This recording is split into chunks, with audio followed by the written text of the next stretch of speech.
151 to 200. Translator. _min_editor. Yukira_. The next morning, Jiang Chen sat up on the bed while rubbing his still sleepy eyes.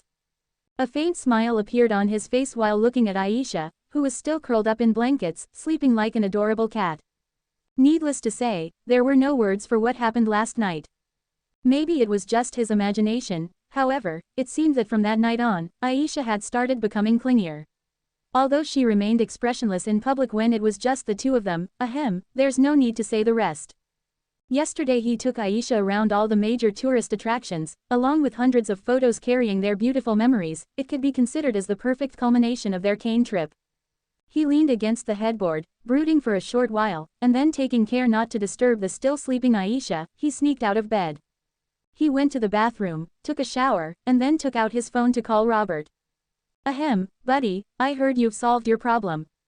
Sorry, As soon as the phone connected, Robert's apologetic voice immediately came through. Okay, I didn't come here to listen to you apologize. Jiang Chen yawned and wandered to the balcony of the room. Niger, last stop, how are things over there? Don't worry, everything will be smooth sailing from here on. I already personally made the trip to ensure everything is ready. Robert touched his nose with embarrassment and his laugh echoed through the phone. You personally made the trip? When did you become so diligent? Jiang Chen asked, looking baffled. Your old friend is not monitoring you. Jiang Chen smiled and leaned leisurely against the carved metal fence. Has the infrastructure construction been completed yet? I've already solved the training problem. Of course, I know a Portuguese builder who's an expert in this area. He previously assisted the French army to build a military outpost in Mali. In short, this guy was good at building military infrastructures. Asking price is not expensive, $15 million. I went and inspected it yesterday. It's already finished and the quality was also excellent. Not bad. Jiang Chen nodded with satisfaction and changed the topic. What about the refugees? Done. Great. Wait for me in Niger. Jiang Chen then hung up the phone. All of a sudden, he felt a piece of clothing gently draping over his back. Upon turning around, he was greeted by Aisha's tender but fiery eyes. You're up. Jiang Chen smiled and gently held the small hand on his shoulder. It's a bit cold here, especially in the morning. Are you hungry? I'll make you breakfast, Aisha said softly. Jiang Chen's eyes bore into Aisha's eyes.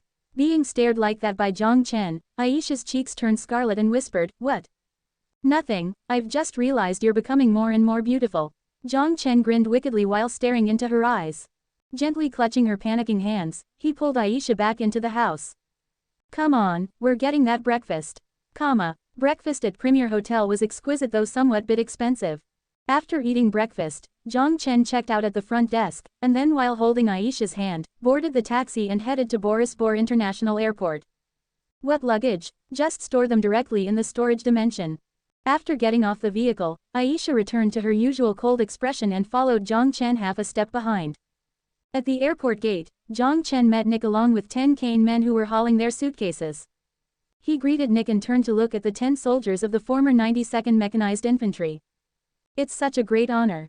You've made the right choice. Jiang Chen smiled and extended his arms in a welcoming gesture. Not like we have much of choice, the man named Ivan shrugged. His stiff face contorted slightly before continuing, but the opportunities you provided are sure very attractive. Laughing, Jiang Chen's expression was very cordial. Of course, I've always been very good with my people. At least the old guy Anderson doesn't need to worry about housing anymore, said a huge bald man with a smile as he pounded the back of his comrade standing next to him. House, that's right. Ivan rolled his eyes and shrugged. I served the army for 25 years when the former Soviet Union still existed. Unfortunately, I have been enlisted in the Ghanaian army. I was on the list for housing in 1987, but with how things are looking, it would take 100 more years before it would be my turn. That's nothing, said the bald guy, patting the guy who continued to remain quiet. It's even more unfortunate for Anderson. It was already his turn when his name was replaced by someone else. Don't keep using me as an example. Whoever wants to fight for those swindlers can go right ahead. This country has nothing to do with me anymore, Anderson softly rebuked with an unhappy expression. Okay, guys, why don't we chat in the waiting area? A group of people standing in front of the airport looked out of place however you look at it. Jiang Chen noticed that the police in the front door was deliberately looking in their direction. It was a critical period after all, so any group of people gathering around would cause suspicion. There was still an hour before the plane took off and Jiang Chen was fooling around with Nick in the waiting area. Aisha was sitting impassively beside Jiang Chen and was holding a fashion magazine provided by the airport. It seemed like, after the shopping spree, some kind of strange interest was awakened in her. "Where have you been to these past few days?" "Went back home and then traveled for a bit," Nick responded succinctly and grinned. "Speaking of which, you didn't bring your family to Los Santos?" Jiang Chen asked, somewhat surprised. "They can't." Nick's face revealed a rare melancholic expression. Jiang Chen didn't know what to say. He seemed to have realized something as a wry smile appeared on his face. Looking at the flight information over his head, he appeared nostalgic and said, "Do you remember the wooden cabin in Esk? That's my home." "Sorry for making you remember something bad," Jiang Chen said softly. "It's okay, it's all in the past." Previously, Jiang Chen only heard Robert mentioning about Nick's hometown being in Kane. However, he didn't think that it would be in Esk and his house would be that cabin. Due of the heavy atmosphere, the conversation was halted. After looking at the time, Jiang Chen got up and walked towards the restroom. Before boarding the plane, he decided to take it easy first. But just as he was about to leave the restroom, he unexpectedly ran into someone who he's expecting to be there. The same gray vest, aquiline nose, Willie agent he met the day before yesterday in the ice cream shop. "You finally came looking for me. Speaking of which, I still don't know your name." Jiang Chen extended his hand with a smile. "My job means that it's inconvenient for me to reveal my name, but you may call me Merlin." Merlin shook his hand, but his eyes were locked on Jiang Chen. "Merlin, magician, your overtime is over." "That's right, thanks to you." Although he said thank you, there was not a trace of gratitude on his face. "Where is the sniper?" Merlin cut straight to the point. "In a house in Esk. I heard the endurance of snipers is not bad, so before I left I feed him well. Should be enough to sustain him for 3 days without a problem." Jiang Chen smiled. The expression on Merlin's face had not changed and his hawk-like glare was still piercing. "His exact location. According to the agreement, you said you'll give us his coordinate before leaving the country." "It's on this USB."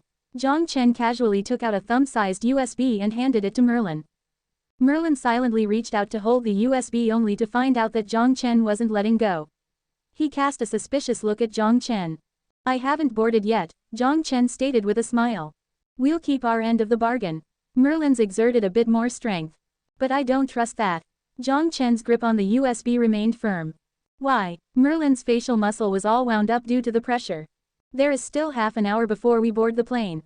To ensure that I'll safely get on the plane and land safely at my destination, I just want to remind you one thing before giving this to you." Jiang Chen paused, smiled when he saw the tension on Merlin's face, before continuing, "I have encrypted the contents inside this USB. After inserting it in the computer for 1.5 hours, it would automatically unlock the encrypted information inside. If anything happens to me during this trip, I'm sorry, but KGB might get their hands on the sniper's coordinate location first." 1 hour was enough for the plane to land in Nigeria. After saying his piece, Jiang Chen let his hand loose without warning. Merlin clutched the USB awkwardly and bumped into the washroom door, stumbling a few steps backward. Staring intently at Jiang Chen, Merlin suddenly burst out laughing. "I didn't expect you to be a programmer."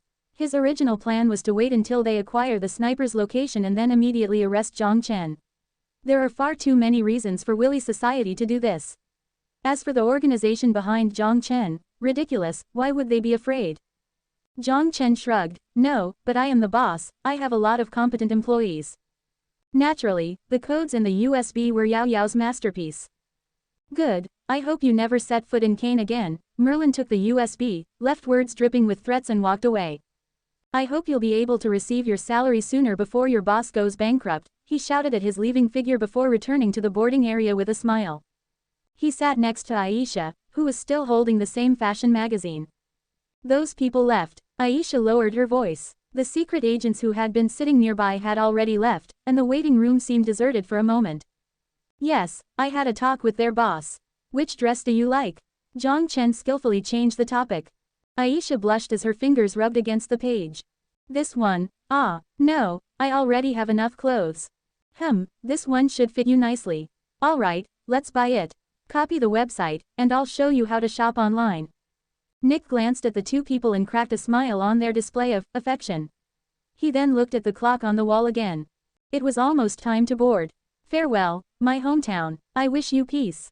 Translator. _min _editor, Yukira _ Niger, Niamey International Airport. Buddy, haha, we meet again. Robert passionately greeted and embraced Jiang Chen. Jiang Chen awkwardly shoved him away. Ahem, I think it's better if we just shake hands. No, this is to sincerely express my remorse. He pounded Jiang Chen's back quite vigorously. Then he walked in front of a Hummer and exaggeratedly opened the door with a teasing smile. Please get in the car, your honorable dictatorship. I still have a long way to go, Jiang Chen retorted with a smile. He took Aisha to sit at the back of the car, while Nick naturally took the passenger seat in front.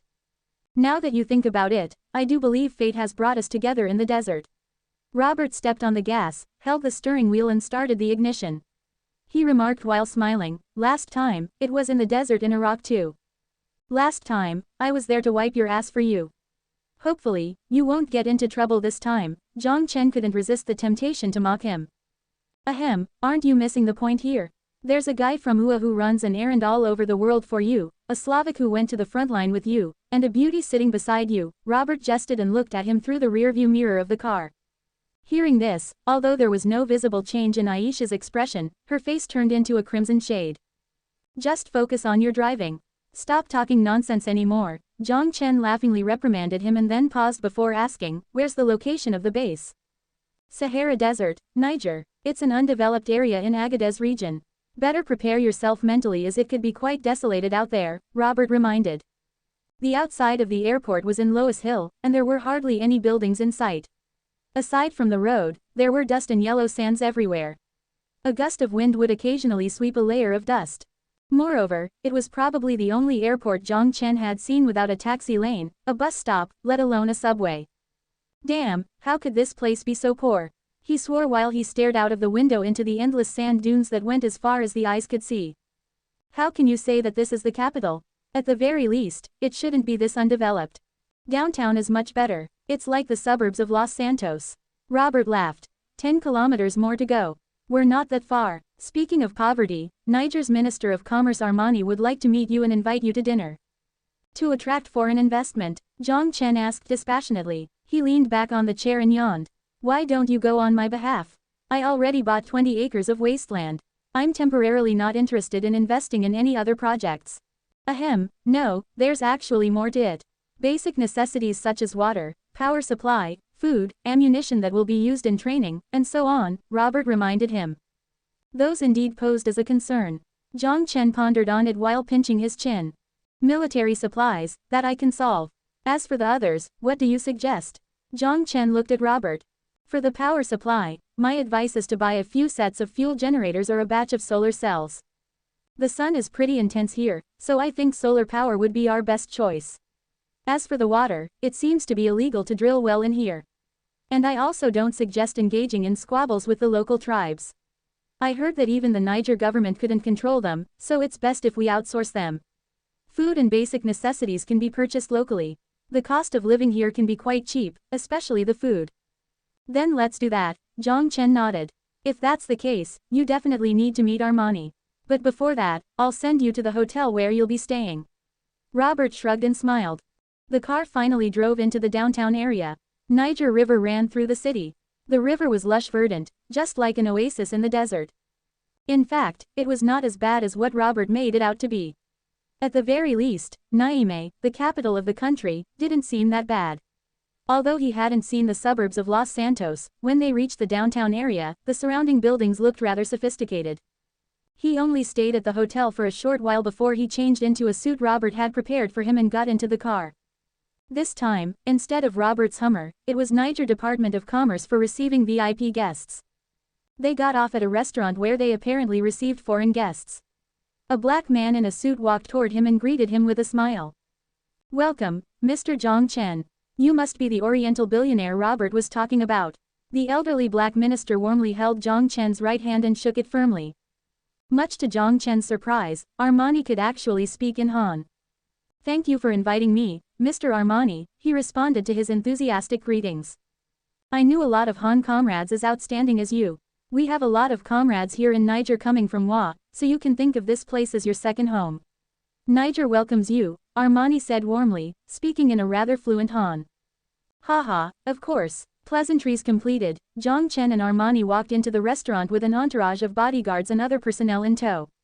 This welcome ceremony was quite lavish. Seeing this, a sudden strange idea popped up into Jiang Chen's mind. He was wondering when he returns home for New Year, would his major bring a congregation of people to welcome him in a grand fashion such as this?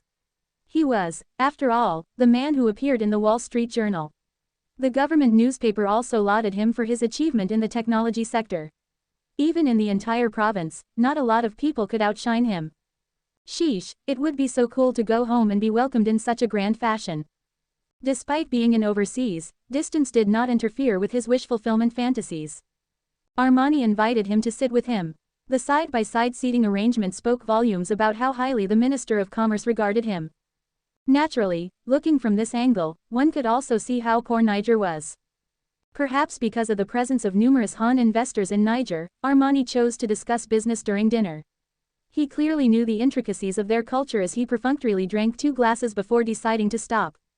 Obviously, he was drinking while talking business according to Han custom. After another exchange of greetings, Armani naturally led the topic into the right track. Thank you very much, Mr. Jiang, for investing in Niger. Is there anything we can assist you with to make this process easier?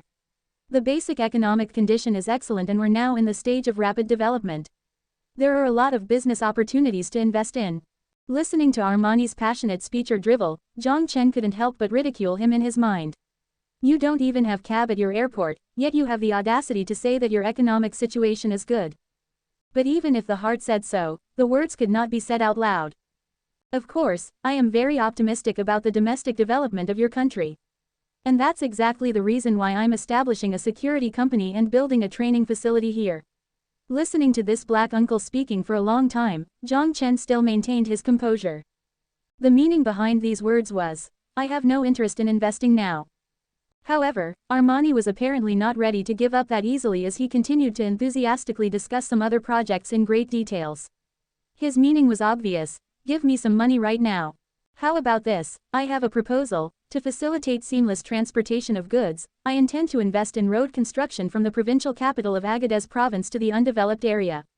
In fact, this idea was brewing in his mind for a while now, and it was an excellent opportunity to bring it up. As soon as Armani heard about the road construction, his eyes instantly brightened.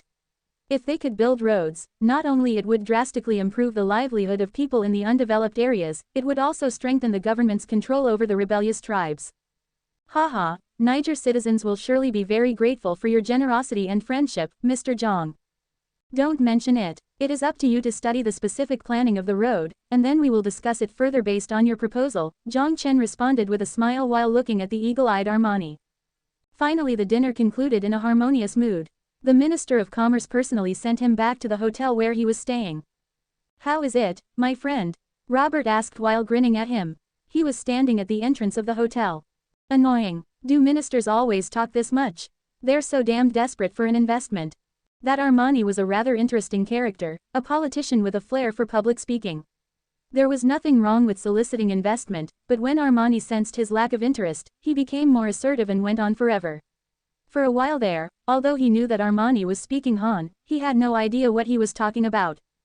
Ha ha ha, Robert started to laugh hysterically and patted him on the shoulder. My friend, now you understand my pain. The first day I was here, he basically serenades to me for the entire day. But I cleverly brought your name up and said that I was only working for you, and the real person with money is a guy named Jiang Chen. That's not funny. Jiang Chen glared at him and entered the hotel. Robert caught up to him and started getting down to a more serious topic. Simply put, it could be quite annoying to talk business with black people, but we can't just give them some candies and send them away. Tomorrow we'll head over to Agadez province to inspect your military base. Ahem, it's a training facility for a security company. It doesn't matter since everyone already knows, Robert commented carelessly. Stopping in front of the elevator, Robert nudged him with his elbow and quipped, we'll depart early morning tomorrow so don't go crazy tonight. Without waiting for his reaction, Robert dashed into the elevator that's about to close. This pervert, Jiang Chen said with amusement and shook his head. But at that moment, an image of Aisha dressed in a white floral dress last night appeared in his mind. Okay, Jiang Chen decided. I'll sleep a bit later tonight and accompany her to try on a few clothes. In the morning, the tranquil Sahara Desert welcomed a group of strange guests. 3 Hummers galloped the vast endless expanse of sand, leaving 3 trails of dust behind the undisturbed desert. How much longer? Jiang Chen asked in boredom while sitting in the back with his arms crossed. Aisha, who was sitting beside him, had the same emotionless expression, but from the dark, deep circles under her eyes, it was evident she didn't get enough sleep. It's just right ahead of us. But first, we need to greet the chiefs of the nearby tribes, Robert yelled enthusiastically while driving. Why do I feel that you get really excited when you're in the desert? Jiang Chen glanced at him. This feeling of freedom is something that you'll never understand. This guy is crazy. Jiang Chen mulled things over while looking outside the window. The other 2 Hummers sat 10 veterans recruited as instructors. Compared to the energy here, theirs was much quieter. Soon the vehicle drove into small sand dunes with a harder surface. When Jiang Chen's vision suddenly cleared, he saw rows and rows of small huts. Primitive, ignorance, poverty. These 3 words summed up his first impression. Yellowish-gray house and courtyard piled up from gravel. Withered branches were tied together and used as the gate of the courtyard, and the windows were covered with dyed cloths like an ancient Arabic town in the 12th century. Every household kept a camel. It was said that here a man's social status was measured by how many camels he possessed. I'm a bit confused. Perhaps you can explain to me our purpose of coming here? Jiang Chen asked helplessly. Of course. It might be a tad difficult to understand based from the modern perspective. After all, we already paid the money and purchased the land from the government of Niger. A portion of that money was also used to compensate them for taking up their ranch. As far as the contract is concerned, the 20 hectares of land not far from here are ours, but according to the local customs, our identity is still that of a guest. So following their tradition, we must obtain their recognition first before we can settle here, Robert explained. That troublesome. Jiang Chen's mouth twitched. In fact, it's only a formality since they are more or less secularized. Robert shrugged and slowed down the speed of the car. Still, there are some benefits from respecting their local tradition. At the very least, we can harmoniously coexist without worrying about them giving us trouble, and they may even stand by our side during critical moments. I don't quite understand what you're saying. So who is the owner of this piece of land? Is it Niger, the Tuareg tribe? You can think of it as Niger as the king of the Middle Age, and Tuareg tribe as the lord of this piece of land. Roberts rolled his eyes as he gave an unlikely metaphor. If we get into a conflict with them, which side would the Niger government be on? Jiang Chen asked a dangerous question after listening to Robert's explanation. A troubled smile appeared on Robert's face upon hearing Jiang Chen's question. The Niger government will be delighted if we could wipe them out, but that's kind of impossible. Tuareg men are scattered throughout the desert. And rumor says that they have some unusual relationship with extremist organizations like Al-Qaeda. The Tuareg guerrillas also fought alongside Al-Qaeda during a riot in Mali. Robert paused when he noticed Jiang Chen's unresponsiveness. For fear that Jiang Chen might do something harsh, he immediately added, I suggest we better not clash with them. The people here are quite tough, and despite being poor, every household has an AK lying around. Don't be nervous, I was just asking, Jiang Chen quipped. When the car drove into the tribe, all natives cast the vehicles with a curious look. Due to the poor road condition, Robert rolled down the window and signaled the 2 vehicles behind to stay outside of the tribe. It was not a big deal, following the local tradition shouldn't take long to complete. That's the food market over there, but I don't recommend you trying out the things they sell there.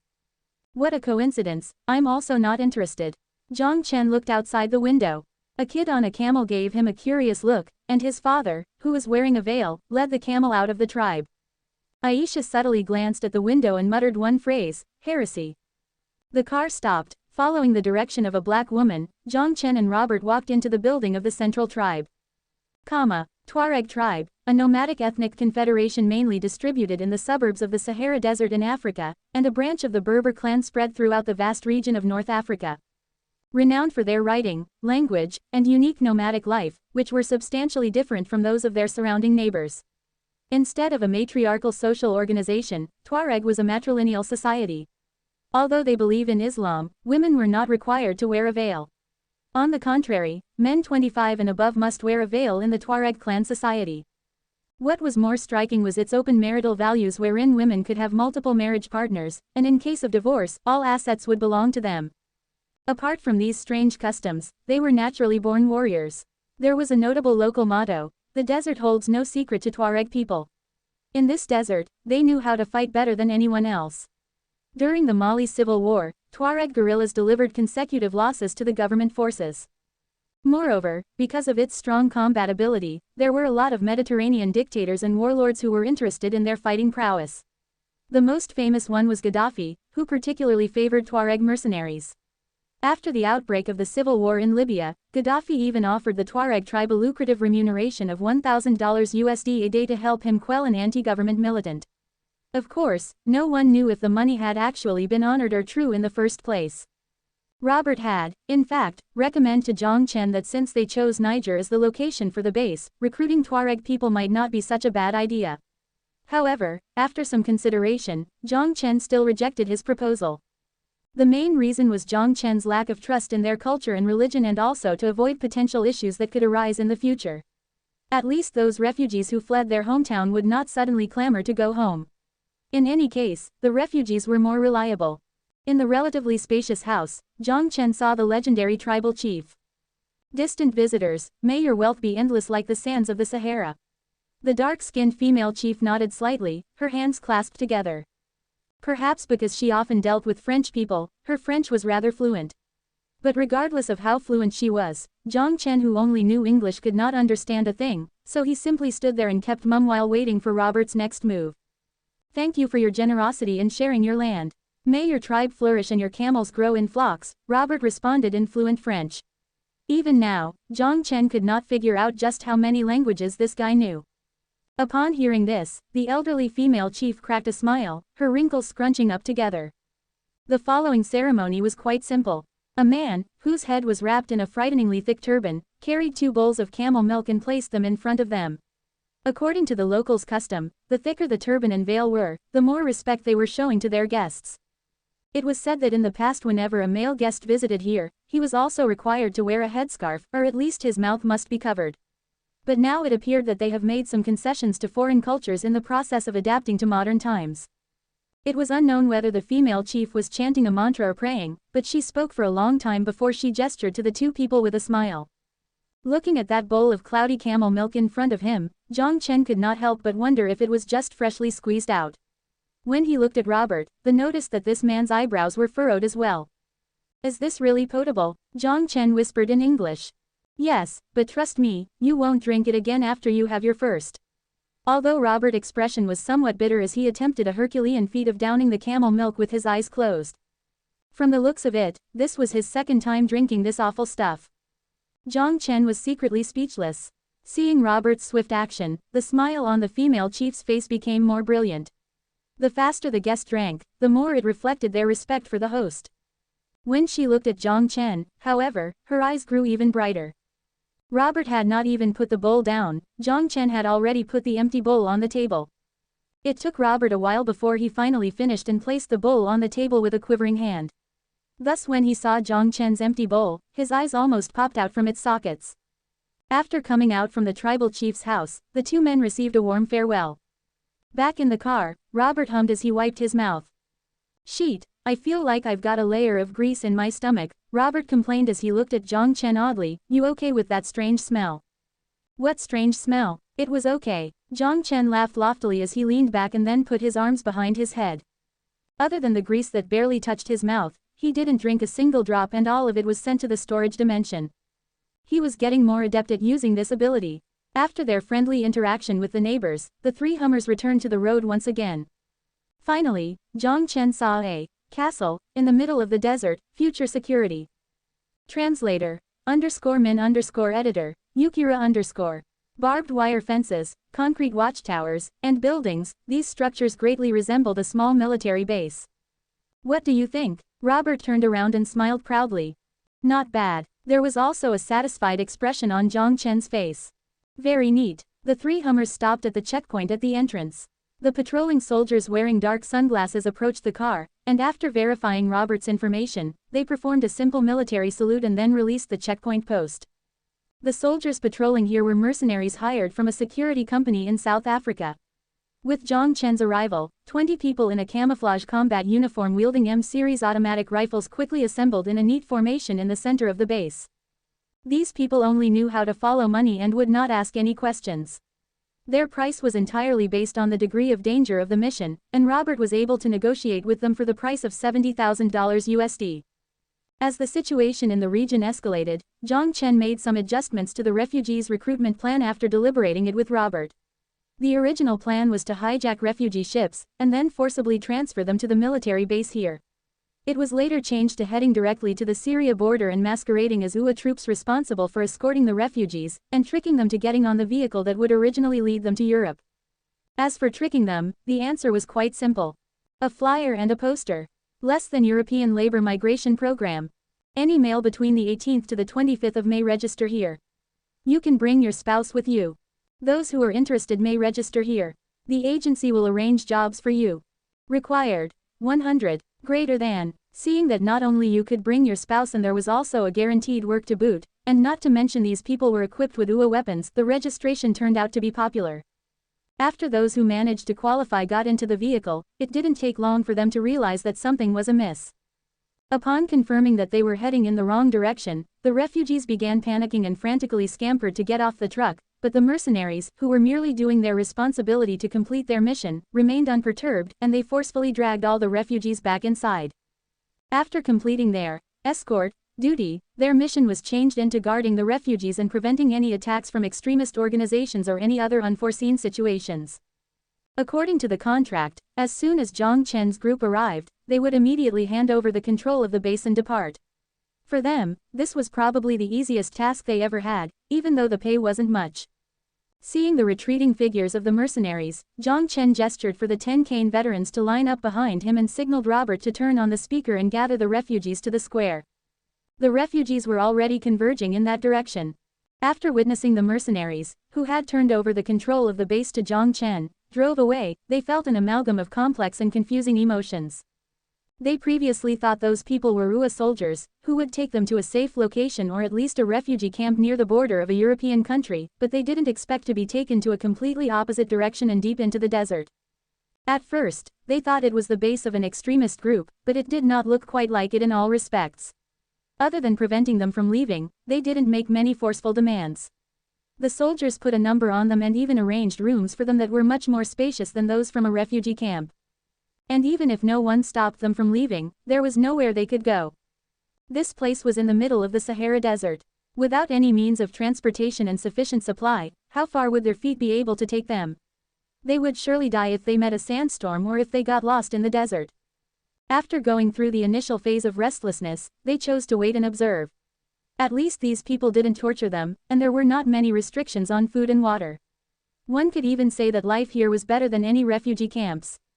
Perhaps this place was the new refugee camp planned by the United Nations. After all, Europeans didn't want them to migrate to their country, so they funded the construction of facilities in the depths of the desert. There were a number of people with this kind of naive thinking. However, they were doomed to be gravely disappointed by Jiang Chen. Any gain had a price to it. Looking at the refugees standing all over the place, Jiang Chen tilted his head slightly and asked Ivan, who was standing on the side, "What do you think about these people? Do you have the confidence in training them?" Upon hearing this, a glimpse of pride flashed on Ivan's face. There was a time when he thought that he would only serve under a president, who was not worthy of his allegiance, and serve as a cannon fodder for the sake of ideals that were not worth sacrificing for. However, as he stood there looking at the advanced training facility, and receiving the promised high salary, and when the boss asked him, "Are you confident?" the answer was a no-brainer. That would depend on what the boss wants. Ivan raised his head and replied firmly, as though he had just regained his pride as a soldier. Jiang Chen raised his eyebrows, his chin pointed toward the doorway, similar to the group of people that had just left. "Yes, boss," Ivan shouted vehemently, "but, boss, I have a problem." "Oh, say it," Jiang Chen nodded, pleased with his determination. "I might go overboard." The soldier's eyes were burning with a fierce fighting spirit. Hearing that, Jiang Chen paused and then unexpectedly laughed. "If you go above and beyond, I'll be sure to give you a bonus." Jiang Chen patted his shoulder quite vigorously and stood on the podium while smiling in front of the refugees. Sensing that an authoritative figure had stood up, the refugees mustered their courage to voice their doubts. "Who in the world are you? Why did you take us here? We want to go to Europe. I heard Frankfurt provided refugee camp. Why didn't you send us there?" Quote. Jiang Chen ignored these questions, and continued fiddling with the microphone and turned on its switch. Buzz. The deafening static blared through the four corners of the square, and aside from Jiang Chen and the 10 instructors, almost everyone covered their ears while ducking down. Ahem, seems like the mic is now working. You all can understand English, right? Then I'll start. He ignored the pairs of frightened, angry, confused, and helpless eyes. He paused while renewing the feeling from the wasteland. You might think that you've been deceived. Why didn't you disembark in Greece but had been taken to Central Africa instead? Glancing around the crowd, Jiang Chen laughed and continued, that's right, I did trick you. The crowd instantly erupted. This is unlawful. Are you not afraid of being prosecuted by International Court of Justice? This is against the law. Send us back. Send you back. Sorry, I'm not obliged to do so. But if any of you wants to leave, you can go right ahead, the door is open, Jiang Chen said with a smile as he spread out his hands. Nobody spoke. Everyone knew that it would be stupid to cross the desert without any means of transportation. Warm shelter, delicious food, and clean water, you can't deny that your life here is much better than your refugee camps on the Syria border. But at least we would still have our freedom, someone muttered in the crowd. Ah, freedom, you're so poor, you only have your freedom and that's why you got on the truck, right? If you have money, you definitely could afford the ticket, isn't that right? Jiang Chen smiled as he stared at the young man who interrupted him. The young man didn't expect to be stared at by the person on the podium, he swallowed and shrank back a little. But Jiang Chen did not seem to be looking at him and instead raised his hand and continued, if you go to Europe, what then? You'll hole up in a government-provided shelter while spectating someone else's happiness. Quit your delusions. That place doesn't belong to you. You are but a refugee to them. Oh, you might say that you'll work hard, but when their natives are still unemployed, what kind of competitive edge do you think you'll have? Hearing this, a lot of people lowered their head. They had given this problem some thought, but they never dared to think that far ahead. If one dwelled too much on misery, the courage to continue to move forward would become even slimmer, and not to mention the possibility of finding happiness in the future. Receiving donation, eating relief food and becoming the type of person who people would find suspicious wherever you go. I'll take the responsibility of telling you that indeed, you'll be able to survive, but you'll also stay in the shelter for the rest of your life. One day when your child wants to go to an amusement park, but because you have no money, you can only rack your brains on how to persuade your child that it's not a fun place. I don't know how would you then feel about it. Do you still want to go to Europe so bad after hearing all that? Jiang Chen looked at the audience whose eyes had lost their vigor due to his momentum. Seeing this, he could not help the touch of smug smile slip through his face. Where else can we go if we don't go to Europe? A young man could not help but voice it out. Even if I did trick you, it's not exactly a lie. Jiang Chen ignored his question and opened his arms and said while smiling, work, I've already arranged it for you. If you work for me, I'll provide you a stable living environment and a salary of $200 USD a month. Your salary will increase gradually depending on your performance. The contract period is 3 years, and after 3 years, you can then decide whether to leave and take your savings to any other country in the world or stay. But trust me, in less a year, you won't be thinking about that dumb thought. If you don't tell us the nature of work, how are we supposed to believe you? There was another jarring question from the crowd again. Nature of work, isn't that obvious? Jiang Chen acted like he was surprised and made a show of looking around for a moment before continuing, this is a military base, other than soldiers, what else would it need? Translator. _min_editor, Yukira_. Another uproar. Naturally, the crowd flared up again. They thought that they would only be mining at an obscure place or engage in a hard labor, and the military facility was only there to supervise them, but what they did not expect was Jiang Chen wanted them to become mercenaries. Was this a joke? They left their home for the very reason of avoiding the war. If they were to participate in the battlefield again, wouldn't that defeat the purpose of fleeing? Someone asked this question out loud and denounced Jiang Chen that no one had the right to force civilians to wield weapons and set foot on the battlefield. Hearing this, all Kane veterans guffawed. You're asking me what's the point? You'll understand that in the future. I'm too lazy to talk nonsensical things.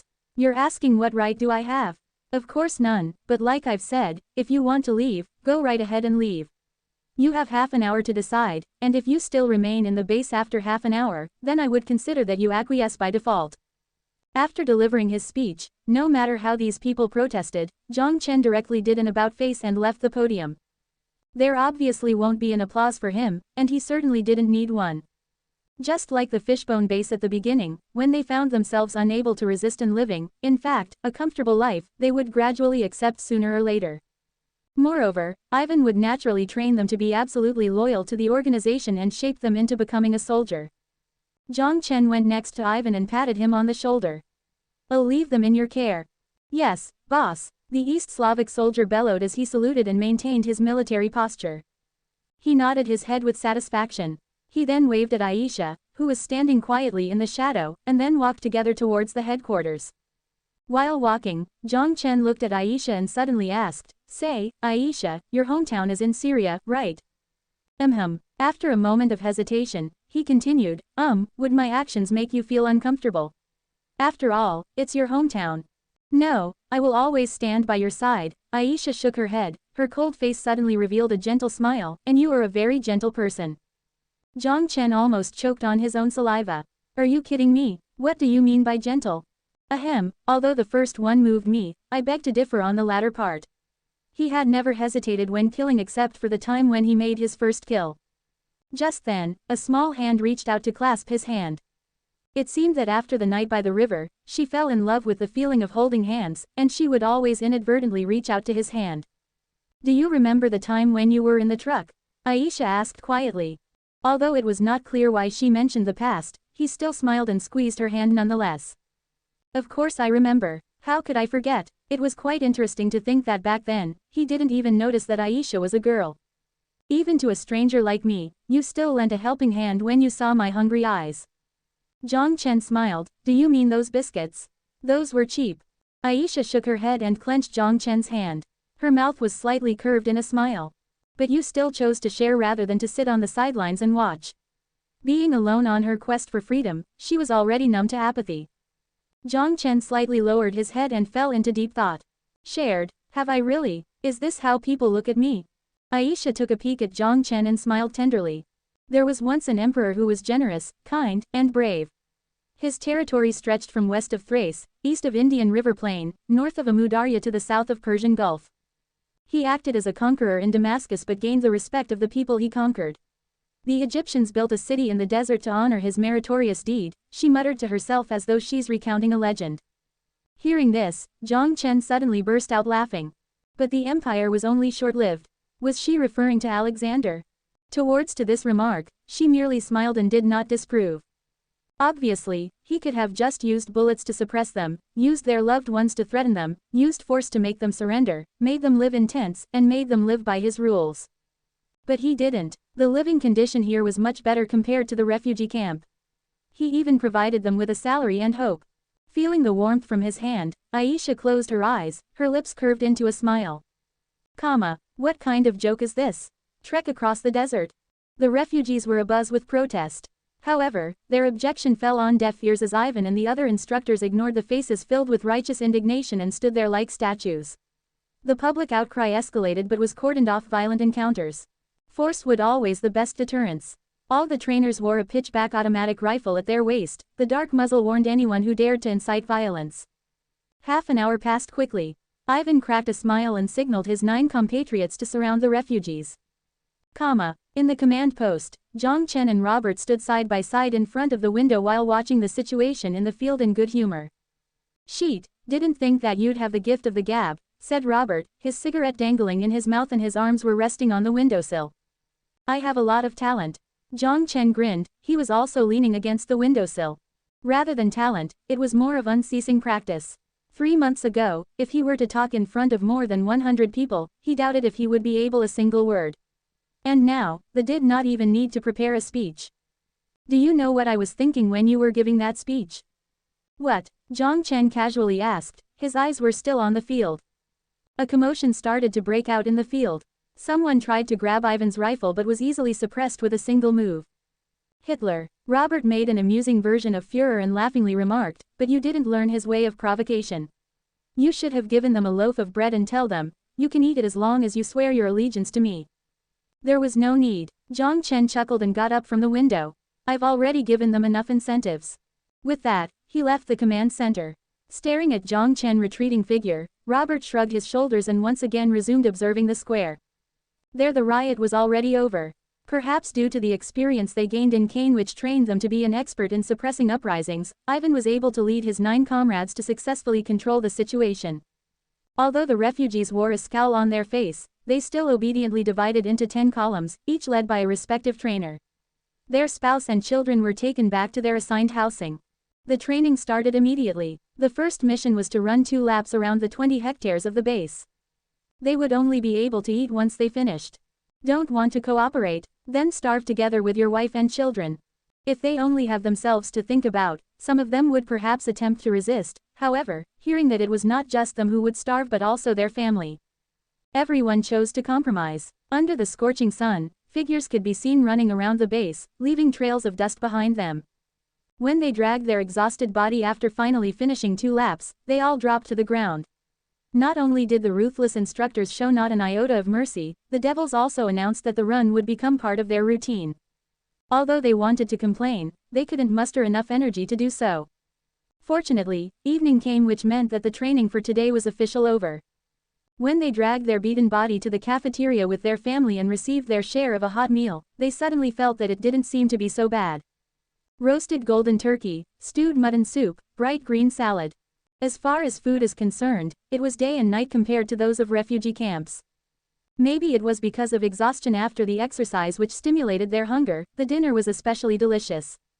A lot of people even had extra portions, and Jiang Chen didn't skimp on food. Hassan sat down beside his wife, Mary, carrying a bowl of mutton soup, and then grabbed a bun, dipped it into the soup, and took a big bite. Looking at her exhausted husband, Mary anxiously reached out to him and wiped the dust off his face. "What did they make you do? Other than running, not much, but who knows what they'll do later. Damn it, those trainers are simply inhumane," Hassan cursed as he devoured the food in front of him. Because he expended quite a significant amount of energy, his appetite was huge enough to devour a camel. It was not clear whether it was intentional, but everyone there appeared to be a modern Christian, so there was no sign of veils and headscarves in the cafeteria. Hassan was munching his chicken and bread, while he pondered about on the future. He was 20 years old, his wife 19. They were planning to have a baby last year, but the conflict suddenly escalated overnight, as the shadow of his enveloped half of Syria. Because he was considered a heretic, he naturally did not dare to stay in his hometown, so he took his wife away and came to the refugee camp on the border. Not knowing whether he should consider himself lucky or unfortunate for being taken here. Becoming a mercenary, he never considered this position. But now it seemed that there were not many options left for him. "Will you go to the front line?" Mary reluctantly asked. "If I become a mercenary, probably," he grimaced and grunted as he stuffed his mouth with bread. He glanced at the trainers who were also having dinner in the cafeteria. He was very confused about what would happen in the future. But that 3-year contract gave him some hope. "After 3 years, let's have a baby. I will work hard to give you and the children a stable environment," Hassan promised. Mary stared at him, her eyes were covered with mists, and then she lowered her head shyly. Okay. In any case, since his family was already here, he would just need to do his best for them. He would just wait and see whatever happened in the future. Hassan's thought reflected the thought of other recruits in the base. At least for this meal alone, there's nothing to complain about. Early next morning, a team of 10 men was running outside the base wall. They were led by their respective trainers and would have stamina training 10 kilometers away from their location. Jiang Chen's requirement for Ivan was he only had half a year regardless of what method he utilized. 6 months later, he wanted to see disciplined and fast-moving troops. Moreover, this unit should be loyal to him alone. It was easy to ensure the loyalty of the soldiers. First was money, and second was electronic collar. Other than the job contract, Jiang Chen also signed a 10-year confidentiality agreement with the 10 Kane instructors. Under the terms of the agreement, they must wear the electronic collar with information detection ability to protect themselves from information leaks in the entire duration of the term. In this regard, the 10 Kane trainers did not put up any resistance because it was only 10 years, and they did not have any intention of disclosing anything. 6 months' time was very short. It would be impossible to train a special force capable of a mixture of combat requirement. Other new recruits would have to stay in camp for 7 months. Although relying on the virtual reality system for efficient training would only require 1 to 2 months to complete the new recruit training regimen, however, in the absence of a basic foundation, carelessly bringing these high-tech products out in the open would be highly unwise, more so because he did not have 100 training equipment in the first place. But of course, Jiang Chen also made it clear to Ivan that he didn't need a special force, but a competent and modern infantry capable of siege warfare. They didn't need to be able to execute special missions, merely being capable of fighting would suffice. As for their combat ability, there were a lot of ways to make up for it. Not enough stamina? Then give an injection. An E-grade genetic vaccine was really cheap and common in the 6th Street. Although it was not as powerful as Jiang Chen's C-grade injection, it was enough to improve their constitution to that of special force level. The only reason he did not inject them yet was he wanted them to train their perseverance and endurance. They would be given an injection over the course of training. Although Ivan and the trainers were skeptical about the drug that could improve their physical shape, upon seeing the certainty in their boss, they finally believed it was real. In spite of their misgivings, after being injected, they were surprised to discover that their strength and reflex improved by leaps and bounds. Only then their skepticism finally disappeared. They were now more confident with the 6-month deadline training mission. Of course, Jiang Chen didn't tell them it was a genetic medicine. He only told them it was a mysterious Han medicine. That's right, it's a traditional Han medicine. To begin with, from a foreigner's perspective, Han medicine in itself was a very mysterious thing. And precisely because of its mysterious nature that he was not pressed to explain himself. It was also worth mentioning that genetic vaccine functioned by fine-tuning the genetic sequence of somatic cells and stem cells without affecting genes in certain cells. In other words, there was no need to worry about genetic issues. Bad marksmanship. Then make the technology shoot for you. AK-47, M4A1, obviously, they won't be using these junks. 100 years in the future, these seemingly decent rifles would be extremely weak. Just like how Thompson's submachine gun could still be used now, almost all new rifles could definitely outmatch its performance. The 150 Reapers assault rifles that Jiang Chen brought from the Fishbone base, whether its stability, penetration, and accuracy, it outshined all modern firearms. After all, there was a fundamental difference between the structure of warfare in the future and the present. Even light infantries wore nano-combat suits as well as kinetic skeletons. Not to mention the heavy infantries that were fully equipped with power armors. If the rifle penetration was low, it would be difficult to even penetrate the enemy's armor. Since this was a NATO standard Reaper assault rifle, its penetration capability was naturally unequivocal. Although it was normal in the future with highly advanced science, it was ridiculous in the modern world where it could easily penetrate through steel or concrete. Logically speaking, the higher the explosive power, the more recoil the solider would receive, but because of the special design of firearms, the recoil was significantly reduced. Furthermore, because of its compact internal design, needless to say, the accuracy was superb. The only problem was the ammunition. Because they couldn't use a modern ammunition without a secure base, Jiang Chen did not dare to move the bullet production line, so he could only carry the ammunition himself. Fortunately, the trade between the Fishbone base and the 6th Street had just been finalized, and the additional batch of ammunition he purchased had arrived just in time. He shipped 6 months' worth of training ammunition to the armory, which temporarily solved the problem. Other than rifles, with the development in the apocalypse side, Jiang Chen would continuously transport even more ridiculously incredible equipment to this world. Such as kinetic skeletons, heat sensor grenade. Jiang Chen entrusted all responsibility of training to Ivan. The veteran was well respected among his peers, and so he was more at ease in leaving him with the day-to-day operation of the base. As for logistics, it was also easy to solve. According to Robert's suggestion, he set up an office for the future security in Niamey and hired local experts to handle the problem. The only thing he needed to worry about was to provide the operating cash flow to the company's account, and the daily expenses, salary, and logistics, and other aspects of affairs would be coordinated by the office. At the end of each month, there would be a detailed bill sent to his email. After spending 2 days traveling between the base and Niamey, Jiang Chen finally settled everything on this side. The manager of future security was a man called Barkley, whom he found in the talent market in Niger. Despite being only 35 years old, he already had 15 years of relevant work experience. He looked stable and trustworthy. The labor cost in Niger was very meager. $400 USD monthly salary was already considered high in the local market. Towards such generous paycheck, the black guy was ecstatic as he promised to take care of everything with perfection. Jiang Chen was pleased with his eagerness because it meant he could worry less about it. With the base starting to operate on the right track, it was finally time to go home. When they headed to the airport, they took Niger Ministry of Commerce vehicle. As a good host, the Minister of Commerce Amani personally sent them to the airport. "We hope you come back soon, Mr. Jiang. You will always be Niger's friend." Armani shook hands with him enthusiastically with a bright smile on his face. $2 million worth of investment to build a road from the national highway to the undeveloped area. He had gained a lot from this friend of his from the East, and so he was naturally very enthusiastic. Of course, I wish our friendship will last through eternity. Thank you for your warm hospitality. Farewell. Jiang Chen released his hand and then led Robert, Nick, and Aisha into the airport. After passing through security, Robert heaved a sigh of relief and rolled his eyes. I can finally leave this goddamn place. Heck, when I get back, the first thing I'll do is to take a nice, long shower and then go to the hospital to get a gastric suction. Then spread your seeds to some Hollywood chicks. Jiang Chen teased. Ahem, of course, nightlife is necessary to relieve some stress at work, you know. The next time you come to Los Santos, I'll take you to experience it. Robert chuckled. What about you? What are you planning to do when you get back? Shower, sleep and then rest for a few days. Jiang Chen shrugged and sat on the chair in the waiting room. Aisha sat right beside him, eyes looking everywhere. However, much to her disappointment, unlike the airport invite, there was no magazine to pass her time on. Don't be so boring, you have to learn to enjoy life properly. Robert sat on the opposite side of Jiang Chen, crossed his legs, and leaned comfortably against the seat. Then what's the use of making so much money? Nick scanned the lobby of the waiting room and then headed for the coffee machine.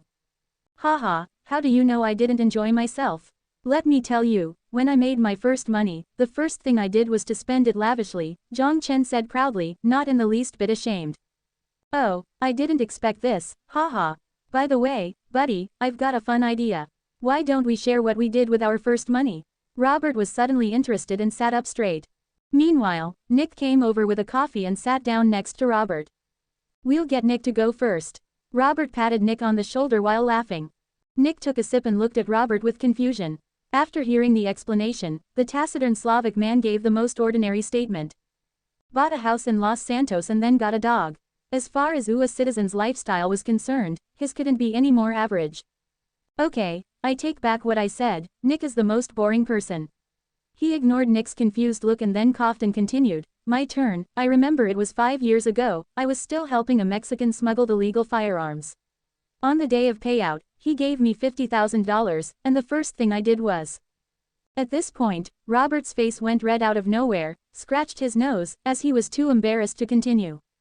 Ahem. I found 2 16-year-old high school students at the bar, in short, I got rid of my virginity. Robert had completely abandoned his sense of shame. He then looked at Jiang Chen, okay, buddy, your turn. This old pervert, Jiang Chen laughingly thought in his mind. The first sum of money, he wanted to say what happened in Sonya but suddenly halted as he awkwardly looked at Aisha. He seemed to be somewhat similar to Robert, the old pervert. After making money, the first thing he did was go to Sonya and got himself a lover. Sensing Jiang Chen's gaze, Aisha looked back at him puzzled. However, her pure expression made it even harder for Jiang Chen to open his mouth. Robert smirked and then whispered, I understand, we're all men here. No, wait, my situation is a little different from yours. In any case, saying it's his first. No need to explain, I understand. Fouquet, what do you know? This past couple of days, Jiang Chen was very idle. The first step of the island capture project had been completed, and 6th Street had also been stabilized. Out of nowhere, he suddenly found himself free. He walked out from the bedroom, yawning.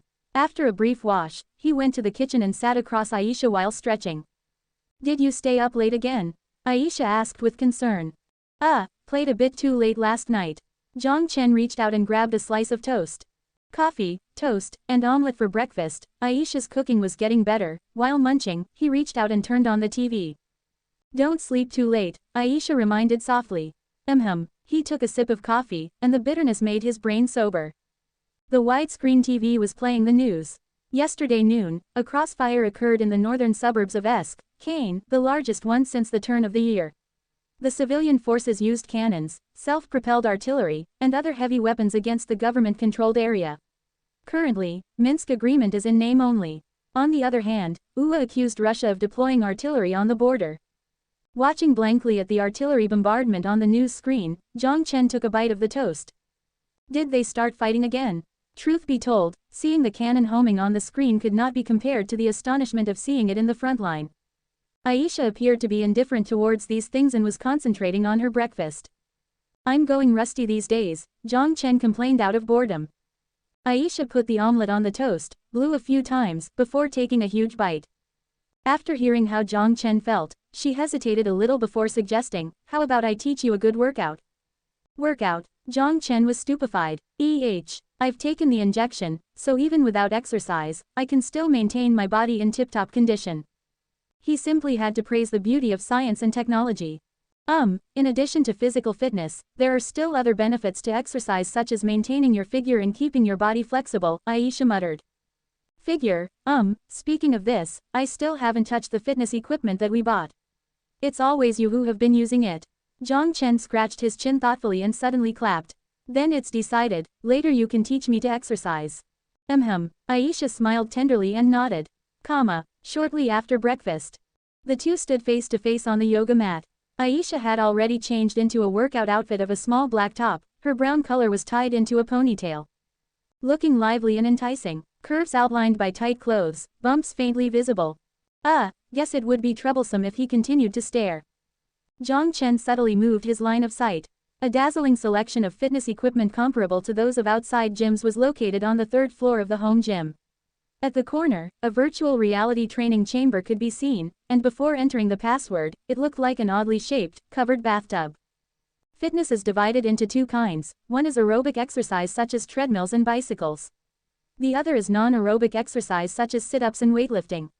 Without noticing the strange look from Jiang Chen, Aisha went to the next exercise equipment and started explaining earnestly. When it came to exercise, she was naturally quite experienced. After all, she spent almost all her days in the gym.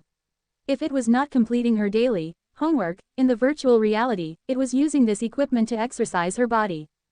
After listening to Aisha explain the key concepts, the next step, of course, was the practical application. Jiang Chen twisted his neck, as he eagerly stepped on the treadmill and started it under Aisha's guidance. Less than speed. 10 greater than. I don't seem to be feeling anything. According to the value on the EP, his muscle strength was already at 30, his reflex was nearing 29, and thus this type of exercise was indeed too simple for him.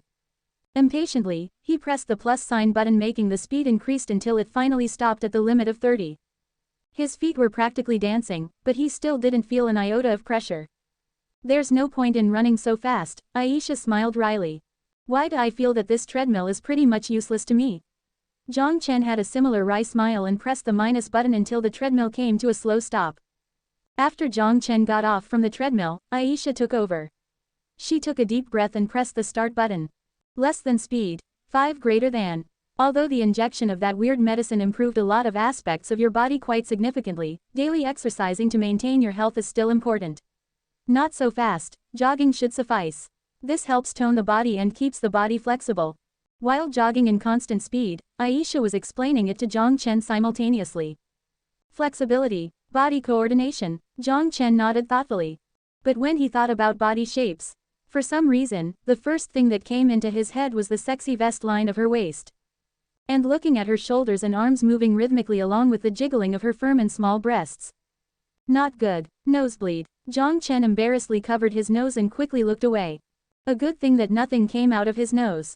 Aisha gave him a puzzled look. Done with her demonstration, she turned off the treadmill and jumped off.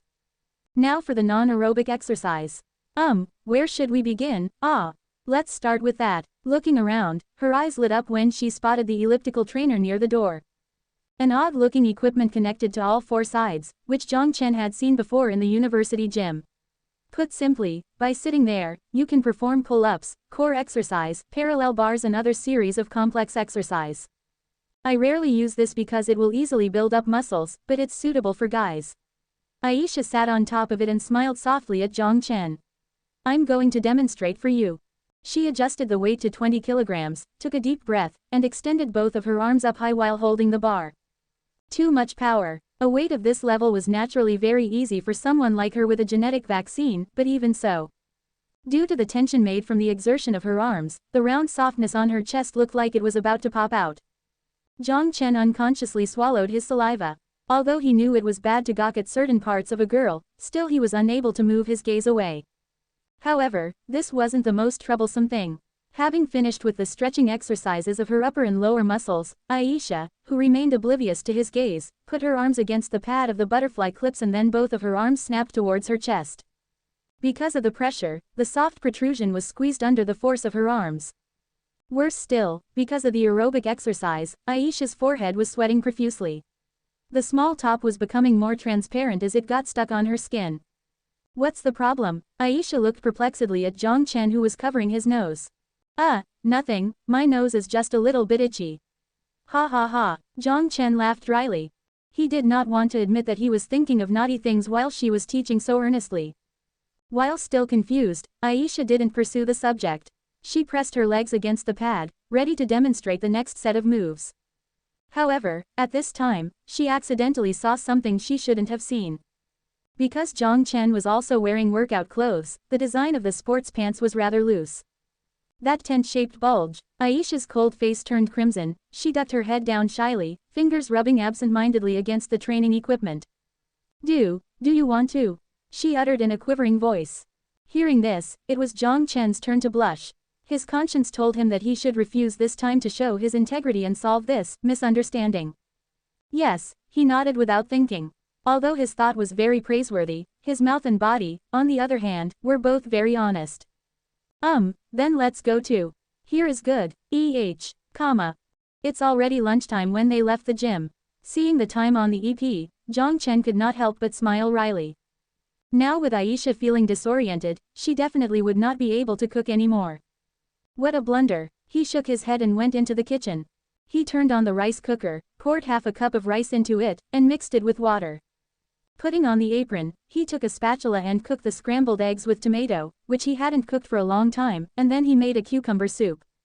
This was the limit of his cooking, as he certainly didn't know how to cook lamb and beef. But this should be all right for today. He brought the dishes on the table while humming. He then returned to the kitchen and removed the dough from the fridge. Aisha was still not used to eating rice. It was usually Jiang Chen who ate rice, and she with her bread. He stuck the dough into the microwave, patted his hand, and pressed the start button. Watching the golden bread spinning in the microwave, he narcissistically touched his chin while nodding. Why am I so talented? Capable of doing business and capable of cooking, wait. This shouldn't be how a man is described. Just then, he suddenly felt a soft touch behind him. A small hand came around him from behind and embraced him. Sorry, I've been too rough. Are you feeling better? Jiang Chen said as he turned around and scratched his head awkwardly. Thank you. Wait, what are you crying for? Aisha's face was tightly pressed against his warm back, she didn't respond and only rubbed the corner of her eyes against his clothes. Just 10 minutes ago, she slowly recovered from her woozy state. When she realized it was already lunchtime, as a competent wife, which she'd always strictly told herself to be, she immediately got up, leaned on the wall for support, and dragged her body to the kitchen. When she saw the dishes on the table, for some reason, she felt her eyes tearing up. She gently moved to the kitchen door and saw the hot bread that Jiang Chen made for her. She stepped forward and embraced him, her face pressing tightly against the warm and strong back, and her delicate eyelashes closing. Sorry for hurting you, in the future. No, this is good. Aisha murmured happily. After lunch, Aisha returned to the gym saying she was going to clean the place. After all, she had been injected with a genetic vaccine, and thus she was almost completely recovered at the moment. Jiang Chen was sitting on the sofa while watching TV to pass the time. Yawning, he was about to get up and go back for a nap when his mobile phone suddenly rang. He took out his mobile phone and read, "Xia Xiu." He pressed the answer button and lazily put the phone to his ear. "Hello, what's up? I have something to tell you. It's about a game." Xia Xiu's excited voice came through, which made Jiang Chen extremely surprised. "I guess it's a good news." Jiang Chen laughed. "That's right." Xia Xiu leaned back against the office chair with a rare proud smile appearing on her face. "After a period of marketing and beta testing, our company's first mobile game, New Era, is now officially live. According to the recent daily statistics that had just been released, its first day of downloads exceeded 15 million mark, setting a record for highest downloads for mobile games. After practicing in front of the mirror numerous times, when Xia Xiu finally shared the good news with the boss, her voice still went off-key due to extreme excitement. "What the fuck?" The news practically made Jiang Chen jump up from the sofa. No cursing please," Xia Xiu admonished lightly before continuing. "According to the server's data, the highest number of concurrent users broke through 5 million, it's better for you to come to the company this afternoon, so I can show you the back-end stats directly. I'll be there right away." After saying that, Jiang Chen hung up the phone and was immediately out the door. Wanghai University, men's dormitory. A guy with a pair of glasses was staring at the screen of his mobile phone, his fingers moving swiftly on the touchscreen. His spectacles reflected the fighting scene of a role-playing game character.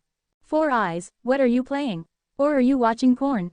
Tian Zongji, his bunkmate, moved his chair closer and stretched his neck to take a peek at his screen.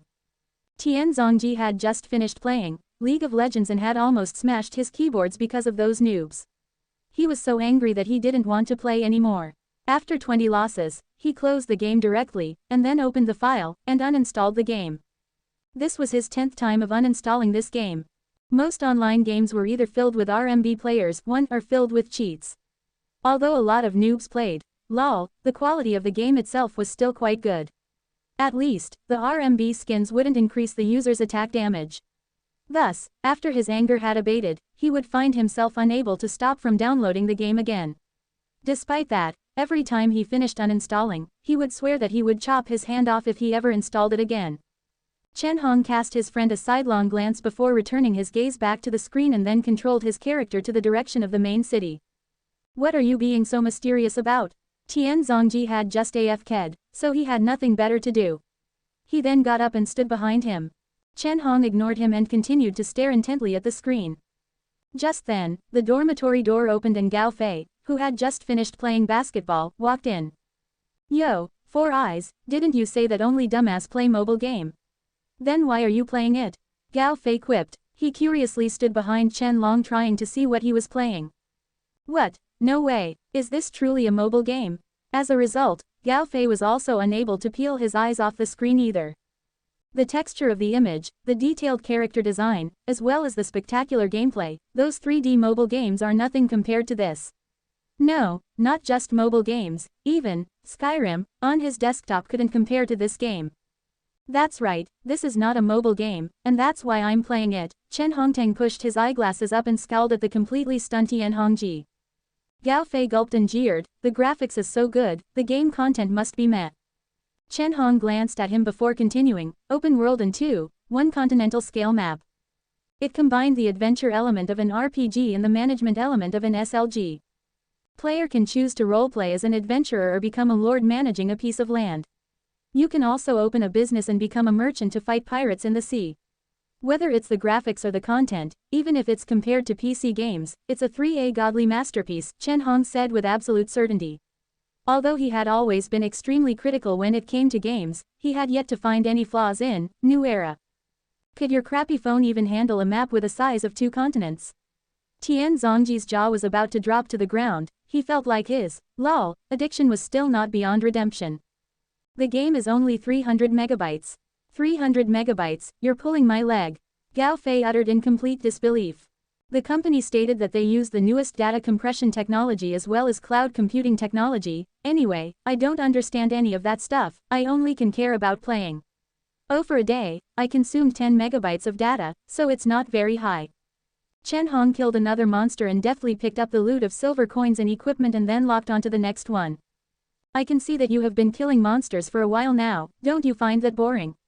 Tian Zongji noticed that he had only been killing monsters after watching him play for a long time.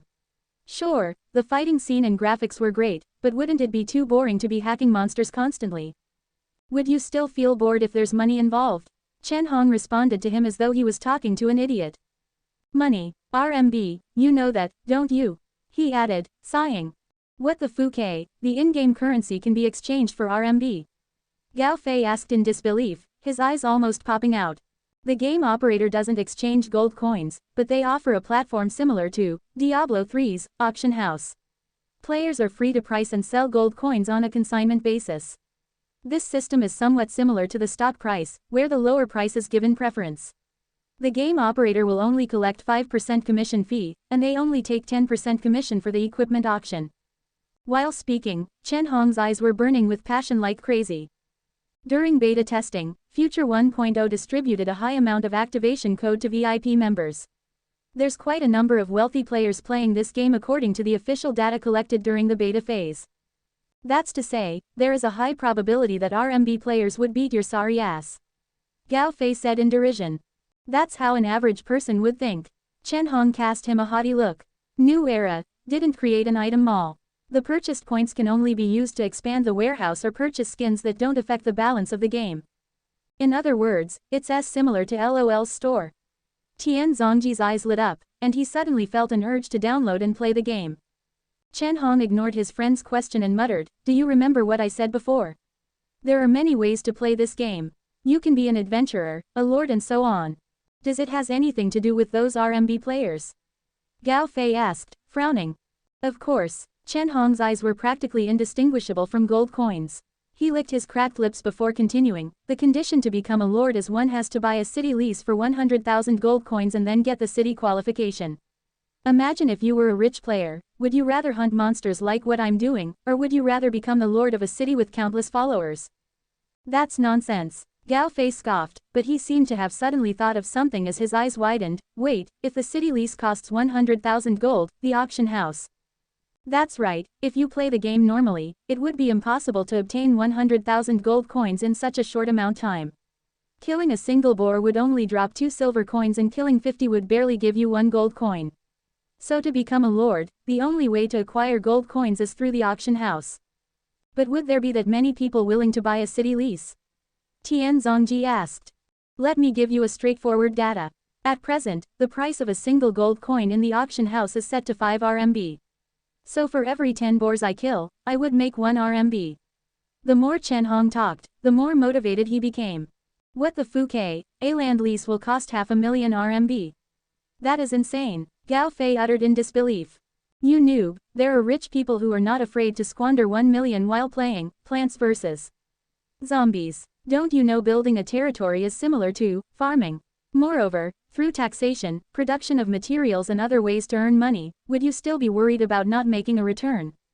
I'll tell you a rumor that I heard from one of my friends. Have you heard about Blood Sea Guild of Sword 4 Feet? Because of the popularity of New Era, they are planning to switch to this game. They are also currently raising funds in preparation for something big. Not only wealthy people, a lot of game workshops are also eyeing this city lease, so you can just imagine the future of this game. Isn't Sword 4 Feet a PC game?" Tian Zongji could not help but ask out loud. "If the mobile game is more fun than PC game, would you rather play a PC or a mobile game? The future belongs to the mobile platform." Chen Hong himself was becoming passionate about the future. Not only that, it can also be said that city building is the biggest feature of the game. The sandbox-like settings would allow the players to design their city based on their own preference. The city can be built anywhere from a certain distance from another city. And depending on the terrain and the map itself, the established city will receive a corresponding reward that would allow recruitment of special NPCs to attract other solo players. Do you know what this means? This means the earlier the city is established, the higher your advantage will be. You can get mines that produce iron ore, coastal areas fit for ships to dock, as well as unique NPCs roaming on the map. All major guilds are buying gold coins in order to seize those good spots. My plan right now is to kill monsters to gain gold coins and then sell the gold for money. Once I leveled up, I will explore the deeper parts of the continents. It'll be great if I can trigger some hidden mission. That would be really crazy." An ambitious expression appeared on Chen Hong's face. "But wouldn't the value of gold depreciate after a while if everyone purchased the city lease?" Gao Fei asked anxiously. The reason why he was asking was because he suddenly had the idea of making money from the game. Just killing 10 monsters would earn him 1 RMB. This was something really enticing for someone who doesn't have much pocket money. "You're overthinking it. Wouldn't you need to build establishments after building a city? Wall, city hall, residential buildings, farm, etc., all of which cost money. In addition to city lords, there are sea explorers. Although putting up a shop would not cost 100,000 gold, a small shop would at least be 500. As for the mega vessel, it costs 1,000 gold and above. The auction house wouldn't interfere with game content, and the difference between the demand for gold and RMB would prompt frequent trading between the players.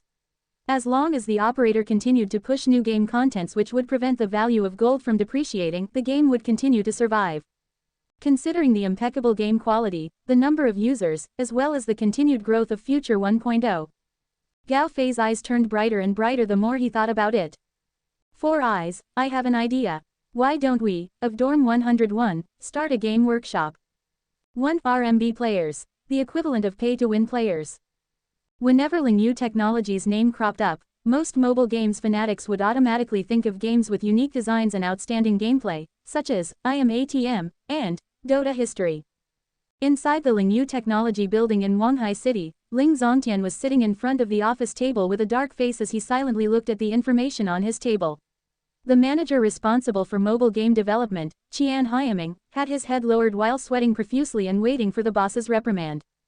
After a long while, Ling Zongtian finally spoke.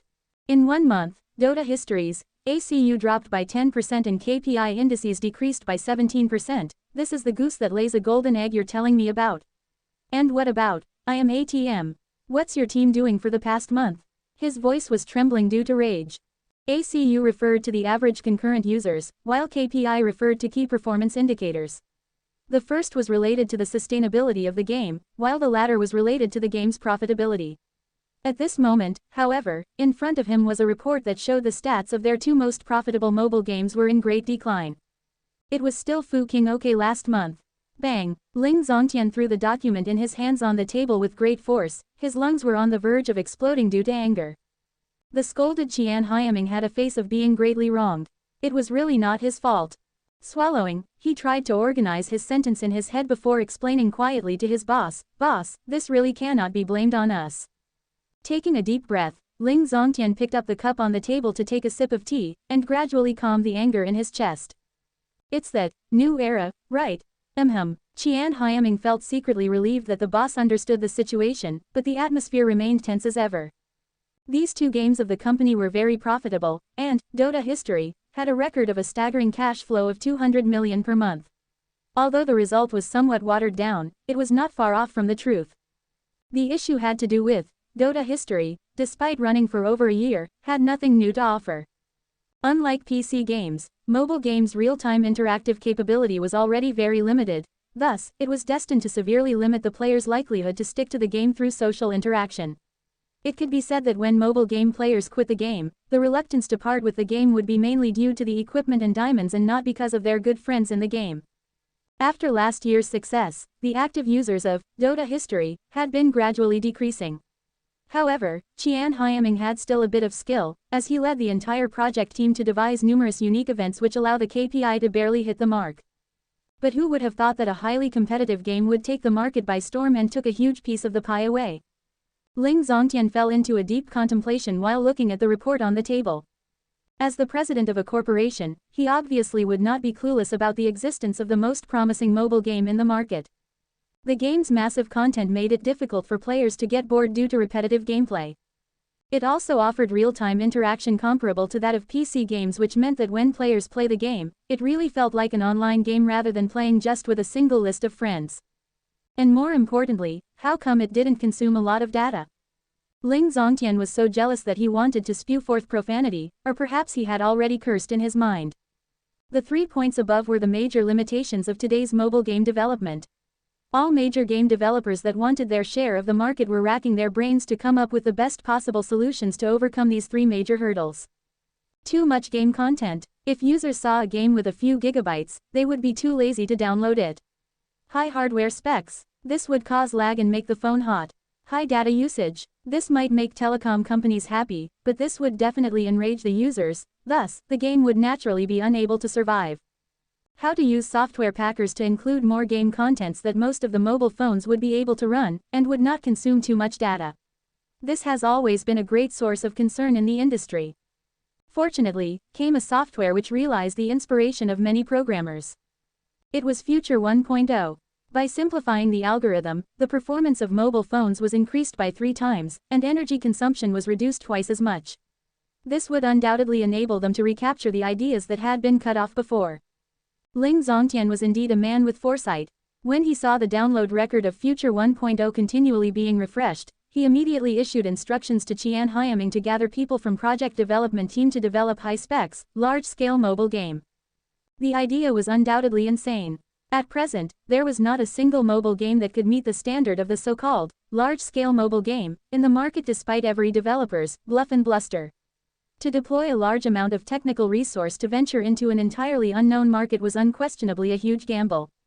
The reason for making such decision was because he was able to foresee the change in the future of the development of mobile games. Given how Future 1.0 had turned out, the future would have high-quality games with high resolution and rich, diverse game contents that could compete with PC games to fill the gaps in the current market. PC and console games would continually be pushed out of the market, and the mobile game industry would only going to get bigger. The only thing he needed to consider was how to gain the upper hand and acquire a bigger slice of this pie. However, his ambition was already deflated before it was realized. Turned out that Future 1.0 had a far greater ambition. Before they gained a foothold in the market, they quickly launched an independent game and ventured into the mobile game market. New Era. In the beginning, Ling Zongtian had not given their promotion of Open Game World, Sandbox Game Map, the strongest freedom in history, much thought yet. Who didn't know how to brag? Which developers did not vaunt their own game? Not just the players, even their own marketing staff didn't believe in the marketing. But when the game went online, Ling Zongtian's expression instantly turned green with envy. He heard a lot of empty promises before, but it was his first time seeing all the promises got fulfilled. Its unbelievable game quality set a whole new record in terms of gameplay. With the support of the Future 1.0's user base, New Era took the market by storm with no less than the impact that Future 1.0 produced and once again become a hot topic of the media. Future 1.0 made headlines again. Without a doubt, New Era had seized the initiative and took the lead in this market, which he had such high hopes for. How are things going on your end? Ling Zongtian no longer reprimanded Qian Hyaming, and instead asked about the large-scale mobile game that was currently under development. Hearing this, Qian Hyaming looked inconceivably bitter. It is almost developed and currently in alpha phase, but compared to New Era. As the project manager, no one knew better than him the product his own team was developing. If the quality was almost comparable, he would at least try to boost his own project by a bit to let the boss see they really tried and achieved some results. However, after personally playing New Era for a few hours, he went on playing for a while, and it was undoubtedly fun that he couldn't help but expand the warehouse. They had completely lost. No hard, just do everything you can to utilize your ability and creativity. Try a bit harder in the operations, Ling Zongtian advised exhaustedly as he rubbed his temples. Yes, boss. Qian Hyaming nodded and quickly left the office. Elbows on the table, Ling Zongtian stared at the report blankly. He's already 50 years old, and regardless how tough his body was, his temple already had a white streak on it. After being in business for so many years and starting with only a handful people in a 10 SQM studio to gradually becoming the industry leader in the mobile game development, it was his first time experiencing such troublesome issue. What made it troublesome was not the game itself, rather the chain reactions that came with it. The mobile game industry was huge, too big to imagine, so no matter how voracious the appetite of the future technology was, it would be impossible to completely dominate the industry. In most users' phone, it would be impossible not to have more than one game.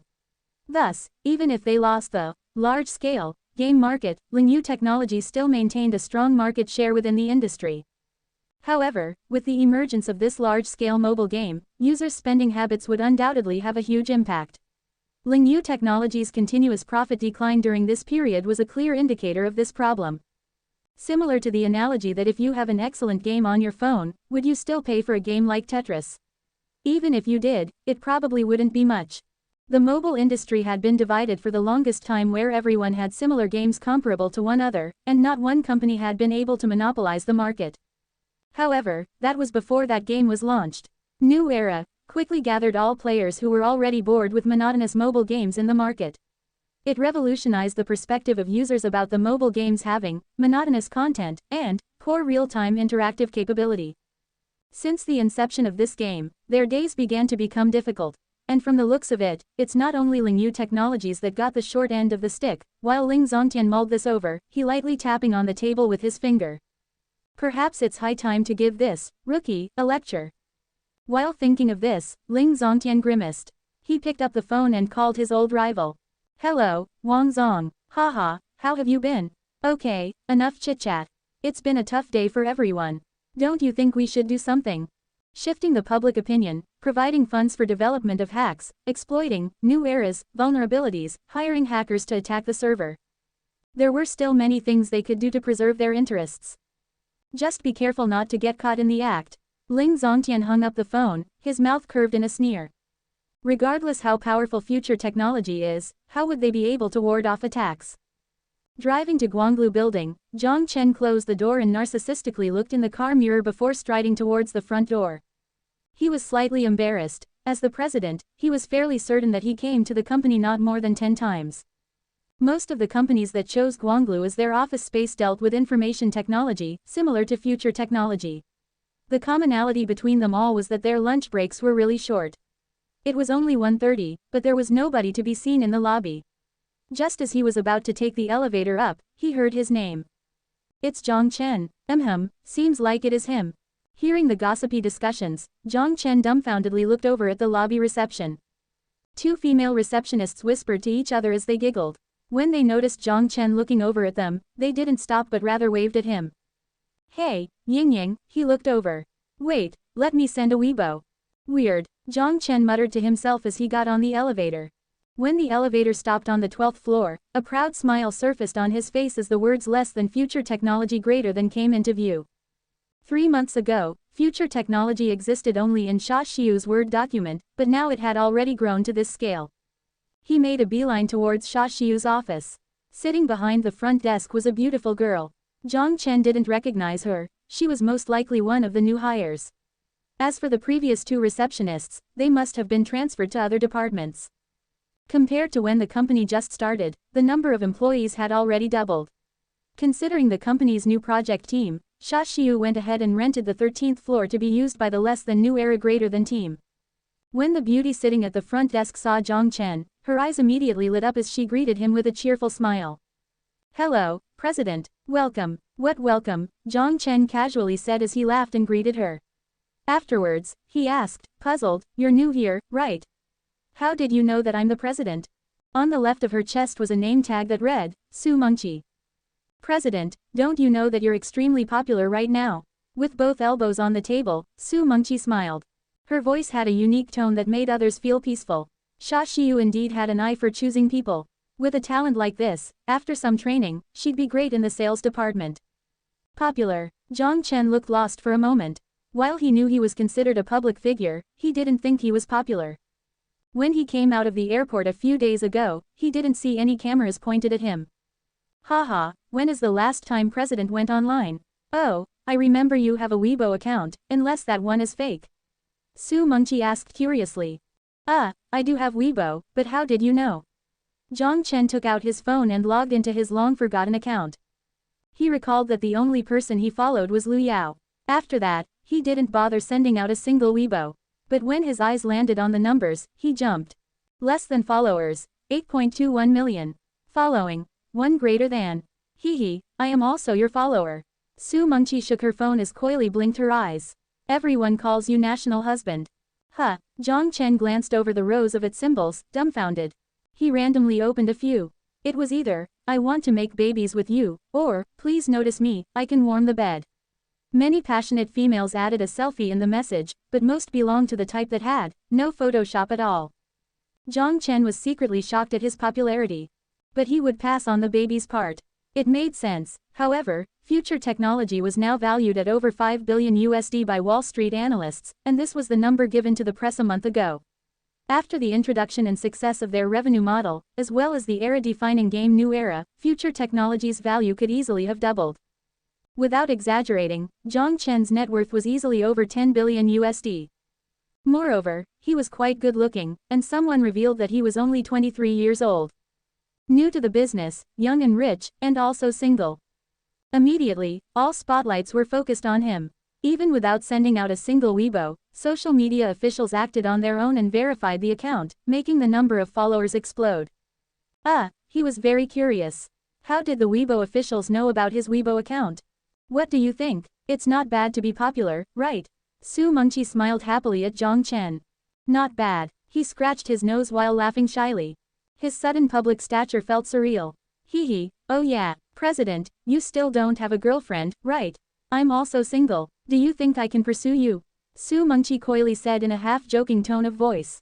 Just as Jiang Chen was about to reject her, a light cough transmitted from the end of the hall. Xia Xiu was standing there. Her silky, black hair was pulled up, and her black suit was paired with a white dress shirt, black stockings, and a black pencil skirt. She demonstrated the office lady vibe to perfection. Still stunning, Su Mengqi playfully popped her tongue out and immediately put her phone away. It was evident that Xia Xiu was well respected in the company. Don't use your phone at work. Remember this next time. After giving Su Mengqi a brief lecture, Xia Xiu glanced at Jiang Chen. She paused before saying, "Haven't seen you in a long time." Her tone somehow seemed to carry a hidden bitterness. Jiang Chen said apologetically, I was about to go find you." "Then follow me." Xia Xiu nodded, then she turned around to lead the way to the office. After the two left, Su Mengqi patted her chest with relief. Her best friend walked over with a briefcase and gently tapped her. "Chi-Chi, do you have a death wish? You dared to hit on the president in front of the CEO." What? Could they? Su Mengqi's eyes suddenly popped out as she realized the relationship between the two. Her best friend Li Fengying whispered mysteriously, "Let me tell you since you're new and don't know. The reason why the CEO still hasn't found a boyfriend yet is because of President Jiang. What do I do then?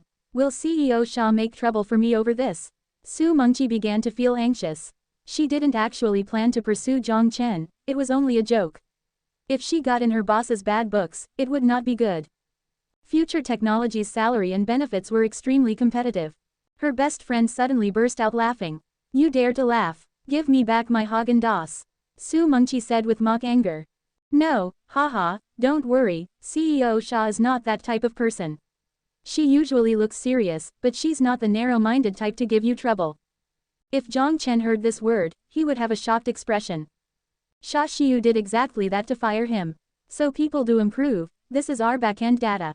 Xia Xiu leaned down to press a few buttons on the laptop, then she turned the screen towards Jiang Chen with a rare prideful look displayed on her face. It was the server management system designed by Yao Yao from which server activities were monitored. 25.27 million registered users. The number wasn't overly high, considering Future 1.0 was a one-person one-account registration system. Therefore, less than new era greater than was linked to Little White, which didn't allow fake accounts. This made it so that the number reflected the number of people actually playing the game, unless they had multiple phones. The reason behind eliminating Smurfs was simple, to avoid having people open multiple accounts with the intent to disturb the economy within the game and use up server resources. Less than new era greater than operated on one server in the entire country and used cloud computing to transfer calculation data from the client to the server. Even with Yao Yao's magically modified server, there was an inordinate amount of stress placed on it. The peak concurrent users have hit 15.03 million and the average concurrent user number is 8.14 million. It's nothing short of a miracle. Xia Xiu couldn't seem to stop talking. "What about the profit?" Jiang Chen immediately asked. He was concerned about their new revenue model. Would such an innovation fit the market? He knew the game was online for just 2 days, which was too early to tell, but he still couldn't help but ask. Xia Xiu smiled and clicked the screen. "This is the current total auction amount, already exceeding 14 million. With a 5% commission fee, revenue has reached 700,000 within the first 24 hours of operation." So much. Jiang Chen was shocked. He wasn't surprised by the revenue within the last 24 hours but rather by the auction amount of 14 million. It reflected the people's interest in game spending. And it'll only increase. Xia Xiu's voice was emotional, her voice trembling. The player's current method of obtaining gold in the game is still slow, making a huge gap in demand.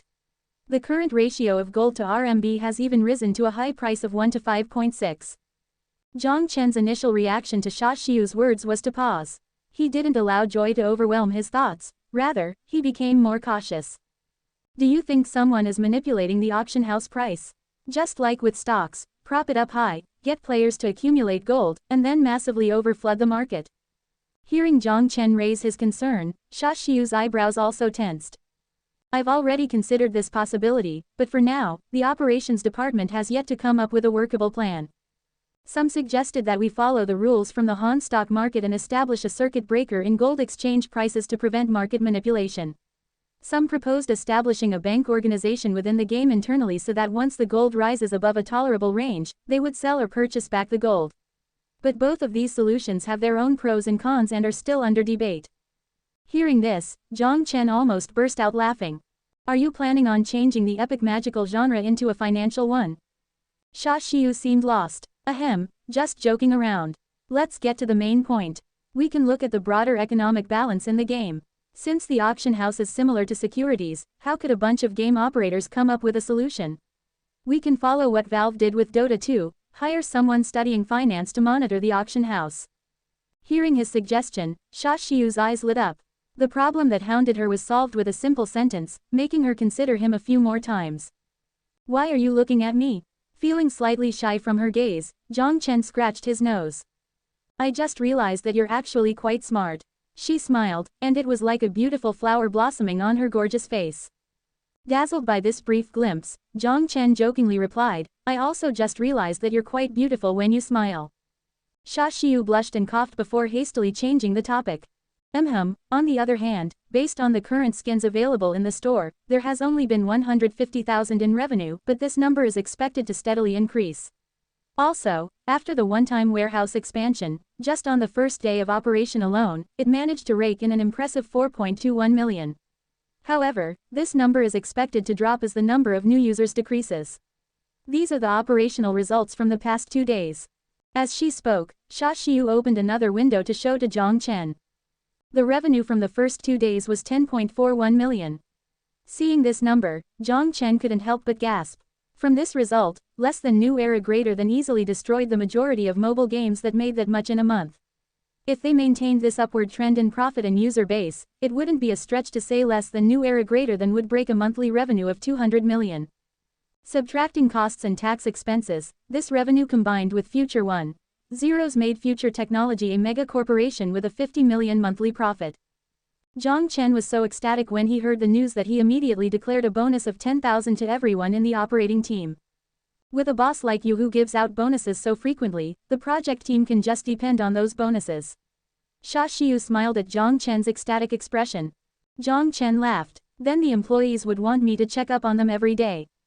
Just as Xia Xiu was about to mock him by saying, then why don't you come by every day, the laptop on the table flashed a red alert symbol. Jiang Chen was confused, but Xia Xiu sighed as if it wasn't a big deal. This already the 12th time today. They were heavily grouped around the morning hours, but then here we go again. Network being infiltrated. Jiang Chen frowned. That's right, it was more frequent yesterday. Xia Xiu continued, in the beginning, our programmers were highly focused on dealing with the attacks, but when we found that they couldn't even break past the server firewall, we began to ignore it. Speaking of which, how can we get rid of this alert? It always forcefully increases the volume and stays in the middle of the screen. It would be funny if they managed to infiltrate the firewall, Jiang Chen muttered in his mind. I'll get the overseas team to make some adjustments. He only had to have Yao tweak it, very simple. As Jiang Chen and Xia Xiu ignored the hacking alert on the laptop, in an apartment 100 kilometers away was a man in a black tracksuit. He resembled a zombie with his deep eye sockets as he typed furiously on the keyboard. The veins on his arms were abnormally prominent, and his bloodshot eyes seemed as though they would pop out at any time. A pallid face showed from beneath his hoodie, and with his small figure, he looked underage from all perspectives. The typing speed he demonstrated, however, would embarrass any professional writer. Of course, he was not a professional writer but rather a hacker. How can this be possible? How can this be possible? Lines of code, or at least, lines of error codes, were reflected on his pupils. The typing stopped when the screen flashed multiple red crosses. No matter how many times he tried, it was the same result. They had to have a security team of at least 10 professionals. As soon as his hands left the keyboard, the room quieted down, and all that could be heard was the humming of the computer fans. Ah, can't beat it. Xie Lei raised his head, and he sank into the chair feeling defeated. He stared blankly at the ceiling as he mumbled, it's only fair.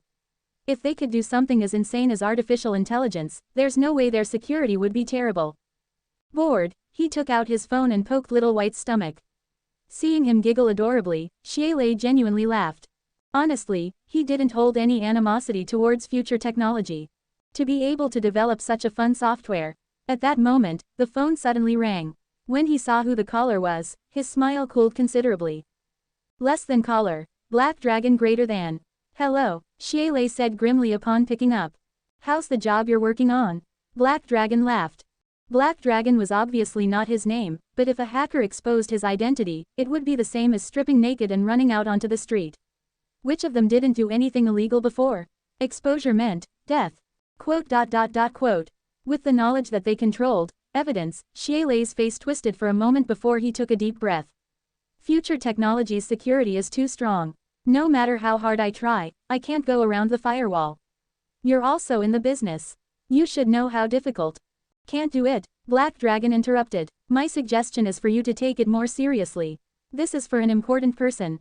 Based on our long-standing relationship, I'll give you 20,000 allowances after this is finished, he said slowly. 20,000? Since when are you so generous? Xie Lei mocked. Black Dragon, who was usually too cheap to give a few thousand, was now offering 20,000. The client this time must have offered more than 1 million. Don't bullshit me. If you don't want it, fine, I was only pitying you and you mock me. Let me tell you, Green Bird, or Xie Lei, if you don't do a good job, just wait for the cops to show up at your door. After finishing, Black Dragon hung up. Taking a deep breath, Xie Lei flung the phone to the side and buried his head between his knees. Green Bird was a renowned name among hackers, but it was useless. The Xie Lei in front of the computer screen was only an ordinary teenager. Damn it, he smashed his fist onto the table. On the phone screen, Little White curled back anxiously. He couldn't see Xie Lei's expression since the camera was covered, but he could detect agony from the sound waves. Just as Xie Lei was despairing, a tiny hand patted his head. Brother, a young girl stood behind him and whispered. Her face was similarly pallid, but it looked graceful in a way that healed when seen. The only unfortunate part was that she had no color in her pupils. She couldn't see. Xie Lin, his sister. Xie Lei placed his hand on hers and tightly held onto it with a forced smile. Don't worry, brother is here. Even though he knew she couldn't see, he struggled to smile. The girl continued to smile gently. Don't tire yourself out. Seeing the bright smile on his sister's face, there was only remorse in his heart. Listen to brother, I got another deal. The boss is generous and offered 20,000 in compensation. Whoa, brother is so impressive. Her hands clasped together in front of her chest as she slightly opened her mouth in surprise. Your brother is really impressive, therefore, I will heal your eyes. Xie Lei desperately kept his tone normal while his fingers tightly clenched onto the armrests. He was not afraid of going to jail. He was done with Black Dragon's manipulation. But what stopped him from going was his sister Xie Lin. If he went to jail, his only source of income would disappear. Not only would he be unable to treat her eyes, it would also be difficult to live. He took a deep breath, his mind already made. Although the hope was slim, he had to take a gamble. When Jiang Chen announced a bonus of 10,000 for everyone, the employees all began to cheer in joy. Xia Xiu, who stood beside him, rubbed her face. She whispered, didn't you say a bonus only to the New Era project members? How did it become everyone? Hearing that, Jiang Chen paused before immediately laughing it away. That's fine, everyone contributed, so everyone should be rewarded. There are a lot of employees in future technology, but no one is an extra. Boss, Chen Lulu in the legal department put her palms together as if she was praying to Jiang Chen. What? Jiang Chen smiled. You look like you're glowing. At the edge of the circle, Su Mengqi stopped clapping along with her colleagues. As she watched Jiang Chen, who was surrounded, there was a different light flashing in her eyes, like a magpie that had just discovered shining jewelry. Girl, are you thinking about someone? Her friend said with a smirk. She stood beside Su Mengqi and poked her friend in the arm. Funnying, Su Mengqi murmured, as if she hadn't heard her friend's words. Seeing the lost face on her friend's face, Li Fungying looked at her confusedly. What, who do you think is prettier? Me and CEO Xia. Su Mengqi said with a pout, her eyes drawn to the person in the center. PSH. Wait, you, I have decided. She suddenly clapped her hands, a fighting light burning in her eyes. I've changed my mind. Future Technology had a total of 34 employees. With a bonus of 10,000 per person, that came out to only 340,000, this was a drop of water in the vast sea of Future Technology's future profits. Following the growth of the company, their monthly salary would eventually be far greater than that number. But what Jiang Chen didn't know was that the employees were touched not by the 10,000 bonus but rather by what he said at the end. There are a lot of employees in Future Technology, but no one is an extra. Nothing else instilled such a sense of belonging as having one's own value recognized. They spent days and nights drafting plans, discussing marketing strategy, and handling the details of the operation. Other than working for the salary, did they not want to be recognized for their values? No one felt this as strongly as Jiang Chen did ever since he was fired at will.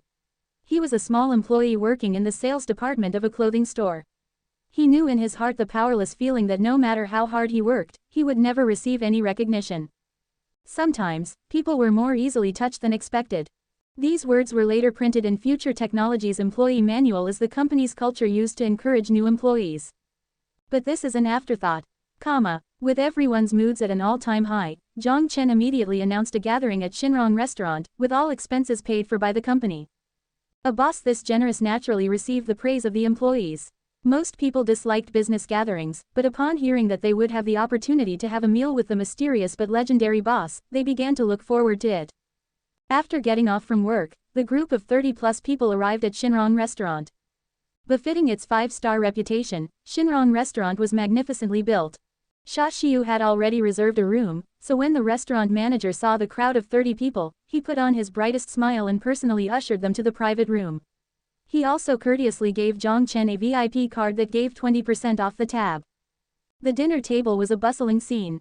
Jiang Chen happily accepted his employees' toasts, but considering that he had to drive, he took care not to drink too much and placed the remainder in the storage dimension. Sitting beside him was the second in command, Xia Xiu.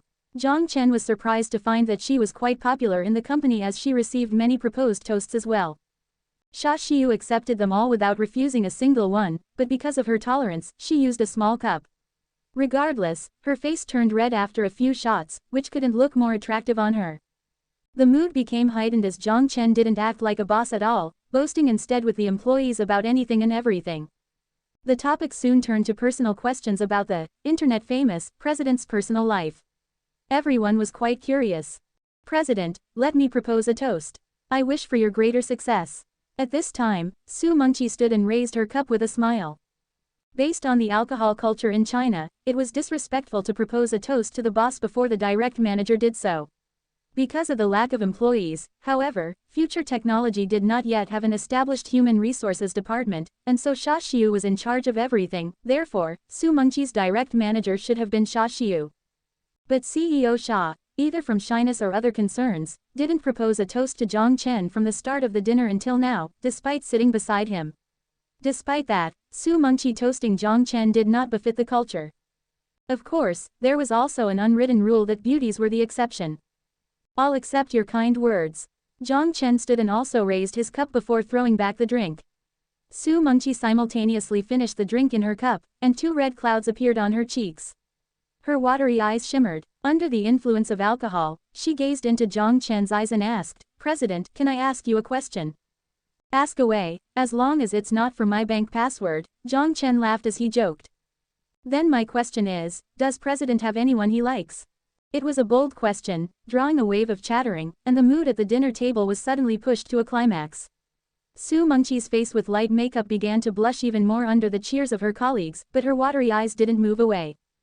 Many people speculated that CEO Xia had feelings for the president, but when she remained unperturbed by the question, people began to question their suspicions.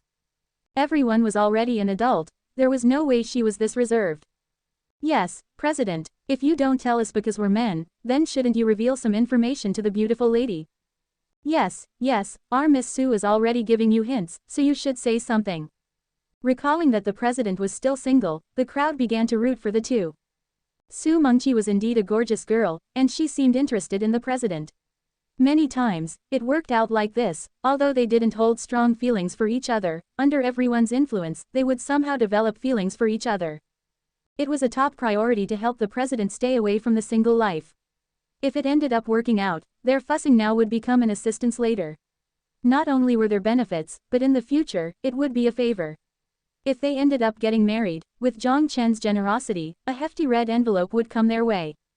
And even if it didn't end up working out, it was a light jest at the dinner table, so not many thought too deeply on it. For some reason, Xia Xiu buried her head and poked at her fish, feeling wronged. She had the urge to stand up and do something, but she didn't know exactly what, so she couldn't find a reason to get up. Jiang Chen gave a troubled smile. This was a difficult question to answer. Sun Zhao and Yao Yao were from the other world. Aisha's identity and age were unique, so it wasn't good to expose them. Lu Yao was a celebrity and would not be good to expose as a mistress. FCK, he thought he had so many girls, but not a single one could be brought home for New Year's.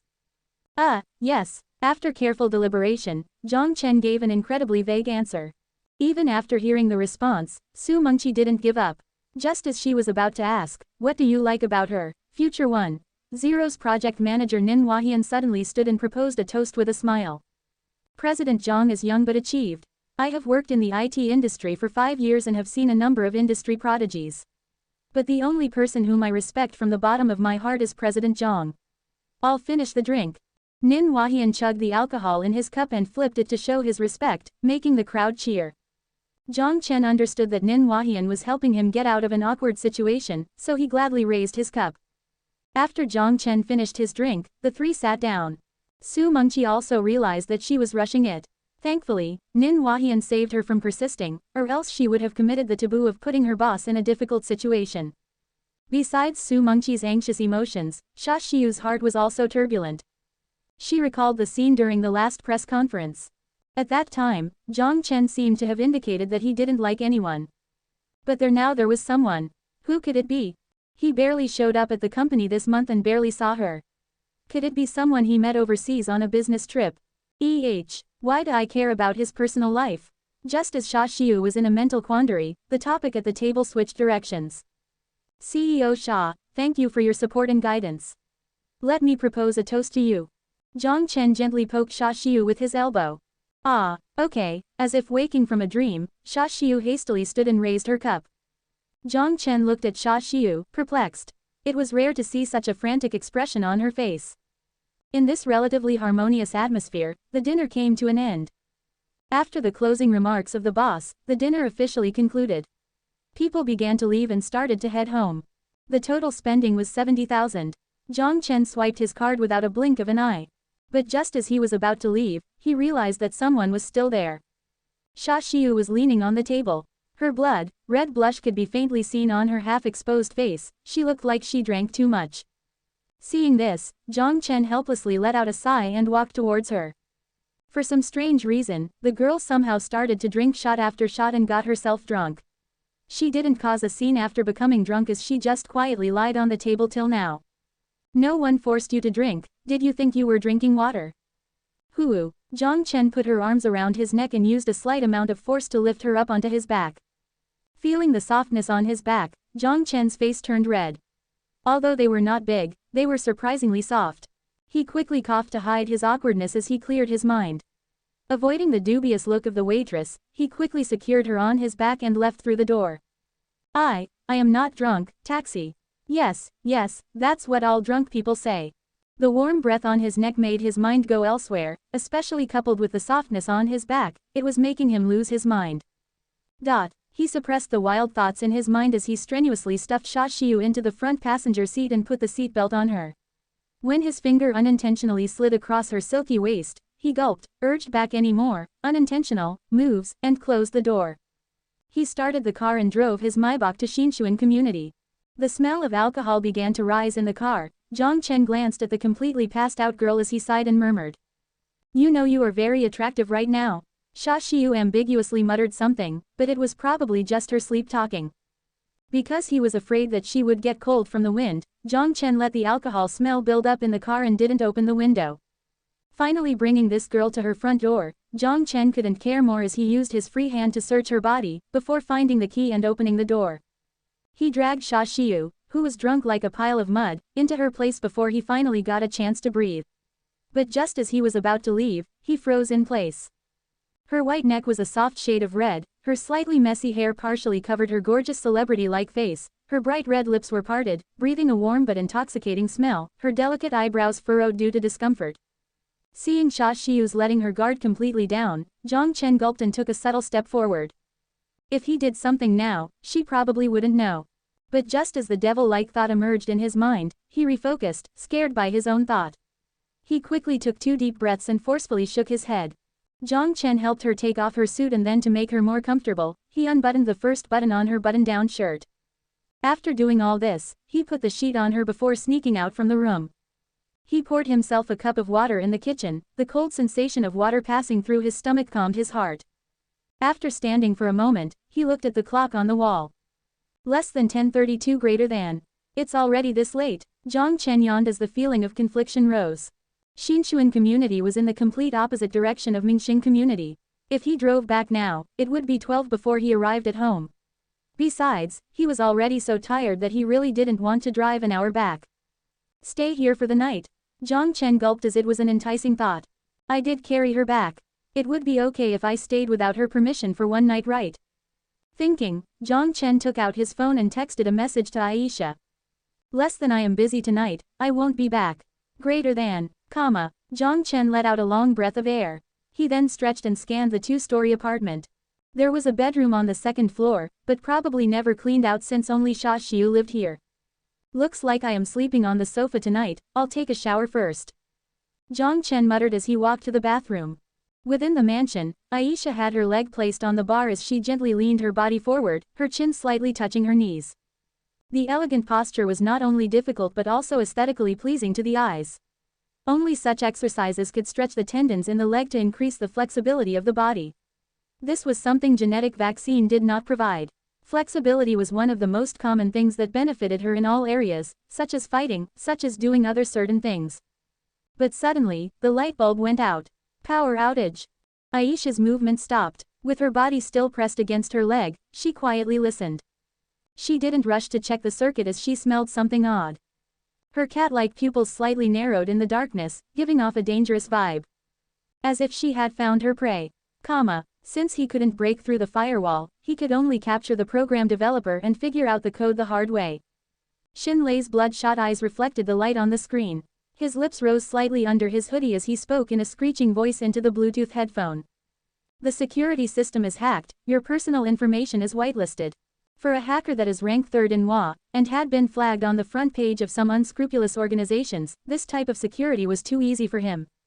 Though he hasn't done these types of things without pay for a long time. Confirmed. A female voice came from under the hood of a purple tracksuit. Yan Xiaoyan, the childhood honey of Xie Lei. She has a black belt in Taekwondo, even though she is only 17. Her swift moves could easily beat 5 to 6 adults. Due to her affection towards Xie Lei, she agreed to this dangerous plan without much hesitation. It's taken care of, let's go. She waved at the two people behind her, and Yan Xiaoyan led the way to the high-end community. Lu Dahu, known as the Chubby Tiger, is a good friend of Xie Lei. He was 3 years older, spent a few years in the military, and is currently unemployed. Zhang Chao, also Xie Lei's good friend. They met a long time ago on the internet. He was around the same age as Xie Lei. Although he lacked knowledge about computers, he was a huge fan of the military. He was not tall but was skillful with almost all military gadgets. After Xie Lei confessed his trouble, they agreed without hesitation. The plan was simple: sneak into the mansion, control Jiang Chen, drive his car and take him out of the community to the agreed-on spot. They only had 1.5 hours. Once the clock hit 12, the server would reset, and the access control gained by Xie Lei would be lost. His eyes locked onto the screen as Xie Lei already infiltrated the camera within the community. Seeing his 3 friends successfully pass identification at the front door and walk inside of the mansion, he took a deep breath and pressed a few more buttons. The memory of the camera connected to the server was erased, the write function disabled. The camera tonight would not record anything. Once they left, they only needed to delete their personal information from the server. As if they were never there. Xie Lei knew that he and his friends were playing with fire. If they were accidentally caught, all of them would go to jail. People here are all veteran soldiers. Lu Dahu lowered his hat as he mumbled. Aren't you a veteran as well? Zhao Chan with a backpack mocked. It's different. Lu Dahu forced a smile, as his square-looking face looked rather helpless. Based on the vibe I'm getting, they were at least special forces from the army. Be quiet. Yan Xiaoyan, half a step in front of them, whispered. Xie Lin's fingers typed on the keyboard. He constantly changed between cameras while drawing with his right hand and marking the route of the patrol team. Turn right in the front, avoid patrol team A, walk straight into the intersection before turning left. Try to avoid contact with anyone, your guys look odd. Understood. Yan Xiaoyan lowered her voice as she held onto the Bluetooth earphone. She then signaled the 2 people behind her to quickly move to the street on the right. Although they already passed the check at the front door, wandering around this late would easily cause suspension. They were not prepared to be questioned because the backpack Zhang Chao carried had all the tools for crime. 3 sticks, handcuffs, ropes, 3 night vision goggles, and 1 signal jammer. Zhang Chao bought everything from an exclusive channel. They were all authentic product from UAATN Corporation, which shocked Lu Dahu, the veteran soldier. Of course, Xie Lei paid for it. The 3 of them sneaked into the mansion at the deepest part of the community. The European-style high wall, the cut green grass, and the straight brick trail. The building's structure shone with elegance. Damn it, people here must be ridiculously wealthy. Do you think there are bodyguards inside? Jiang Chao mustered as he took off his backpack. If there are any, I'll take care of it. The girl in the purple suit said confidently. She pressed the earphone again. We are in position. Okay. Xielei took a deep breath and clicked his tongue. Sparks suddenly came out of the generator on the north side. In an instant, the entire community fell into darkness. With fingers on the keyboard, he simultaneously locked the electrical room's password so that even if they started the backup generator, it would take a while. He had to thank the highly digitalized design of the community. If it were a mechanical lock, there would be nothing that he could do. Without wasting a second, Yan Xiaoyan took out a card from her pocket and swiped it on the metal gate. Xielei, who already acquired the password information from the database and had copied the key onto the black card. The card in her hand was equivalent to the actual key and easily opened the door. Quick, put this on. Jiang Chao excitedly threw the night vision goggles and sticks into their hands and put one on his hand skillfully as well. The night vision goggle not only allowed them to obtain vision in the dark, but it also hid their faces. They quickly sneaked into the mansion and approached the door. Pressing against the door, Jiang Chao took out a lockpick and opened the door with a few clicks. Then he signaled the two companions to enter. The mansion looked rather empty, there was no one on the first floor. Based on the lights they saw from the outside, there should be people on the third floor. The three quietly waited against the wall. The electric valve was outside. If someone came down to check, they must pass by where they stood. Why is there no noise at all? Typically shouldn't they all check the valve? Lu Dahu's eyebrows tightened as he said with his voice lowered. Yan Xiaoyan also raised her eyebrows. Not only were there no footsteps heard upstairs, but there was also no lights from a phone or candle. Could it be that Jiang Chen was already asleep, and just forgot to turn off the lights? Let's go to the bedroom. Yan Xiaoyan suppressed her voice as she led the way, sneaking upstairs. It would be up to them once they enter the mansion. The camera in the community could not monitor inside the mansion as it was for the consideration of residents' privacy. The mansion was in a frightening darkness. But the darker it was, the more advantageous it was for them since they had night vision goggles. The camera in the community was installed with internal batteries so that even though the power went out, it could still last for a few more hours. Seeing his friends have already entered the mansion, Xielei let out a sigh and leaned against the chair. Now just need to catch Jiang Chen, get the firewall security code from his mouth, hack into less than new era greater than server, and delete the user information and gate data clean. Pity, the game is not bad. He shook his head, stared at the open gate, and mustered arrogantly. Please close your eyes at night. Water poured down. Jiang Chen closed the knob before he shook off the droplets of water on his head. He then walked out of the shower as he grabbed a towel beside him and wiped himself. It felt much better after the shower, as if all the alcohol and weariness was washed away. But the faint fragrance in the room put him in an awkward spot physiologically. He thought while he wiped his hair with the towel. But as he wiped, his hand froze in the air. This is Sha Xiu's towel. Thinking that towel once covered a pure blossoming flower, and countlessly wiped the mists off of the leaves. He stared at the towel in his hand as Jiang Chen's expression on his face suddenly turned awkward. But at this time, a blurry, but shaky figure suddenly appeared on the opaque glass in the washroom. Jiang Chen, who realized what happened, was about to stop her before the bathroom door was pushed open first. Seeing the haggard Sha Xiu arduously holding on the door frame. Just as she was about to come in, she was stunned at the doorstep. The cynical thing that appeared in her field of vision made her briefly lost her ability to think. It was hard to describe the expression on her face. Should it be wry, shocked, or humiliated? The air of silence filled the air between the two. Hi. Jiang Chen first broke the silence rigidly. He moved the towel to cover the inexplicable part while keeping a straight face. Perhaps maybe she was drunk, or perhaps the image was too shocking. Sha Xiu didn't scream, but rather she calmed down and silently closed the door. Looking at the close the door, a bitter smile appeared on Jiang Chen's face. Maybe I should have screamed. Since he already used, and also was seen, might as well finish drying himself. Jiang Chen shameless dried his entire body, then washed her towel before putting his clothes back on. He then left the bathroom. He turned to the living room as Sha Xiu was already sitting on the sofa. When Jiang Chen came out, her vision immediately gazed onto him. Just as Jiang Chen was mentally prepared for the pervert, sick-minded, the expected anger didn't arrive. Are you going to ask me something? He felt a bit frightened by Sha Xiu's silence. Jiang Chen careful sat across from her as he said apologetically.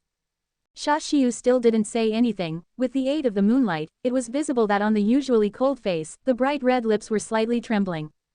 Because she is so angry she couldn't express it. Jiang Chen drilled deep into his mind and still couldn't figure out the current mood of this girl. The prideful ice beauty realized after waking up that she was lying on the bed, with clothes slovenly, the first button of the dress shirt unbuttoned, and also a man pervert using her washroom to take a shower, using the towel that she had always used. From any perspective, she must not be in the best mood. You were drunk. Jiang Chen awkwardly tried to explain. With the direct stare, Jiang Chen didn't know if she was thinking or mooning out. You were sleeping on the table, so I carried you back on my back.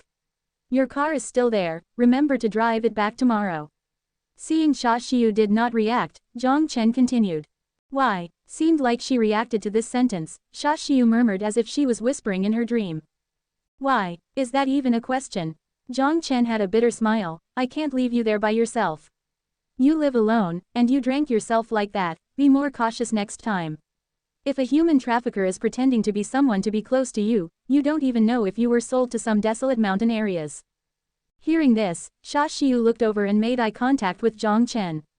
After a long silence, even to her disbelief, she asked, then would you come to save me?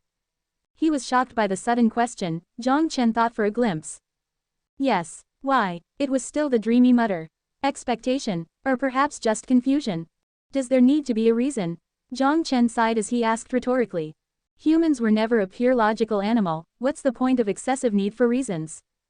Xia Xiu was not pleased with Jiang Chen's response.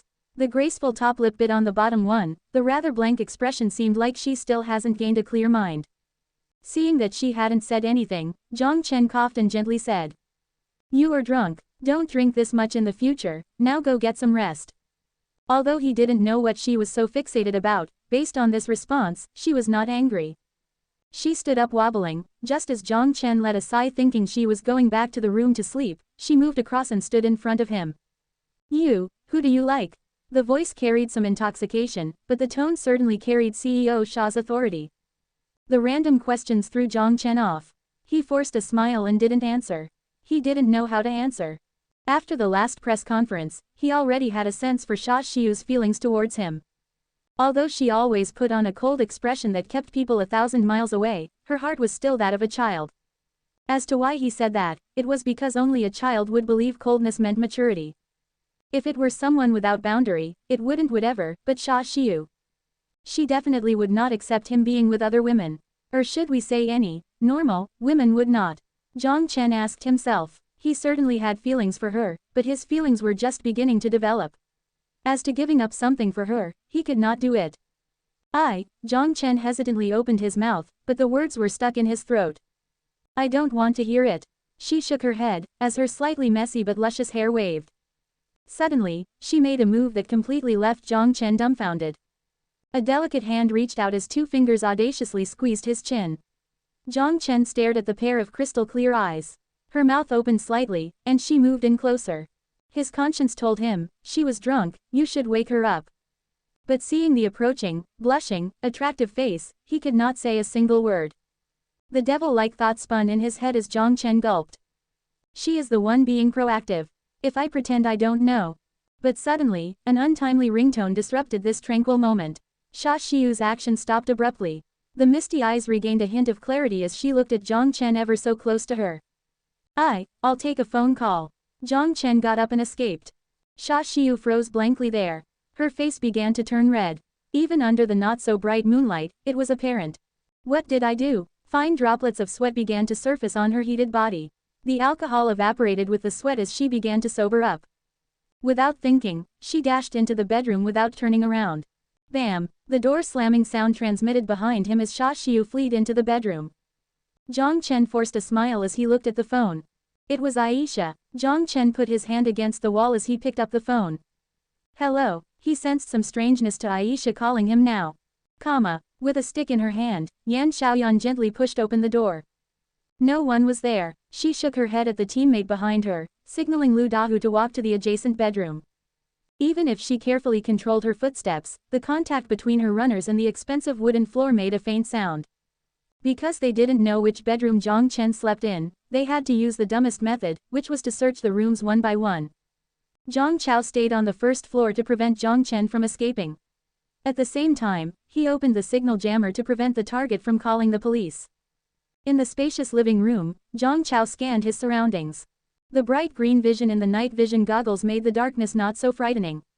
Seeing the home theater on the wall, he was shocked. 85 inches 4K smart TV, as well as the TV screen. This at least cost upwards of $500,000, he mustered in his mind as he felt anxious. It was his first time kidnapping, and they were just not kidnapping an ordinary person.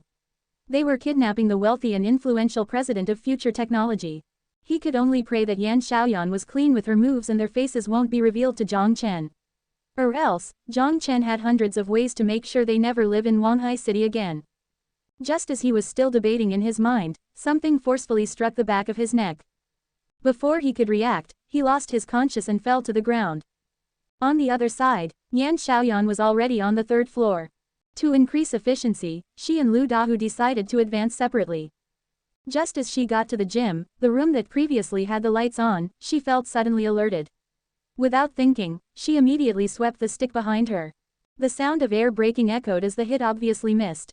Easily dodging the strike, Aisha, with a grim look, moved. When she thought the situation couldn't get any worse, Yan Xiaoyan immediately kicked up her leg and blocked the lightning-fast roundhouse kick. Ouch! Sharp pain transmitted from her legs. Cold sweat began to drop from Yan Xiaoyan's forehead as fear began to overwhelm her. They were not on the same level. She was part of the national competition before, but even in the championship match, she never felt such powerful force. Yan Xiaoyan quickly moved back, but she was already backed up against the window. The pristine moonlight shed into the room as she felt her vision increase drastically. She pulled off the annoying night vision goggles, only leaving the mask on her face. Yan Xiaoyan stared at the girl approaching her. The girl was not tall, she could even be described as tiny. Her wavy hair was tied into a ponytail. She had an exotic, gorgeous face, but all these factors were not critical. What made Yan Xiaoyan frantic was the grim-looking eyes. They were looking at her as if she was a dead body. The desire to kill was immense. Hearing noise coming from the gym, Lu Dahu quickly rushed over. When he saw Yan Xiaoyan confronting Aisha, he held his breath and sneaked up behind her in an attempt to choke her from behind. Yan Xiaoyan also held her breath when she saw Lu Dahu approach Aisha from the back. Her heart was about to jump out. When she thought the plan was about to work, she saw a sneer from the corner of Aisha's mouth. She moved like a leopard. The girl turned around and performed a roundhouse kick. The swift action directly landed on Lu Dahu's unguarded chest. The power, disproportionate to her size, kicked the almost 200 pounds, well-built man, away. Yan Xiaoyan looked at the scene in disbelief as the hand carrying the stick shook uncontrollably. Although she held a weapon in hand, it did not bring her the slightest sense of safety. However, she didn't back down. Aisha looked at her in silence. Then, grabbing the box-shaped signal jammer from her back, she turned off the power. Static, Xiaoyan, how's the progress going? Seeing the communication channel was restored, Xie Lei desperately asked. Lei, I might, Yan Xiaoyan said with bitterness in her voice. But before she finished her sentence, the communication channel ceased again. Aisha restarted the signal jammer, tossed the device away, and opened the EP on her wrist. The wireless tracker in her pocket already sent the communication information to the EP. It marked 2 related red dots on the EP map. Utilizing the brief window when the communication channel was restored, she located the commander's coordinates. The magic of future technology was something these primitives would never understand. Yan Xiaoyan was shaking when she saw Aisha's series of moves. She didn't know what she was doing. The calmness before had completely vanished. The confidence she built based on her fighting ability was quickly shattered by the clean moves of the girl in front of her.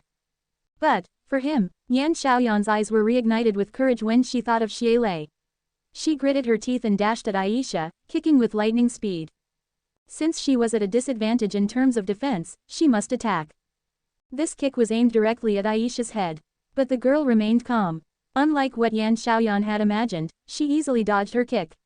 Then, with cat-like agility, Aisha was behind her. As Yan Xiaoyan had guessed, they were not on the same level. Before she was able to react, a sharp pain came from the back of her neck, making her lose consciousness. She immediately fell to the ground. Someone attacked the mansion, Aisha concisely reported. Jiang Chen's expression changed immediately. Are you okay? I'm okay. The attackers had some creative ideas, but the techniques they used were that of an amateurs. Based on the skill levels of those people, they must have someone strong assisting them to avoid the patrol team. Based on initial speculation, that person should be a hacker proficient in cyber warfare, Aisha said softly as she looked grimly at the 3 people lying in the basement with their hands and feet tied up. Hearing Aisha was safe, Jiang Chen was relieved. But then he quickly realized that his worry was a bit unwarranted. After deliberating for a moment, Jiang Chen asked in an undertone, "Do you know who sent them there?" "Not clear yet, but I already have the coordinates of the hacker. I'll send it to you by phone." I'll take care of it." Jiang Chen hung up the phone. Shortly after, Little White shook as a picture of the coordinates were sent to Jiang Chen's phone. 2 dots were connected. 1 dot was located in his mansion, while the other one was located in the rural area of Wanghai City. He looked in the direction of Sha Xiu's bedroom and hesitated. But in the end, he sighed. He decided not to go up and knock on the door. Instead, he put on his shoes and left the apartment. With her back against the cold wooden door, Sha Xiu hugged her knees as she buried her head in her arms. However, through her arms, the red hue on her gorgeous face could still be seen. "Woo, I want to die, what did I just do?" A soft whimper escaped her mouth as her ostrich-like head buried deeper between her legs. Her thoughts were a mess. The furious pounding in her left chest was too distracting. What if he knocks on the door? Should I open it? But I almost just did that kind of thing. I want to die. This is so embarrassing, but I should open the door. It would be rude just to leave him hanging in the living room. If I explained, it would get rid of the bang. The sound of the door closing transmitted through from the outside. Sha Xiu paused for a moment as she slowly lifted her head up. Seemed to be the front door. He left. He just left. While she let out a sigh of relief, for some reason, she felt disappointed. But as to why she felt disappointed, she couldn't give a reason. Driving furiously on the road, Jiang Chen glanced at the red dot on the GPS before he fixated his gaze back onto the road. He let out a sigh as he held onto the wheel. It would be better to find a chance and talk to her, he mumbled. Jiang Chen turned the steering wheel before parking the car near the target's community. Since it was a hacker proficient in cyber warfare, the community's cameras should be under their control. Definitely a possibility. Jiang Chen locked the door and walked towards the back door of the community. It was almost 12, only a few windows in the community still had their lights on. He avoided a few obvious cameras as he approached the electric substation of the target's building. He opened the box and put his right hand inside. Charging the interdimensional bracelet, the energy of the bracelet was suddenly full. The brute intake of electric current instantly exceeded the threshold value of the substation. Without a doubt, the entire building lost power. A mocking smile appeared on Jiang Chen's face. He closed the box, put his hands in his pocket, and walked into the shadow. It was 12 at night. People who were still awake, and desperately wanting to restore the power rather than going to sleep, would probably be the only ones providing assistance. Regardless who it was, he only needed for the fish to take the bait. Xie Lei's eyes locked onto the screen as he nervously waited for his companion's response. The communication signal was interrupted. Did they get caught? Can't be. If they did, they would use the phone to communicate with me, the perpetrator. Damn it. Xie Lei's fist slammed onto the table. He did not consider a backup plan. He never thought about the changing variables within the plan. He started to regret the tracksuits. Even if he was out of solutions, he never should have come up with kidnapping. The evidence Black Tiger controlled would at max get him 10 years, but kidnapping. His face turned pale as he prayed. Xiaoyan, Chubby Tiger, Xiao Chao, please be safe, please. But then, the entire building suddenly lost power. This made the already tense Xie Lei jump. The fuse short-circuited. Can't be a power outage. There was no notice posted, he mustered as Xie Lei left his seat. In the assumption that someone was caught, the opposing force must have obtained my location through interrogation. Then, I should have been caught already. The door definitely won't be able to block anyone. However, since no one is here, that means they should not have been caught but entered into a stalemate with the target. Without electricity, there was nothing he could do. Regardless, he must quickly restore power. Once it passes 12, the server would reset. If he wanted to provide support, he must hack into the server again. Xie Lei left the room. Squeak. He carefully opened the door, cautiously looking into the pitch-black hallway. When he didn't see anyone, Xie Lei let out an uneasy breath. Am I being too anxious? It made sense. If they already knew my location, what's the whole point of using the trick of cutting the power? But what he didn't know was that in the near-distant future, there would be a device that could locate communication signals. A device used by future snipers. Though of course, there will be signal jammers in the future, but right now, it was as easy as breathing for Aisha to location the coordinates of the communicator. The night's breeze was quite chilly. The pale hand of the teen tightened the zipper of his tracksuit. His entire face was hidden under the shadow of the hoodie. It was already autumn. Maybe it was time to buy Xiaolin some thicker clothes. When he thought about his sister, a gentle smile appeared on his face. Although the first reaction of most people was gloom when they first see him, she was the only one that didn't think so.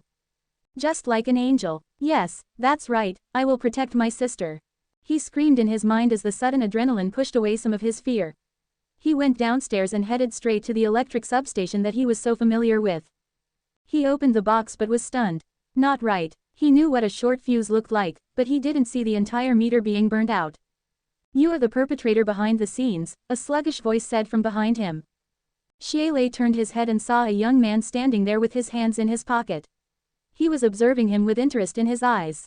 Your left foot moved half a step back. I guess you want to run, but I suggest you don't do that. Jiang Chen sighed.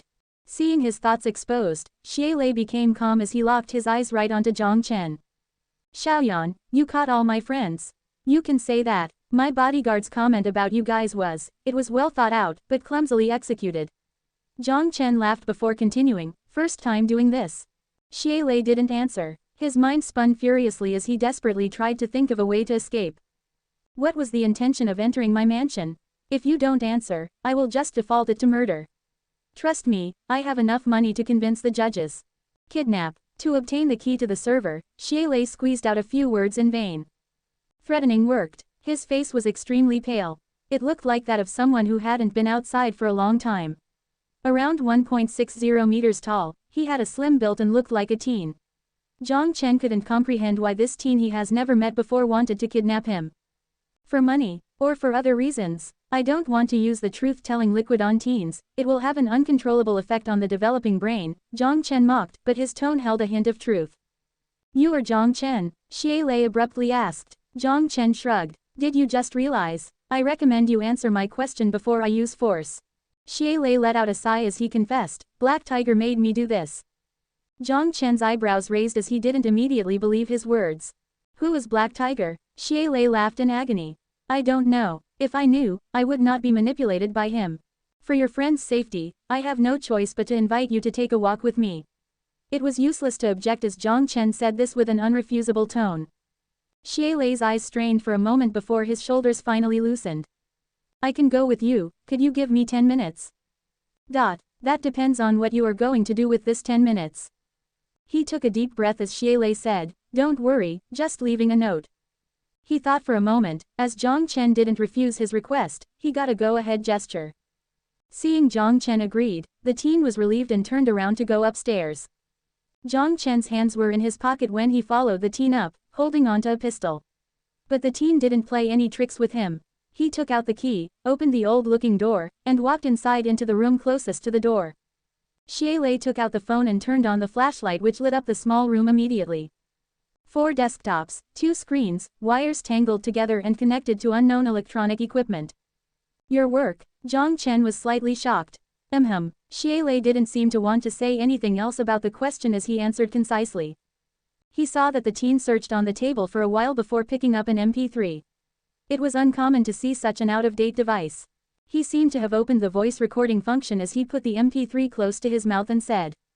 Lin, I am sorry. Brother has to go somewhere really far. Although it is a bit shameless to say this, please forgive your unresponsible brother, Are you saying your will? Jiang Chen laughed. Xiaolin ignored Jiang Chen as he took a deep breath and continued to say a few more things, such as, take care of yourself, and, the bank password is. Done? Jiang Chen asked. Although Jiang Chen felt sympathetic, he didn't plan on letting him off. Since he already committed to the act, he must have been mentally prepared for the plan to fail. Xiaolin nodded as he looked seriously at Jiang Chen, I'm done. My sister is blind, I hope you don't hurt her. Don't worry, I don't hurt the innocent. Without saying anything else, Xiaolin obediently followed Jiang Chen to the car and then to the mansion. The power outage in the community caused quite a commotion. Especially since they found out it was caused by human intervention. After the security confirmed the safety of every resident, they were surprised to find out there was no thief. Regardless, it was a good thing that nothing was lost. since people who lived here were either influential or wealthy. If something did happen, then Wanhua Real Estate's reputation would suffer major damages. Therefore, after confirming each household, they categorized this power outage as an accident and did not inform the police. The power was restored. At the same time, in the basement of the mansion, Aisha crossed her arms in front of her chest as she looked expressionlessly at the three people with their hands tied behind their backs. Looking at her cold gaze, Yan Xiaoyan felt her body shake uncontrollably. She had never been so frightened before. The fighting ability she had been so proud of could not last 2 moves in front of this girl. At the time, footsteps came from upstairs. The iciness in Aisha's eyes suddenly melted.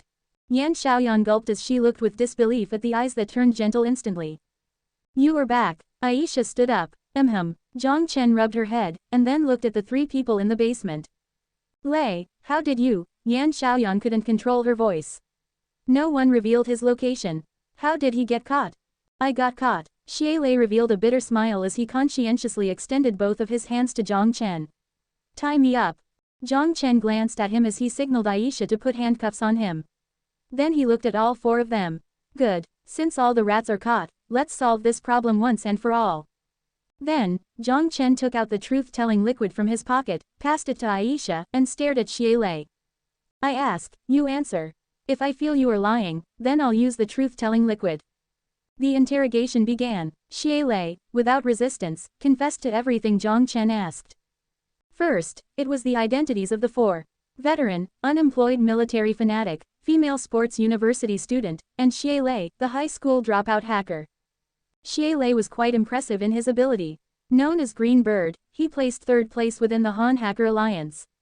The most impressive achievement was hacking into an unscrupulous organization's server for 2 years consecutively and raising the flag on its homepage. Usually, he lived off of commission by completing missions for hire. Because of one mistake, a hacker called Black Tiger obtained his identity, which directly ended his brief career. Then he became the money-making tool of Black Tiger. The missions he accepted began to leave the boundary of the law. He was not afraid of going to jail, but what worried him most was his blind sister. If Black Tiger revealed his information, he would definitely be in there for quite a long time. He could not imagine, without him, how his sister would survive. After feeling conflicted for a long time, he decided to take this risk along with his 3 good friends. He decided to plan and execute a kidnap. Unfortunately, it failed. You guys are great friends. He asked you guys to kidnap, and you guys agree. Would you guys murder people if he asked you to? Jiang Chen looked mischievously at the 3 as he laughed. Zhao Chong retracted his neck, frightened by Jiang Chen's look, but Lu Dahu seemed calm. Then, Jiang Chen looked at the university student named Yan Xiaoyan. You, seeing that your boyfriend is in trouble, you could risk going to jail for him. Yan Xiaoyan blushed. Just as she was about to argue they were only childhood sweetheart, Xie Lei interrupted. I already told you everything I needed to tell you.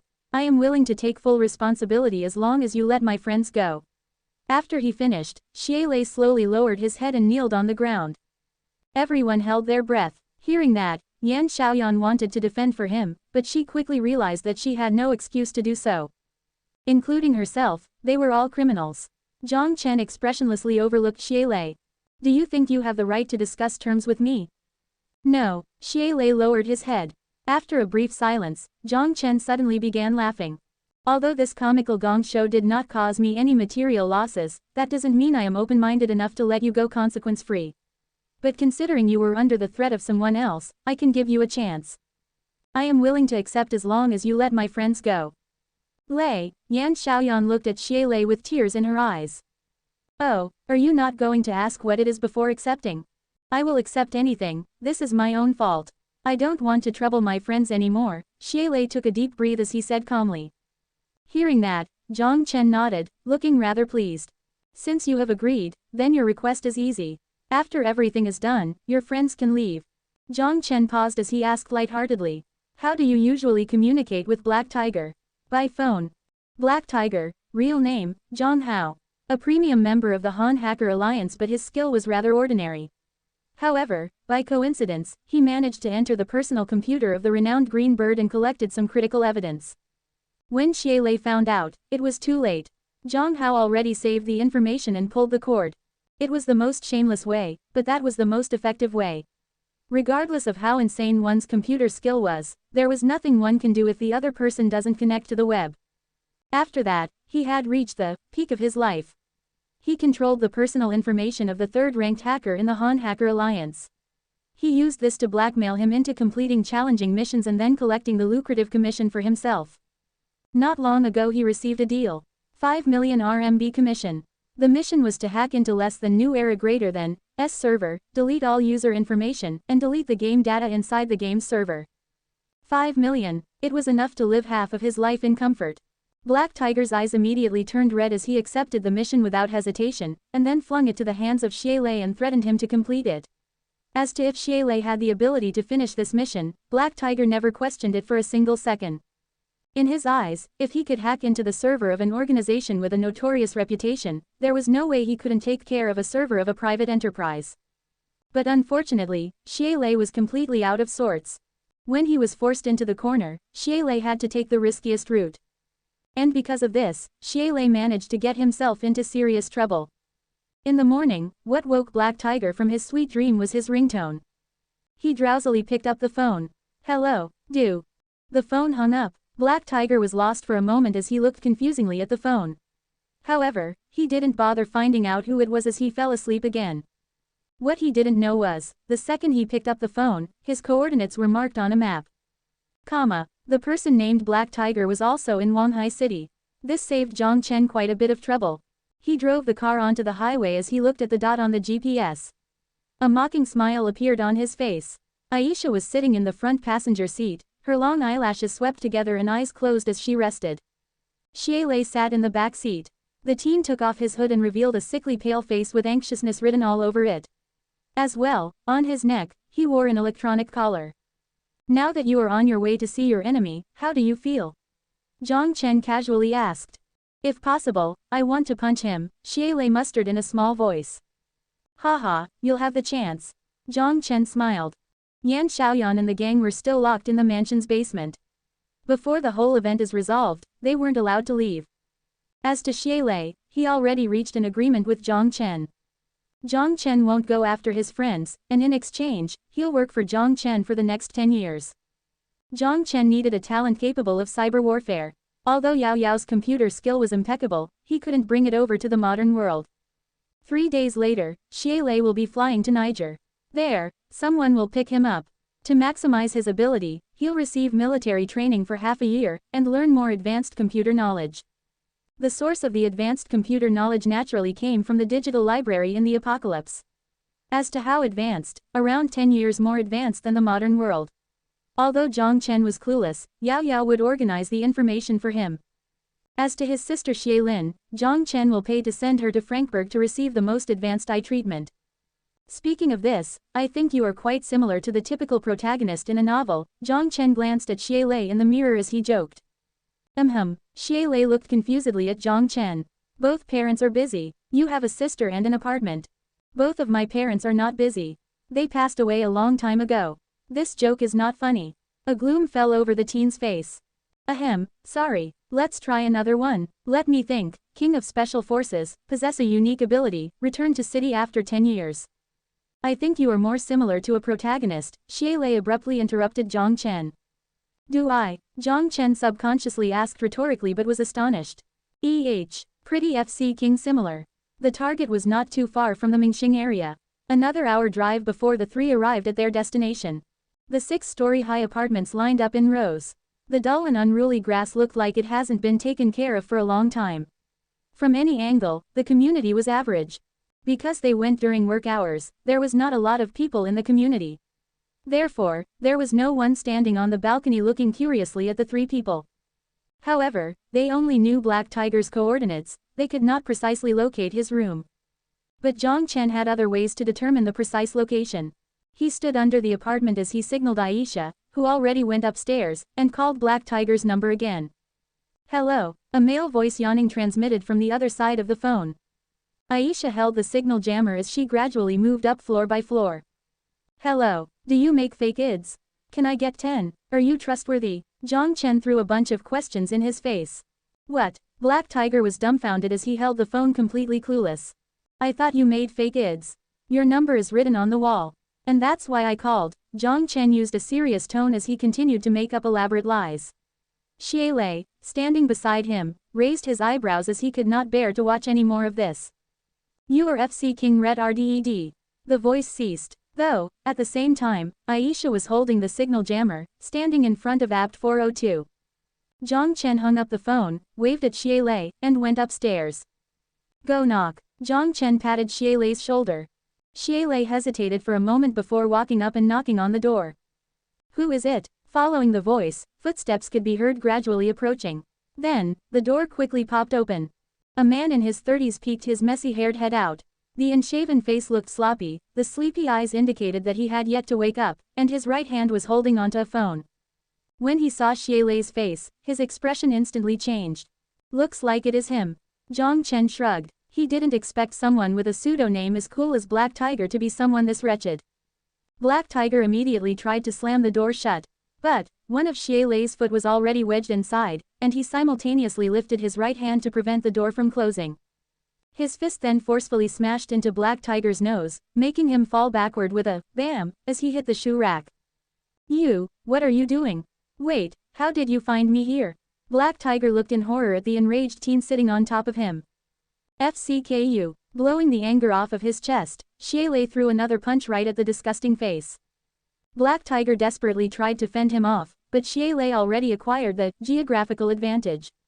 His punches, from up to down, made it impossible for Black Tiger to fight back as his face had to take every single punch. Xie Lei breathed heavily as he gritted his teeth and raised his hand once again. But this time, Jiang Chen held onto it. Enough. If you keep hitting him, he will die. Hearing that, Xie Lei stared at the faintly breathing Black Tiger as he finally stopped. Jiang Chen looked speechlessly at the bruised-up Black Tiger as he let out a troubled sigh. Whatever, it's hard to interrogate you now in this condition. Just put on some medicine. Black Tiger didn't see Jiang Chen's face, which saved him a lot of trouble. Although truth-telling liquid would make him lose part of his memory, Jiang Chen didn't want to risk it. Aisha, who came in last, closed the door. She helped Jiang Chen drag Black Tiger into the living room, tied him to the chair and took out the truth-telling liquid. In around a minute's time, the man in his 30s rolled his eyes and stared blankly at the wall in front of him. It looked like the drug was effective. Seeing the look on Black Tiger's face, Xie Lei gulped. He thought about how the drug was almost used on him as he felt a shivering chill down his spine. Name, Zhang Hao. A zombie-like response. Age, 32. 32. Who sent you the mission? I don't know. I registered on an intermediary website. After accepting the mission, the details were sent to my email. What's your email and password? Black Tiger, without resistance, recited out his email and password. Then, Jiang Chen ignored Black Tiger as he turned to look at Xie Lei with a smile. Your first mission is here. Now that you have the email and password, as well as the device that accepted the mission, I want you to find out who the client was. Xie Lei shook his head with a troubled smile. That's impossible. Since contact with the client was made through the intermediary website, then the email must be sent on behalf of the website. Then you should hack into the server of the middleman, through the backend, and dig the client out. Xie Lei was shocked. Though looking at the stern expression on Jiang Chen's face, he took a deep breath. This is crazy. Hacking into the server of the intermediary website for hackers, let me try. Be bold. There is someone here that's the scapegoat. Jiang Chen glanced at Black Tiger on the chair and laughed delightfully. When Xie Lei passed Black Tiger, he stopped and asked him. Where is the evidence used to threaten Green Bird? On the computer, and on the USB drive that is on the second level of the bookshelf. When he got the answer he needed, Xie Lei walked quickly into Black Tiger's room and managed to find the USB. He slammed the USB on the ground and smashed the nightmare that had threatened him for so long into pieces. He then found Black Tiger's personal computer. Although the unfamiliar device did not feel smooth, it was not a big deal for a hacker his level. He opened the computer and began to furiously type on the keyboard. Less than you haven't played with me for so long, are you just leaving me here? Greater than. Jiang Chen imagined her bitter expression and smiled, as his fingers began to type on the screen. Less than miss me, greater than. Buzz, the response speed of this girl was still shocking. Less than I have been busy. I made a trip overseas, greater than. Less than asterisk rub head busy. Do you need me to reward you? __ greater than. Seeing the cute emoji, the tip of Jiang Chen's mouth curved up. Adorable, can warm the bed, understanding, knows her limits. Although not the best girl to marry, a perfect mistress nonetheless. After coming back from Wanghai University, Jiang Chen paid for her breach of contract so she could gain her freedom and also become unemployed. Although he did become her sugar daddy, he still never delivered the movie promise. Less than I'll be on a vacation at Panu Island soon, do you want to come? Greater than. Less than I do, greater than. Jiang Chen felt exasperated. Though, just as he was about to reply, Xielei came out of the room. I found it. This is the phone number and email of the client. Based on all signs, the client is Lingyu Technology. Lingyu Technology? A sneer appeared on Jiang Chen's face. Excellent. Time to take care of this problem. October 16, 2015. It was not an ordinary day for Lingyu Technology. What is going on? Tell me what is going on.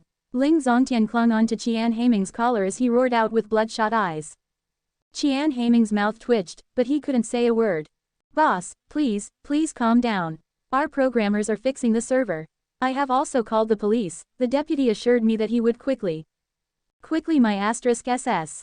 Ling Zongtian pushed Qian Haiming away as he breathed heavily. He used one hand to hold onto the table, while the other trembling hand pulled out a drawer and he grabbed his cardiac medication. His shaking fingers took several tries before twisting open the cap.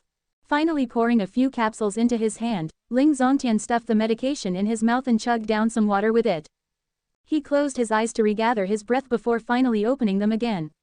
His emotions seemed to have calmed down.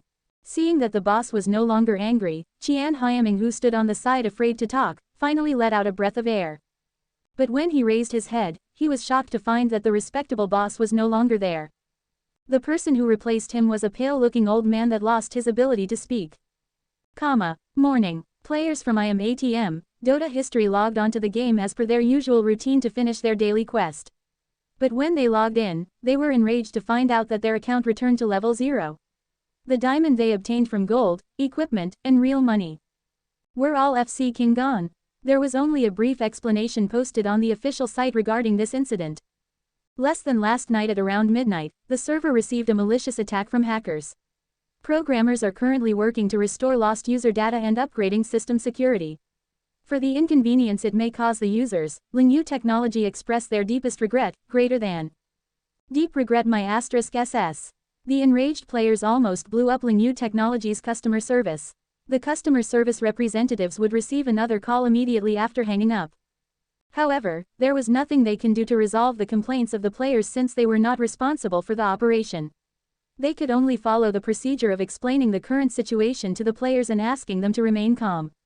As well as assure them that the programmers were currently working to resolve the problem, and for them to please be patient. But it was futile. For the millions of angry players, the 100 customer service representative team was a drop of water in the vast ocean. When the angry players saw that the problem was not resolved and that the helpline was constantly busy, they directly dialed 315 to file a violation of rights against Lingyu Technology. They have purchased the diamonds, spent their time leveling up, and now it was all gone. However, these complaints were meaningless against Lingyu Technology as at the time of registration, there was a clause added at the bottom to offset such incidents. The final interpretation of this agreement was up to the discretion of the operator. Also, Han laws were ambiguous when it came to intellectual property protection. Rarely would there be a case where players have won a lawsuit against a game operator. But the negative reputation caused by the lost user data was hard to erase. Official forums had an influx of complaining players.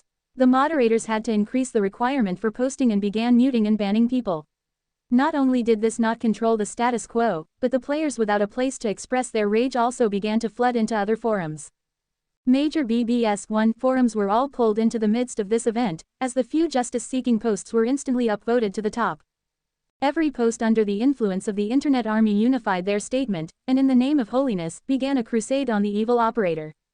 Protecting their rights, everyone selectively chose to forget that Lingyu Technology was also a victim. The real person that made them suffer losses was the hacker that attacked the server. As to how it escalated to this point, the Internet Army had their fair share of contribution.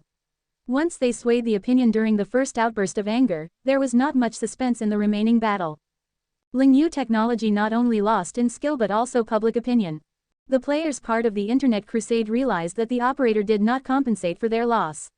The promised 1,000 crystals for every player could not compensate the loss of the players that paid for 2,000. The project department's lack of action and the customer service's perfunctory were interpreted as arrogance. In the midst of disappointment and anger among the players, seeing that their votes by hands were useless, they began to vote with their feet. The crusade ended, because they had already given up on the game. Instead, they chose a better mobile game. There were better games on the market. The only reason they stood their ground on an almost out-of-date game was because of the emotional attachment, as well as the time and money sunk into it. But emotional attachment was certainly a fragile thing, as the attitude and response of the operator indeed broke the heart of the players that stood their ground. Seeing the account that they spent countless hours on being erased was more painful than seeing the game being shut down completely. Based on market analysis, the server operated by Lingyu Technology lost 89% of their users due to this data postage. While the servers operated by other companies did not receive a malicious attack, the after effect of the event resulted in a significant amount of users being lost. As if in one night, the Lingyu technology that forged miracles collapsed. At the same time, the new future technology was using its era-defining less than new era greater than to rise to dominance. The stars seemed to have aligned. New era was foretelling the end of the old era. Within the international airport at Wanghai City. Come back early. Yan Xiaoyan's eyes were brimming with tears. She gently bit her lip as she gazed into the teen's eyes. I will. Xiaolei felt his face burn from her stare. Zhang Chao hooked onto his neck with a smirk. Nice buddy. When did you get together with Xiaoyan? She is so violent. A deathly stare shot over as Zhang Chao backed away, causing a forced laugh. Sorry. Xiaolin frightenedly stood behind Xiaolei and held onto her brother's hand. It was her first time being on a plane, though she has also never seen plane before. Xiaolei seemed to have sensed his sister's anxiousness as he gently squeezed her hand. The pale face that lacked sunlight displayed an unfitting tenderness. With her head lowered and face blushing, Xiaolin had a lot of things to tell her brother, but she could only faintly squeeze out one word. Xiaolei had a relieved smile as he rubbed his sister's head. He didn't know when Lu Da, who walked up to him, felt him pat his shoulder. Take care. Xiaolei nodded firmly. Jiang Chen looked at the group of four from afar as he exclaimed arrogantly, acting on his seniority, it's good to be young. Aisha, who stood beside him, tilted her head. Her cold face displayed a confused expression. The goodbye was over. Xiaolei took his sister's hand, took a deep breath, and walked in Jiang Chen's direction. Ready? Jiang Chen smiled amiably. Although this teen did orchestrate a plan against him, surprisingly he did not hold any grudges. Perhaps because he didn't suffer any material damage. Or perhaps because he thought this person wasn't inherently bad. Regardless, the actual people that should be punished was already punished. Xiaolei nodded and then bowed while looking at him genuinely. Thank you. No problem, you can think of it as an exchange. Jiang Chen pointed at the electronic collar around his neck. Although it was an electronic collar, it was not thick. It was only a thin layer of silica gel, which didn't make it uncomfortable to wear. It would also easily pass through security screening, a convenient tool. Xiaolin looked curiously in her brother's direction and then in Jiang Chen's direction. Then, the adorable young face displayed a tender smile. She cutely bowed too as she said in a still childish voice. Thank you. Jiang Chen noticed that the color of her pupils was faint, as if it was covered by a thick layer of film. Even though she couldn't see, she could blossom a smile this powerful. No problem, Jiang Chen kneeled down and said with a smile. Jiang Chen noticed Xiaolei staring right at him. He paused for a second before he began to laugh. Are you really a Mako, Japanese culture, someone who likes their own sister? He stood up, patted the slim shoulder of the teen and said with a smirk. The teen didn't answer, but rather looked away with a flushed face. Xiaolin tilted her head as she confusedly pulled on Xiaolei's hand. She was still not at the age where she understood the meaning of Mako. Haha, be assured, train while you are there. Get more tanned, and you will look more lively. Jiang Chen used force when he patted the teen's back. When you get to Niger, there will be someone waiting for you at the airport. You can call him Uncle Ivan, he'll be responsible for training you like a man. What do you mean like? Jiang Chen ignored Xiaolei's protest as he interrupted him. You and your sister will stay for a day in Niger, then your sister will head to Charlotte Hospital in Frankfurt under the supervision of advanced caregivers. That's enough. Stop standing around and go, now. Thank you. Don't waste time, go board now. Seeing the departing silhouette of the brother and sister, Jiang Chen's eyes narrowed, and the corner of his mouth curled up. What, Aisha, do you have any questions? Jiang Chen noticed her rubbing her hair and the confusion in her eyes. Face slightly red, Aisha asked hesitantly, they are your enemy. Why did you let them go, and on top of that help them? Not every enemy is a real enemy. Eyes narrowed, Jiang Chen watched the brother and sister board and left Aisha a confusing answer. Aisha tilted her head, she didn't quite understand the meaning behind it. Jiang Chen took out his phone and called Xia Xiu. Get the legal documents prepared. We are going to change our headquarters. When he said that, a bright smile appeared on his face. For the real enemy, he will show no mercy. 1. Bulletin board system, similar to a forum. 2. Vote with their feet, if they can't bring change, they can choose to leave. Earthquake has yet to settle 15 days after the Lingyu technology data hostage incident that shocked the country's mobile game industry. The perpetrator's intention was extreme malicious and didn't leave any ground for recovery. Despite how hard the Lingyu technology programmer tried, he couldn't manage to recover the lost user information. Based on industry experts' estimations, Lingyu Technology's direct loss was as high as 1.4 billion RMB, the magnitude of the indirect damage was even harder to quantify given the scale. Regardless, the well-praised brand built through time has been tarnished. Even if Lingyu Technology tried to separate gamer operation from its business focus and shift to primarily game development, it would still be futile. No matter how good the game was, players refused to buy into it for no reasons other than the fact that the game came from Lingyu Technology. Without players, no operator would dare to carry the game. The game data was lost out of nowhere. Even if Lingyu Technology was a victim, why were their servers the only ones down while the others were fine? Couldn't they spend more money increasing the security of the servers? All in all, once the reputation had spread out, it was impossible to erase. Even the long-term partner of Lingyu Technology, 361 Corporation, maintained a cautious attitude with the newly developed game. This malicious internet crime not only shook the industry, the ripple even spread to other aspects. The angry players clearly escalated the incident. Once the industry news became a society topic, bureaus had to respond to the situation. Internet security was once again put on the table. Less than Renren News Greater Than published a headline that condemned the usage of criminal attack using hacking technology. It also indicated that the bureaus are currently in discussion for improving the law.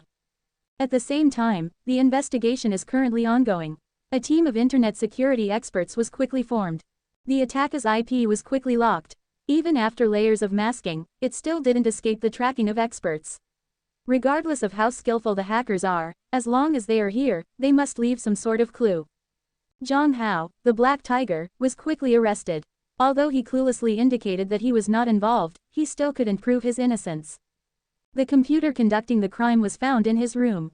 The frightened Zhang Hao frantically confessed the deal with Ling Zongtian and Xie Lei. He insisted that he was framed and that it must have been Xie Lei. He was the third-ranked, Green Bird, on the Hacker Alliance. Only he had the ability to hack into Lingyu Technology's servers. But it was useless, he couldn't provide evidence. When he found out that the USB on his shelf disappeared, and the evidence stored in his computer vanished, Zhang Chao was completely dumbfounded. Because Xie Lei already left the country with the reason of taking his sister to Germany for medical treatments, there was not enough evidence to prove his intent despite the suspicious source of funding. Xie Lei's personal account did not change, only a securitized foreign account paid for the plane tickets and the medical expense. Although the action was mysterious in nature, mysteriousness could not be used as evidence. After spending a long time gathering evidence, the investigating team couldn't find any connection between the event and Xie Lei. However, they did find something interesting. A few days ago, there was an illegal deal between Zhang Hao and Ling Zongtian. A deal to attack Future Technologies servers. However, the mission was cancelled from Zhang Hao's side, the reason being the commission was too low. Of course, he had no recollection of this. The explanation behind this is simple, because Xie Lei used his computer, logged on his account, and cancelled the quest. The case was closed. The perpetrator, Zhang Hao, terminated the contract because of the commission conflict with Lingyu Technology's president, Ling Zongtian. Therefore, he infiltrated Lingyu Technology's server, and permanently deleted the user data, which caused an insurmountable amount of economic loss to Lingyu Technology. Based on the extreme negative influence caused by society and the high value associated with the case, the Supreme Court's verdict was a life sentence. Zhang Hao appealed, but the Supreme Court directly rejected the plea for appeal and maintained the verdict. As for Ling Zongtian, although he conducted illegal activity, it was merely an unsuccessful attempt, and thus it was hard to define the nature of the crime. He was not sentenced under the law for this reason. But it was yet to be over. Ling Zongtian's hiring of a hacker to attack future technology was quickly exposed online by conscientious people, and Ling Zongtian's identity instantly changed from the victim to the villain. Those who previously felt sympathy for him immediately turned against him and joined the new round of internet crusade against Ling Yu technology. Of course, a small amount of voices suggested that it could be the conspiracy of future technology. After all, the collapse of the longtime industry leader Ling Yu technology would benefit them the most. Of course, those voices were quickly labeled as conspirators and they vanished in the waves of public debate. With future technology's ability, why would they need to have a conspiracy against the competition? Ling Yu technology's Shitai games are comparable to less than new era greater than. The quite interesting thing was that the people defending future technology were the hardcore fans of Dota history and IM. Because they cared so much, they hated it even more. When they were so disappointed at Ling Yu technology and decided to give future technologies less than new era greater than out of boredom, they instantly realized that the game they defended for was a pile of shit. Therefore, future technology easily took the influx of Ling Yu technology players and the number of registration broke through 50 million with an estimated revenue breaking through 400 million RMB, shattering 2 records in the mobile game industry consecutively. Its dominance could not be challenged. The victory was already decided on the main battlefield, but the crossfire had yet to cease. Following the series of negative press and the direct result of downward pressure on revenue, Ling Yu Technology's stock price triggered 10 consecutive circuit breaks and led the index in stock depreciation as the poorest performance company after the June stock market collapse. The total market cap was slashed off by 70% and broke through 1.5 billion. To avoid triggering loan clauses, Ling Yu Technology had to increase collateral assets and pledge the about-to-be-completed Ling Yu building at the value of 530 million to the bank before it finally stopped the plunge. Deep in red and excessive loan, Ling Yu Technology was pushed into the corner without any solution. But at the time, Future Technology began making its moves. First, Future Technology published a statement on its official site to directly respond to the public opinion and condemn the majority shareholders Ling Zongtian's illegal action against Future Technology, and officially sent the lawyer letter to Ling Zongtian. Was Future Technology prepared to sue Ling Yu Technology? Regardless of the result of the lawsuit, investors were hopeless with Ling Yu Technology's future. The next day, Ling Yu Technology once again triggered the circuit breaker. 4 days later, Ling Yu Technology ended the week with 980 million market cap. Within 4 short days, Ling Yu Technology lost the value of a building. To avoid triggering the clause, Ling Zongtian had to increase the pledged asset, this time it was 33% of his share.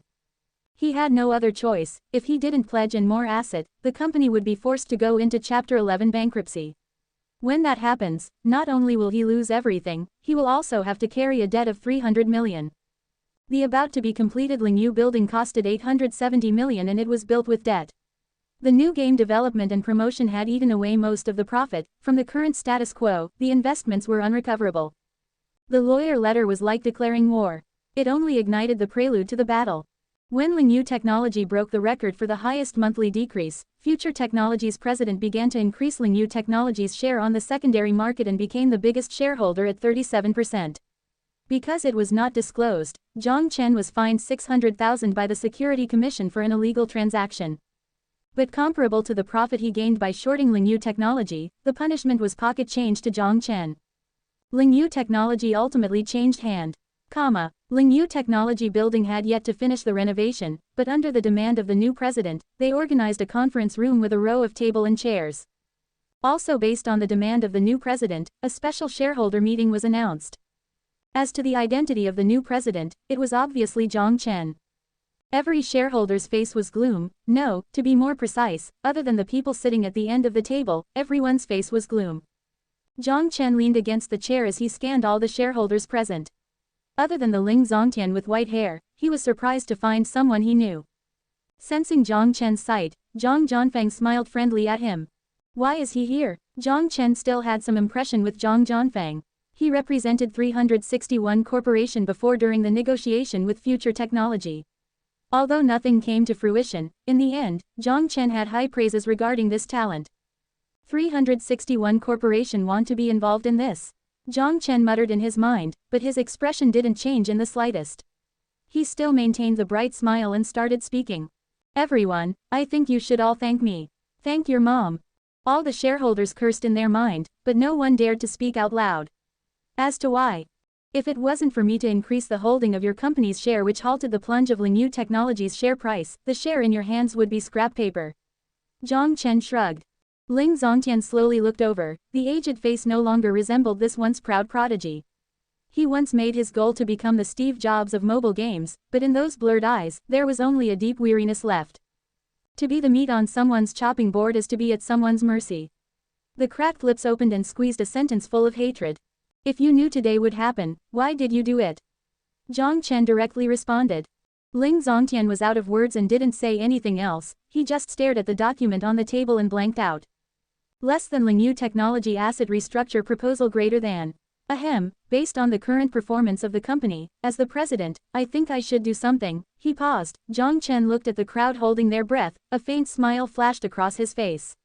But then the following sentence he said made every shareholder's mood plunge into the abyss. That's right, we are planning to initiate asset restructure, so first, I plan to sell the building. Who to sell it to? Is that even a question? Left hand to right hand, Future Technology needed a headquarter fitting for its name. This is impossible, you can't do this, Mr. Jiang Chen, please don't bring your personal grudges into the shareholder meeting. I understand differences exist between you and ex-President Ling Zongtian. This is called asset restructuring.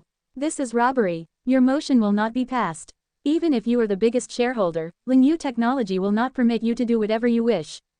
Jiang Chen sipped from his tea on the table. Then, he sank into the chair relaxingly with his eyes narrowed, looking at the outraged shareholders. His gaze stopped on Ling Zongtian for a brief moment, but the old man didn't look at him. He was still gravely staring at the documents on the table. He had already lost hope. Jiang Chen shook his head as he looked at the only person calmly sitting there, Zhang Jianfeng. 361 Corporation held 5% of Lingyu Technology. Although the ownership percentage was not high, it must have been purchased at a premium. This time Lingyu Technology's share plummet definite had an impact on 361 Corporation. On the other hand, as the third-party platform, 361 Corporation operated the servers for Dota under the consent of Lingyu Technology. Although 361 Corporation's server didn't suffer the same fate as the permanent loss of Lingyu Technology's user data, it certainly was negatively affected. As the representative sent by 361 Corporation, Jiang Chen didn't quite understand the motive behind Zhang Jianfeng's smiling face. What is 361 Corporation thinking? But regardless of what they had in mind, Jiang Chen was going to put the final nail in the coffin for Lingyu Technology. Before the vote, I want everyone to consider this. Lingyu Technology has fallen from Cloud 9 and has become an unprofitable corporation. Without exaggeration, it is facing the risk of being delisted. However, I am still here. If I leave, do you know what that means? After the shareholders' meeting, the stock will resume trading this afternoon. Whether it is going up or going down, would be based on the decision of everyone here. Jiang Chen's words turned everyone, but Zhang Jianfeng, pale. Because of the shareholders' meeting, the temporary suspension of the stock garnered a chance for Lingyu Technology to breathe. Furthermore, Jiang Chen's recent increase in his holdings definitely added a shot of adrenaline to the investors. If it became a signal for using Lingyu Technology as a shell company to list, after Lingyu Technology consecutive circuit breaks, it would be unrealistic for the stock to skyrocket. But if the restructuring plan failed, and Jiang Chen decreases his holding of Lingyu Technology, then it would be adding salt to Lingyu Technology's already massive wound. Once the stock resumed trading this afternoon, Lingyu Technology would not be able to escape the fate of its continuous freefall. Therefore, whether or not the stock in all the shareholders' hands become a piece of scrap paper would be at the discretion of Jiang Chen. At this time, someone stood up and threatened, 361 Corporation is also one of the shareholders, even if you forfeit your shares, they will start. Ahem, 361 Corporation maintains the same stance as the new president. If President Jiang chooses to decrease his holding, for 361 Corporation, your company will lose its investment value. Zhang Jianfeng shattered that person's fantasy. Seeing the person sit down at a complete loss, Jiang Chen looked at Zhang Jianfeng in surprise, but he didn't say anything. If there are no other opinions, let's start the voting process, Jiang Chen announced as he scanned everyone in the room. After the death-like announcement, all the shareholders cast their dispirited vote. The proposal passed without a doubt. Only Ling Zongtian voted against it. The restructuring plan was as follows. First, Lingyu Technology is renamed Shenfeng Entertainment. Lingyu Technology will sell the about-to-be-completed Lingyu Technology building at a price of 600 million, and also bear the obligation for debt repayment. Because of a major error caused by his decision, ex-President Ling Zongtian will be removed as a shareholder following company protocol, a vote where greater than 2/3 of shareholders agree, and his held shares will be forcefully transferred to other shareholders at market price. Based on the distribution plan negotiated, Jiang Chen's shares will increase to 40%, 361 corporations holding changes to 21%, becoming the second largest shareholder. Everyone knew Ling Zongtian would lose a lot once the restructuring is complete. It would not be impossible to recover the market cap, but no one wanted to speak to him. Ling Zongtian accepted the result in silence. He shakenly stood up from his spot and left the office. Everything here had nothing to do with him anymore. He started to feel regret, but what could regret do now? Business is like a battlefield. Any mercy could be fatal. After the partnership with Future Technology and 361 Corporation, Lingyu Corporation's future would be bright. But why would that matter? It had nothing to do with him anymore. He received the same fate as the Steve Jobs he idolizes, leaving the company he started. The only difference was, he could never come back. Seeing the trembling figure leave, Jiang Chen fell deep in thought. When the meeting ended, the shareholders began to leave, but Zhang Jianfeng stayed behind. As if Jiang Chen expected him to stay, he also remained seated and looked at him with a smile. "We meet again, President Jiang." Zhang Jianfeng walked toward Jiang Chen and extended his right hand. In less than 2 months' time, Future Technology has already developed to the point where they could sit equally on the same table. "That's right. What do you think of the hand I had just played?" Jiang Chen shook Zhang Jianfeng's hand as he smiled mischievously. Ruthless, Zhang Jianfeng only gave a one-word response. Jiang Chen laughed as he leaned on the chair, not responding. If Ling Zongtian successfully destroyed Future Technology's server data, he would definitely do the same thing. But unfortunately, that was the reality of things. With a thunderous stance, a critical hit was given to his opponent, worthy of the name, Dictator, was the headline of BBC. "Mr. Jiang is overrating me." The odd time Jiang Chen was humble. But President Jiang doesn't think this decision lacked consideration. Zhang Jianfeng pulled up a chair and sat beside Jiang Chen as he began to talk in a casual tone. "Oh," Jiang Chen responded in a disagreeing tone. "Are you involved with Lingyu Technology's server?" "No," Jiang Chen smiled. "The security system was customized by 361 Corporation." "That's unfortunate. Ling Zongtian only bought insurance for the server but didn't buy it for the game's data. Would you pay the penalty for this?" "For the loss of data, our programmers have already provided support to the police," Zhang Jianfeng casually said. "Isn't the hacker already caught?" Jiang Chen also responded in a nonchalant tone. "There is a hacker called Xie.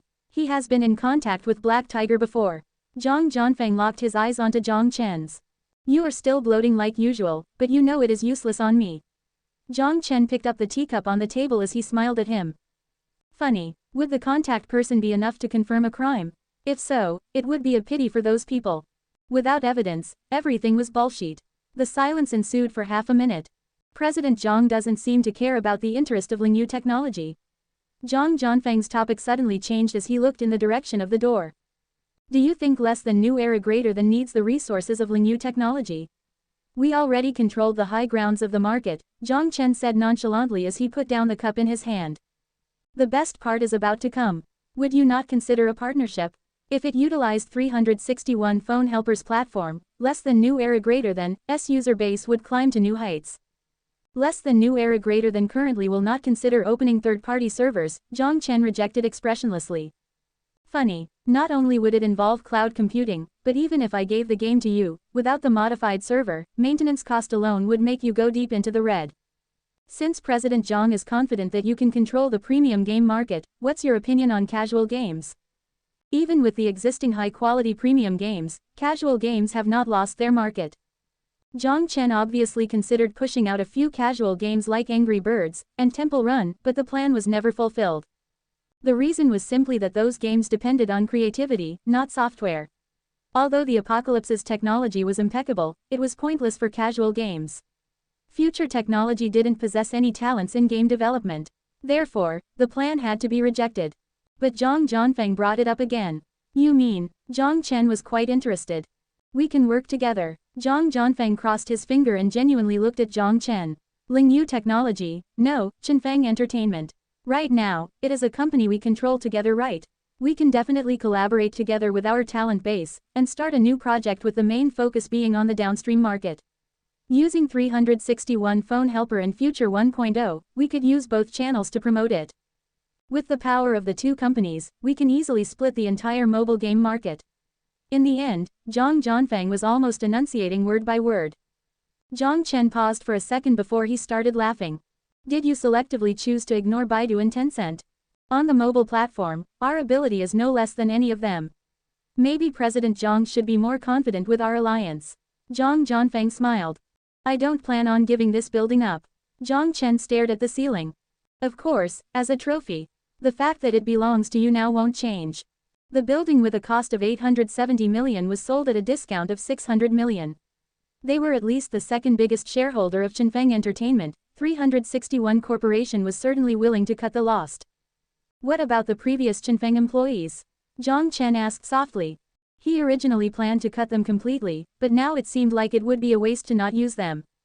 Work at the previous location, or lease a floor in this building. It would be your decision. Jiang Chen had a bright smile on because he knew Jiang Chen was tempted. No one would reject a cake that was put right in front of their mouth. If you brought up the partnership, in the beginning, we could have worked together a long time ago. Jiang Chen suddenly laughed. But it is still not too late, right? Jiang Chen got up, extending his right hand once again. That's right, because I think we should split this market. Also standing up, Jiang Chen held onto the extended hand with a triumphant smile on his face. The same afternoon, Lingyu Technology announced a statement. The shareholders passed the restructuring proposal. Ling Zongtian was removed from the board, the company was officially renamed Chenfeng Entertainment, and the company's stock would remain suspended until the completion of its asset restructuring. The news spread to all the shareholders like a long dew storm finally passing a drought-dried land, and they began cheering.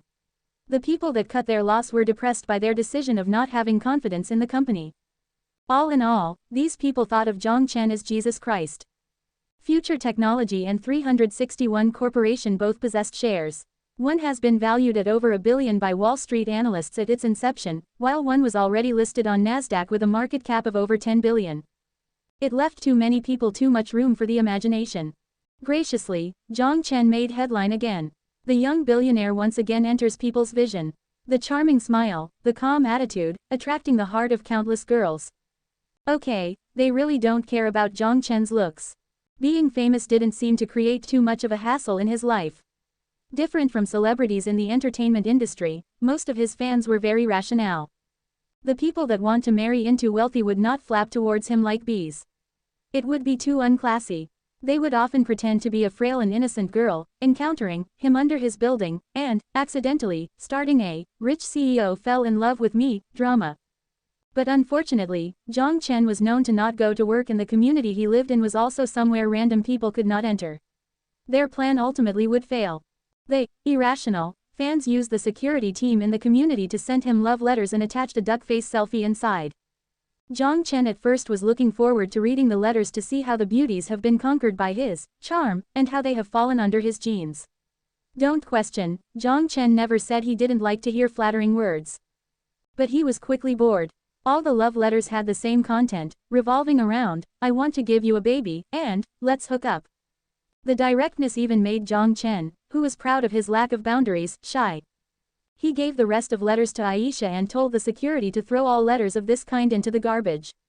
After telling them not to bother him with it, he left this in the back of his mind.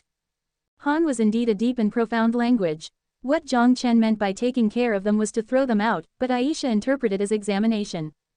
Obviously misunderstanding Jiang Chen's intention, she had the thought of picking another wife for her husband as she patiently read through a few love letters. As a qualified wife, she will not be jealous towards husband's other partners, she will obediently share with her and take care of him. Take back what she said, she also gave up. As a qualified wife, instincts told her that these women have impure motives. These love letter finally didn't escape the fate of the paper shredder. It was already November, and based on Miss Sun Zhao's description, the apocalypse must be covered in thick snow. But Wanghai City was still sunny and mild. Even deep into the fall, it still didn't feel cold at all. To be honest, Jiang Chen not only once had the thought of not going back to the other side. Since he already was a winner in his life here. Luxurious mansion, top-end car, and beautiful girls. Everything he ever dreamt of was achieved. But on the other side, there was only danger. At this moment, he relaxingly lied beside his private pool on top of Aisha's legs and was getting his ears cleaned out for him. The side of his face felt the softness of her legs. Her fragrance lingered around his nose. The tip of her hair occasionally brushed across his face and tingled with his heart. The soft and gentle breathing beside his ear. It's done now. A delighted smile appeared on Aisha's face as she gently blew on Jiang Chen's ear and put away the earpick. Done already. A bit more. Because it was so comfortable, it was the odd time Jiang Chen was demanding. But, it's already clean. It would hurt you if I do more, Aisha said faintly with a blushed face. No problem, please continue. Facing her husband's unreasonable demand, Aisha's face burned as she began debating. Although it was the duty of a qualified wife to satisfy the husband's demand, if she continued, it would damage her husband's ear. In this case, she must think of a compromising plan. Could I lick it? She suppressed the shyness in her heart as she whispered into Jiang Chen's ear. Quote. Jiang Chen, in the sluggish mood, clearly was drawn into it. Seeing her husband was interested, Aisha's face became a deeper shade of red. She looked at the cleaned-out ear as she stuck her tongue out and buried her head in it. The soft tongue, along with the warm breath, approached slowly. But an untimely phone call interrupted this intimate atmosphere. Aisha looked away with a blushed face. Licking someone's ear was too embarrassing for her. Jiang Chen couldn't pretend to be lazy anymore as he got up to pick up the phone. Hello, Jiang Chen picked up with an unpleased tone. Voice sounds angry, did I annoy you? Lu Yao said coyly. You ruined my good time, Jiang Chen said, fiercely. Aisha, standing on the side, heard it as her red face turned brighter. She lowered her head, as her mind went elsewhere. Do you need me to compensate you? Lu Yao said energetically. What do you mean? Oh no, he was hard. Jiang Chen turned, so his back was facing Aisha. But what he didn't expect was that the blushed Aisha got closer and stood in front of him. A shy but tender smile surfaced on her face as she slowly kneeled down. A pair of smooth hands self-assertedly reached for his clothes. Ooh, why are you making a weird sound? Lu Yao asked curiously. Nothing. If you have something to tell me, be quick. Jiang Chen was not in the most ideal state. It's nothing special. A lot of entertainment companies have sent me invitations to star in movies. Since Jiang Chen accepted Lu Yao as his mistress, Jiang Chen paid the penalty of 1 million for breach of contract. After that, Lu Yao had been staying at home with nothing to do. Why did you suddenly got famous? Because of you, Lu Yao said in a sweet voice. Me. He gazed at the pair of eyes below him as he experienced mental and physical sensation at the same time. Jiang Chen took a deep breath as he almost didn't manage to hold on. Yes, you have a Weibo account, right? Other than the default followers, you only followed me, therefore, Lu Yao's voice sounded frail as if she was afraid Jiang Chen would get angry. So, she carefully said, therefore people thought there was something between us, therefore. No, that's fine, I don't care about this news. Jiang Chen squeezed out a few words between his teeth as his hand gently rubbed Aisha's luscious hair. She felt the gentleness on her hair as her blue eyes narrowed happily. But then, it was even harder for Jiang Chen to resist. That's great, I was worried that you would not like me doing that anymore because of this. Lu Yao was delighted. Nope, can I go act in a film then? No problem, no kissing scene. Since she was now his mistress, Lu Yao was afraid Jiang Chen would be jealous. Okay, and also, the film producer wants to acquire your investment, Lu Yao carefully asked. Granted, love you lots, Muaa. Oh, when are we going to Panu Island for vacation? I heard it's summer there all year round. Are you listening? Yes. No, Jiang Chen couldn't hold on any longer. Wait, Lu Yao held the phone as her eyes turned suspicious. She suddenly covered her mouth realizing something. You must be doing something naughty. No, wait, no, this sound would not be wrong. You must. She sensed the voice was off. Fine. Seeing the gentleness in her eyes, Jiang Chen was too joyful to lie to his body any longer. If it were not for the people that he couldn't let go of, he probably wouldn't go back. The next morning, Jiang Chen made a trip to Xinlong food processing plant. Following his instructions, Zheng Hongji cleaned out a new warehouse to store the surplus goods. The goods inside would also not be registered on anything. Although he didn't know the boss's intention, he didn't ask. But he was not here to acquire food. He already prepared enough food to pass through the winter. He directly found Zheng Hongji and ordered him to arrange the export, and then increase production as soon as possible. The deepwater port at Panu Islands had already been completed, the next step of island conquering mission could begin. After taking care of the miscellaneous tasks, Jiang Chen headed back to the mansion and started to time travel. Rather than saying winter was coming, it was more fitting to say winter was here.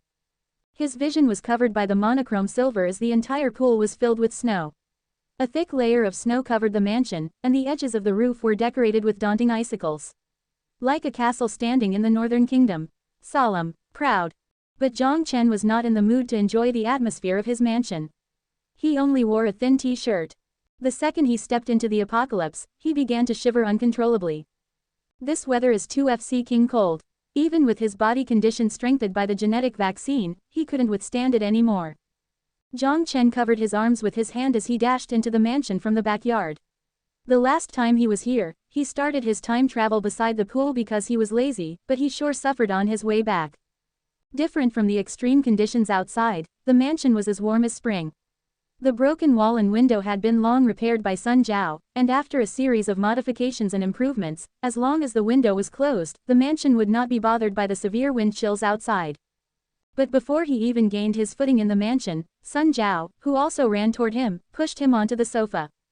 "You are finally back." This girl's voice certainly had a hidden bitterness to it. A lot happened over there," Jiang Chen said apologetically. Although it was not entirely accurate, he did become lazy after having too much fun. Jiang Chen seemed to have sensed something, but she didn't point it out.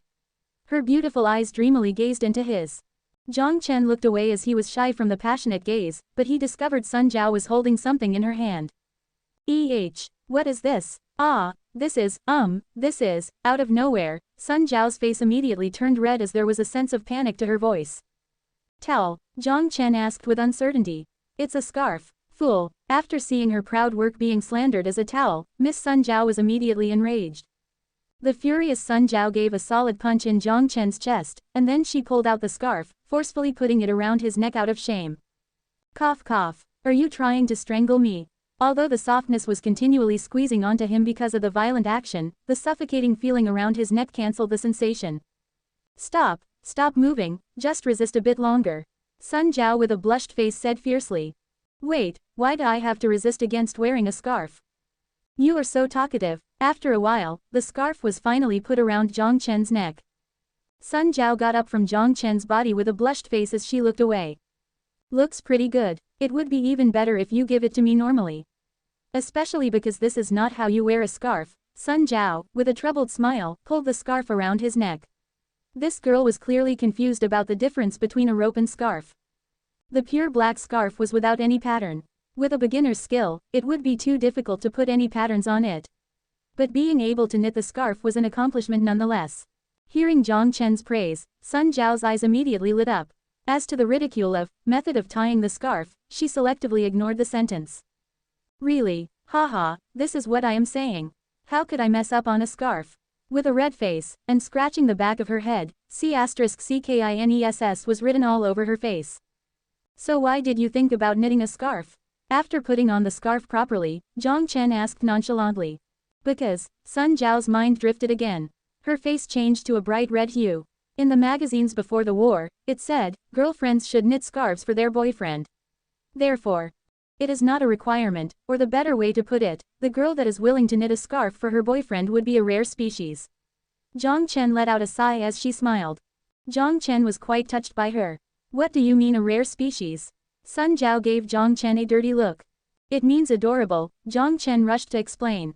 "Adorable." Her expression suddenly softened, and her bright eyes looked around shyly.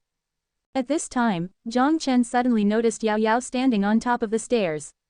This small loli pouted her lips as the cute eyes stared straight at the scarf around his neck. "Ooh, too devious." As if she heard the noise in the living room, Lin Lin walked in from the side door with her pure white hair.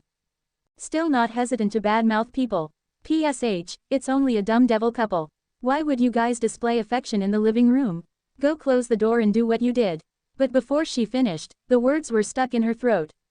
A grim sight instantly locked onto her vision as she was forced to swallow her unfinished sentence. "Ahem, I think as the owner of the mansion, I need to do something now," Jiang Chen mustered to himself. "That's right. For example, building a wooden shack outside for her." A devil-like smile spread on Sun Jiao's face as she also enjoyed the feeling of bullying Lin Lin. In the end, she still could not be defiant. You are all bullying me. With tears, Lin Lin escaped back to her room lab with a sad expression. This narcissistic and bad-tempered girl always instantly forgets to stand her ground. Seeing Lin Lin's fleeting figure, a smile appeared on Jiang Chen's face. I wonder if she finished her task yet. I'll pick a time to take a look. There was no fireplace in the future. Except for the poorest survivors, no one would use fire to generate heat. Jiang Chen's mansion obviously didn't have that either. The reason the place was so warm was due to the heating grids placed within the wall. This device was extremely convenient, and it would provide heat as long as it was connected to electricity. The heat-resistant electric wire would not be burned by EMPs. Therefore, the heating grid became one of the few electronic devices that was not destroyed by the nuclear blast. In the top-floor office, Jiang Chen and Sun Jiao stood together and gazed into the distance. The thick snowflakes twirled in the north wind as they raided through every corner of the world. The ice shards that occasionally smashed on the window played a whimpering noise as it crashed into the frozen window. Even if he was just looking, he could still feel the coldness that could freeze one's soul.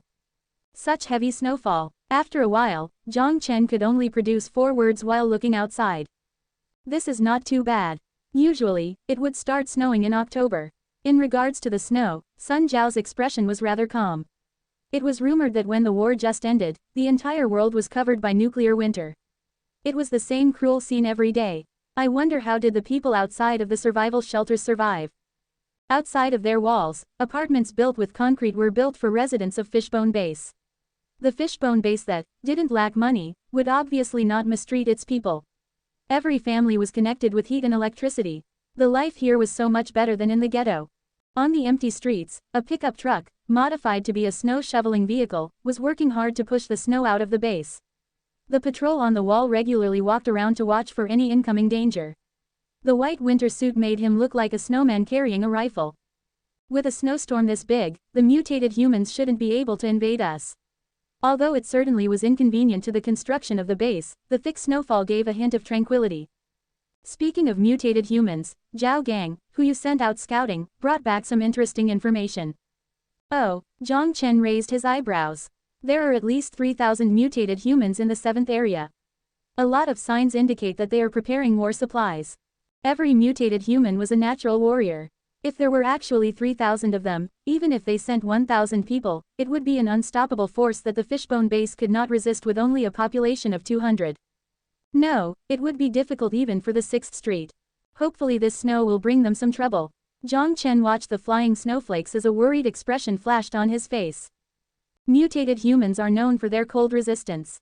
This amount of snow will do nothing to them. We can only pray that this storm will kill more of their slaves.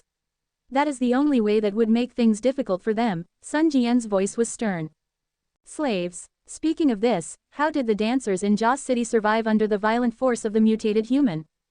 Jiang Chen shook his head as he put his thoughts away. Then he asked, is that all? Also, based on Zhao Gang, when he returned from the 7th area, he encountered a group of survivors fleeing from Shenxiang town. Survivors fleeing? Jiang Chen touched his chin and thought. They originally belonged to the survivor groups in Shenxiang town, but the survivor group was wiped already. Zhao Gang brought them back. I ordered people to keep them outside of the base for now. Sun Jiao nodded before she took out a tablet to show a map to Jiang Chen. Shenxiang town is between Qingpu and 7th area. It is on the Teifu River, a way for the mutated humans to enter Wanghai City. There were around 700 survivors there, and because of the lack of mutant activity around the area as well as the lack of external threat, they lacked an organized system.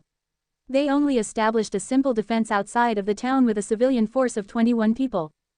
Therefore they were enslaved by the mutated humans. Hearing this, Jiang Chen guessed the outcome. That's right. Sun Jiao nodded. A force of 40 mutated humans were stationed in Shenxiang town as they established an outpost there. Based on this, they are indeed going to take the route through Shenxiang town to Wanghai City.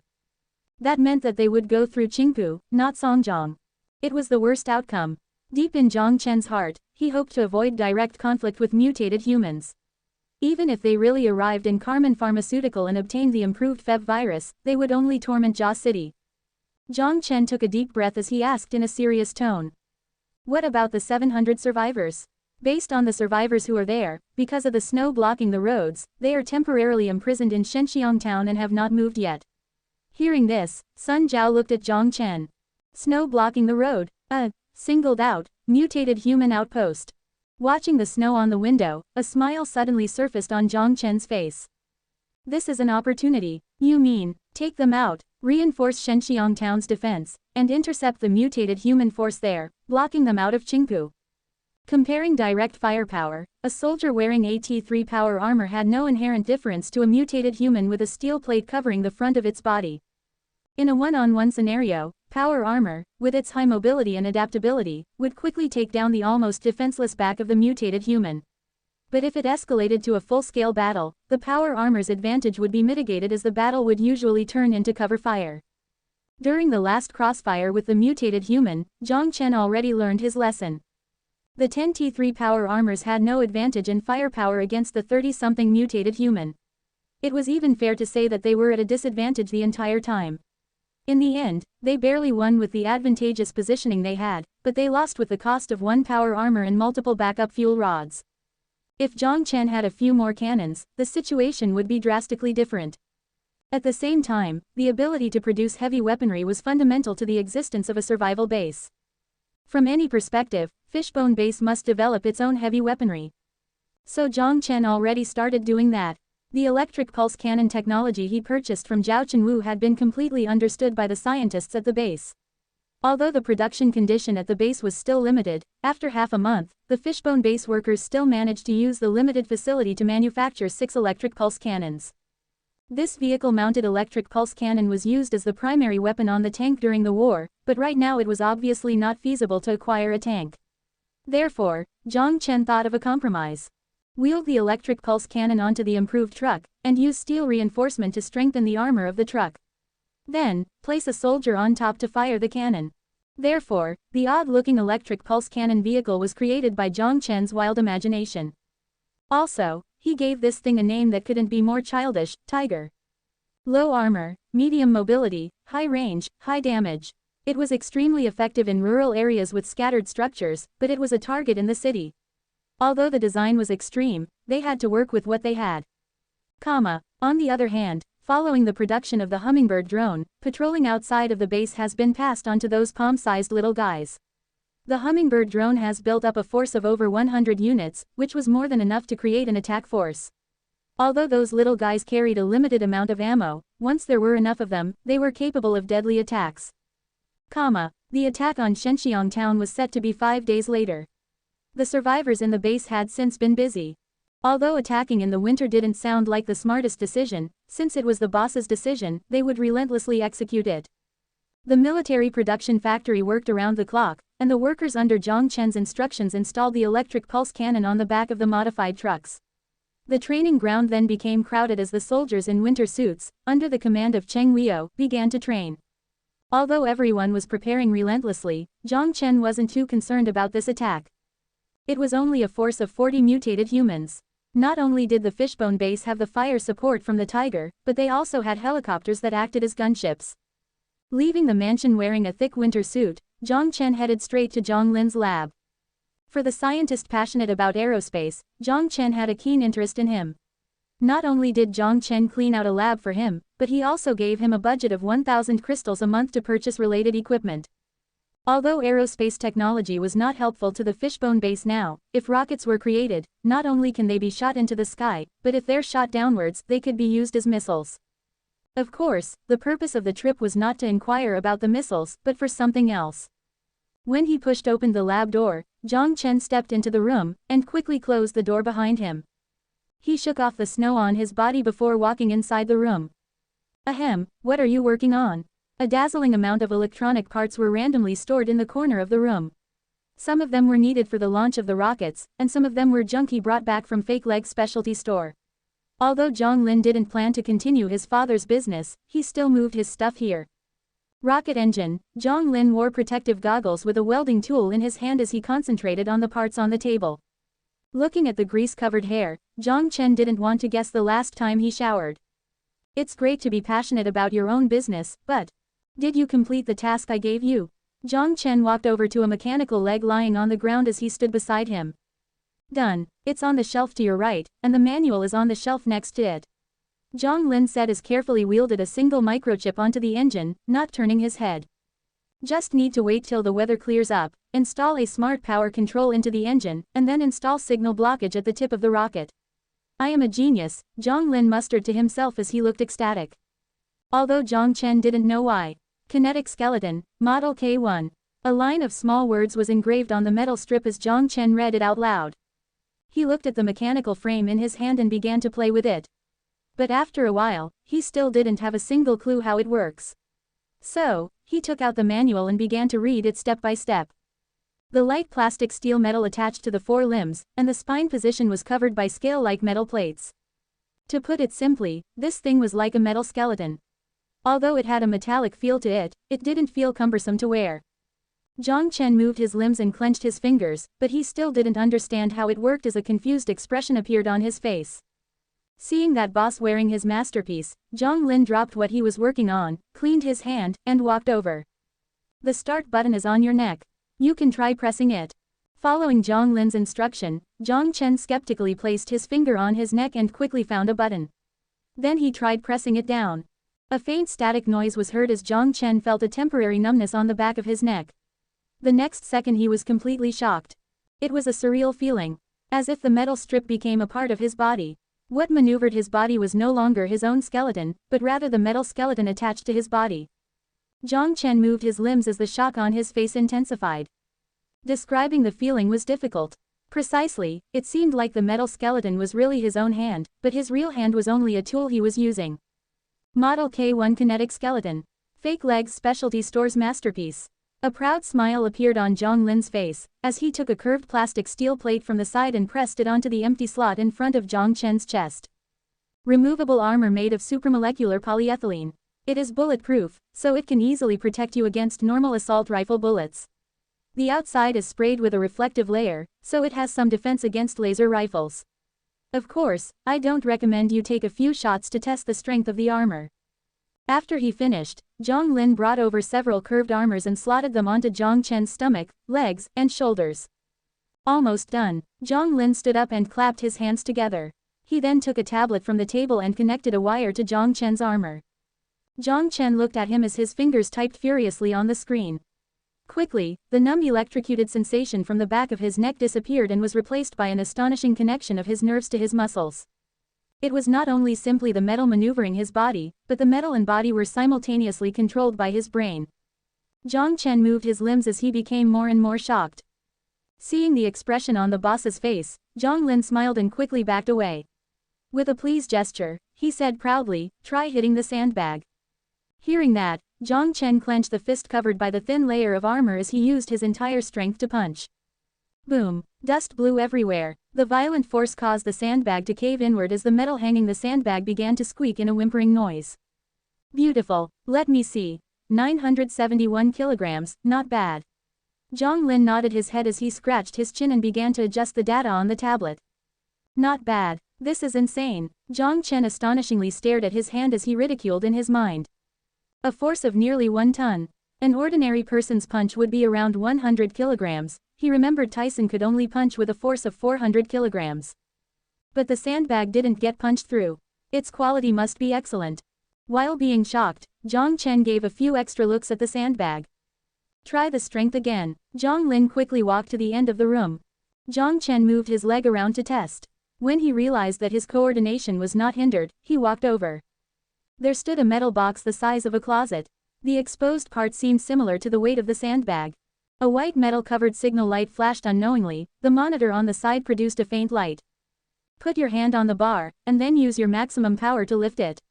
Jiang Lin passed a bar-like thing to him as he smiled. Following his instruction, Jiang Chen put his hands on the bar and lifted it up with his entire force. Less than strength. 64 greater than. Perfect. Jiang Lin snapped as he said with excitement. Compared to Jiang Lin's excitement, Jiang Chen's mood could be described as ecstatic. With only a few metal frames, it could allow people to acquire strength greater than the genetic vaccine.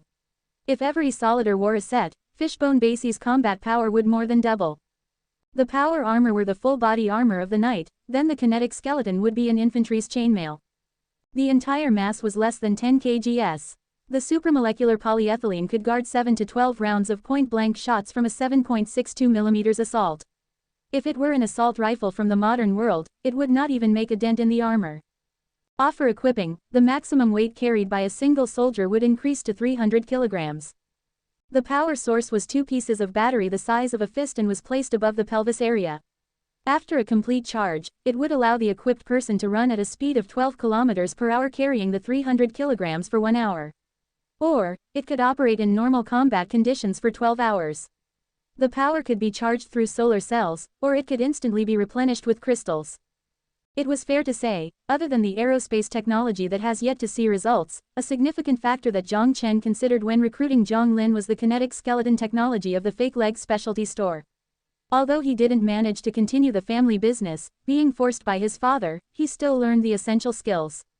When he personally experienced the power of Model K1 kinetic skeleton, Jiang Chen immediately proposed the feasibility of mass equipping the force. Equipping the force? Zhang Lin was confused when he heard Jiang Chen's question, but then an odd expression appeared on his face. Do you know the time and cost to produce a set of kinetic skeleton like this? How much? Jiang Chen asked carelessly. Based on the official price in the 6th Street, the current set you are wearing cost around 900 crystals. 900 crystals could purchase more than 10 slaves if you give them rifles.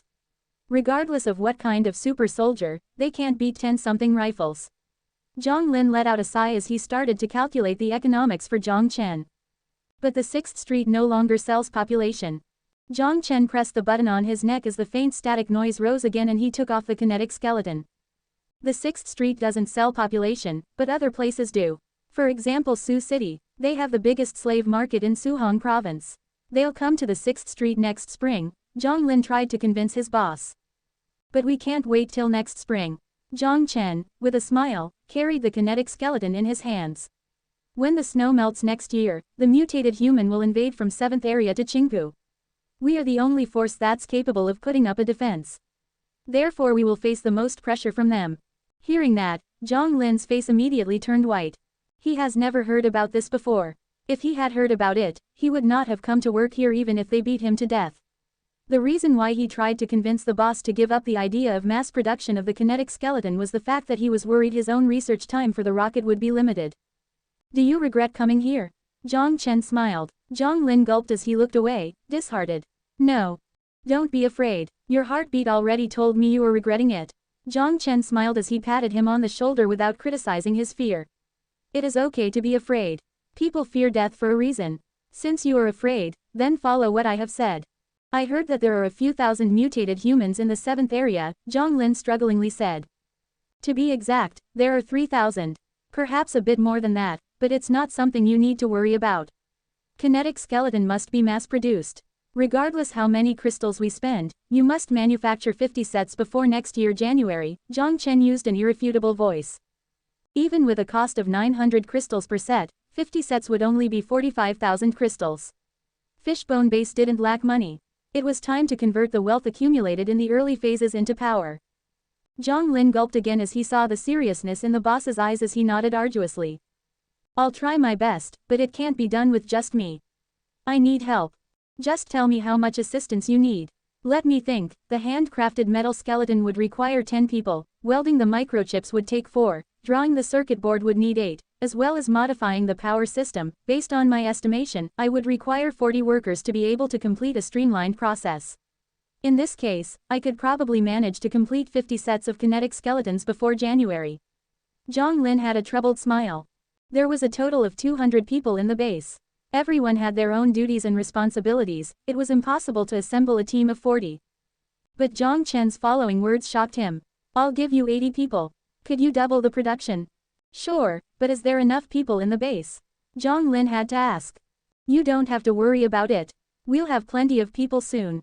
Right now, you only need to figure out how to design the production line, how to train your team, and what materials must be purchased. The production force will be ready in 5 days. Jiang Chen laughed. The Fishbone Base didn't have the people, but Shenxiang Town had them. The 700 survivors captured by the mutated humans. He just needed to bring them back. As to whether they would be obedient or not. On the wasteland, there was no inherent difference between being captured and being saved. If they wanted to continue to live, they must be obedient. After coming out of Zhang Lin's lab, Jiang Chen headed to the community center to find the warehouse keeper Wang Qin. When Jiang Chen came to the office, the girl with freckles was going through her books as usual. When she saw Jiang Chen, her eyes lit up, as she stopped what she was doing, and got up to greet him. I am just here to check the status of the supplies in the base. Don't be so anxious, Jiang Chen gently smiled as he joked. Wang Qin's face blushed shyly. She pushed her glasses up as she took out the tablet terminal and began to display the data to Jiang Chen. First, it was crystals. After the accumulation of several trades, the crystals stored in the fishbone base had reached a frightening number of 790,000.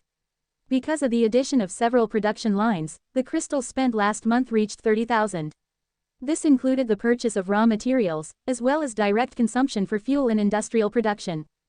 Jiang Chen asked Wang Qin to save 500,000 crystals as liquid assets to purchase shares of the about-to-be-established 6th Street Bank. The rest of the 290,000 crystals would be used as production spending. Even with the addition of a kinetic skeleton line, the current amount of stored crystals was more than sufficient. Then, it would be the firearms storage. There were 200,000 rounds of ammo stored in the base, with 60% directly manufactured by the base.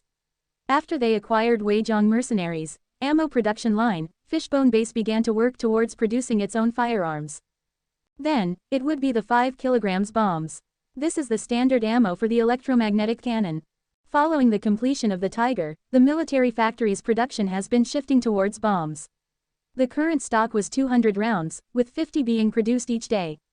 After a period of consumption, as well as the large quantity of replenishment since the last time he returned, the base currently stored 8 tons of rice, 2 tons of potato, and easy-to-store vegetables like cabbage and carrot totaled 5 tons.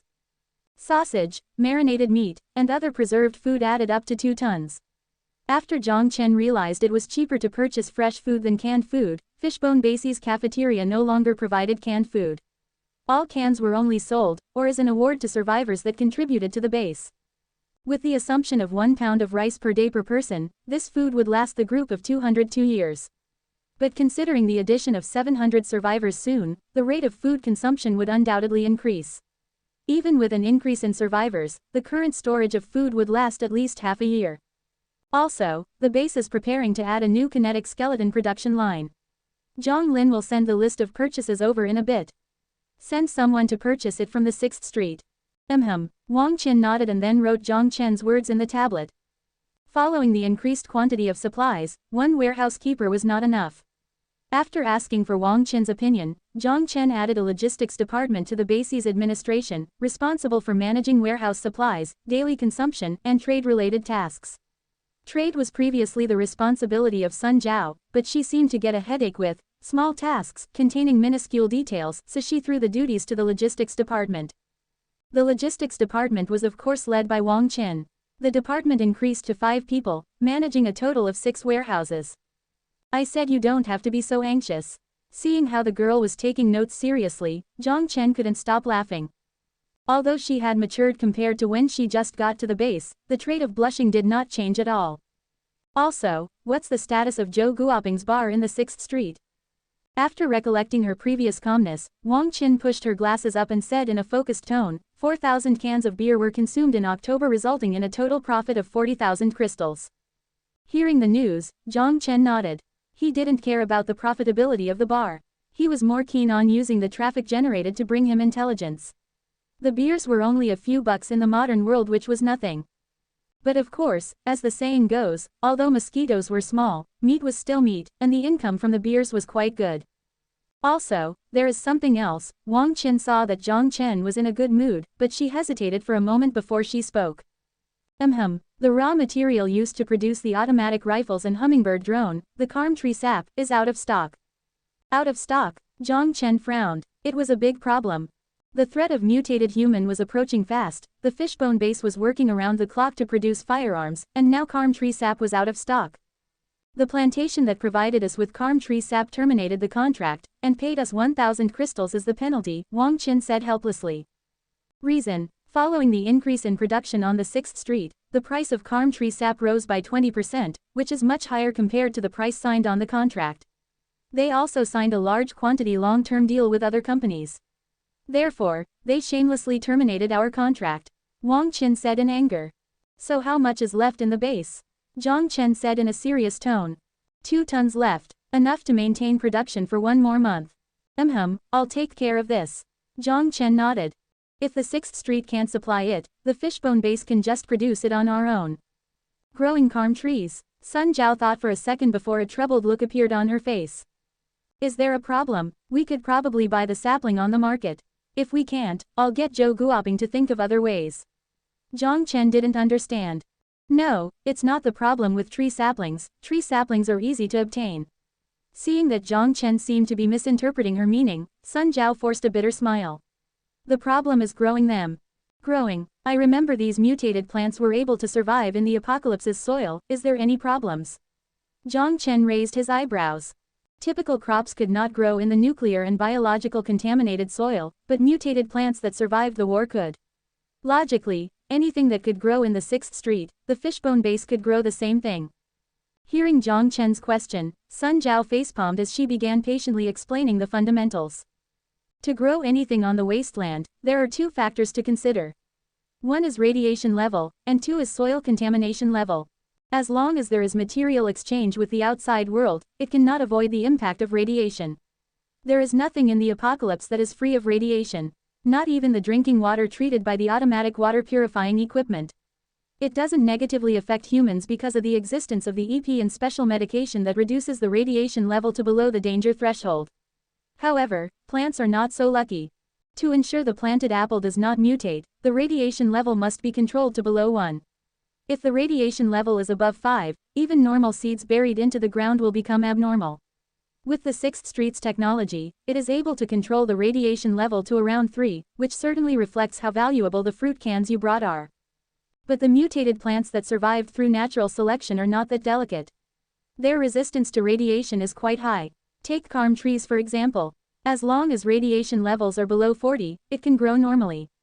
Most of the places on the wasteland have a threshold value between 10 to 20. As long as it's not in a nuclear crater, the radiation level will not reach 40. The soil contamination is relatively easier to solve since soilless planting technology is incredibly mature in the apocalypse. Therefore, the plantations in the apocalypse can be divided into 2 kinds. One is the kind that uses soilless technology to grow crops. There is a distinct advantage to growing crops this way is that it can easily control soil contamination, and the production area would also be greater compared to soil plants. The disadvantage is also evident, mainly being the high cost. To use soilless technology to produce industrial raw materials like calm tree sap would undoubtedly bankrupt the business. It normally would be used to grow luxury goods, such as not completely mutated fruit. The signature building in the 6th Street includes a soilless plantation tower. Of course, because of the appearance of fruit cans, this industry was on the brink of bankruptcy. The other kind is normal soil plantation. Simple and straightforward, planting the seeds and watering them would yield plants. Whether it would be done by human labor with scythes spreading the seeds or mechanical plantation, it would be up to the preference of the owner. It is used to mostly produce non-expensive mutated plants, such as the industrially used calm tree sap, and different flavors of tobacco. The advantage of this method is the low cost, but it has a strict requirement for the quality of the soil. Take calm trees for example. Only plants with soil contamination less than 10 can be used to grow these trees. This type of soil is also extremely rare on the wasteland, so calm tree sap production is not high even on the 6th Street. Previously, this raw material had minimal demand, but during this period, demand far exceeded supply. Couldn't we just purchase soilless equipment? Jiang Chen was refusing to give up. Using soilless equipment to grow calm trees, how much crystals would you use to obtain 1 ton of calm tree sap? Sun Jiao facepalmed feeling helpless. This is problematic now. Jiang Chen's eyebrows began to twist as he fell into deep thought. But then, he suddenly remembered Lin Lin. Yes, the Garden of Eden project. If it is possible to change the local biosphere, there is no reason there is no technology to change the condition of the soil. Did you think of something? Sun Jiao looked confusedly as Jiang Chen's always changing expression. The tip of Jiang Chen's mouth curled up. Looks like the little slave in our mansion is finally going to be useful. Sun Jiao instantly understood as a sign of joy also flashed across her face. What? Reduce soil contamination? Why should I help you? With fingers holding onto the test tube, the smooth and silky silver hair hid the disdained expression on Lin Lin's face as she said without any consideration. The one red and one black pupil were the same as when he left before. It seemed that she became used to having an odd creature living inside her body. Because you need to eat, Jiang Chen let out a sigh as he said righteously. He was already becoming bored of looking at her humiliated expression, but this girl seemed to think otherwise. Do you feel great about being bullied now? Seeing the slightly sad Lin Lin drawing on the touch board, Jiang Chen said helplessly. With such a gorgeous face, she had to have such a terrible expression. Go die. With her finger finishing the last line, Lin Lin gave Jiang Chen a hard stare and popped out her tongue to give him a scary face. What is this? Jiang Chen ignored her action as he got closer to the touch board. Ahem, foolish, Lin Lin straightened her back while the tip of her lips curved up. Ahem, ah, enough. Fine, I'll say it. Lin Lin pouted her mouth in sadness as she touched the screen. The first step is to neutralize the soil. The second step is to use ion membranes to permeate out the heavy metal ions. The third step is. Hold on, what is an ion membrane? Jiang Chen interrupted her as he was completely lost. A thing that can easily filter through the ion particles should be pretty common, Lin Lin said nonchalantly. What? I have never heard about this before. Jiang Chen suddenly recalled that Lin Lin had always stayed in the research facility, for she wouldn't be so clueless about the situation of the apocalypse otherwise. In this case, the common in her mind probably meant common in the lab. Did not think this through. Let me first ask, how many steps does this process include? Jiang Chen was feeling speechless. Not that many, only 24 steps. I have taken a sample of the soil here before, and the contamination level is 68. It's hard to believe in a land this toxic weeds can grow. When the topic revolved around her field of interest, Lin Lin became keener. Does your lab not consider costs when you experiment? Jiang Chen ridiculed. Costs? Of course, Lin Lin disagreed. Then tell me after 24 steps, what is the cost? Lin Lin looked at Jiang Chen strangely. Are you misinterpreting something? Less than Project Garen of Eden greater than is not a soil purification project. Since it is a subproject of space colonization, then why do we need to understand how to treat the pollution on Earth? Using organics as well as minerals on other planets, we could produce soil. It is too troublesome to purify it. Quote. Produce soil. That's right. It is not difficult to produce soil. At least easier than washing the ground. But since all the finished goods are contaminated here, it would not be easy to find raw ingredients to form clean soil. Lin Lin let out a sigh. Produce soil, other planets. Jiang Chen suddenly smacked his own head as he cursed in his mind. FCK, why didn't I think of this before? It is not that difficult. I can interdimensional travel. If I can carry back food, how difficult would it be to transport a couple of 100 cubic meters of soil? Since the problem was solved, Jiang Chen didn't plan to ask further, so he changed the topic. Okay, let's not talk about this. Oh, did you finish the task I gave you? Since it has been a while, the death claw and mutated lead skin human research should be completed. Of course. Who do you think I am? Lin Lin let out a sigh as a confident expression appeared on her face. Follow me. She crooked her finger at Jiang Chen as she turned around, swaying her silver white hair, and walked to the giant vial in the back. A naked monster with its flesh exposed was in the middle of the vial. The dark green liquid occasionally had bubbles blowing upwards. It seemed like the work of a science freak in American comics. But Jiang Chen didn't focus on that. Rather he looked at the bottom part of the monster. Just like the rumors say, no D***CK. Lin Lin pointed her delicate finger and pressed the touch screen on the side of the vial. Several orange lights shined into the hologram screen in front of them. The list of data on the screen had Jiang Chen completely lost. Lin Lin, standing beside him, looked at him contemptuously in secret. She imprudently made fun of Jiang Chen's ignorance in her mind before speaking with her head held high. Muscle strength or body strength 63, bone strength 47, reflex 20, brain cell strength 9. From a human perspective, without overexerting the body's capabilities, this is the limit of the body's strength. Speaking of this, is this guy still considered human? Lin Lin had her finger on her chin as she muttered to herself. Jiang Chen glanced at her. Is this girl still considered human? The cell in the body is modified by the FEV virus. Similarly, the skin is implanted with heavy metal, the lead skin could be compared to C-type steel, and it could easily defend against standard bullets. The regeneration of the cell is ridiculously fast. Based on the data of the body's DNA, even if it lost an arm, it would be able to grow one back in a week's time. Although I never fought before, if this thing was put in the battlefield, it should be invincible, right? The pacifist Lin Lin even started to exclaim about the battle ability of this thing. Does it not have any weaknesses? Jiang Chen had a troubled smile. Of course. Lin Lin nodded, first because of the influence of heavy metal. Their nervous system is extremely weak. The brain cell strength is as low as 9. Also, their life is limited. Based on its DNA and regeneration calculation, their life expectancy is only 30 years. Also, if their head or heart is destroyed, they will die instantly.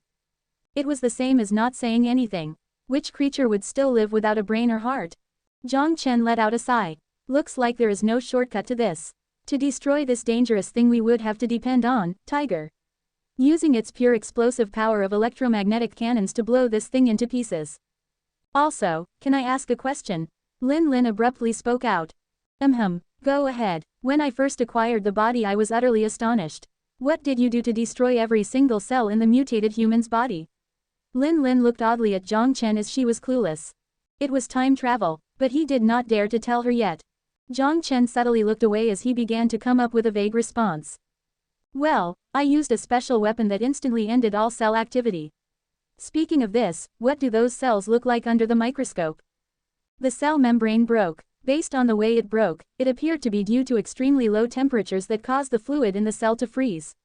It is peculiar, as if without preparation, it traveled through a wormhole with entropy infinitely approaching zero, Lin Lin doubtingly said, as she stared at Jiang Chen. Extremely low temperatures, but there was no temperature change during time travel. Jiang Chen slightly raised his eyebrows and didn't notice Lin Lin's look of doubt. Seeing Jiang Chen had no reaction, Lin Lin continued. Passing through an area with entropy infinitely approaching zero would have no impact on dead things, but for something alive, it would be nearly impossible for them to remain alive. But as the shortcut to intergalactic travel, passing through a wormhole is a topic that can't be avoided, as how to travel through wormholes had a lot of interesting hypotheses in the physics world. Among them, Dr. Klein's hypothesis had the most authority. Klein, Jiang Chen felt that he had heard this name before. That's right. To put it in a simple analogy, mass and energy through two completely parallel tunnels cross the wormhole. As she said this, Lin Lin grabbed a pen to draw a cylinder on the whiteboard. Then she drew two parallel lines, one passed through inside the cylinder, and another passed through outside the cylinder. As long as you send the energy at the entrance of wormhole through the tunnel into another dimension to the end of the wormhole and meet with the mass that passes through the wormhole there, it would avoid the part where entropy decreases in the wormhole. Detach the energy, wouldn't that creature die instantly? Jiang Chen didn't understand. Therefore, this is the brilliance of Dr. Klein. Lin Lin sighed. She drew T1 and T2 at the ends of the whiteboard and gave then a value to 0. Time. Based on research, within the wormhole, time, space, and all physics principles are ambiguous. To put it in simple terms, you could spin around a few times before walking to the exit, or you could instantly head for the exit when you enter the wormhole. As long as you find the perfect route, you could decrease the time to pass through the wormhole to 0. I'll give you an analogy. A door frame is put in front you. You have a ball in your hand that represents your temperature. Based on the rule, when the ball passes through the door frame, I will take it away from you. So instead, the instant you're about to cross the door frame, you throw the ball up and the ball would fly above the door frame. Then, once you go through the door frame, you catch the ball, and successfully pass through the door with the ball. I see. Jiang Chen half-understandingly nodded his head. Therefore, how did you pass through the door? I don't know. I used the bracelet. Suddenly, Jiang Chen looked cautiously at Lin Lin and narrowed his eyes. You are setting me up. The fool wants to say it himself, the tip of Lin Lin's mouth raised in proudness as she said nonchalantly. You are playing with fire. She seemed to have sensed the grimace in Jiang Chen's tone as Lin Lin sacredly moved back. The proud expression completely vanished. I am only curious. I have no other intention. Also, you suddenly appeared from the tent last time. I already had an idea, after seeing so much food in the base, you must be an alien, right? An alien? Jiang Chen paused for a moment before he burst out laughing. What are you laughing at? Lin Lin worked up her courage and fainted protested. Nothing. Since you already guessed most of it, I'll tell you. Jiang Chen smiled. I am a time traveler from the past, from the year 2015. Lin Lin took some time to think before she raised her pair of serene eyebrows. Time traveler. From the past. You already said all physics principle doesn't apply in the wormhole since it could avoid the space continuum, time continuum would not be a problem too, right? Jiang Chen shrugged. Based on the theory, yes. Although out of the 6 colonization ships, 3 passed through the wormhole. As to the specifics of passing through the wormhole, only they would know. Lin Lin nodded, but then looked at Jiang Chen doubtfully. I didn't know that this stingy devil could tell me this secret. What if I told you? Jiang Chen with a smile looked at the one black and one red pupil. I don't plan to ever let you go. Hearing that, Lin Lin's face instantly turned red, as it was the rare time she didn't badmouth back, but rather shifted her eyes to the side. Jiang Chen didn't realize the other meaning in his words as he looked at the girl, forced to be obedient pleasingly. Also, what about that death claw? Is the result out? When he mentioned the death claw, Lin, rarely tense, turned serious. I found some odd things on the death claw. After leaving from Lin's lab, Jiang Chen fell into deep thought thinking about what she just said. Everyone knew that the starting point of the X1 virus was to purify radiation, but because it experienced uncontrollable mutation under the radiation environment, it turned into the frightening virus. But X2's design philosophy was rather dubious. As the improved version of the X1 virus, X2's purification ability was increased. But the food for thought element was that the effect of infiltrating creatures' nervous system was not removed, but rather strengthened. It also increased the structure of the cell, making it harder to be eliminated by the immune system. As if it was designed to eliminate all humans along with the radiation. The fortunate part was that because the cell's DNA structure was too stable, it could not split through binary fission. It could only produce through the mother's body. Therefore, after Jiang Chen cleared out the source in the area, the X2 virus slowly began to vanish. Could it be born through X1's own mutation? Since there is radiation everywhere. Impossible. Lin shook her head as she rejected Jiang Chen's doubt with certainty. The death claw evolved to have armor, simplified its molecular chain to develop claws, and these were all part of natural selection. To survive, creatures would be forced to adapt and evolve certain traits, but not put a lock on its own life. The complicated breeding mechanism has no practical meaning for survival, and it is impossible that X2 was born through evolution. She paused, before continuing, the only possibility is that someone created the X2 virus. But what I don't understand is, the X1 virus data should already have been on board with the colonization ship. Could it be another scientist that didn't manage to make it onto the ship created it? Jiang Chen raised his eyebrows. I am not sure. Lin shook her head, but one point is certain, and that is the people who developed the X2 virus definitely have no good intentions. Someone wanted the humans on the wasteland to become extinct. But who could it be? Mutated humans have enough of a reason, but a virus that the death claw couldn't even handle, could they resist it? But if it was not the mutated human, who had the motives to do this? Suddenly, a frightening thought popped into Jiang Chen's mind. If wormholes could create time travel, then where did the 3 space colonization ships go? Did they really completely abandon this planet? Seatbelt check. Ready to depart. Chu Nan closed the hatch. Don't worry, I checked already. Jiang Chen, wearing the kinetic skeleton, pointed at his shoulder and smiled. This is procedure, okay, lift off. Chu Nan opened the engine switch while signaling the apprentice in the co-pilot position to keep an eye on the monitors on the right side. Woohoo! Outside of the helicopter, high-voltage static began to hum. Under the push of the furious vortex flow, the 51 helicopter began to lift off slowly. Sitting across Jiang Chen was the gunner. The young man wearing orange protective gear felt shy with the base leader sitting across from him. Don't be anxious. Jiang Chen gave him a friendly smile. Yes, the young man shouted out. Just as he wanted to stand up to salute, he was comically pulled back by the seatbelt. Jiang Chen laughed as he waved his hand signally there was no need. Then he focused his gaze on what was happening outside the window. It stopped snowing, but the snow had yet to melt. It was the first time overseeing the entirety of Wanghai City in the sky.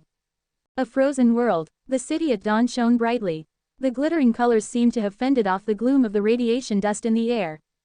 If it was not for the occasional zombie, as well as the unhealthy colored smog, he could almost forget that he was in the apocalypse and was instead in a snowy city in the northern kingdom. From this view, the city is quite beautiful, Jiang Chen exclaimed while looking through the window. The first time is indeed powerful. But if you fly every day, you'll get used to it. Chu Nan laughed. Yeah, Jiang Chen smiled as he didn't disagree. 5 Tigers, 1 armored vehicle carrying supplies, 30 light infantry carrying Reaper assault rifle, as well as 2 snipers equipped with Ghost sniper rifles. The destination was Shenxiang town. This was Fishbone Basie's first attack on the mutated humans. Jiang Chen didn't need to come, but considering they needed the 700 captured survivors at the base, it would be best for the Fishbone leader to stand out and say something. Also, to observe the battle from above was something he looked forward to. About to be in contact with radiation dust. Put on the mask. As he spoke, Chu Nan pulled the mask down over his helmet. Received. Jiang Chen pressed a few buttons on the kinetic skeleton, picked up the helmet on the chair beside him, and connected the extension to the slot. It snowed, but this level of coldness was as indifferent as the spring breeze to the mutated humans. Even if they were fully exposed to the external conditions, they could still stand tall in the chilling snowstorm, ignoring the furious wind, and unleash the full firepower of the guns in their hands. They were natural warriors. Viewing highly of themselves, they were the terminators of the old civilization. Even if their bodies were unafraid of the cold, long winter journeys were still extremely difficult for them. Additionally, the stronger the body, the higher the supply consumption. Since west of Zufeng Road had been entirely blocked by the snow, it meant it was nearly impossible for vehicles to traverse across it, and this fact put the already short supply line under more pressure. There were only two options in front of the mutated humans. 1. Send a team to Shenxiang town across the Teifu River bank to establish an outpost, and then send the primary force to Wanghai City. 2. Wait till next spring to invade Wanghai City. There was no possibility of the mutated humans and humans to reach a peaceful negotiation. Once they encountered each other, it would be a bloodbath. As for the decision to invade Wanghai City and engage in conflicts with the local human force, the mutated human leader was cautious. Different from the scattered survivors in Jia City, as the hotspot during the war, Wanghai City had multiple survivor camps that inherited frontier military technology before the war. If they had to engage in conflict with the human force, the mutated human would rather have it happen during the winter. If they waited for spring, the advantage of the mutated humans being able to fight in harsh climates would be non-existent. At the same time, hungry mutants would wake up from hibernation, which would make the trip into city center more problematic. Because of the above reasons, the mutated humans decided to go with Plan 1 for now. Although the highway between 7th area and Shenxiang town was completely blocked by snow, the road condition from Shenxiang town to Wanghai City was relatively smooth. As long as they establish an outpost to store supplies, the pressure of the supply line would be greatly alleviated. A winter crusade would be possible. Therefore, the captured survivors in Shenxiang town were not immediately escorted back, but rather were forced to construct defensive structures by the mutated humans there. Outside Shenxiang town, the outline of the reinforced concrete wall was starting to become visible. The sides of the road were piled with wood chips and were placed as obstacles and barriers to block the major roads outside of the town. But when the mutated humans arrived, the flimsy barrier could not bring even the slightest sense of security to the survivors hiding behind cover. The monster-wielding steel-carried machine guns and the bullet storm destroyed the mental fortitude of every defender. In the shack not far away from this place, the painted concrete wall was cut in half by the coilless cannon. On the shambles were terrifying bullet holes, and the blood stains on the wooden floor in the room were still clearly visible. The survivors defending behind cover could not cause a single casualty to the attacking mutated humans. But when the first mutated human passed through the wooden barrier, tens of bodies were already on the ground, which forced the survivors to raise the white flag and surrender. The recalcitrant's body was pierced by wooden spears, hung in the snow being eroded by the snowstorm, and eaten by the mutated rats. Just like a flag, declaring the cruelty of the victors. Wang Pin, with cold eyes, stared at the frail humans as they dragged concrete and steel through the snow with difficulty, building up their outpost. "Move quicker, you damn pests. Who said you could stop?" A horrific-looking mutated human held a whip as he cursed at the slaves. His whip regularly beat at the weak figures, without any care if they actually made a mistake or not. The frightened faces instinctively made him feel joyful. Since he couldn't acquire pleasant sensations physiologically, the body full of male hormones could only be alleviated through primal violence. "Luke, don't accidentally kill them. Even if they are pests, they still have value in entertaining us."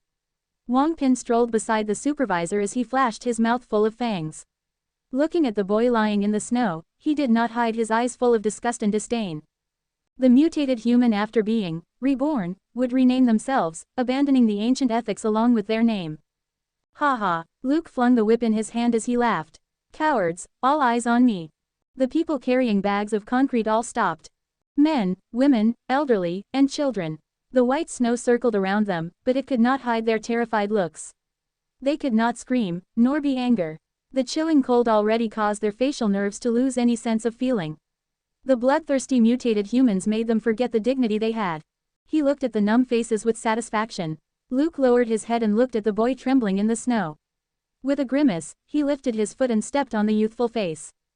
"Ah!" The suppressed scream came from the bottom of his foot, as the frozen fingers tightly grasped onto the ground as he crashed into the freezing snow. The father of the boy stood on the side with his shoulders trembling. His bloodshot eyes widened at the scene. The mutated humans on the side carried their rifles as they mockingly looked at the slaves being humiliated. The lack of entertainment meant that the thing they loved to do the most was to humiliate the helpless slaves. Fev virus was magical. The magical part was that it would make the modified person forget any previous reluctance and experience the sensation of evolution. They would forget about their hatred towards the mutated humans and willingly join the new party, and in turn shift their hatred onto the old species unwilling to accept evolution. No, a deafening scream broke the silence. A woman with messy hair leapt onto the snow as she tightly held onto the mutated human's foot while desperately trying to save the boy being stepped on. Mom, the boy's eyeballs were protruding because of pressure, his mouth weakly moved. Luke apathetically observed the woman from above, coldly staring at the plea and despair in her eyes. Get out. The cold words left his mouth. Luke lifted the foot stepping on the boy's face as he kicked her chest mercilessly and sent the woman flying. She struggled to stand up from the snow, the edges of her mouth had blood dripping down as she coughed. But her eyes didn't look at Luke, and instead looked at the boy freed from under his foot. A tender smile appeared on her face as she crawled to the kid. For some reason, the expression on the woman's face enraged Luke. Stop, he arrogantly ordered. The woman ignored him as she shakingly moved her arms in the boy's direction. Seeing his mom was getting closer, the boy looked relieved. But then, a rifle was pointed at her head. She blankly looked at it as despair appeared on her face. Could it not be here? She used her trembling voice to plead. The second she leapt out from the crowd, she knew her fate. The people who dared to defy them all died, no exception. If possible, she didn't want to die in front of her child. Luke's face held a disdained grimace. This person wanted to discuss terms with him. Let her go. A man stood out, but his legs and shoulders trembled. Luke scorned. I am willing to die for her. This sentence seemed to have taken all of his courage. The woman looked at the man with eyes wide open as the sign of life began to vanish from her face. The cracked mouth opened as a powerless voice whispered out. No, then go die. Luke immediately fired. The bullet penetrated his chest, and even hurt the elder behind him. Ah! The crowd howled. The woman's scream was filled with heartbreak, and the boy's eyes opened wide as he watched his father fall into the snow. Seeing the woman on all fours scrambling to crawl to her husband, Luke's face revealed a psychotic but satisfied smile. He lifted his gun again as he was about to execute the woman that dared to dirty his feet.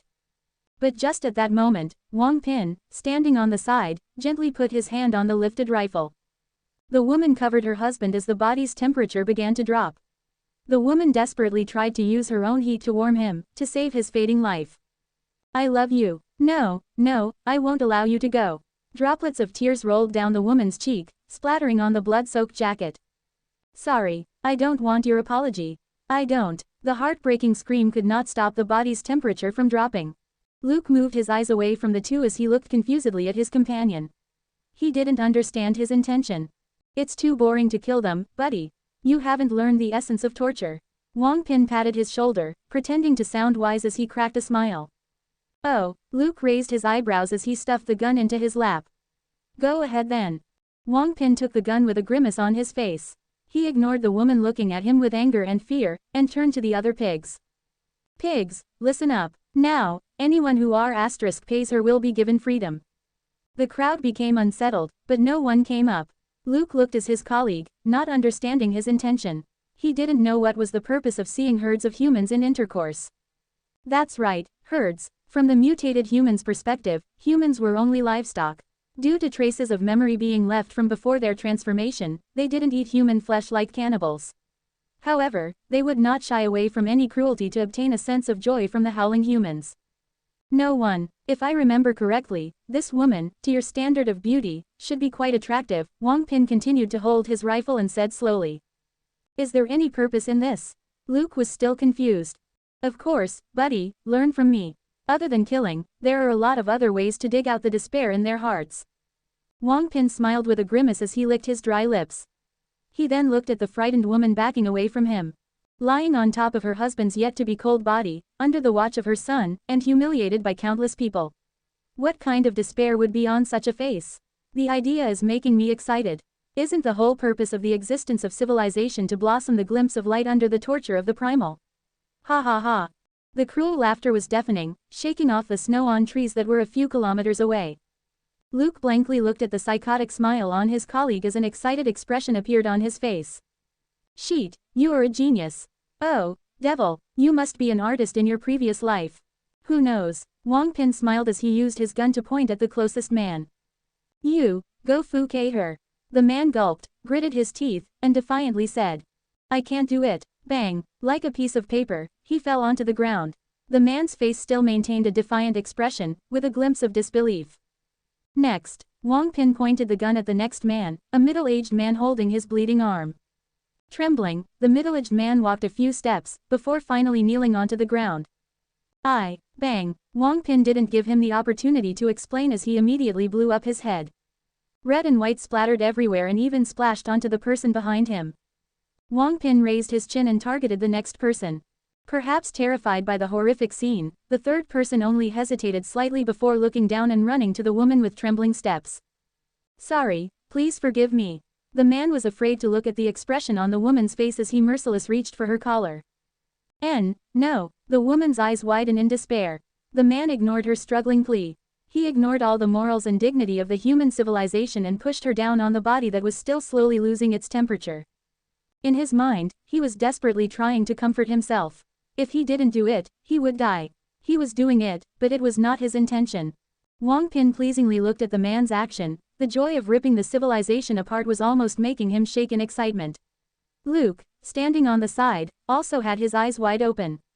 He was only a mutated human for less than 2 years, and it was the first time he witnessed such a joyful moment other than from violence. Wang Pin raised his gun again, pointing at the next person. Just as he was about to speak, he heard the shout of the patrol. What is that? The mutated human carrying an assault rifle pointed at the black dot in the sky. He raised his eyebrows as Wang Pin looked up. What is? Boom, mixed with thick smoke, the snow on the ground blew up like an avalanche as it flew over the crowd. The shockwave flipped people onto the ground as the frightened crowd ditched the concrete and steel bags in their hands. They ran to the nearest barrier or ducked into the field. The mutated humans didn't stop them because their situation was not any better. Damn it, what is it? Wang Pin crawled up from the ground as he looked at the thick smoke 10 meters away with horror. The bloodthirsty pupils contracted as a rare sense of fear surfaced. Direct hit. Beautiful. Jiang Chen smiled as he gave a thumbs up to the gunner. The furious wind blew through the hatch door as the orange protective suit gusted in the chill. The gunner wearing his mask turned and nodded his head to express his gratitude towards Jiang Chen's praise. Then, without stopping, he carried another 10 kilograms bomb and stuffed it into the cartridge as the cannon began to charge. At this moment, Jiang Chen had a tablet in his hand. The flashing picture on the scene was of the entire battlefield. The camera located below the helicopter holistically presented the overview of the battlefield to the commander. The green dot hidden 3 kilometers away from the town was Fishbone Basie's light infantry. The 5 Tigers were scattered behind buildings, only exposing the electromagnetic cannon. The vehicle was also covered with white cloth, which camouflaged the vehicle perfectly with the snow. This only left the pitch-black cannon visible. The red dot signaled were enemy units marked out by the sniper, while the gray dots were civilians. The thick smoke rising from the ground was the truck destroyed by the helicopter cannon. The anti-air machine gun had yet to unleash its power before being blown up into metal shards. The mutated humans who lost their air defense began to flee. Jiang Chen observed the battlefield. It was like playing a game. Also worth mentioning, the command system attached to the helicopter was the masterpiece of Yao Yao. The purpose of civilization is to punish the primal brutality. As if it was meant to rebuttal the clamor, Jiang Chen mustered to himself. Since the Grim Reaper has already arrived on the battlefield, then you bastards must go die. He coldly overwatched the fleeing figures on the screen as his finger pointed at the red dot on the screen. Whoosh! The trident-shaped cannon began to flash a faint blue electric light, followed by a screeching homing noise. The orange arc smashed to the ground. The noise of the bomb breaking the sound barrier almost covered the screaming northern wind. Translator. _min_editor, Rundy. The orange arc explosion penetrated the cloud-shaped sound barrier. Followed by the explosive homing, the cylinder-shaped bomb rapidly spun. Just like God smiting the sins in the world, it smashed directly into the fleeing mutated humans. Boom! Snow knee-deep blew up into the air and mixed with shattered soft lead debris as it rained down onto the surrounding area. Without the need for explosives and just using pure mechanical power, the 10 kilograms bomb blew up in the enemy's base. Soft lead-made bombs allowed the bomb to break into thumb-sized pieces and scatter under the heavy air pressure. This instantly blew the mutated humans nearby away like paper. The concrete wall nearby completely collapsed. The debris 10 meters away even left bowl-sized holes on the wall. FCK, what is that damn thing? Wang Pin struggled to stand up from the snow. He lifted his blood-filled face and frightenedly stared at the black dot in the sky. Luke was already dead. He saw the head meters away from the body. The poor guy had his neck blown off by debris as his entire head was severed from his body. It's a helicopter. Damn it, why would looting townspeople be here? The mutated human hiding behind the barrier raised his binoculars as he said with a trembling voice. Looting town. When he heard the word, Wang Pin instant felt a chill overwhelm his body. His limbs felt cold. Without hesitation, he got up and ran for his life to the concrete-made barrier. Based on rumors, on the wasteland near Wanghai City, only humans on the aircraft carrier inherited flight units before the war. But why would they show up here while they were located hundreds of kilometers away? Boom! The deafening blast ended his thought as the snow and debris covered him. The bomb didn't just come from the sky. It also came from the horizon. As if it was an agreement, 5 arcs smashed into the mutated human base like iron fists. The half-completed reinforced concrete wall was instantly shattered into pieces.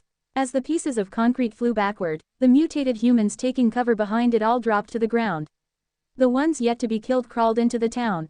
Although the electromagnetic cannon used 5 kilograms bombs, it was not inferior compared to the strike from the dome. God, please stop. Crawling into the corner of a room and covering his head, a mutated human roared with a whimpering voice. The rifle along with his arrogance were all thrown into the snow. DMMIT, where is the anti-air cannon? Under the far fire range, the mutated humans' machine guns were like toys. The only purpose of their shouting was to unleash the fear in their hearts. The occasion bomb that flew to Fishbone Basie's side smashed into the building used as cover without any accuracy. However, on the Fishbone Base side, with the guidance of snipers as well as aerial coverage, the 5 Tiger fired simultaneously and accurately, eliminating the mutated humans' firepower and shattering their morale. Someone seems to be using rifles to shoot at us. Jiang Chen looked at the screen and smiled. His finger lightly drew on the screen as he circled a few red dots. Debris flew up as the red dots were blown up to pieces by the bombs. Only that anti-air machine gun is a bit threatening. Even if the assault rifle bullets could hit this far, the airflow would make it lose its accuracy. Chu Nan laughed, initiated automatic hovering, and moved his hands away from the controls. Oh, Jiang Chen answered absent-mindedly, his eyes were focused on the red dots on the screen. He then pressed his finger on the guy covering his head and ducking into the snow. Although those monstrous humans did not deserve mercy, the apathetic feeling of killing people through a screen still shocked him. Oh right, correction, they were not human. Speaking of something else, how's that wife of yours? Jiang Chen dragged his finger on the green dots and pointed on the location of the road. After receiving the command, 20-something light infantries began to move to the target location. He then pointed a few more times on the screen, and the other 20 light infantries crossed the barriers, pushing forward to the target area through the front. Not bad, Chu Nan answered concisely as he didn't seem to want to continue on the topic. Oh, even if he accepted, his heart must not feel so great. Jiang Chen didn't ask further. Over half of the mutated humans stationed in Shenxiang town were eliminated. The remaining ones were under the heavy fire suppression of the electromagnetic cannon. The steel plate in front of their chests could block bullets, but when the bullets changed to electromagnetic cannons, it was as good as paper. While maintaining fire suppression, the 2 squads of light infantry quickly captured the mutated humans hiding in the barriers. As to the mutated humans still reluctant to give up, merciless cannons awaited them. Beep! A screeching alarm began to sound. What's that noise? Jiang Chen frowned. What else could it be? RPG, flying sword, anti-air missile. The mutated humans probably dug it up from a pack armory, Chu Nan said casually as he simultaneously pressed a button beside the control panel. Click! Within the vision of the tablet, a few flashing sparks began to fall. The approaching anti-air missile directly hit one of the rebels and scathed by the helicopter. Electromagnetic lure. These things that chase after high-frequency electronic devices are easy to deal with. The anti-air machine gun is more reliable. Chu Nan laughed contemptuously as he put his hands behind his head and sank further into the chair. Jiang Chen pointed his finger at the guy reloading the RPG, but Jiang Chen didn't use electromagnetic cannons this time. Instead, he commanded the infantry to attack him. He was very interested in the anti-air missile. If he could seize it, why would he destroy it? Chang Weo leaned tightly against the cover as he checked the coordinates on the EP. Then he signaled the team on the other side to throw a smoke bomb as they quickly pushed further into the town. An unfair battle. With the firepower advantage, the mutated humans' muscles and their strength in numbers were not worth mentioning. They already crossed their defensive structure. At this point, his force still maintained 0 casualties. Pointing the rifle out of cover, Cheng Weio aimed at the mutated human, with half of his body exposed carrying the RPG, and pulled the trigger. Ta-ta! The bullets instantly forced the mutated human to take cover and shredded more of the already in shambles concrete wall into pieces. The soldiers on the other wing quickly rushed in, just like how they were trained in exercise. The gunshots afar began to disappear. The force attacking from the side already controlled the south area of the town. The battle in the east should also be over. Cheng Weio tugged at the thick scarf around his neck. His beard covered with ice shards, he breathed out a few white puffs. Team A attack the town center and control the warehouse. Team B follow the boundary to clear out the area. Team C take control of the captives. Move. Yes, sir. The synced roar echoed within the communication channel. Cheng Weio put the rifle on his arm, looked up at the black dot in the sky, and he saluted. But at this time, the snow beside him suddenly moved as he immediately pointed the gun at the pile. He maintained shooting position as he slowly moved to cover, using his feet to remove the snow. It was a face. The boy feebly looked at him with a bruise printed on his face. Seeing this, Cheng Weio quickly kneeled down, used the handle of the gun to sweep the snow off of him, and dragged him out from the snow. Save my mom. Looking at the boy's face, the feeling of yet to extinct justice made him feel enraged. Where is she? He held onto the boy's hand and said firmly. There, the boy faintly pointed at the pile of snow on the side. Cheng Weio put him on a concrete bag as he carried the gun and traversed through the snow to the pile. He dug through the snow and found a man. He was slightly shocked, but soon saw the woman below the man. The woman's body was exposed, her hair messy. Her breathing was faint as if she could lose her life at any second. The man on top of her already lost his breath. The soft lead debris penetrated his body. The shattered glasses was covered in blood. At the moment, Cheng Weio didn't understand the relationship between them, especially when he saw that there was another man under her. Regardless, saving her life was more important. He dragged the already dead man out of the snow. Cheng Weio then helped the sandwiched woman up. It's all over. Your son is beside you. But in an instant, the woman's eyes became widened as she stared at something behind him. Suddenly alerted, Cheng Weio hugged the woman and rolled onto the ground. Dong! A steel beam pierced the location he previously stood in as it deeply penetrated into the concrete bag. The blood-covered Wang Pin stared at Cheng Weio in rage as he leapt towards him roaring. Without hesitation, he raised his gun, and the rifle unleashed its power on the mutated human's chest as blood began to splatter. But the mutated human did not back down as he took the bullets and pushed Cheng Weio onto the ground. Roar! The mutated human clenched onto the Reaper assault rifle, attempting to take it from Cheng Weio's hands. Cheng Weio tightly clenched his teeth, his face entirely red. Obviously, he was no match for the mutated human's strength as the gun began to move in the mutated human's direction. Seeing he could not outmatch the mutated human's strength, he immediately let go. Because of the sudden jerk, Wang Pin's body immediately tilted up with the rifle. Grasping onto the opportunity, Cheng Weio swiftly grabbed the dagger on his leg and swung it at Wang Pin's throat. The dagger flashed through as blood began to splash all over the ground. Wang Pin dropped the rifle onto the ground as he covered his throat, pouring out blood. His mouth was open, but he couldn't say a word. He could only use the blood in his widened eyes to show his disbelief and bitterness. Grabbing the rifle on the ground, Cheng Weio, without hesitation, pressed the gun to his forehead and pulled the trigger. There was more blood. Wang Pin's shoulder loosened as he fell backward, deep into the thick snow. At the same time, the woman's shoulder began to loosen up too. Alive, kneeled on the ground, she leaned her face against the snow pile beside her. She couldn't feel the coldness on her face anymore. The battle ended swiftly, completely in contrast with the stalemate they were in when they encountered the mutated humans last time. The 30 infantries, who entered the town, did not suffer any casualties, and only one unlucky guy was shot in the leg by a recalcitrant mutated human. The bullet happened to pass through his artery. Although the blood gushing out was quite frightening, the combat medic was quick to rescue, and the man was no longer in a life-threatening condition. A total of 35 mutated humans were killed, including 29 who died from electromagnetic pulse cannon and 6 of which died from assault rifle and sniper attacks.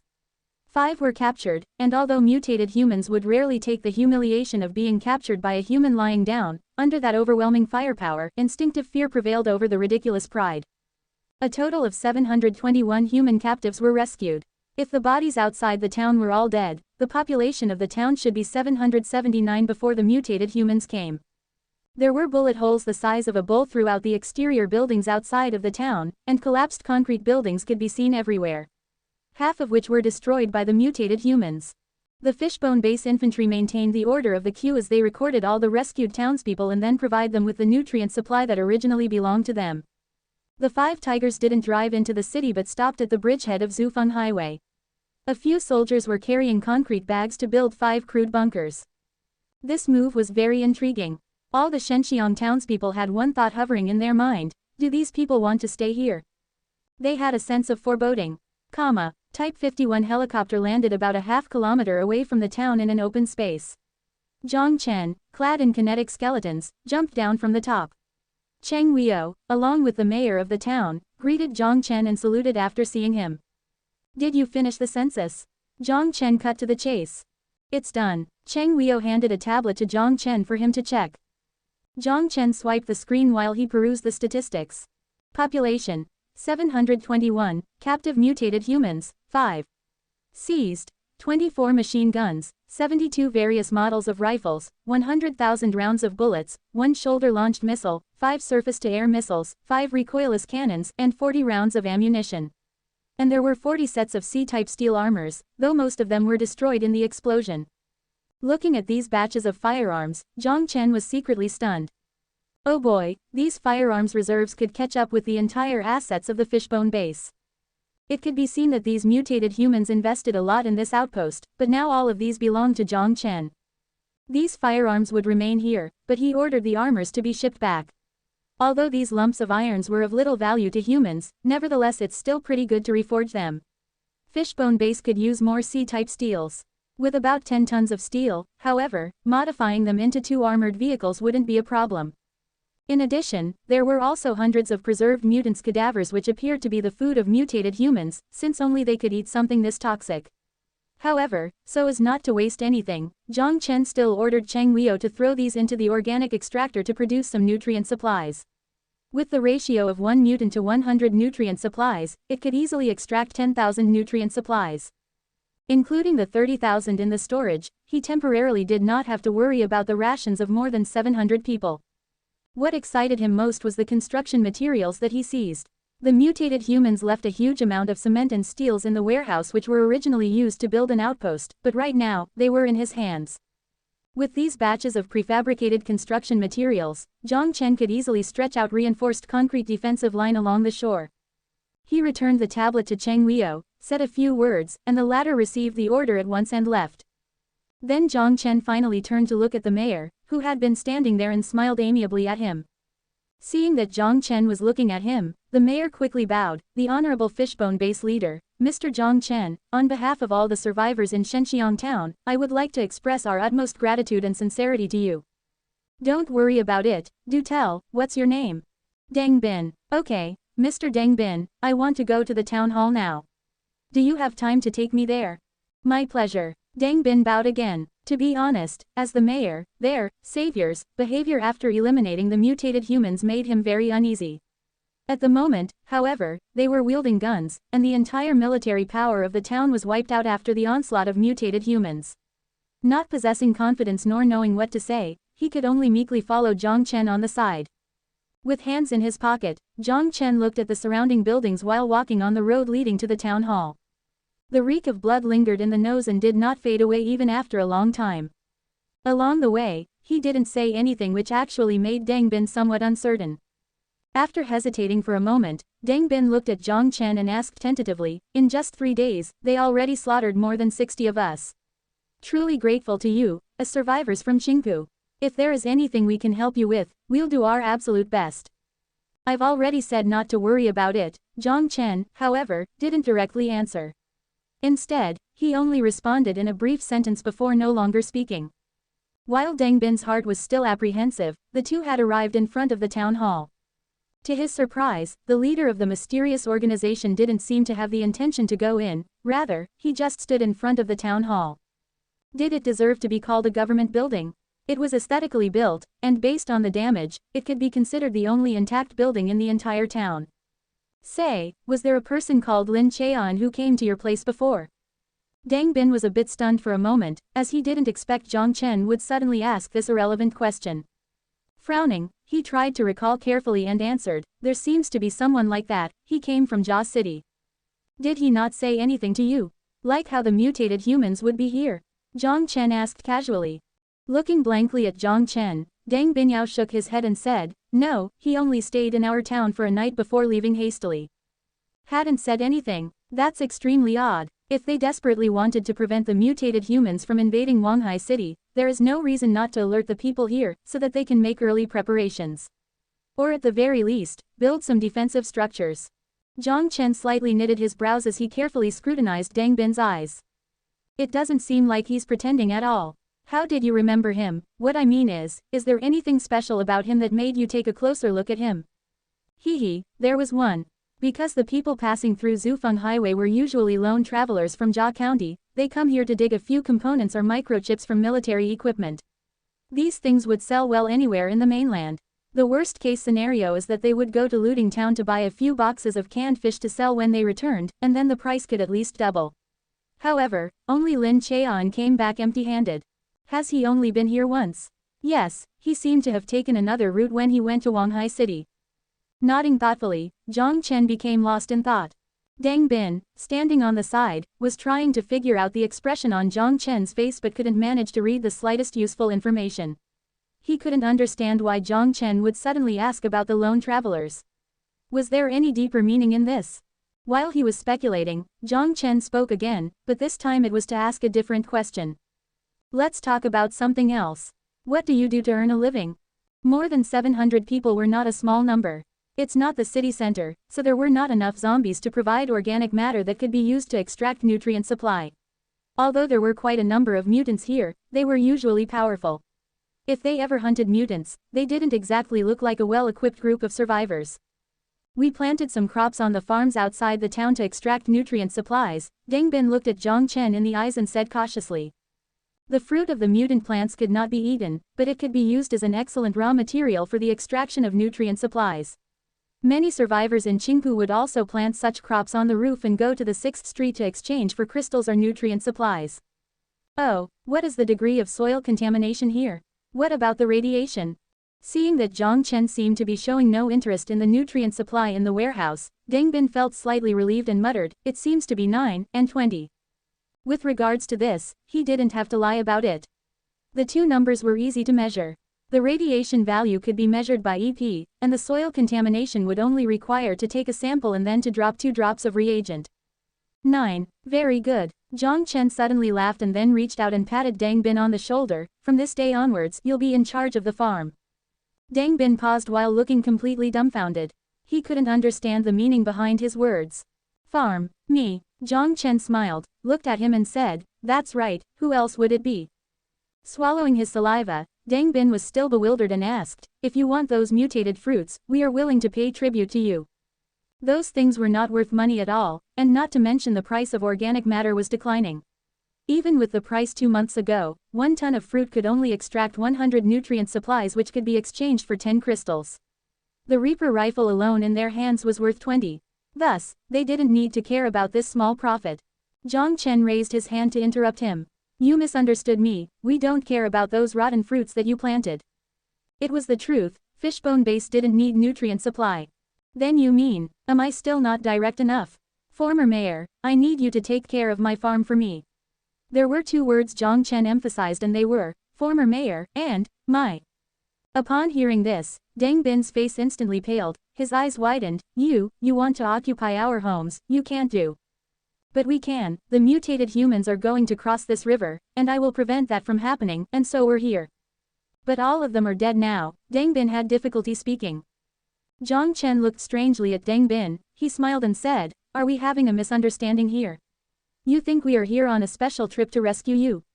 I am sorry to tell you, but we are only fighting against the mutated humans. And this place is only the outpost I captured from them. Moreover, in accordance with the rules of the wasteland, since I saved you, you are all my captives. Dang Bin's lips trembled and couldn't utter a single word. His previous thought was they were saved, but in the end, it was just a change of ownership. Seeing that he had no reaction, Jiang Chen could also not care any less. They will be back. Furthermore, there would be more of them, but I will defend here. Stamping his foot, he pointed towards the ground beneath his foot. And from now on, this is my colony. The next morning, Fishbone's flag was raised at the town hall of Shenxiang town, proclaiming that it had officially become part of the territory of Fishbone Base. Under the supervision of 20 riflemen, more than 200 survivors carrying cement bags and steel bars arrived at Taipu River. They would be under the leadership of 20 engineers that Fishbone dispatched to establish defense facilities on the riverside. Although they were still being forced to engage in manual labor, Jiang Chen's treatment of them was far better than the mutated humans. Not only did he distribute winter clothes bought from the 6th Street, but he also didn't use whip in order to force them to work harder. As long as they were not slacking off, they would not be punished for failing to finish the project on time. During his encounter with Shenxiang town, Jiang Chen used a completely different strategy compared to winning over the group of survivors in Qingpu area. As a result of being situated outside of the city where the population density was extremely low, the zombies in town were obliterated. After more than 10 years of hard work, the town was finally cleared of zombies. It can be said that they lived in comfort these past years compared to those struggling survivors in the metropolis. Thus, their combat ability was also much weaker, and the difficulty of enlisting them was also naturally lesser. For instance, the survivors in Shenxiang town were all hose-wielding farmers, while the survivors of Qingpu were gun-wielding hunters. For the nomadic hunters, Jiang Chen adopted a strategy of trading, enticing, and then assimilating. For these farmers, however, he adopted a straightforward approach in assimilating them in his military force. All the survivors implanted with slavery microchips were directly promoted to the management position, and the construction of infrastructure was handed over to more than 700 newly joined members. So far, this was how the pyramid's governing structure was established. Jiang Chen merely needed to keep a firm grip on the people on the top layer of the pyramid, and there would naturally be people under him who would take charge on his behalf for the matters in the bottom layer. In order to supervise the construction of the defensive structure, Lu Washeng personally took along a team to take over the construction. The 200 survivors were split into 20 teams, with each team being led by one engineer dispatched from Fishbone Base as they worked round the clock to construct the defensive structure. On the other side, on Shenxiang town's eastern part of the wilderness, more than 200 survivors were struggling to develop the barren land. Here, one had to admire Jiang Chen's foresight to feed the survivors in his own base with green food. Regardless whether or not it was done out of consideration, it was only now it was showing its merit. If someone consumed this type of thick nutrient supply, one would urinate more frequently, but it would definitely be a long time before one would feel the need to defecate. The survivors, who were busy clearing out the barren lands, were stunned when they saw a vehicle full of dried manure being pulled into the hill on the side of the farm. The mutated crops consumed a high amount of nutrients from the soil, and the fertilizer made out of mutants or zombies would increase the contamination of the soil toxicity. Thus, they would naturally consider human waste as an option. They usually had to purchase industrial fertilizer from 6th Street to supplement the fertility of the soil.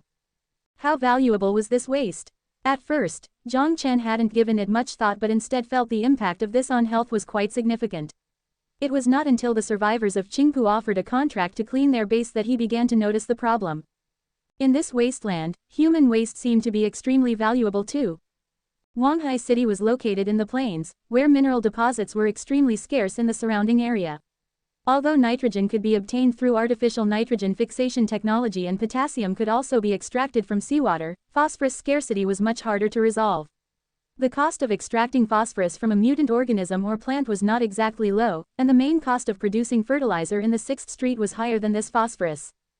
Excrement, however, was quite easy to handle. Its nitrogen, phosphorus and potassium contents were very rich and only needed to be mixed into the soil and then sprinkle the seeds. Under Jiang Chen's direction, the farm's plot expanded from 100 acres to thousands of acres. If all of it was used to grow carm tree, it was estimated that it could provide 100 tons of carm resin per month. In this case, not only would it meet the industrial needs of Fishbone Base, it could also be exported to the 6th Street. Based on the prevailing price of 150 crystals per ton, the farm would bring Fishbone Base a revenue of 10,000 crystals per month. As for the ration of more than 700 people, provided there were 30 days in a month, 2 nutrient supplies per day, and if one dose of nutrient cost 0.1 crystal, it would only amount to more than 4,000 crystals. As for those expensive provisions, after taking Sun Zhao's advice into consideration, Jiang Chen decided not supply them to the newly joined survivors for the time being. As for the reason, it was not because he was stingy, but rather it was to reinforce social class structure. Unlike those survivors that were already implanted with microchips and sold themselves to Jiang Chen, if these precious rations were given too casually, it wouldn't make these foreigners feel grateful. On the contrary, it's likely that they would come to feel that it was too easy, and this might even give birth to disloyalty. When all was said and done, this was the first time they assimilated more than 700 foreign population, which was practically more than 3 times the population of Fishbone Base, and these 700 people also belong to the same group. If you just want to enslave them to do manual labor, one just needed to fetter their hands and feet with fetters and handcuffs. However, if you want to digest them, you must split them apart first. The specifics of implementation were also quite simple. 700 people, first split them into 2, first half would remain here, while the rest would be brought back to the Fishbone Base. Those who were brought back would join the factory to engage in manufacturing or enter the new military camp to receive training. At the same time, Jiang Chen announced that every one of them was a slave, and only 2 nutrients mixtures could be obtained every day. But if someone performed outstandingly in their work, his identity would be upgraded to that of a low-class citizen, and daily ration would be upgraded to 2 nutrient mixtures, plus a piece of bread. If you work harder and got upgraded to a middle-class citizen, the ration would turn into 2 nutrient mixtures, in addition to a pack of instant noodles.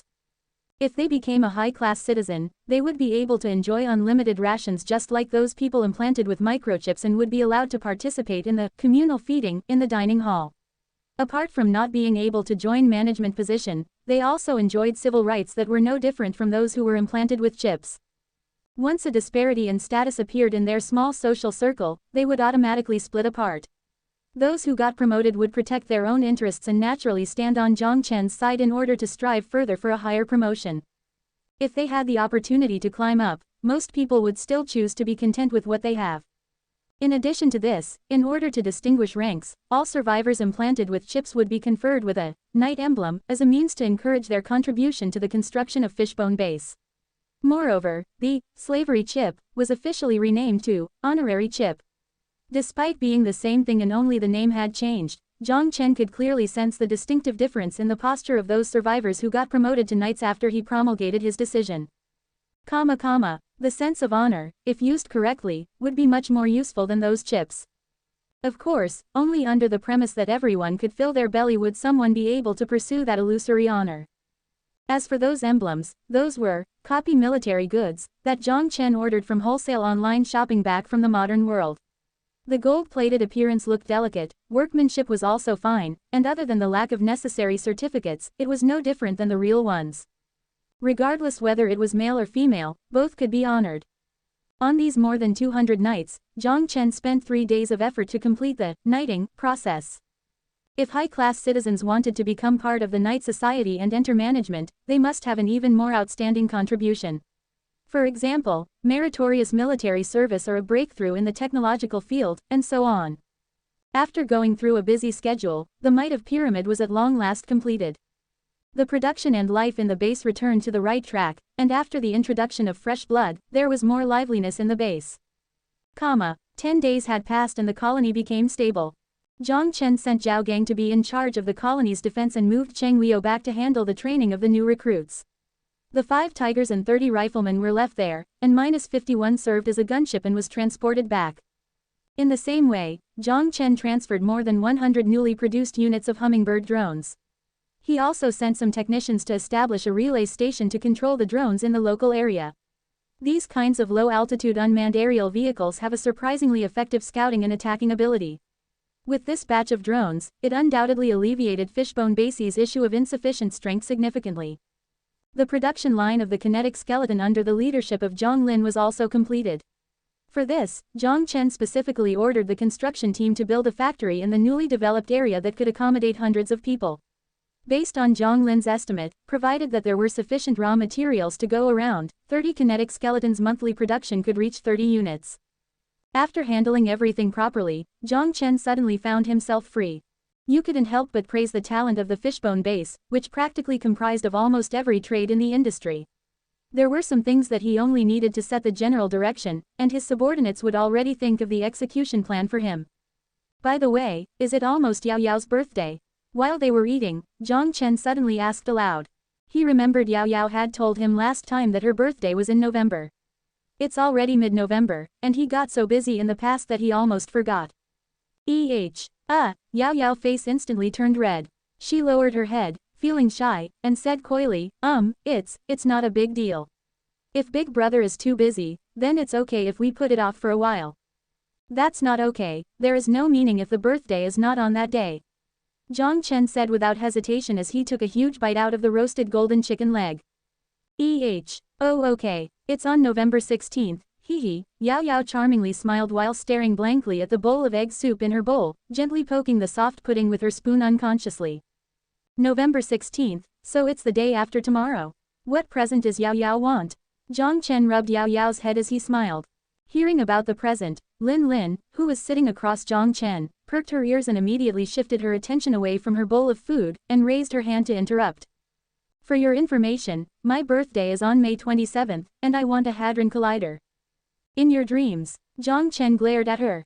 Woo, Lin puffed her cheeks as though throwing a tantrum, the pale and gorgeous face was bloated to a dark, red color. But contrary to Jiang Chen's expectation, she held her tongue this time. She finally remembers how to act when freeloading. Jiang Chen ridiculed in his mind. You have a birthday, that's wonderful. A rare sight where Sun Jiao, who never spoke during meals, looked up, her mouth was drawn into a grimace while looking outside. This feminine appearance was not typical of this bold girl that Jiang Chen couldn't help but give her a few more looks. Sister Sun Jiao doesn't know your own birthday. Yao Yao looked at Sun Jiao with a hint of sympathy. From Yao Yao's perspective, your birthday should be the happiest day of the year. Before the war, whenever it was her birthday, mother and father would treat her like a princess, and took her to eat lots of yummy food. Thinking of her parents, Yao Yao's eyes could not help but flash a touch of sadness. But when she saw Big Brother sitting beside her, a gentle and pure love appeared in her eyes, her tiny hand softly covered the hand on top of her head. Who would remember that kind of thing? Muttering, Sun Jiao pursed his lips and stared at the hand on top of Yao Yao's head with jealousy. But she didn't say anything. Compared to her initial possessiveness, she was starting to learn how to share. This decision was not due to her magnanimity but because when the last time that Jiang Chen came back, she faintly read a trace of fatigue from his eyes. When she tried putting herself in his shoes, if she could live in a peaceful environment and become a wealthy girl in a mansion, would she want to come back a world full of chaos? She had already thought of sharing him with Yao Yao for quite some time, but she had not been able to put the idea into motion. Perhaps it was time to push this little girl a bit. With both hands against her chin, she mischievously looked at Lin, who was sitting next to her. To be fair, this girl was also gorgeous. Though she was but a digitalized human, but as a sex robot. As though seemingly aware of Sun Jiao's gaze, Lin blankly raised her head, but when she made eye contact with her, she involuntarily shuddered. This female devil must be thinking of something evil. Lin quickly came to a conclusion, as she subconsciously went into self-protection mode, fiercely glaring at Sun Jiao. Her threatening look appeared to be saying, "Stop looking at me." However, using deterrent skills against Miss Sun Jiao was undoubtedly a foolish choice, as Sun Jiao just raised her brows and bluntly stared back. The arrogant eyes seemed to say, "I'm looking at you, so what are you going to do?" Like a startled rabbit, Lin quickly lowered her head as she pouted, feeling wronged. I won't celebrate my birthday either. If it's just me, it would feel too devious." After listening to Sun Jiao, Yao Yao sensibly spoke in a quiet voice. Sun Jiao was stunned, a gentle smile appeared on her face. "It's okay, you helped this bad guy so much, it's time for him to treat you. Don't worry about it, if he dared to bully you, sister will step up for you." With that, Sun Jiao even threateningly waved her lovely, little fist. Seeing this, Jiang Chen couldn't help but laugh. What else could make men more excited than a harmonious harem? Although this harem's current size was only 1.5. Any request? Yao Yao flushed as she asked faintly. Jiang Chen nodded earnestly, rubbing her fluffy hair. "As long as it's something within my means, I'll do it." I'll keep it a secret for now," Yao Yao said shyly, her head was lowered, feeling conflicted. Which person can keep the gift she receives confidential? Jiang Chen's face showed a dumbfounded expression. You should at least give me some time to prepare, it would be too late on the day of your birthday." "Prepare, right?" Yao Yao gently bit her lip as she looked up courageously. With eyes filled with anticipation, she looked at Jiang Chen. Can you lend me a day? Lend? If there is something you really want, why don't I just give it to you? Jiang Chen asked uncertainly. Although this is a very tempting proposal, Sister Sun Jiao would definitely be unhappy, so I'll just borrow you for a day. She stole a glance at Sun Jiao as Yao Yao said softly. What, am I such a stingy person? Sun Jiao said with dissatisfaction. No, that's not what it is, it's just that. Yao Yao anxiously waved her hands, and then lowered her head shyly. I want to borrow, In short, just accompany me for a day, is that okay? Is that it? Jiang Chen couldn't help but facepalm. Of course, that's it, it's an entire day. You're not busy, right? Yao Yao asked quietly. An entire day, does that include the night? Sun Jiao was stunned. Ahem, Lin Lin suddenly choked on her food. She quickly covered her mouth and reached for the bowl of soup. Yao Yao's face flushed like her blood was about to drip out. Oddly, she didn't rush to offer an explanation, she stared at her knees instead, swinging her pair of smooth and white porcelain-like legs. Jiang Chen was also stunned, he awkwardly scratched his cheek. As soon as these words came out, the atmosphere on the dining table suddenly became tense. Ahem, I think, considering your age, some things are just too exciting for Yao Yao, so I think the night should be left to me. Sun Jiao carefully shifted her gaze. I am not young anymore. It was rather rare for Yao Yao not to retreat, but she mustered her courage and retorted, I'm already 3 years over 30. Upon hearing this, Sun Jiao couldn't help but feel shame. She was definitely not backing down just because she exposed her age. But you spent more than 20 years in the hibernation chamber, right? Lin Lin chipped in. Moreover, if the inhibitor was used before adulthood, you would need another 10 more years for you to grow to the maturity 18 years old. 10 years. Yao Yao was like a squirrel that had been frightened, but she was still not ready to give up. But from any perspective, I am already mature. But the legs dangling on the chair didn't make for convincing argument at all. Oh, in what way? Lin Lin persisted, clearly not letting it go. As though abandoning all her humiliation, Yao Yao with 2 red cheeks, closed her eyes. I already have my period. She bellowed. The room turned eerily silent for a moment. As though the 2 consecutive verbal sparring had sapped all her energy away, the small lowly wobbly sank into her chair. We should discuss the cake. Sun Jiao held her laughter as she averted her gaze. Yes, indeed, the cake is more important. Jiang Chen was speechless. I second that. Lin Lin raised her spoon as an agreement. The snow was ferocious. The concrete walls in the ruins were covered by a layer of ice and the dangling steel beams were frozen into crystalline rods. Below, ragged figures strolled. There was an unhealthy color on their faces, and their expressions were frozen numb. The heavy loads on their backs crushed their spine and knees. The person standing on the side was evidently the mutated human supervisor. For slaves of mutated human, the only escape was to be picked at around 30 years of age through pure luck. From there, finish the breeding mission, immerse in the growth vial, and to be reborn. As for the people who were not so lucky, their fate was usually tragic. Since the growth vial and growth solution were limited, not everyone had rights to become a mutated human. Mutated humans also needed to maintain a population of slaves in order to complete the dreadful tasks that none of them wanted to do, and at the same time, the mutated humans needed a source of entertainment. Standing at the door of the encampment, Troy grimly watched the frail figures as he turned around to look at the human beside him. That's right, beside him, a human stood. Any survivor in Wanghai City who happens to witness this scene would drop their jaws. Based on common sense, there was no possibility of negotiation between a mutated human and a human, let alone for them to stand side by side. This person wore a fur coat and the red ring on his finger was quite distinctive. Anyone with the right knowledge would shockingly discover that the white fur on his collar belonged to the mane of the bloodthirsty lion.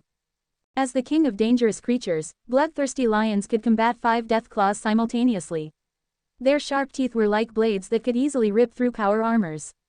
But they were rare in the eastern area as they usually inhabit in the far northwestern plain. Because of their ferocity, they were rarely hunted. Hence, the unique mane gained popularity among collectors. As for the red ring, it was even more incredible. It was a blood crystal. Usually, mutants would form crystals around the nerve center as a highly efficient energy storage device. But blood crystals were unique on its own. Although they were created with the same elements, blood crystals, energy storage was thousands of times greater.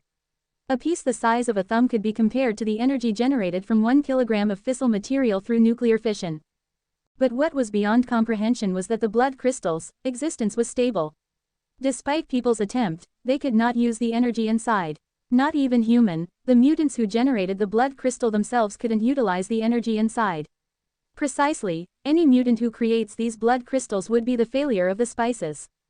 The extraordinary potential and rarity of blood crystals made them a luxurious collector item, especially favored by the nobles in the Northern Alliance area. By this point, the man's identity couldn't be more obvious. He came from the north, and his status was prestigious. Mr. Troy, what's the progress for your soldiers? Bo Yu put his hands in his pocket as he asked the mutated human standing beside him. The outpost is already established. Troy cracked a smile, exposing his fearsome red gum. Once the last batch of the armored trucks is completed, my team can head out. Oh, is that right? The man in luxurious clothes seemed to be nonchalant to the answer of the mutated human leader as his reply was short. Silence ensued between the two. The mutated human called Troy seemed to be fearful of the power coming out of the man from the Northern Alliance, even though this place was thousands of kilometers away from the Northern Alliance, even though this place was his home base. Seeing your own people suffer, do you not have any thoughts in your mind? Troy cracked a smile as he asked disrespectfully. We are different from monsters, we don't have to possess those extraneous herd mentality. Bo Yu laughed, not bothered at all. Troy's eyes narrowed. The fact that they have always viewed highly of themselves meant that they were particularly sensitive to the fact that humans categorize them as mutated creatures. Sorry, I have a phone call. Bo Yu shrugged as he walked to the side, then he pressed the phone to his earlobe. Hello, oh, this is unfortunate then, okay. Keep monitoring their movements. The name is Jiang Chen, right? Interesting, I am going to hang up. Troy stared gravely at his position. Sorry buddy, your outpost seems to be gone. Bo Yu ignored the unfriendliness as he casually strolled beside him. Troy's throat moved, he didn't overthink it. But the expression on this man's face made him uncertain. Simultaneous, a mutated human ran from the distance. The frightened look on his face, even from afar in the heavy snow, was clearly visible. Troy's eyebrows twitched as he looked at Bo Yu on the side. The grin on his face triggered him. But he couldn't be angry right now. Leader, our force stationed in Shenxiang town was eliminated. The mutated human here to report the news hesitated before he immediately lowered his head and continued his report in a tough tone. Yes. Troy took a deep breath while he tried to calm his ready-to-explode emotion. Which force did it? Looting town, our people saw their helicopter with binoculars. It was the Type 51 transport helicopter equipped with electromagnetic pulse cannon. Their symbol was below the helicopter. How would looting town's people appear here? Troy was shocked. Although he was skeptical towards this information, he couldn't find an argument against it. Since within the entire area, only looting town's people possessed air units. If looting town intervened, his plan would be much more difficult to execute. He thought about this as Troy's eyebrows began to tense up. He heard of looting town's force before. The electromagnetic pulse cannon on the aircraft carriers had a maximum range of 500 kilometers under atmospheric condition. It could be fired from the exit of Long River and directly strike Luzhou. Needless to say, his 7th area was right beside Wanghai City. I do have to let you know that it was not looting town's people who wiped out your outpost. As if he was very familiar with the force distribution within Wanghai City, Bo Yu interrupted. Oh, Troy raised his eyebrows. Looting town's people would never install electromagnetic pulse cannon on their helicopter because their electromagnetic cannon could strike any target in Wanghai City freely. Even if you built defensive structures, under the impact of a 100-kilogram bomb, how many seconds would you last? Bo Yu smirked. Then, you mean, your information is too outdated. A glorious leader was born in Qingpu. Under his call for unity and the temptation for food, the scattered survivors unified and built a base called Fishbone Base on the ruins. Also, according to my research, they have a trade relationship with the Zhao Corporation on the 6th Street. The exact reason is food-related, Bo Yu said. Food? Troy looked at Bo Yu with not the friendliest look. Based on what I know, on the entire wasteland, the only place that can produce food is the Northern Alliance area. Can I interpret that you sponsored that force? The undeveloped area in the northwestern region was barely scratched during the chaos of the war. Although the soil was barren, fertilizer was a much simpler problem to solve compared to contamination and radiation. If you go further north, you would reach the front line between PAC and CCCP. That place also lies in shambles like Wanghai City. Therefore, in the entire Wa area, only northwestern region produced edible crops. Bo Yu sighed at the information. The entire wasteland. By entire, do you mean Wanghai City, or within the PAC borders, or the entire world? Is there a point in discussing world geography? Troy mocked. It's all about the structure we are in. Bo Yu shrugged. Being unable to farm is only because the technology is not on par. Our radiation treatment technology is well designed. If it is not, then even if you were given clean soil, you cannot grow anything it. At the same time, as long as the technology is available, any corner of the wasteland can easily grow delicious fresh fruits and vegetables. Their food probably comes from an established garden underground. But these are not the key points, only one thing interests me. Project Garden of Eden. Troy burst out laughing. This is quite funny. If that Project Garden of Eden could restore farming, then why do those elites flee into space? Because hope afar is far more tempting than dealing with chaos here. Bo Yu smiled as he paused, then he continued, on space colonization, I maintain the same stance as the dissolved World Alliance organization.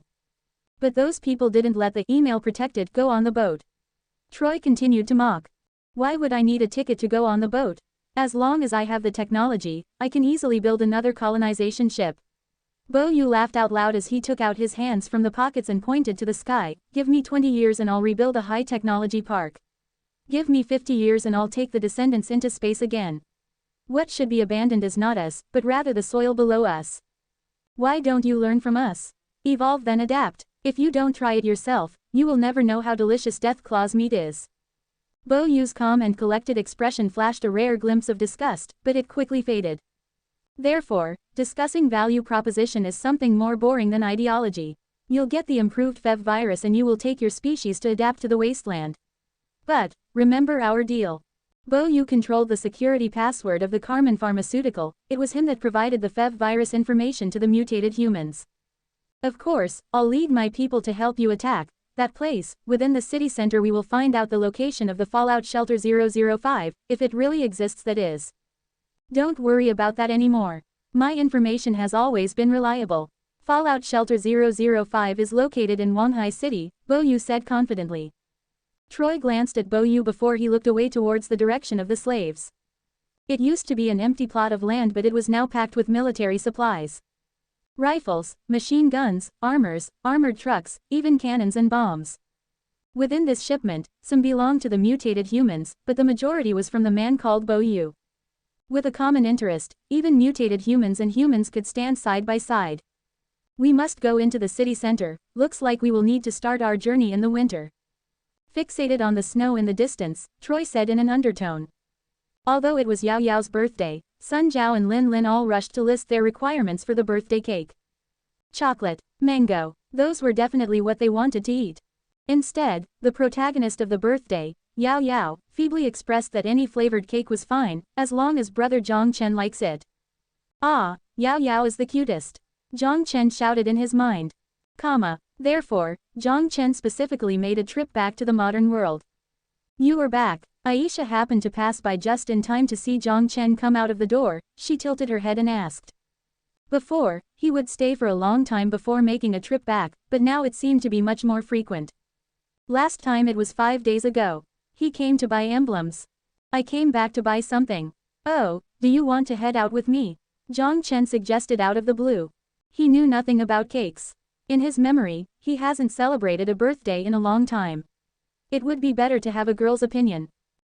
She didn't ask what he wanted to buy as she gently nodded. Aisha changed into a Gothic-style skirt, white stockings, and black platform shoes. She held onto Jiang Chen's hand as they left the house.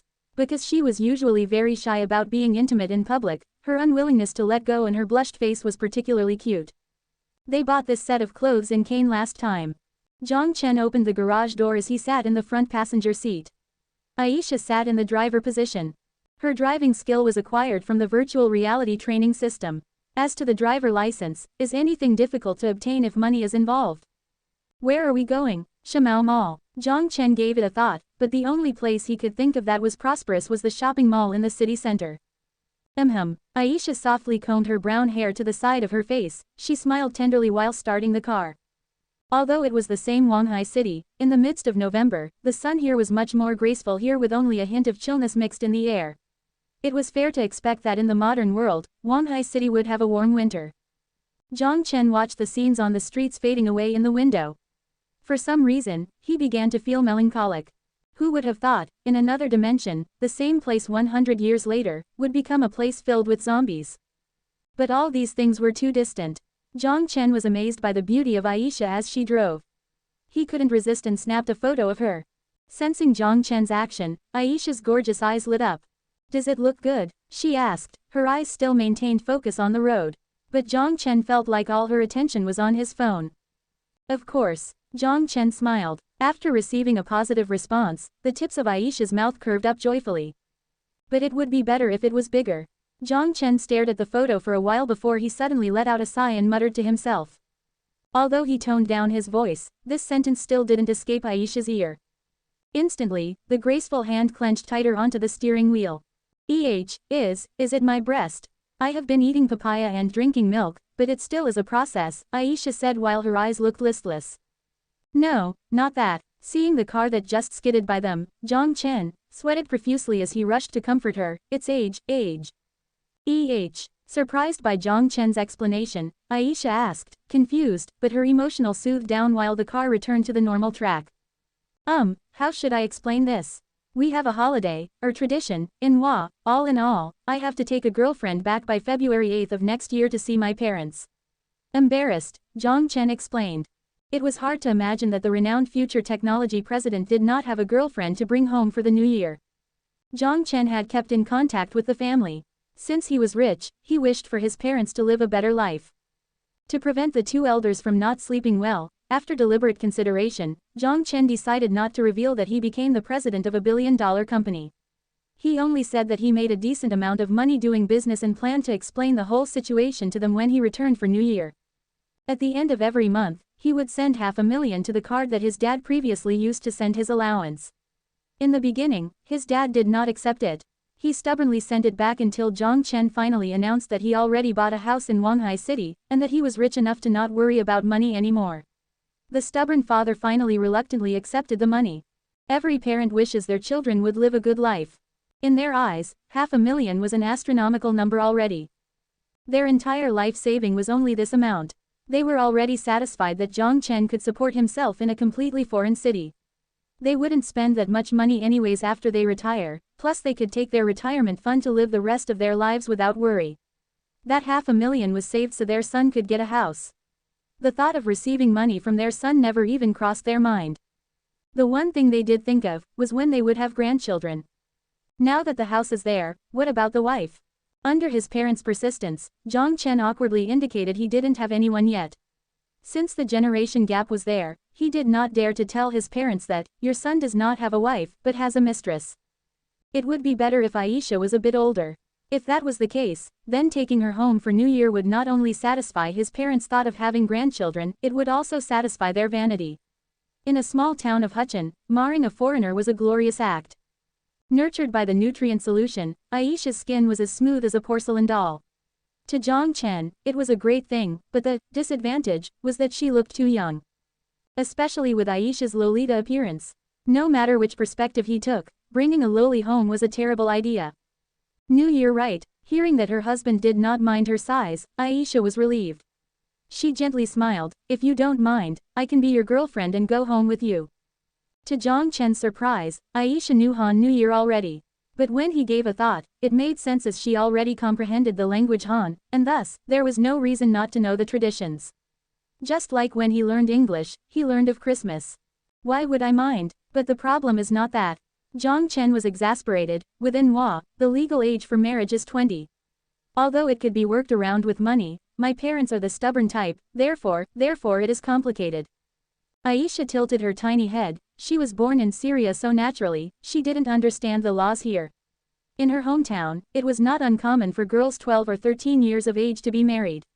In her head, she thought she was marrying late. The topic didn't continue. The car quickly arrived at the Shamao building. When they finished parking, Jiang Chen held onto Aisha's hand and walked into the Christine cake store. In his memory, this should be most famous cake store in the area. As to the price, he didn't really care. But just as he pushed open the glass door, Jiang Chen was shocked by what he saw. "Welcome." Fang Yuanyuan raised her head, but in the middle of the sentence, she froze. Jiang Chen stiffened as he stood before the door. A peculiar expression appeared on his face. He didn't expect to meet this woman coincidentally again. Aisha tilted her head as she stared at Jiang Chen and then the receptionist. She seemed to have understood the situation. She gently pulled Jiang Chen's hand as she whispered, "Should we go to another store?" "There is no need." Jiang Chen smiled as he squeezed her hand. Although he disliked this person, his dislike was not to the point where he would avoid her on purpose. When Jiang Chen walked towards her direction, Fang Yunyuan lowered her head. "Hello, what would you like?" Her voice was unnatural. Jiang Chen noticed that her fingers were slightly trembling. She must be afraid. "Cake, with chocolate, and mango, just give me the menu." He let out a sigh as he didn't want to bully her. Instead, he responded with certainty. Jiang Chen took over the menu from her hand and they began to pick. Seeing the girl beside Jiang Chen, Fang Yuanyuan felt teary for some reason. The door was suddenly pushed open and a man in plain clothes walked in with a delicate lunchbox. "Yuanyuan, are you hungry?" The man's forehead had a scar, but his smile was bright as he flashed his white teeth. Fang Yuanyuan's cheeks turned red as she nodded and quietly took over the lunchbox from his hand. Thanks, but I am still working. I'll leave you to it then, I have to go back to work too, see you later." Jiang Chen, with the corner of his eye, examined them, intrigued. The man's face had a joyful smile as he energetically stepped out of the room. "This cake should be good." Aisha pointed at a chocolate cake that was decorated with fruits. "This one it is." Jiang Chen refocused on the menu. He gladly accepted her recommendation. These high-class cake stores usually offer delivery services. Jiang Chen took the receipt from Fang Yuanyuan's hand and asked out of curiosity, "Your boyfriend?" Fang Yuanyuan's looked away with complications in her eyes. She nodded. Does he know your past?" Jiang Chen smiled. "No." Fang Yuanyuan bit her lips as she said quietly. "Do you regret it?" Fang Yuanyuan didn't respond. Instead, she looked at him, pleading with her eyes. "Please don't tell him. I know you hate me, but Little Kong is a good guy, I don't want him." Jiang Chen raised his hand to interrupt her as he smiled. "First, there is no need to talk about hate. Second, I have no interest in creating problems for other people. I am only curious, whatever, I already know the answer." Seeing the chef hat on Fang Yuanyuan's head, as well as the simple makeup, the answer was already clear to him. When Jiang Chen left with the girl's hand in his, the look on Fang Yuanyuan's face turned perplexed. She had a fantasy of marrying rich and live the life of a female protagonist like the ones in TV drama. She almost achieved this dream when she was a real estate salesperson. A boss proposed to her, but she chose to wait, thinking that her beauty could do better than him and gain more of a material enjoyment. Without her realizing it, she slowly turned from a BTH to a SLT. In the end, what is the difference between what she did and prostitution? When did she realize this? Perhaps it was that one night, when she was thrown out of Hongyi private club like a tool. The mockery sight of 10,000 bills thrown at her woke her up as if cold water was poured onto her head. She felt like she was being shooed away like a homeless person. It was late into the night and she didn't have her phone. She waited for a while at the side of the road but didn't manage to get a taxi. In the end, she could only drag her wry body and disheveled clothes as she numbly walked back to her rented apartment. On her way home, she encountered two drunk perverts who mistook her for a prostitute. They tried to violate her and she desperately fought back. However, the more she struggled, the more it excited them. Just as she was about to lose hope, he appeared. He was not tall nor did he look that strong, but he still bravely stood in front of her. She was shocked at the fact that there would be a fool in this world who was willing to stand up for her, for a filthy woman. But he couldn't beat the two perverts. He was only able to guard a few moves before the beer bottle exploded on his forehead. Blood began to pour. The brave fool didn't even flinch before he collapsed on the ground. Perhaps awakened by the bloody scene, the two people immediately turned sober. Because they were afraid of accidentally killing someone, they fled the scene. Seeing the man on the ground, as well as the glass shards and blood, Fang Yuanyuan was stunned. Rationality told her the most convenient action was to not say a word and run, pretending nothing happened, and leave the fool here. But to her own surprise, she didn't trust the rationality that supported her throughout her life. Without thinking much, she knelt down, picked up a glass shard, ripped off a piece of her $2,000 dress, and bandaged up his head. The terrifying blood made her tremble uncontrollably. On the street that was void of life, she shouted, yelled, but the cars passed by all accelerated and left. No one was willing and no one dared to stop the car to help them. It was already midnight, the rural area was not the safest place. A man whose face was full of blood was lying on the ground. If they stopped and gave them a ride, the man might die in their own car. There might be a lawsuit and then a payout, a settlement. If they were terribly unlucky, they might even have to go to prison. In this apathetic society, the cost of sympathy was too high. Especially if there was still work the next day. Luckily, the world still has kind strangers. A pickup truck eventually stopped. The driver of the truck carried the barely breathing man onto the car and rushed them to the nearest hospital. After going into the emergency room for hours, the fool lived. She didn't know why. Her, who has always loved money, didn't hesitate when she used the reward from Zhou Zihao to pay the medical bill. She also stayed with him until he woke up. His name was Wang Kong. His ordinary name with the white t-shirt that he wore made him look even more dowdy. He only left university this year, a programmer in an IT company. When Fang Yuanyuan asked why he stood up for her, he blushed and looked away. I didn't think too much when I saw you walking alone outside being bothered by two obviously rude people. I did what I did with a hot head. Did you even consider the possible that you could have died? Wang Kong looked at her blankly as he forced a smile. I probably wouldn't have died. Murder is too big of a crime in today's society. One of her nerves malfunctioned as Fang Yuanyuan asked unreasonably, if you knew you were going to die, would you still have helped me? He kept his silence for a while. Wang Kong scratched the back of his head as he smiled humbly. Yeah, I can't watch a good girl being ruined. That night, she wore a white-colored dress. Good girl. When Fang Yuanyuan heard the word, she teared up for some reason. She cried and she regretted. Afterwards, she handed in her resignation at the real estate company and found the work she has now. Then, they decided to be together. He didn't have a house, nor did he have a six-figure savings account. That night, Wang Kong proposed to her. She accepted it. As for money, it was no longer important. When he left the cake store, Jiang Chen suddenly started laughing. Aisha turned to look at him, puzzled. Did something good happen? No, I wouldn't say it is good, I just think it is interesting. Jiang Chen put his hand on Aisha's head as he gently rubbed it. Interesting. An old friend of mine received the finale meant for her. Finale. Aisha, deep in thought, put up her finger against her bottom lip. What would be considered the finale for someone? To Aisha's question, Jiang Chen paused, but then a smile quickly emerged. It's hard to say, but from a bystander's perspective, if there is nothing to expect for the rest of the story, then that should be the finale. Aisha half-understandingly nodded. Apocalypse. On the bank of Teifu River. The feather-like snow blew in the sky, a thin layer of ice covered the river, the bridge across the river was blown apart, and a layer of whiteness covered the bank across the river.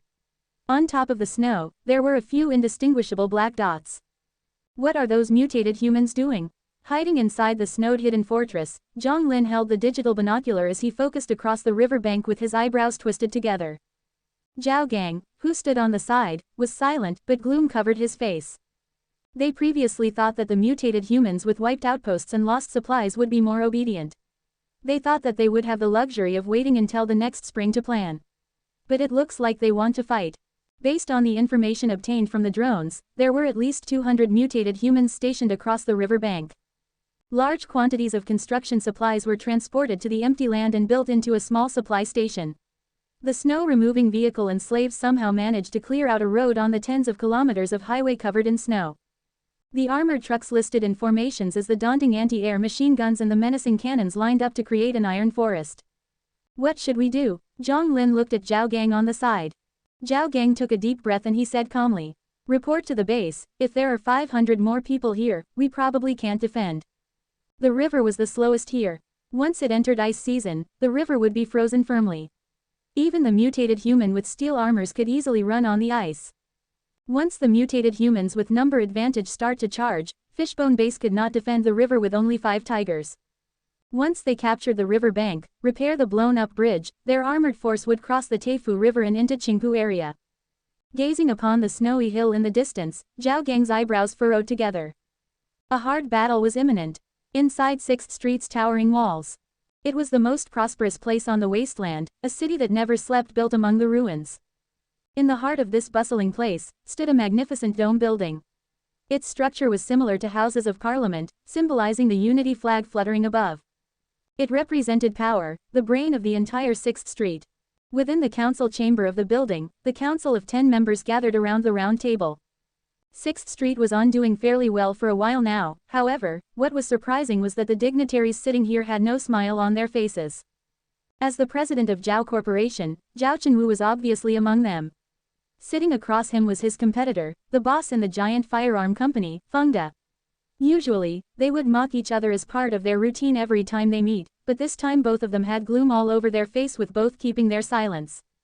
Sitting on the seat pointing at the door was an old man with rectangular face and white sideburns. He coughed and broke the silent atmosphere at the table. Although the Council of 10 had an equal status, on the wasteland ruled by the powerful, the right to speak was naturally proportional to the strength. Cao Jinsong, the president of Crimson Chamber of Commerce, had a force that was not limited to the 6th Street, and his mercenaries' base stretched as far as Sioux City. He controlled 60% of the genetic vaccine of the pharmaceutical market share in 6th Street, and although he did not take part of the firearm dealings, his private force was the strongest in the 6th Street. Prowler, tanks equipped with a particle cannon and outfitted with heavy physical armor and particle shield. The tank possessed attack, defense, and mobility, making it perhaps the strongest land unit in the wasteland. And he had 5 of these tanks. Everyone's time is precious. I suppose we didn't gather here to just stare in the air, isn't that right? Spreading out his hands, Cao Jinsong spoke without preamble. That's true. Then shall we start the meeting? Jiao Chen crossed his fingers, his elbow resting on the table.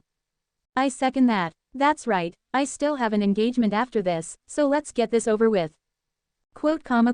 Quietly waiting for the sound to subside, Cao Jinsong pressed his hand on the conference table and uttered, although everyone should have already seen this, I will play it again. Dark blue particles began to levitate in the center of the table as a holographic image formed in the middle, which converged into a half-body portrait. Hello everyone from Wanghai City. The man clad in military uniforms seemed arrogant. After seeing this image, our people would already be on their way. We all agreed that you're sitting on the treasures from your predecessors, but you don't think of improving yourself. You sit on a huge amount of treasures, but you settle for status quo and enjoy a lavish life. We can't wait any longer. I think we need to have a good chat. Of course, this doesn't mean I'm here to negotiate with you. That's right, this is a declaration of war. Northern Alliance District, General Wang Beihai. Signing off. The image disappeared. There was a frightening silence around the table. Jiao Chen took a deep breath, stretched his hand to gently fix his collar, and looked anxiously at his colleagues around him. Anger, alarm, disdain, and timidness. Sitting across him was his nemesis, Fengda, who used a tissue to wipe the sweat off his forehead while anxiously adjusting his sitting position. But Cao Jinsong's look was rather calm, as there was not much of a change in his expression. They're crazy. They are just a bunch of lunatics. These, Northern Alliance District. If I remember correctly, that place is 1,500 kilometers away from here. Do they think they can fly all the way here? Or are they saying they could slaughter their way through half of Hua's zombies? A tall middle-aged man roared with disdain. Furthermore, it's a winter expedition, to procure winter supplies for a 1,500-kilometer trek. Don't those people need to eat? They sure are that confident to win, Do they really think no one is here in 6th Street? Quote. Cao Jinsong silently looked at the council members around the table as his index finger rhythmically tapped on the table. Winder expedition, why must it be in winter? In our eyes, it is indeed a foolish move, but why do they insist on doing this? Taking a deep breath, Jiao Chen stated. Cao Jinsong gave him a startled look and nodded his head slightly. Upon hearing someone pointed out this question, the previously volatile council members began to calm down. They got confused by the arrogance of that general. However, now that they had given it some thought, something was definitely amiss. According to the information my people had gathered in Luzhou, the Northern Alliance District indeed appeared there. They are currently building an outpost in Luzhou rural area with a large number of people.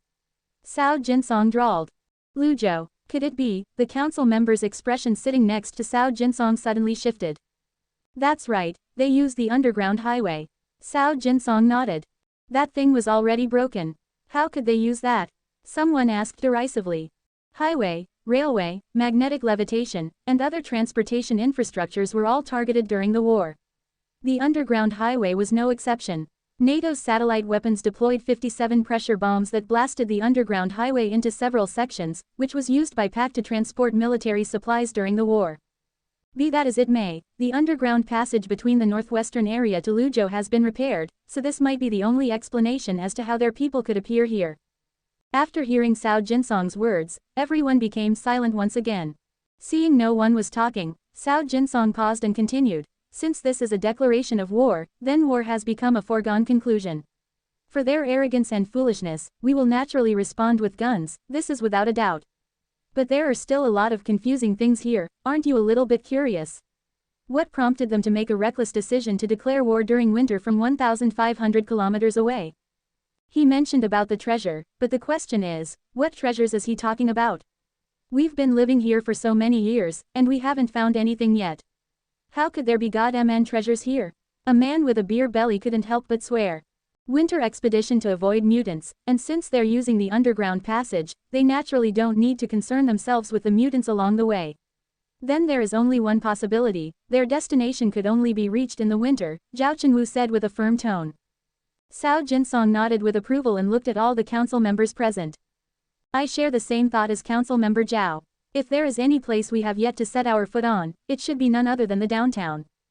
Before the war, Wanghai City was a major metropolitan in the world. It possessed the biggest technology park within PAC as well as countless research facilities. Because of this, after the war erupted, Wanghai City immediately became the focal point between PAC and NATO in the East Coast battle. It was the obvious destination for nuclear and biological weapon attacks. Damage was especially brutal within the city center where it was blown into a scorched piece of land, where only extreme mutants or already dead zombies could survive.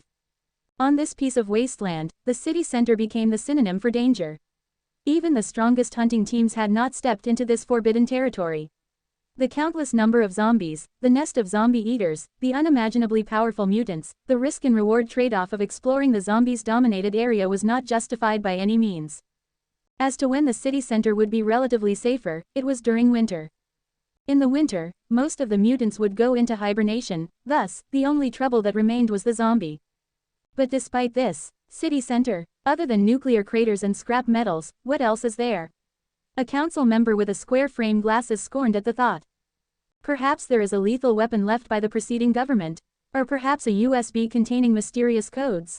Regardless what there is, our neighbor is clearly interested. We have enough evidence to believe that they have strong reasons for putting their nose up our business from thousands of miles away, Cao Jinsong smiled. If they just want to go into the city center, why don't they negotiate with us? Zhao Chenwu frowned as he said in an undertone, we don't have to fight, we could work together. For example, providing supplies for their army for a commission amount. What do you think the Northern Alliance district is? A hunting team stationed at our place. Provide supplies. They could just raid us. They are not merchants, they are bandits under a military government. A council member mocked. Disregarding whether if they could beat us or not. Even if they win, would they have enough force left to enter the city center? I agree with council member Zhao's perspective, their action is unusual. Perhaps there is some hidden truth we don't know about. A sophisticated-looking council member added. It's because of arrogance. Feng De sneered, but arrogance has nothing to do with intelligence. They choose to start a war knowing cooperation would be the best choice, unless that treasure is tempting enough. Cao Jinsong opened his mouth, the fingers that were crossed together in front of his face covered his nose. They believe the value of the treasure, and believe that if we know about the treasure, we would fight for it with all our forces. Even the reputation we built for over 10 years cannot guarantee our honesty. Then what is that treasure? Someone asked. I personally lean towards the possibility of it being a weapon. A mysterious smile flashed across Cao Jinsong's face. He then lowered his voice, if there is a super weapon that could instantly suppress a base or even a city. That's impossible. If a weapon like that really existed, then it must have been a top priority during the war. Someone rebutted. I agree. Also, how do they know that the city center of Wanghai City really possessed such thing? As to other council members' rebuttal, Cao Jinsong didn't mind as he smiled with collectedness. He took a momentary pause before he continued. We are all unfortunate people who didn't manage to get into the fallout shelter. I know that you all are no strangers to that war. I am talking about the sky-based weapon that destroyed the Holy Shield, the God's Cane. When they heard the name God's Cane, everyone held their breath. That was a long time ago, but even today, after 10-something years, they could not forget what happened that day. The dome that covered the sky evaporated under the blue particles, followed by airdrop soldiers that fell like rain. Zhao Chenwu looked at Cao Jinsong in disbelief as he spoke disheartenedly, didn't that thing get blasted into pieces? I remember the PAC Special Force captured it and NATO initiated self-destruction. Based on my supercomputer's data modeling analysis, Cao Jinsong took a graphite chip from his pocket and waved it in between his fingers before he put it on the table. The hologram image displayed again, the web-like structure simulated the Earth, as well as the sky-based weapon hovering on top, God's cane. 259 kilograms of TNT's self-destruction, the weapon parts would fall in the middle of Wanghai City. The web-weaved God's cane turned red as it drew a trajectory and pointed at the location on Earth in Wanghai City. If they acquired the parts of God's cane, repaired it, and fired it into space again, it will become the sword of Damocles, one that hangs above all of us. It will become our eternal nightmare. Followed by his last words, the hologram image disappeared, and the atmosphere around the conference table turned cold. Everyone's expression took a turn. Other than fear and anger, it also carried a hint of greed. What do they want to do? Zhao Chenwu squeezed those words out. Conquer, or enslave. Cao Jinsong's finger gently tapped on the table. They want to continue their dictatorship outside of the northwestern area. Other than this, I can't think of any other reasons. Resistance is necessary. The freedom spirit will not bend for dictators, that is without a doubt. There are only two choices in front of us. First, before they come to Wanghai City, explore the city center by ourselves. If there really is a super weapon, we can use it against them. Second, protect our treasure and fight our invaders until the last drop of blood. Then, by tradition, let's vote. Cao Jinsong smiled mischievously as he pressed the vote button. The final vote resulted in an absolute landslide victory of 2-8 to the second option, fight against the invaders. Even during winter, it was risky to explore the city center. They might end up paying a price for this if they do not find the weapon, or if the treasure was not a weapon to begin with. Even if was as a weapon, it could not be used in a short period of time because of the need for repair. This would indubitably increase the variables in the war. Most of the people chose the safer option. To first eliminate the external threat before exploring the treasure within the ruins. After the meeting, the council members began to depart. When Zhao Chenwu walked out of the chamber, Zhao Chenwu's eyebrows furrowed. Su Lei, who was waiting at the door, saw her boss leave. She immediately greeted him. Is there any problem? As the right and left hands of the boss, Su Lei asked. No problem, I just think something is not right. Zhao Chenwu said in an undertone. About our business? No, hopefully it is just my illusion. Seeing his colleagues leave in brisk steps, for some reason, uneasiness began to sprout in his mind. The famed sword of Damocles dates back to an ancient moral parable popularized by the Roman philosopher Cicero in his 45 BC book, Tusculan Disputations. Cicero's version of the tale centers on Dionysius II, a tyrannical king who once ruled over the Sicilian city of Syracuse during the 4th and 5th centuries BC. Though rich and powerful, Dionysius was supremely unhappy. His iron-fisted rule had made him many enemies, and he was tormented by fears of assassination, so much so that he slept in a bedchamber surrounded by a moat and only trusted his daughters to shave his beard with a razor. Happy birthday to you. The melody of the birthday song harmonized perfectly with the clapping hands as the song echoed throughout the old mansion. It was already night and there was no light on. The room was dark, only 16 candles illuminated and lit up the blushed face. Bang! Colorful confetti exploded along the 3 genuine wishes. Happy birthday. Duh, thank you. Yao Yao's eyes were decorated with mists of excitement. Her tiny hands clenched onto the tip of her dress, and she bowed deeply to express her appreciation. It has been many years since she was this happy. But before she could finish, an unharmonious voice interrupted the touching atmosphere. Oh my, cake, mango, gulp. Lin Lin chuckled moonly at the cake as her fists clenched on the fork. You are drooling, fool. Sun Jiao grabbed her by the collar as she lifted back Lin Lin, who was approaching the cake. At the same time, she gave her a scorned look. Woo. Lin Lin retracted her neck as she pouted her mouth, feeling wronged. Didn't we agree on eating the cake after singing the birthday song? We still have to blow out the candle, wait a bit longer. Jiang Chen's mood was particularly delightfully today as he gave a rare tender smile to Lin Lin. If it is only a bit longer. Lin Lin looked away with her face blushed. Under the dim light, no one noticed the red hue on her face. Go ahead, Yao Yao, you are the star today. Sun Jiao extended her hand with a smile as she put it around Yao Yao's shoulder. Remember to make a wish. Jiang Chen said. The pretty face was red because of excitement. Yao Yao's tiny head nodded fiercely. She approached the candles with excitement as she took a deep breath. Whoosh! 16 candle flames flared by her breath. Each candle was filled with a young girl's wish. From now on, Yao Yao has officially entered her sweet 60th. The light turned back on. With a pure white princess dress, soft hair that dangled to her chest, add white stocking paired with black chauffeurs, she looked like a girl who just walked out of a fairy tale. Cut the cake. I want the cake. Lin Lin couldn't wait any longer. Her silver hair swayed, but her one red and one black pupil stared at the pieces of mangoes on the cake as she continued to gulp. Sun Jiao lifted the plastic knife as she started to portion the cake. Is it okay to cut the letters? Or should I avoid the letters? Born in a fallout shelter, it was her first time seeing a cake. She only remembered that she ate something called chocolate before. Just a small piece was sweet enough to melt her. But now, the chocolate was made into a cake the size of a plate. The white vanilla cream and the colorful fruits were just like a piece of art. She didn't want to cut it. Ah, don't hesitate anymore, my mango. Lin Lin reached her hand out desperately as she tried to fight for the plastic knife in Sun Jiao's hand. Rowdy. Sun Jiao obviously would not let Lin Lin succeed, so she easily took care of her. Yao Yao, on the other hand, was quieter. Her face blushed as she closely leaned on Jiang Chen. Her cherry-like mouth panted as her chest raised up and down. She looked nervous. As to why she was nervous, that was because of tonight. Are you happy today? Jiang Chen gently squeezed Yao Yao's hand as he smiled. Seeing the warm smile on his face, Yao Yao shyly stared at the chocolate vanilla cake in front of her and she grinned softly. I am happy. Speaking of this, I thought it was your 17th birthday today. Do we really need 37 candles? Jiang Chen suddenly added a smirk to his face. The cute mouth immediately pouted. Woo, don't be mean to me today. Yao Yao said softly as she gently dragged the tip of his shirt. Haha, sorry, I can't resist because you are too cute. He caressed Yao Yao's long hair. Seeing the slightly narrowed and loving eyes and the lightly shaking eyelashes, a joyful smile appeared on Jiang Chen's face. The feeling of home was probably similar to this. Speaking of this, what did you wish for? Hearing this, Yao Yao's face turned red as her eyes quickly glanced at him before moving away. It would not be a wish if I say it out loud, it's a secret, she said quietly.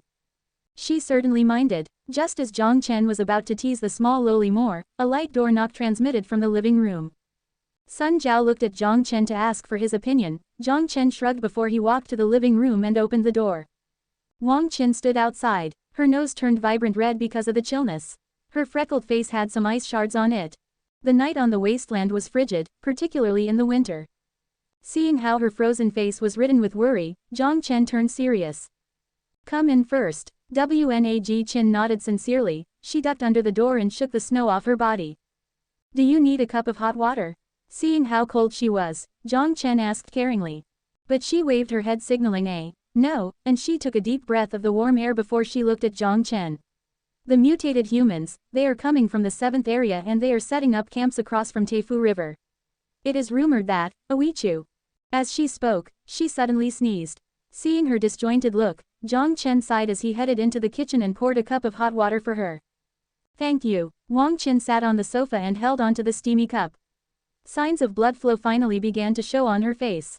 Sit down and say it slowly. There is no need to rush. Don't forget any details. Jiang Chen sat across from Wang Qin and said in a stern tone.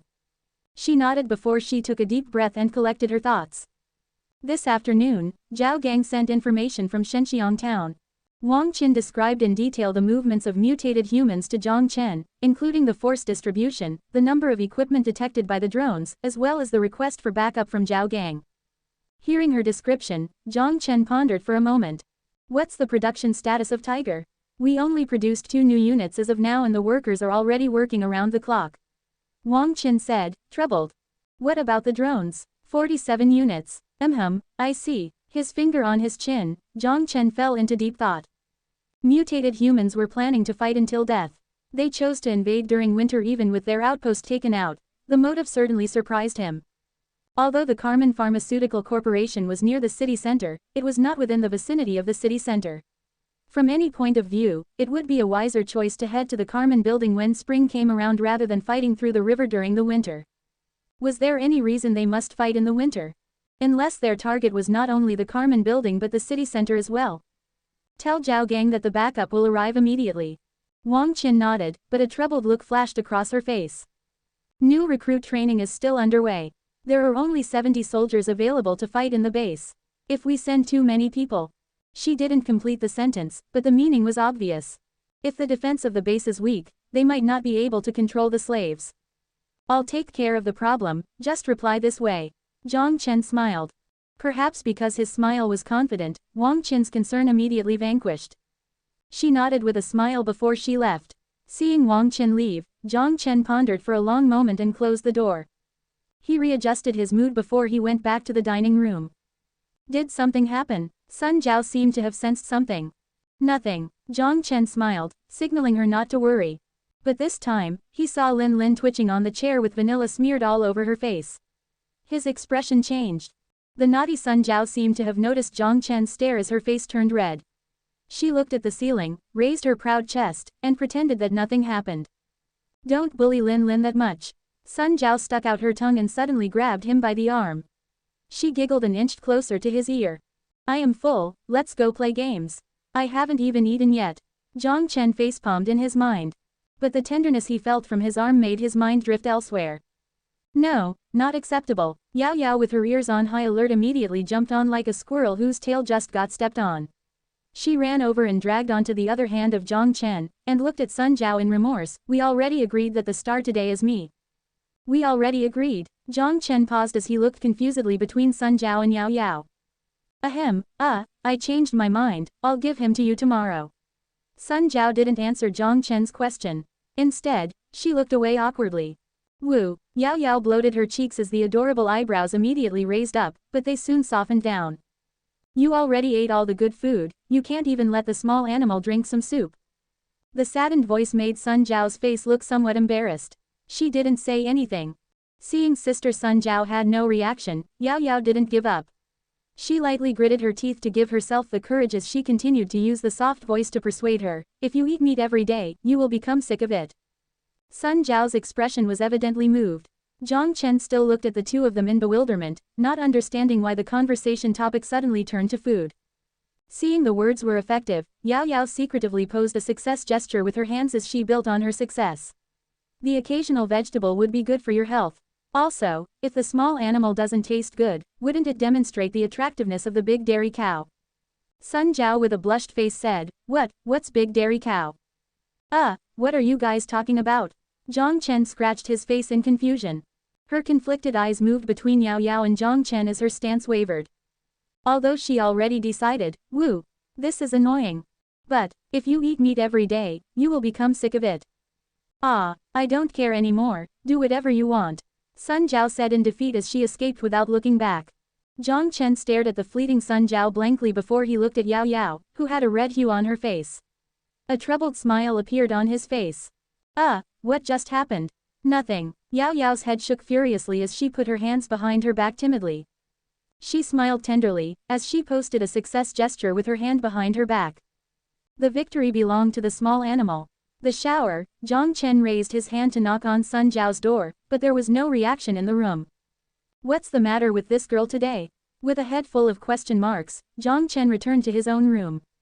Although he could go back and sleep in the modern world, he felt that it would weaken his spirit. What's more, there's not much of a difference whether he slept here or on the other side. The only difference was the person he's sleeping with. He turned off the light and laid in bed. Jiang Chen closed his eyes and began to think about the mutated humans. There was a scarcity of soldiers in the base, and the mutated humans didn't play by the book. As for how to resolve the problem, he already had a plan formulating in his mind, it was just the specifics that required more thinking. While his mind drifted off, he began to succumb to drowsiness. But just as he was about to doze off, there was a gentle knock on the door. The corner of his mouth had a touch of smile as he pretended to not hear anything and closed his eyes and pretended to be asleep. This girl is actually sneaking in at night. We'll see how I'll teach you a lesson. The door was slightly pushed open, and a faint light pervaded in the room before it quickly faded away. The steps were light as it carried a faint scent of jasmine, disturbing Jiang Chen's heart. The quilt was pulled out of the corner and someone slipped under the sheets. Jiang Chen was smirking and pretending to be oblivious while turning his body before putting his arm around the dainty figure. Wait, dainty, woo, the feeble murmuring had increased. This didn't seem to be Sun Jiao. Yao Yao, Jiang Chen asked awkwardly. Yao Yao quietly replied. Her wet hair exuded a sweet scent of jasmine, her gossamer of nightgown covered her delicate figure, and the moonlight from the window suffused her flushed face. Her huge, adorable eyes were trembling with apprehension, but there was no sign of retreating. A silent atmosphere lingered between the two. Jiang Chen shifted slightly, wanting to subtly move his hand away, only to realize that Yao Yao was clutching on his cuff. Yao Yao murmured, "I like you." He opened his mouth to speak, and despite wanting to say a lot of things, he only managed to utter a single word. Seeing Jiang Chen didn't react, Yao Yao gently lowered her eyelids, but soon quickly plucked up her courage and lifted her head. "Could you accompany me for a while to share some secrets?" "Secrets? Yes, precisely because we're under the sheets that we can tell each other secrets," Yao Yao whispered and nodded her head earnestly. "You can talk to me about anything," Jiang Chen smiled at her. Instead of removing his hand from her shoulder, he gently smoothed her hair. Yao Yao guilelessly enjoyed the caress by his big hand as she comfortably closed her adorable, huge eyes and snuggled closer to him. Due to the close proximity to her delicate body, Jiang Chen's face was suffused with heat. Let's start. First, what kind of girl does Big Brother like?" Staring into the crystal-clear eyes, Jiang Chen held his breath, forgetting to answer the question. Sensing the mood, a crimson hue crept on Yao Yao's face. Yao Yao closed her eyes gently. Her eyelashes gently fluttered, drawing her slightly open small mouth nearer to her beloved Big Brother's lips. Staring at the approaching face, Jiang Chen's Adam's apple bobbed in his throat. Reasons told him that if he didn't stop her in this situation, something bad might happen. "Stop. Why stop?" Temporarily forgetting to think, Jiang Chen leaned closer to Yao Yao's lovely face. A long time ago, he made a decision to follow his thoughts from the bottom of his heart and to stay true to his emotions. Suddenly, a wisp of cold breeze blew past at the back of his neck. "Cold air. Who is it?" Jiang Chen was instantly alerted and immediately got up to look at the window. The window was already open, a shadow was hanging upside down in the window. The long hair swayed in the air, the crystal sandwiched between her two fingers reflected an ominous glint under the moonlight. The corners of her mouth were eerily curved. Yawn. While walking aimlessly around the base, Sun Jiao yawned. Behind her back was an SK-10 laser rifle. The snow was not as heavy as before, and the combat suit fended off the cold air, so it wasn't too chilly. White mist started to come out of her thick hat as she deliberately looked in the direction of the mansion. It was already the 37th time that she had done it. Thinking of that big, bad guy, he was definitely embracing the adorable Yao Yao at this time wasn't putting that thing that mustn't be described in. Sun Jiao's face immediately turned red as she stomped her feet in anger.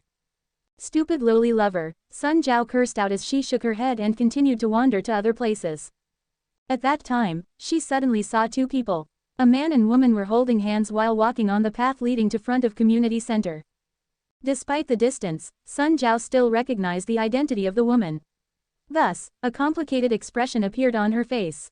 Zhou Xiaoxia, her former friend. But she probably couldn't recognize her anymore. Thinking of this, Sun Jiao let out a sigh. She had been living in bliss for quite some time to the point of almost forgetting the cruelty of the wasteland. "I hope you can be happy, my friend." She looked at the two persons from afar, but she didn't get closer. Instead, she turned around and walked to a different direction. "I am so mad at that she-devil." Lin Lin used a towel to dry her silky silver hair while muttering furiously before leaving the bathroom. Water droplets dripped on the floor as she dragged her feet slowly inside the cotton slippers. The cream smeared on her face and hair had been finally rinsed off. She made a relaxing stretch, preparing for a well-deserved sleep tonight. "Then bear her, I will help you." Ting Ting seemed to have completely mastered the human language. It's okay. In my opinion, you shouldn't be this violent, since this is my body after all," Lin Lin muttered softly. "Are you not annoyed by her?" Hearing this question, Lin Lin pouted and buried her head under the towel. "To be honest, not really. Is this the Stockholm Syndrome we are talking about?" Ting Ting queried curiously. "How is that possible?" Lin Lin exclaimed, infuriated. She punched herself on her left chest, but there was obviously no reaction from Ting Ting. Rather, it was Lin Lin who got hurt herself. "Then what is it?" Lin Lin's pale face was beet red as she rubbed her chest, looking away. "Perhaps, it is because we are friends." It was her first time having this feeling. She had never experienced the feeling of having friends while she was locked inside the digital cage. Although Sun Jiao would occasionally bully her, she had never disliked her. And that included Jiang Chen. No, that person was different. The more Lin Lin thought about it, the redder her pretty face became. The man that rescued her from the virtual world was surprisingly gentle. Boom! There was a sudden loud noise coming from upstairs which interrupted Lin Lin's bewildered musings. What are they doing? Lin Lin blankly stared at the shaking ceiling as red light began to form in her right eye and migrated to her left eye. Wait, what are you doing? Lin Lin gradually lost control of her body as she screamed at the guest residing in her body. Crystal. Explosion. The bed there had been broken into 2 pieces. With no time to think, Jiang Chen instinctively shielded Yao Yao from being hit. One of his hands surrounded tightly around Yao Yao's quivering shoulder while he leaned against the half-destroyed bedboard, his other hand took out the PK-2000 from the storage dimension. Ta-ta-ta-ta. With gritted teeth, Jiang Chen held onto the rifle with his finger on the trigger.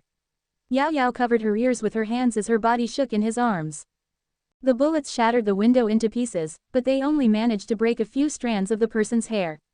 The figure agilely dodged all the bullets and dashed into the room.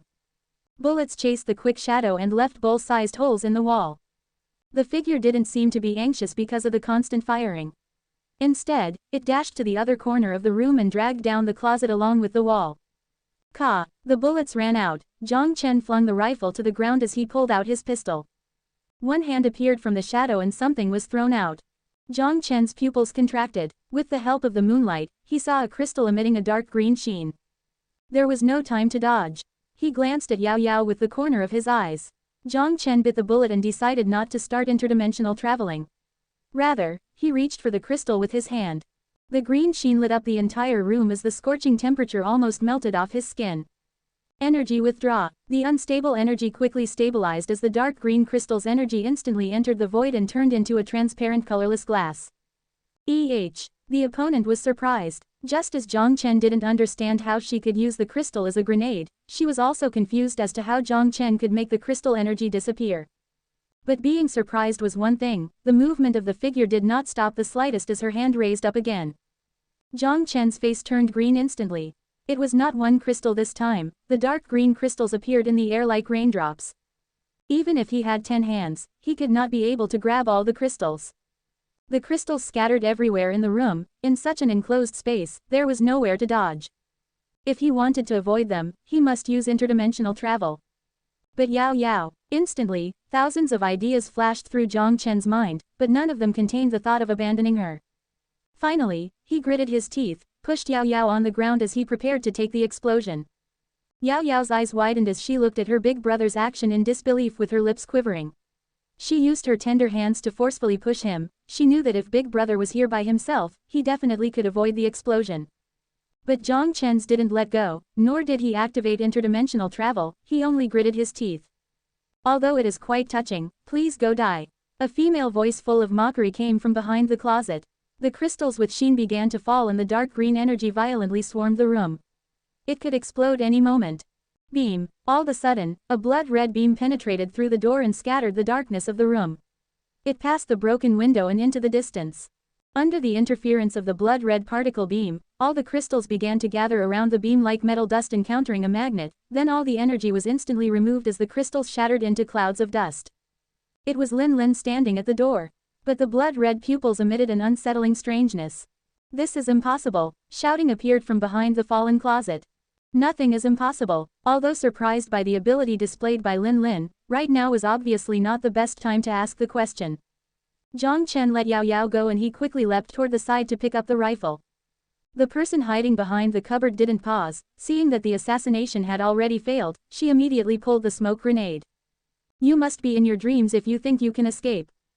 The nitrogen shield was instantly activated as the turbid air flow scattered the thick smoke. Jiang Chen carried the rifle to the fallen closet, but he realized that the person was already gone. The window. What happened? The crimson light vanished from Lin Lin's eyes as she looked bewilderedly at the room in shambles. Lin Lin, look after Yao. Jiang Chen suppressed the anger in his chest as he took a deep breath. But Jiang Chen quickly took out the kinetic skeleton and put it on, and then with one hand pressed to the window, he jumped straight down. Both of his feet stomped on the ground with full force as the shock absorber on his legs erased most of the impact. Although the assassin avoided the patrol of the drones, when she left she still triggered the alarm. The alarm began to ring inside the base as the drone fleet quickly chased after the infiltrated target. Jiang Chen opened his EP as the escaping target had already been locked by the drones. Jiang Chen quickly moved toward the target. Even with snow up to his knees, with the assistance of kinetic skeleton, he still didn't feel much resistance as he inched closer and closer to the red dot. There was a wire tied on the top of the wall. She must have used this rapport to sneak into the base. With his knees bent, Jiang Chen pushed his feet against the ground as he leapt up and grabbed the edge of the wall with one hand. Jiang Chen somehow managed to jump over the 5 meters high wall of the base. The snow-covered street was filled with zombies. When they heard the noise, the blank eyes looked in this direction as their lifeless pupils began to turn red. Roar! With a roar, they dragged their stiff body as the zombies began to surround Jiang Chen. Jiang Chen didn't back down. Instead, he leapt forward. Under the fully mobilized kinetic skeleton, he smashed toward the zombies like a steam train. The gun barrel smashed through the broken head before the agitated zombies managed to surround him. Jiang Chen quickly dashed through the waves of zombies as he sprang toward an abandoned building outside of the wall. With both feet on the ground, he vaulted up. Hands on the edge of the building, Jiang Chen climbed to the roof, leaving the zombies at the bottom. Without slowing down, he chased after the direction of the assassin. As he jumped between roofs, he was closer and closer to the pitch-black figures. The drones had already surrounded her. The flashing flame in the distance was a signal of the drones firing. "You can't run, surrender now." Jiang Chen pulled the trigger as he shouted. The two exchanging gunshots attracted the zombies on the entire street. But without the ability to climb up to buildings, they could only blindly follow the source of the sound. Less than warning. Drones reaching signal limit. Greater than. They had exceeded the attack radius of the hummingbird drone. Damn it, what a rat. Jiang Chen furiously stared at the figure dodging while he leapt at the front building. Suddenly, that person stopped, turned around, and a mysterious smile appeared. Jiang Chen was highly alerted by this, but his body was already in motion and he could not react anymore. Bye-bye. Under the pristine moonlight, he saw the slim-figured woman blowing him a kiss. Fu Ke. Before his feet touched the roof, flame emerged from the bottom of the building and the roof collapsed under the sound of the explosion. It was explosives. Heavy smokes filled the vicinity as the debris quickly surrounded him. The woman looked at Jiang Chen from a distance. Mockery was all over her face as her silky black hair blew in the northern wind. The black combat suit looked thin, but she did not look chilly at all. "I thought he was an interesting person, but looks like he is just so-so after all." She played with the crystal in her hand and threw to the street on the side. A green sheen flashed as the crystal exploded. The zombies surrounding the shambles were attracted by a new sound source as they confusedly moved to that direction. With the cost of 127 crystals, this ability for sure burns through money. Mission ended. The black figure started to mutter to herself as she jumped in front of the shambles. Not everyone was rich like Jiang Chen. 100 crystals were an astronomical number for most people. She flung her wrist as the aerodynamic-looking laser rifle appeared on her graceful hand. Is he buried inside now? This is bothersome. She let out a sigh. The battery buzzed as the laser pistol in her hand was already loaded. With a kinetic skeleton, he might not have died. Without confirming the body, this mission could not be considered complete. As the leader of the force, you chased all by yourself so far out. Should I call you courageous or foolish? She pressed on her EP as she activated the life detection device. The signal wave scanned through the map as she tilted her head. No signal. Died. Or did he carry a blocking device? She kicked away a piece of rock as her gun pointed at the shadows among the ruins. She carefully stepped on top of the shambles. It began to snow again. The northern gust covered the already dim moonlight. But all of a sudden, the yet-to-shut-down life detection device on her right hand suddenly showed a red dot flashing on the map. She saw this with the corner of her eyes and she suddenly felt a chillness down to her bones. She jotted up her head as a black figure growing bigger and bigger reflected in her contracting pupils. Boom! With an abrupt jump backward, she barely dodged the thunderous blow. Rocks scattered like bullets has hit the surrounding. The arm she used for blocking stung. The suppressive air flow once again blew away the settled dust, as well as the snow. One person, one hammer. The eyes were filled with rage. If she got any closer, she would have seen the red dot on the pupils. Fury. This is impossible. How did you? Her eyes were ridden with disbelief. She obviously didn't know of Jiang Chen's ability to travel through dimensions. Without a reply, Jiang Chen continued to move. The micro-engines in his knees kicked into overdrive. Like a cannon, he dragged the long hammer and dashed at her. She had yet to regain her footing as she could not jump back. Under the crucial situation, the female assassin clenched her teeth and activated the particle shield on her right arm. The faint blue particles dispersed around to form a circular shield with a radius of 1 meter around her. Jiang Chen sneers as the narrowed pupils locked onto her eyes. The power hammer obtained from the mutated human swung up. With 4 trails of blue light streams at the end of the hammer, it swung toward the shield in front of her arm like a meteor striking Earth. The particle shield made out of faint blue particles shattered. The power compressed together was instantly released as the female assassin was blown away like a bomb, colliding against a concrete wall 10 meters away. The sound of fighting drowned the zombies nearby. The frost didn't numb their legs. Compelled by the lust for flesh, they ran toward the two of them. Under both the kinetic skeleton as well as Fury's strength, the power hammer in which the lead mutated human couldn't even lift, was put on Jiang Chen's shield and it was instantly charged again. Without a skip in a beat, like an enraged monster, he swung the hammer. A few dark green crystals flew towards him. Jiang Chen didn't avoid it. Instead, the nitrogen armor on his right arm blew the green dots away for meters. This lunatic, the person frantically lifted her pistol and pressed the trigger. The instant explosive force of laser weapon was perfectly demonstrated in the short distance. The raindrop-like blue beams exploded instantly, outshining the thick snow. Nitrogen armor could not defend against laser bullets. Jiang Chen put up the hammer to shield his head while the plastic armor layered with scattering effect deflected the 10 low-power laser bullets. Although the attack didn't manage to cause any hindrance to Jiang Chen's movement, it still forced him to lose his vision on her for a brief second. With this opportunity, the female assassin quickly jumped towards the side and avoided the thunderous blow. Boom! The concrete wall was smashed into dust as debris flew. Roar! The deep roaring sound filled the air. The disturbed zombies crowded them as they leapt toward them baring their teeth and claws. The female assassin sensed the dire situation as she swung her left hand with a metal hook. It shot straight to the top of an apartment building. Seeing this, Jiang Chen immediately gave up on the hammer as he pulled out the PK-2000 behind his back. He fired following her figure and noise. The snow made shooting challenging. However, due to fury and the desire for blood, the bullets managed to chase up to her as if they had eyes. There were whimpering sounds in the distance. He could sense that he managed to land at least 3 shots on her. He swung his gun to smash down a zombie who was leaping towards him. Calmly, Jiang Chen climbed onto the top of the half-destroyed concrete wall as he jumped to the top of the building. Perhaps it was because her legs were hit, the figure became more awkward and disorientated. After leaping through 2 more buildings, Jiang Chen successfully forced her into the corner. With her back against the wall, the female assassin held onto her bleeding right leg as she stared gravely at the approaching Jiang Chen. Looks like there is an error in the information I collected. You are not just a foolish playboy. In a mocking voice, the female assassin said. I don't know how you obtained that information. Jiang Chen shrugged. Fury was deactivated, as his eyes turned clear again.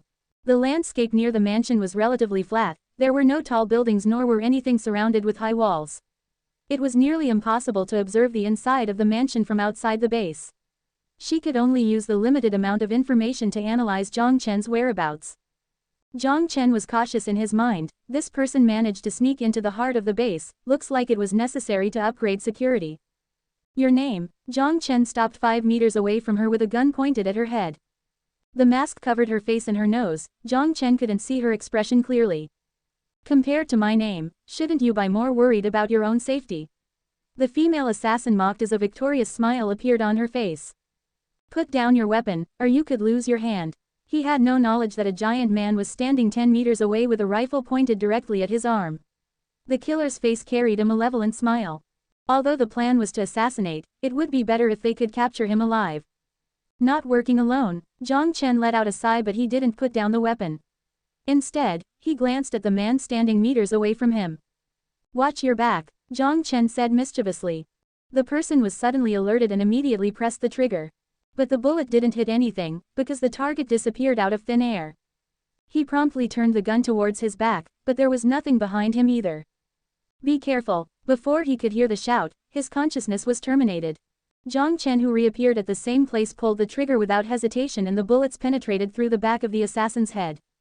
Then, he turned his gun towards the female assassin who was not willing to disclose her name. White blade reflected light directed at him. Jiang Chen abruptly riposted with his rifle.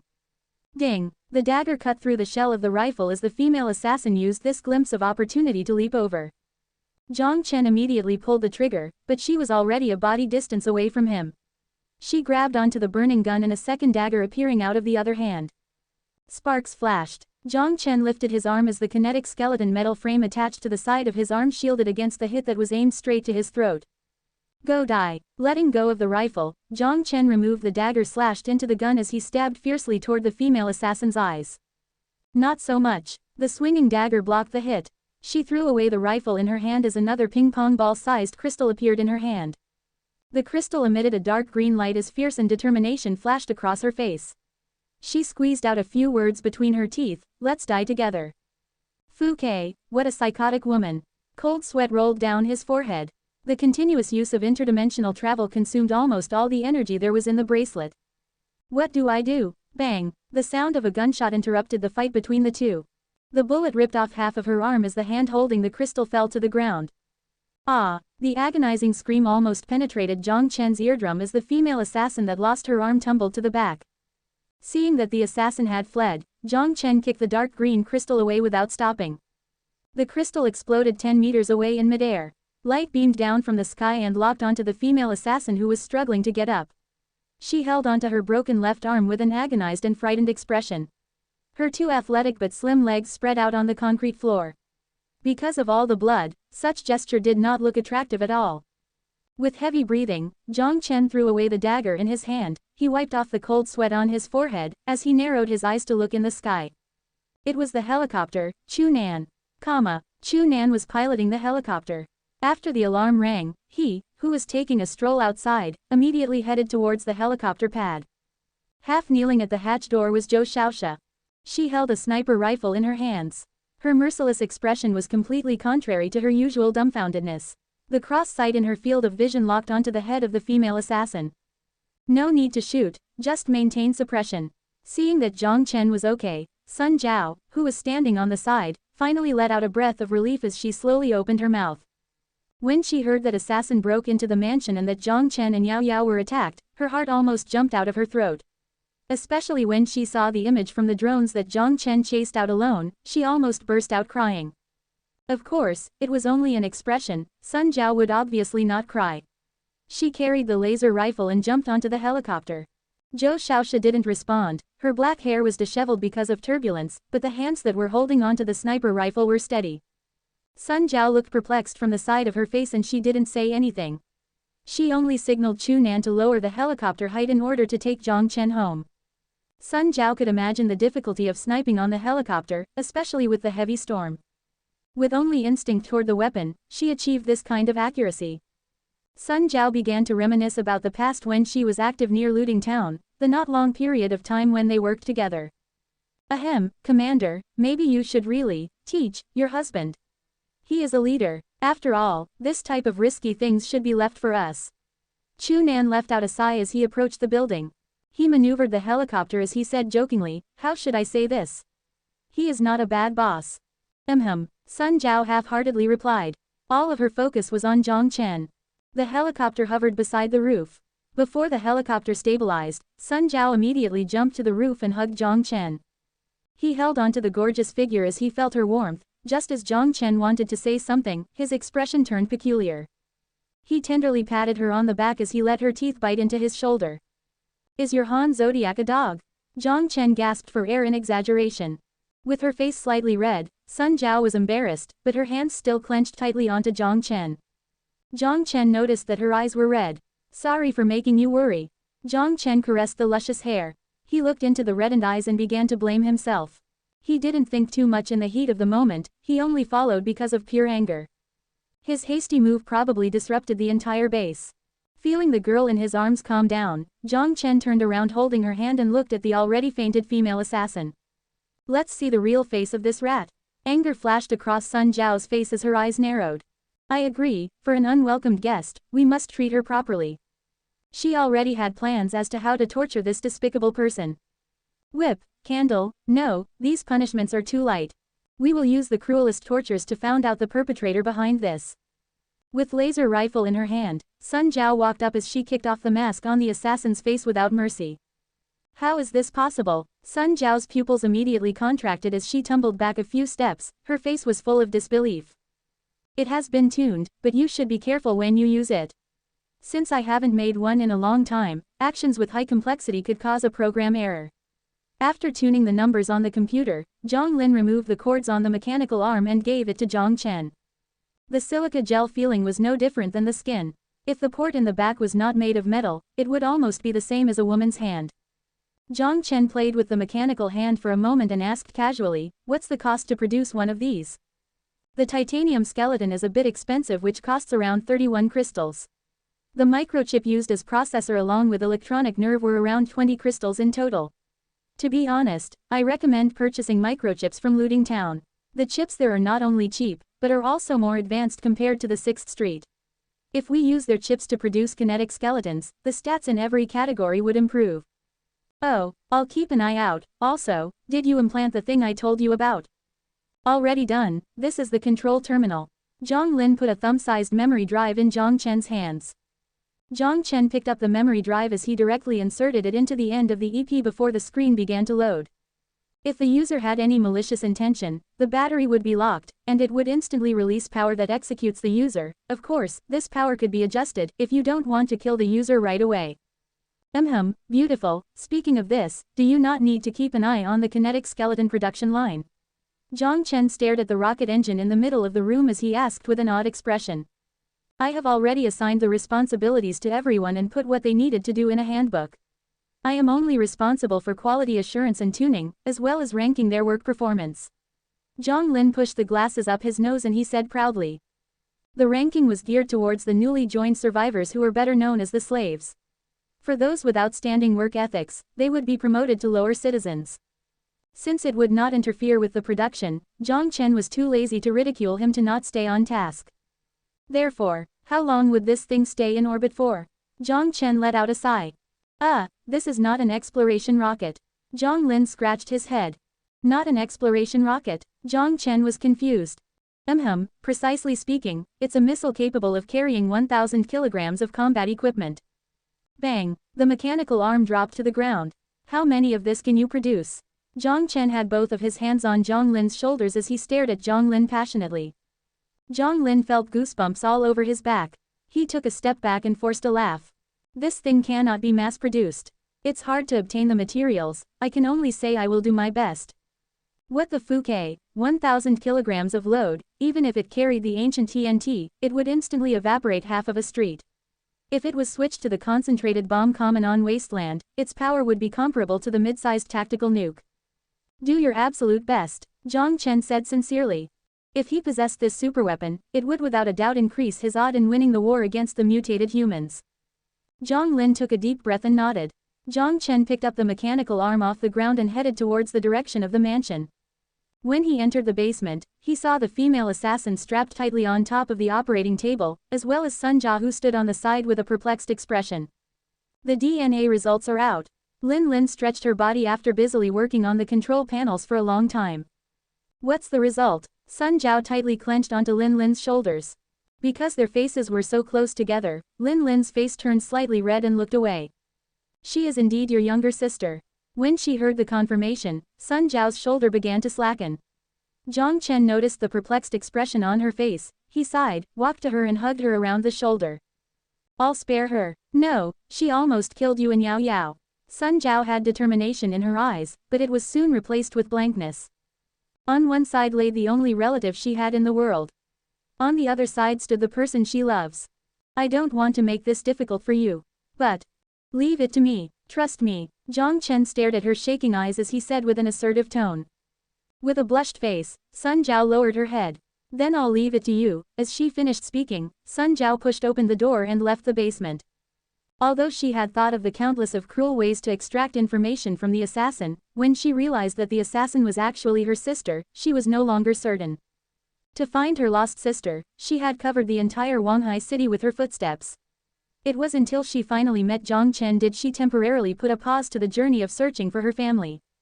If she stayed here, Jiang Chen must feel restrained because he has to consider her feeling. Sun Jiao, who already knew the meaning of tenderness, didn't want him to feel conflicted. So she chose to leave. Seeing Sun Jiao's back, Jiang Chen sighed. This is problematic. The assassin was the female boss's sister. Could the plot get any more stereotypical than this? How about you take her as part of your collection as well, since your prey limit is anyone within 10 years both ways? Lin suggested. The joke was not made at the best time. Jiang Chen narrowed his eyes. Lin frightenedly trembled and lifted her hands to cover her mouth. How did she make the crystals explode? Did you figure it out? Under a normal circumstance, the energy in the crystal is very stable. Even in a high temperature and high pressure environment, it would not explode. The crystals could even be cut into smaller pieces, hence why it could be used as a currency. Based on DNA analysis, she could freely change her brainwave pattern. It is likely that she changed her brainwave pattern to coincide with a special particle chain within the crystals, which resulted in resonance. Through experimental analysis, once the particle chain is disrupted, the entire crystal structure would collapse, which would instantly release all the energy. This should be an ability that evolved from genetic vaccine. Also, about the crystal. Lin Lin seemed to have made a new discovery, but Jiang Chen didn't have the mood to be thinking about other things. I see, go back first, I'll find you later. He interrupted and ordered in an undertone. Do you not need my help anymore? Because the things happening next might not be PG. Jiang Chen shrugged his shoulder. Lin Lin's face turned red as she cursed out while walking out in quick steps carrying her tablet. Pervert. Jiang Chen ignored Lin Lin's bad-mouthing as he quietly waited for her footsteps to disappear. He closed and locked the basement door, took a deep breath and walked to the female assassin. Sun Xiaoro, that was her name. If one carefully studies at her face, one would discover that her looks did resemble Sun Jiao. As for the differences, it was mainly that the assassin was shorter in height. She was also not as busty compared to her sister and her face still carried a hint of immaturity. The broken hand was sprayed with medicine mist and bandaged up. Her limbs were locked onto the operating table with all four extended out. Her black combat suit was changed into loose white shirt and pants. Just by judging her current appearance alone, it was hard to imagine her as an assassin.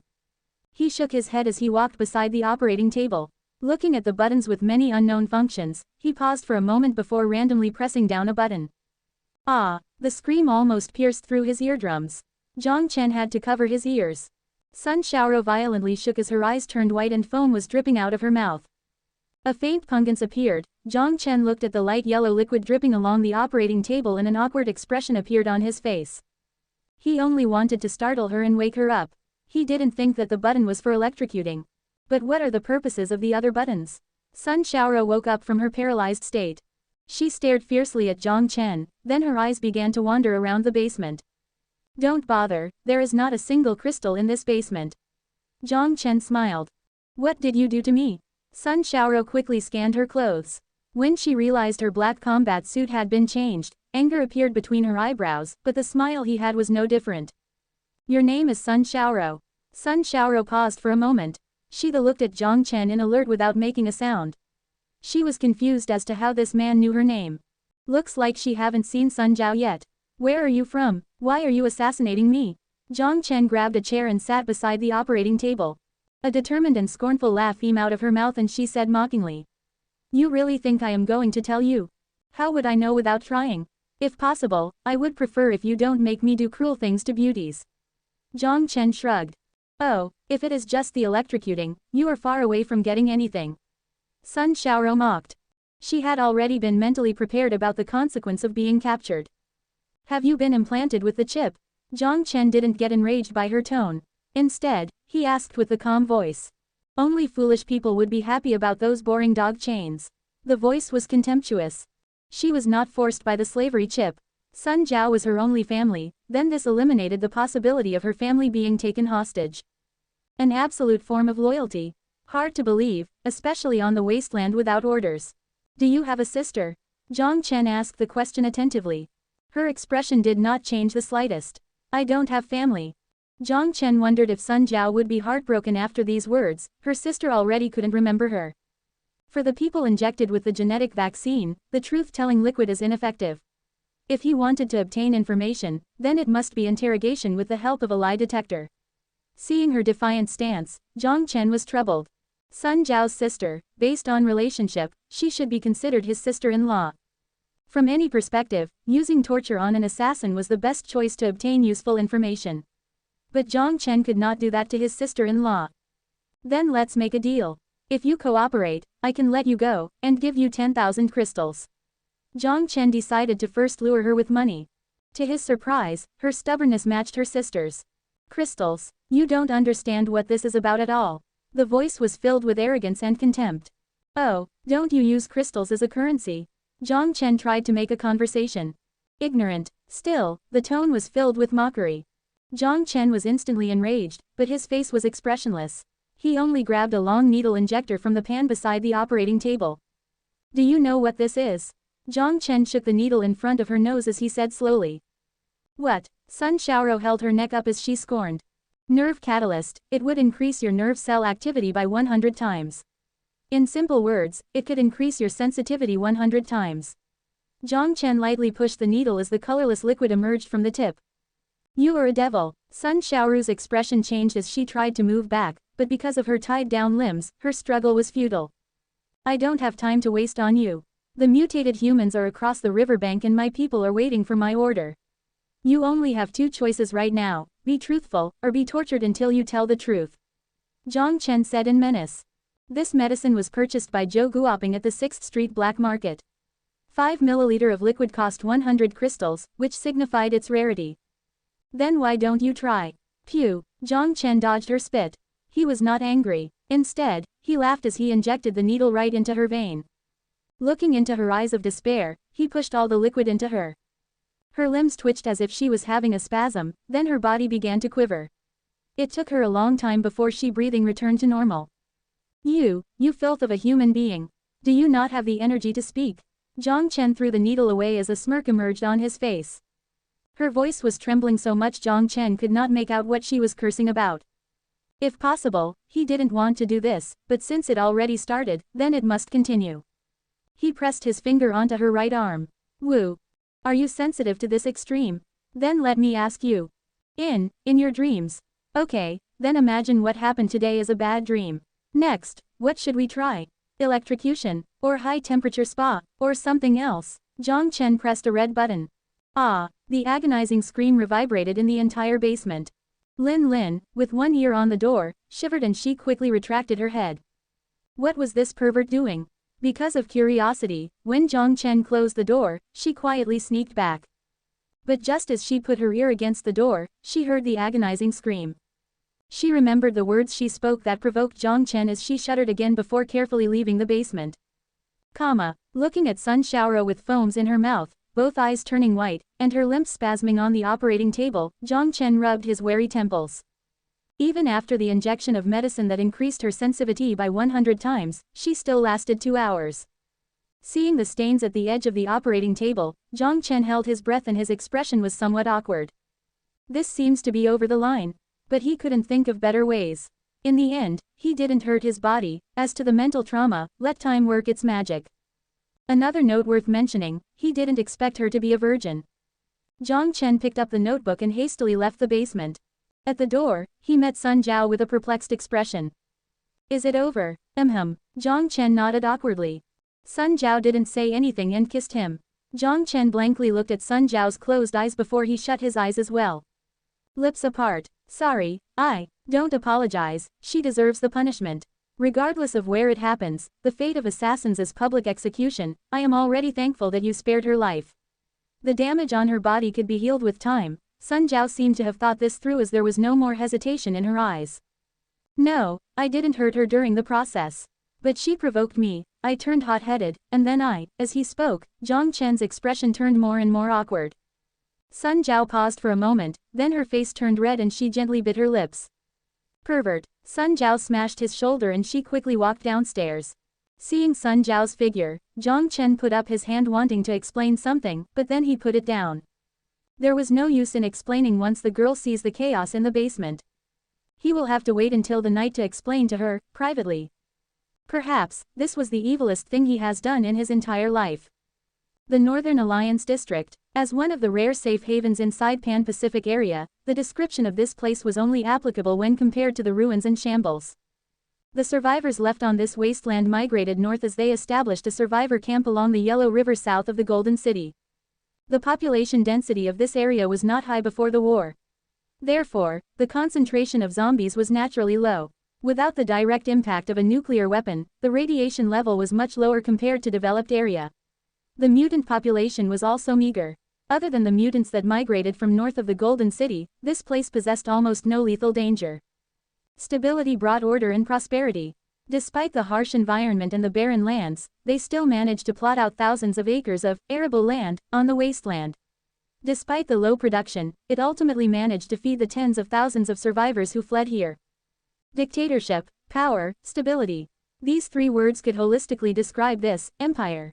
Although it was named as the Northern Alliance, the armed force that controlled the security of this place of land controlled the life of all the survivors. In the form of military government, they managed the food production and subsequently dictated the entire area. It was rumored that they had been plotting against Wanhai City for a long time already. Of course, Sun Xiaoro didn't belong to the military government, but rather a religious group based on the northern area, the Dusk Church. They promoted the forthcoming of an apocalypse and fully believed the terror of the apocalypse. But different from the majority of people who lost hope, they also firmly believed that their spiritual leader Bo Yu could lead them to escape the solar system, find a second sun and establish a new home for the humans. It was quite a coincidence. The purpose of their trip to Wanhai City was to obtain the less than Project Garden of Eden greater than buried in Fallout Shelter 005 and to acquire the technology to establish the biosphere in space. To be able to enter the planning bureau inside the city and obtain the exact location of Fallout Shelter 005, they were not reluctant to partner up with the mutated humans from the 7th area. All the firearms of the mutated human, as well as the security password of the Carmen Pharmaceutical, were provided by them. But unfortunately, their fate was determined and they were to return empty-handed. Other than metal debris, there was nothing left there. After clearing out the mutated creature that infiltrated Fallout Shelter 005, Jiang Chen blew up the server of the article intelligence and cleaned out anything useful inside. As for the metal box that stored less than Project Garden of Eden greater than, after Lin Lin copied all the information to the chip inside her head, Jiang Chen destroyed the original copy.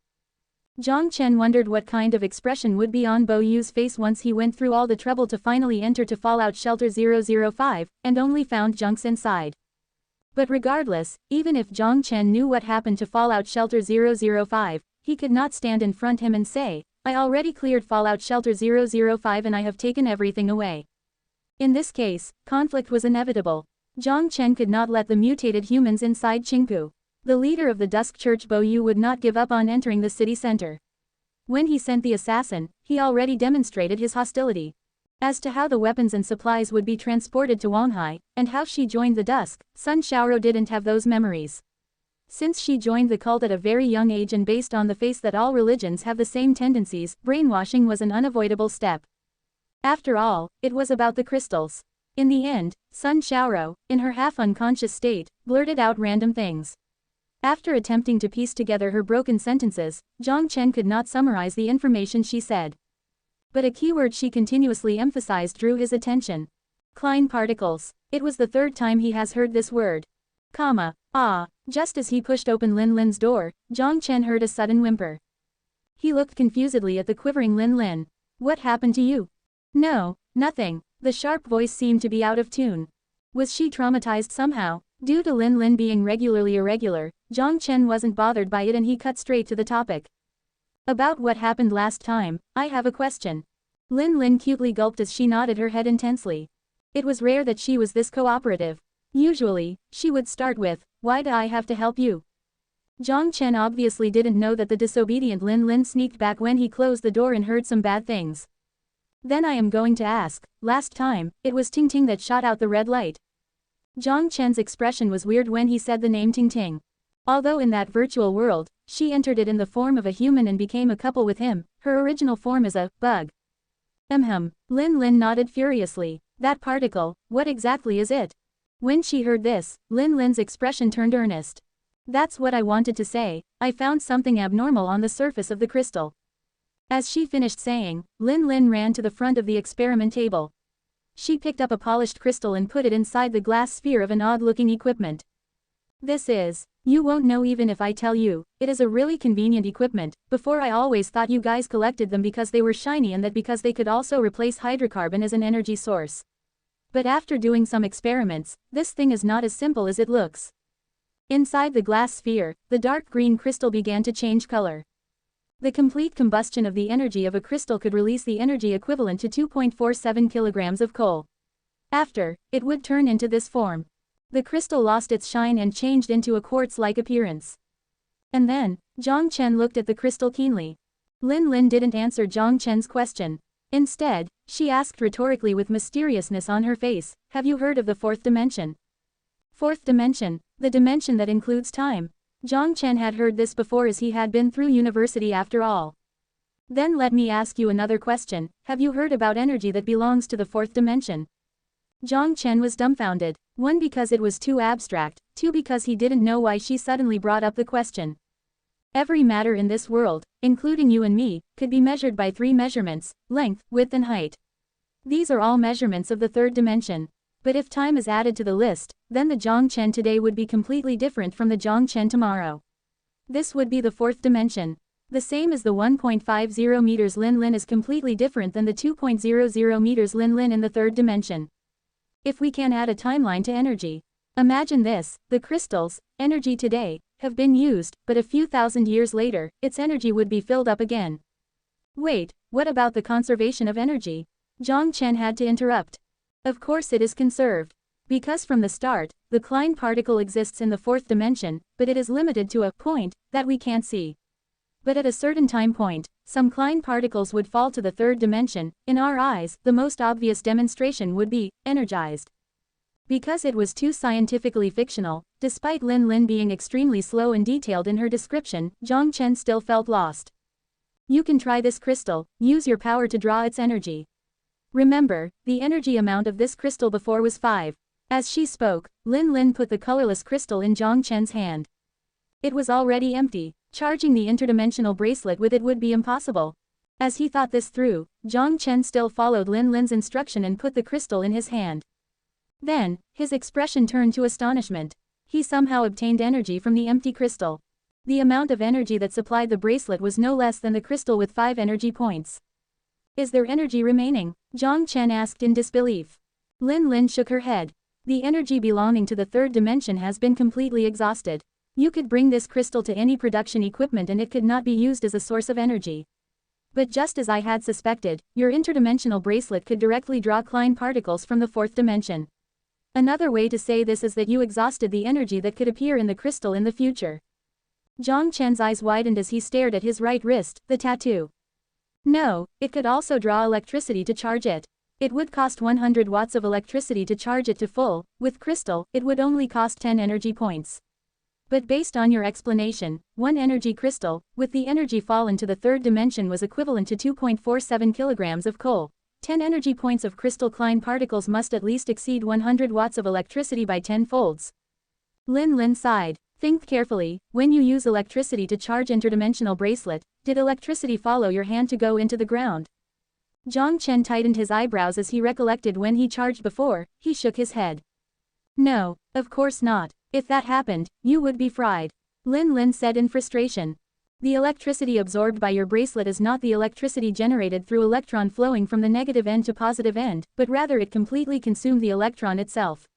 It is complicated to explain, but you could interpret it as the particle has completed vanished. Therefore, you wouldn't think that with only 100 watts of electricity, it could manage to travel through space dimensions. In the end, Lin Lin ridiculed. Therefore, crystal, this type of biological formation, is a container for Klein particles. That's right. As to how exactly it contained the mysterious Klein particle, I haven't figured it out yet. But crystal is not as simple as it appears to be. Including the female assassin detonating the crystal, as well as the red beam shot up by Ting Ting, they are all phenomenon of Klein particles releasing its energy to the third dimension. Lin Lin explained with an earnest face. The unrest that happened overnight had been settled. The assassin was caught and captured in the mansion's basement. The boss was free of harm and everyone let out a sigh of relief. Hearing that assassin sneaked into the base, Cheng Liu, who was responsible for the security of the base, immediately lectured and cursed the soldiers patrolling on the wall. He pulled the knight emblems off of their chest and ordered them to kneel in the snow naked for an entire day as punishment. In this type of weather, to kneel in the snow for an entire day, even with the genetic vaccine, they would lose their life. But Jiang Chen spared them with his words. It was not their fault. Being able to avoid the drones equipped with the infrared sensor, the assassin must be skillful. Through his combat with Sun Xiaoro, Jiang Chen discovered that she was not to be underestimated. Because of the existence of a powerful enemy, punishing their own just to release anger was no doubt a foolish move. Although Jiang Chen didn't understand the crafts of leading people, he still could think wearing others' shoes. This humiliation will be washed away by your future achievement. If you really feel guilty, then use your loyalty to repay, not your life. Jiang Chen said to the humiliated, naked knights, who were kneeling on the ground. Although he spared the patrolling soldiers, the topic of base security was the conversation around the table again. How to maximize the resource available to increase the effectiveness of patrol. Jiang Chen suggested a brutal but straightforward idea. Bulldoze all the buildings within 100-meter radius outside of the base to clear out the area. They would reuse the construction materials as much as possible. If they couldn't, then they would drag 100 meters out and pile it up. Without buildings to take cover, it would not be as easy to infiltrate the base under the dual surveillance of drones and patrols. This issue was finally resolved. The bedroom wall was disfigured by the bullets and required renovation. Therefore, Jiang Chen had to choose a different room to sleep. But Sun Jiao already made the decision for him as she dragged him into her own bedroom. She was ready to use her own body to interrogate him to see what exactly he did to her sister. Of course, there was no sense of blame. However, the fact that her man slept with her own sister made the possessive Miss Sun Jiao displeased. The result of a displeased Sun Jiao was that Jiang Chen had to stay up tonight. The only pitiful person was Yao Yao. After she recovered from the shock, the small loli worked up the courage to suggest that if he had nowhere to stay, he could stay with Yao Yao. But Sister Sun Jiao was one step ahead, so Yao Yao could only pout at the closed door in disappointment. The next morning, Jiang Chen bumped into Yao Yao, who, just like him, also had dark circles. Feeling guilty over the fact that he didn't manage to fulfill his promise, Jiang Chen suggested a compensation plan, to stay with her for the entire day. Am I really not heavy? Yao Yao turned around asking worriedly. Not heavy, Yao Yao, you are really light. Jiang Chen quickly shook his head. A timid smile appeared on Yao Yao's face and she happily turned to look in the front. She dangled her feet in the air while moving her tiny butt backward to sit in a more comfortable position. But this troubled Jiang Chen. It was not the weight, but the tender feeling scratching on his legs had touched an indescribable place. To simply describe the state between these two people. Inside the bedroom of a girl, Jiang Chen sat on the side of the soft bed, and Yao Yao sat on his legs. He took a deep breath as he tried his hardest to suppress the part of him from raising up. It would be awkward if it stood up. But a faint fragrance entered his nostril because of his deep breath. The tip of his head felt a tingling sensation. Uh-oh. Maybe it was because she felt something hard, or sensed Jiang Chen's trouble. Yao Yao's face began to turn red. Big brother, you don't need to endure this. As she said that, Yao Yao buried her tiny head and silently putting her tablet down. Her feet also stopped dangling. The long shaking eyelashes seemed to be waiting for something. No, it's better to endure. After an arduous internal conflict, Jiang Chen finally suppressed his desire and he decided not to put his claws on Yao Yao. Seeing that Jiang Chen made no moves, Yao Yao pouted her mouth but didn't say anything as she continued to research on her tablet. Jiang Chen let out a relief as he glanced at the dazzling amount of information on the tablet. The hiddenly shocked Jiang Chen also picked up his own tablet off the table and began to take care of his own business. There was a large discrepancy of force at the front line. Based on the information provided by Zhao Gang, it is expected that after 20 days, the mutated human force would be ready to attack. When that happens, the river below the Zufeng Highway Bridge would be frozen. The mutated humans would launch their attack at that time. On the screen was a visual sent back from the Hummingbird drone. Because of the existence of an anti-air machine gun, the task of capturing video footage could not be given to Chunan. The dense red dots accumulated behind the snow hill on the side of the highway, as well as the anti-air machine guns and cannons covered in white cloths. If Zhang Lin's missile is completed, it would only take one hit to achieve what I want, Jiang Chen fantasized in his head but quickly shook his head. He then called Zhou Guoping from the 6th Street. The phone was quickly picked up. Zhou Guoping's bald head appeared on the screen. Hello, boss. Do you need me to do something? The respectful voice lightened his mood. I need mercenaries. Do you know any you are familiar with at 6th Street? Jiang Chen cut straight to the topic. Mercenaries. Zhou Guoping paused for a moment. Do you know already, boss? No. Jiang Chen's expression was odd. He didn't understand what Zhou Guoping said. There is a rumor recently on 6th Street. It said that the wreckages of God's Cane lie inside somewhere in the city center. Of course, the validity of the information has yet to be confirmed. I am still investigating. If, boss, you are also interested that thing, I can help you investigate carefully. Zhou Guoping said mysteriously. The God's Cane. Jiang Chen was lost. Just as he was about to ask what it was, he suddenly recalled the less than Colonel's diary greater than he read in the virtual world. Oh, I almost forgot that you are not from Wanghai City. Zhou Guoping slapped his forehead as he quickly explained, it's a sky-based weapon, also known as an orbital weapon. I know, but what does that have to do with the 6th Street? Jiang Chen interrupted Zhou Guoping's explanation, he only wanted to listen to critical information. A mysterious wealthy man sent out quests at major bars and set a reward of 1 million crystals for the wreckage of God's cane. 1 million crystals? Fu Ke, is that person crazy? Jiang Chen almost jumped up. Yao Yao looked at Jiang Chen in confusion. She moved her butt as she readjusted the way she sat.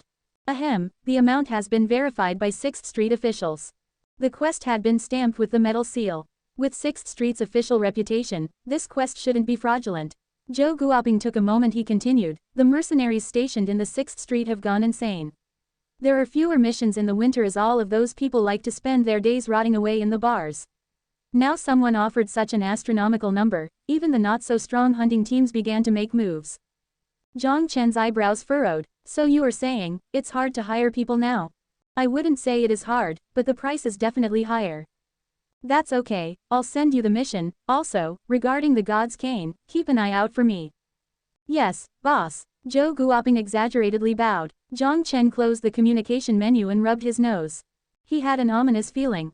The snow this year would be much colder compared to the years before. Snow, as thick as a blanket, covered the desolated street.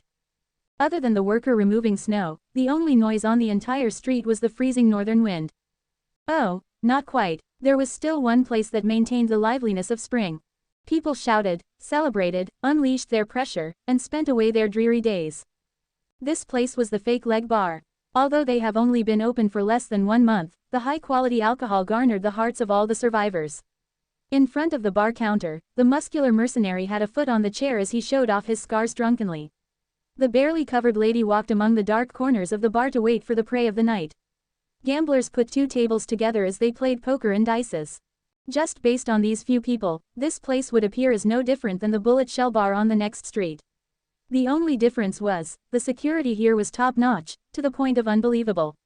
But, it was not like this when the bar just opened. Alcohol was a lucrative industry regardless of the geographic location. The existence of Fake Leg Bar, without a doubt, ended the reign of bars on the entire street.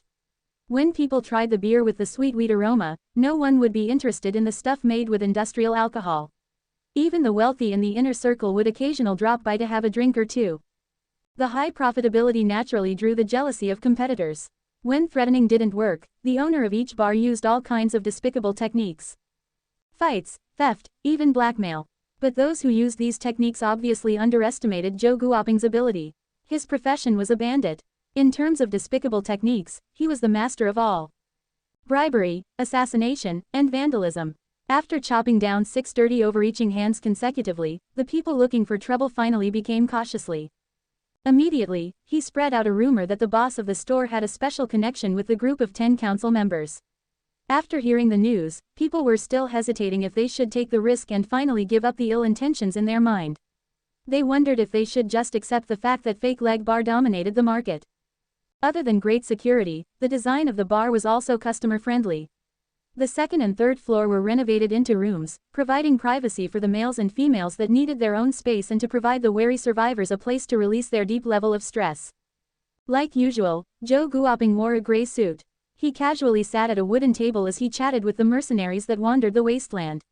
The talkative boss garnered the friendliness from the mercenaries. Even his blad head became a bright spot for this bar. Just like the grandpa in KFC. As to why, it was because if someone talked about something interesting, he would put out a tab that drinks would be on the house. And at the northern area of city center, guess what I saw? I saw a mother of death claw. Damn it, I thought it was just a nuclear crater, so I wanted to see if there was anything worthy inside. Okay, buddy, mother of death claw would only return to nuclear crater when they give birth. In the winter, they would usually hide in a cave. You are bullshitting too much. A middle-aged man smiled. He took the cigar out of this mouth, shook it in the dust tray. His face had a frightening scar that stretched from his left eye to the right tip of his mouth. Because of this scar, his smile looked daunting. If the one-eyed Lev said that, then it must be. That's right, buddy, the scar on this old fellow's face was left by the mother of death claw. The young man turned red. He took a big gulp of the beer to disguise the embarrassment. Zhou Guoping looked at the chatting mercenaries with a smile. But he was planning in this mind as to when he should speak, and who he should hire. The young man should be new to the scene, at least he didn't look like he was in the profession before. As to the Slavic middle-aged man, he must be a character. It was rumored that he was a fighter jet pilot for CCCP. He didn't get sent back after the war. Instead, he was taken to Wanghai City as the special experiment test subject. When the apocalypse happened, he used his impeccable skills to escape from the lab before he started to wander on the wasteland. But Zhou Guoping didn't plan to hire him. Regardless of how powerful he was only a lone traveler. The boss's instruction was that he needed a lot of people, a team at least the size of 50 people. It was difficult, especially in the environment where everyone was plotting for the city center. But the boss's order is absolute. Zhou Guoping's eyes continually glanced at the door. He was waiting for a person to show up. The oak door was pushed open as a gust of cold wind mixed with ice shards blew inside. The man drinking beside the door shivered because of the wind. Just as he was about to curse at the person who opened the door, he saw the person's face clearly and the swear that was about to burst out of him was swallowed down. Busket, gray winter suit, he looked rather ordinary. When he stepped into the bar, he was not rowdy like most people. Instead, he sat at the counter with a low profile and ordered a beer. But when Zhou Guoping saw the person, his eyes immediately lit up and walked over with a smile. It was Luo Yang, the leader of the Black Blood mercenaries. Although he had an ordinary face, he possessed an ability that is not to be underestimated by anyone. On top of that, he had the abilities of the 70 warriors who fight for him. How's the reward today? Zhou Guoping sat beside him and used a casual tone to chat with him. Terrible, other than snow, there was blood. The northern part of the city center has been completely explored. A zombie nest was even cleared out and there were no signs of the satellite wreckage at all. Luo Yang took a sip of his drink as he warily rubbed his head. Nothing at all. Basically, only when you enter the city center would you start to have some respect for the dumb zombies. It was so dense, and you couldn't see the end. Our truck mulled through the crowd and fired fiercely into the herds of zombies. Even then, we were almost stuck there twice. Have an open mind, buddy. Since that is the world of zombies, even Deathclaw would have to avoid there. Zhou Guoping comforted him as he took out a pack of cigarette and handed one to him. Luo Yang let out a sigh and lit one for himself. Has there been any good missions recently? You give up on the 1 million reward mission. Zhou Guoping cracked a smile. I can't use my brother's life to take the risk. I have a feeling that it would be a pit without a bottom. It can't be filled regardless of how many lives were shed. When he heard 1 million crystals, greed radiated through Luo Yang's eyes, but it was quickly replaced by a grave concern. Compared to his colleagues that dove into city center like flies, he maintained some rationality. Let's talk about something happy. I happen to have a mission. How much money? He took a sip as Luo Yang said quite curiously.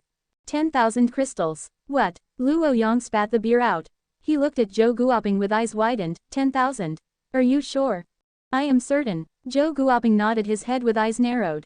What's the mission? Luo Yang wiped his mouth as he said cautiously. Have you heard the fishbone base? Zhou Guoping said nonchalantly. I have heard a thing or two. An external forces base stationed in Wanghai City with quite a powerful force. Because the trades with Zhao Corporation were conducted secretly, Zhou Guoping didn't reveal the boss behind this bar. So, to the outside, the fishbone base was a mystery. Most of the people only knew that there was a base in Qingpu, but even the exact location was unknown. As to why it was obvious, there were a countless number of survivor camps on the wasteland, but most were unfriendly. For example, the Weijiang mercenaries were already wiped out. The hirer is their boss. As for the mission, it is on here. As he spoke, Zhou Guoping took out a sheet of paper and put it on the counter. After wavering for a moment, Luo Yang picked up the contract. He scanned the paper and his expression turned more and more stern. This is impossible. What kind of joke is this? Stopping the mutated humans from 7th area at Teifu River, this is asking my men to die. Is that the case? If you think that way, then it is okay, although I personally think it is a pity to give it up. Zhou Guoping sighed, pretending to feel pitiful as he took back the contract. I don't see where the pity is coming from. You have to have your life to spend money. Luo Yang laughed. Do you think the fishbone base will lose? Zhou Guoping asked with a smile.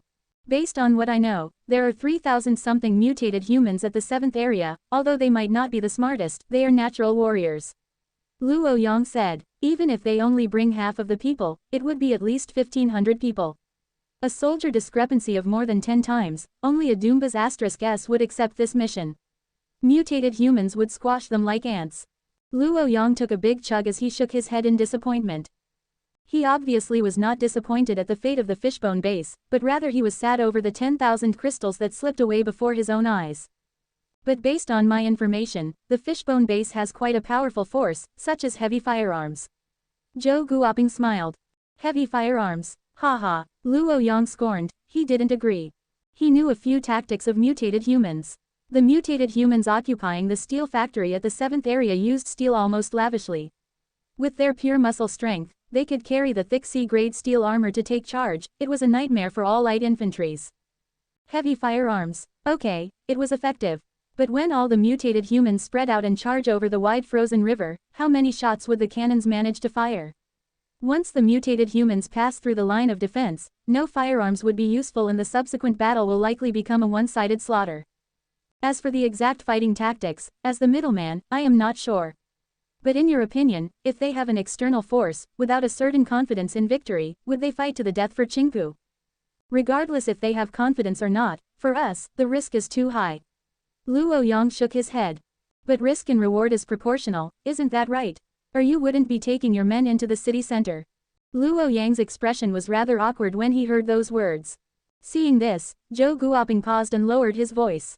I have a piece of information here, are you interested? Luo Yang saw the mysteriousness of Zhou Guoping and his expression turned serious, waiting for him to finish. Other than this 10,000 crystals, there is also another perk. I can release the information to you, but do understand that it is against the rules.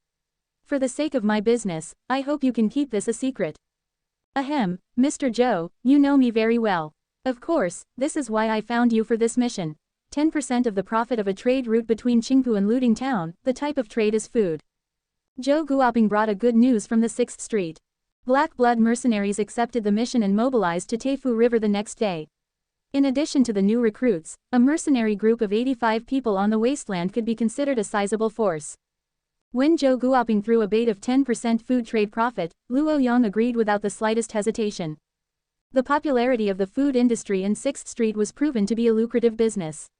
And because of this, Zhao Corporation controlling the entire market had crystals flooding in, and everyone in 6th Street was well aware of this. Hearing Zhou Guoping's words and considering the relationship between the Fishbone base and Zhao Corporation, it finally dawned on Luo Yang. The food in the 6th Street actually came from the Fishbone base. Presumably, Zhao Chenwu, that old fox, was controlling the underground sewerage entrance which must be leading to the Fishbone base.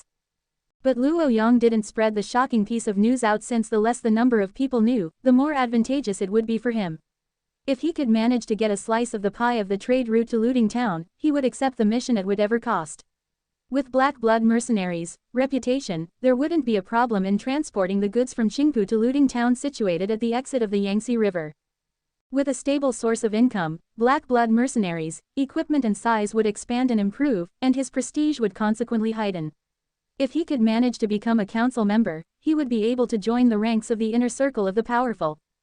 Despite having accepted the mission, there was one point he was confused about. Since Fishbone Base had a special relationship with Zhao Corporation, why didn't they request help from them? To protect his own interest, Zhao Chenwu would do anything to help, wouldn't he? Jiang Chen had obviously considered this problem. It's just that, how did you get in trouble again?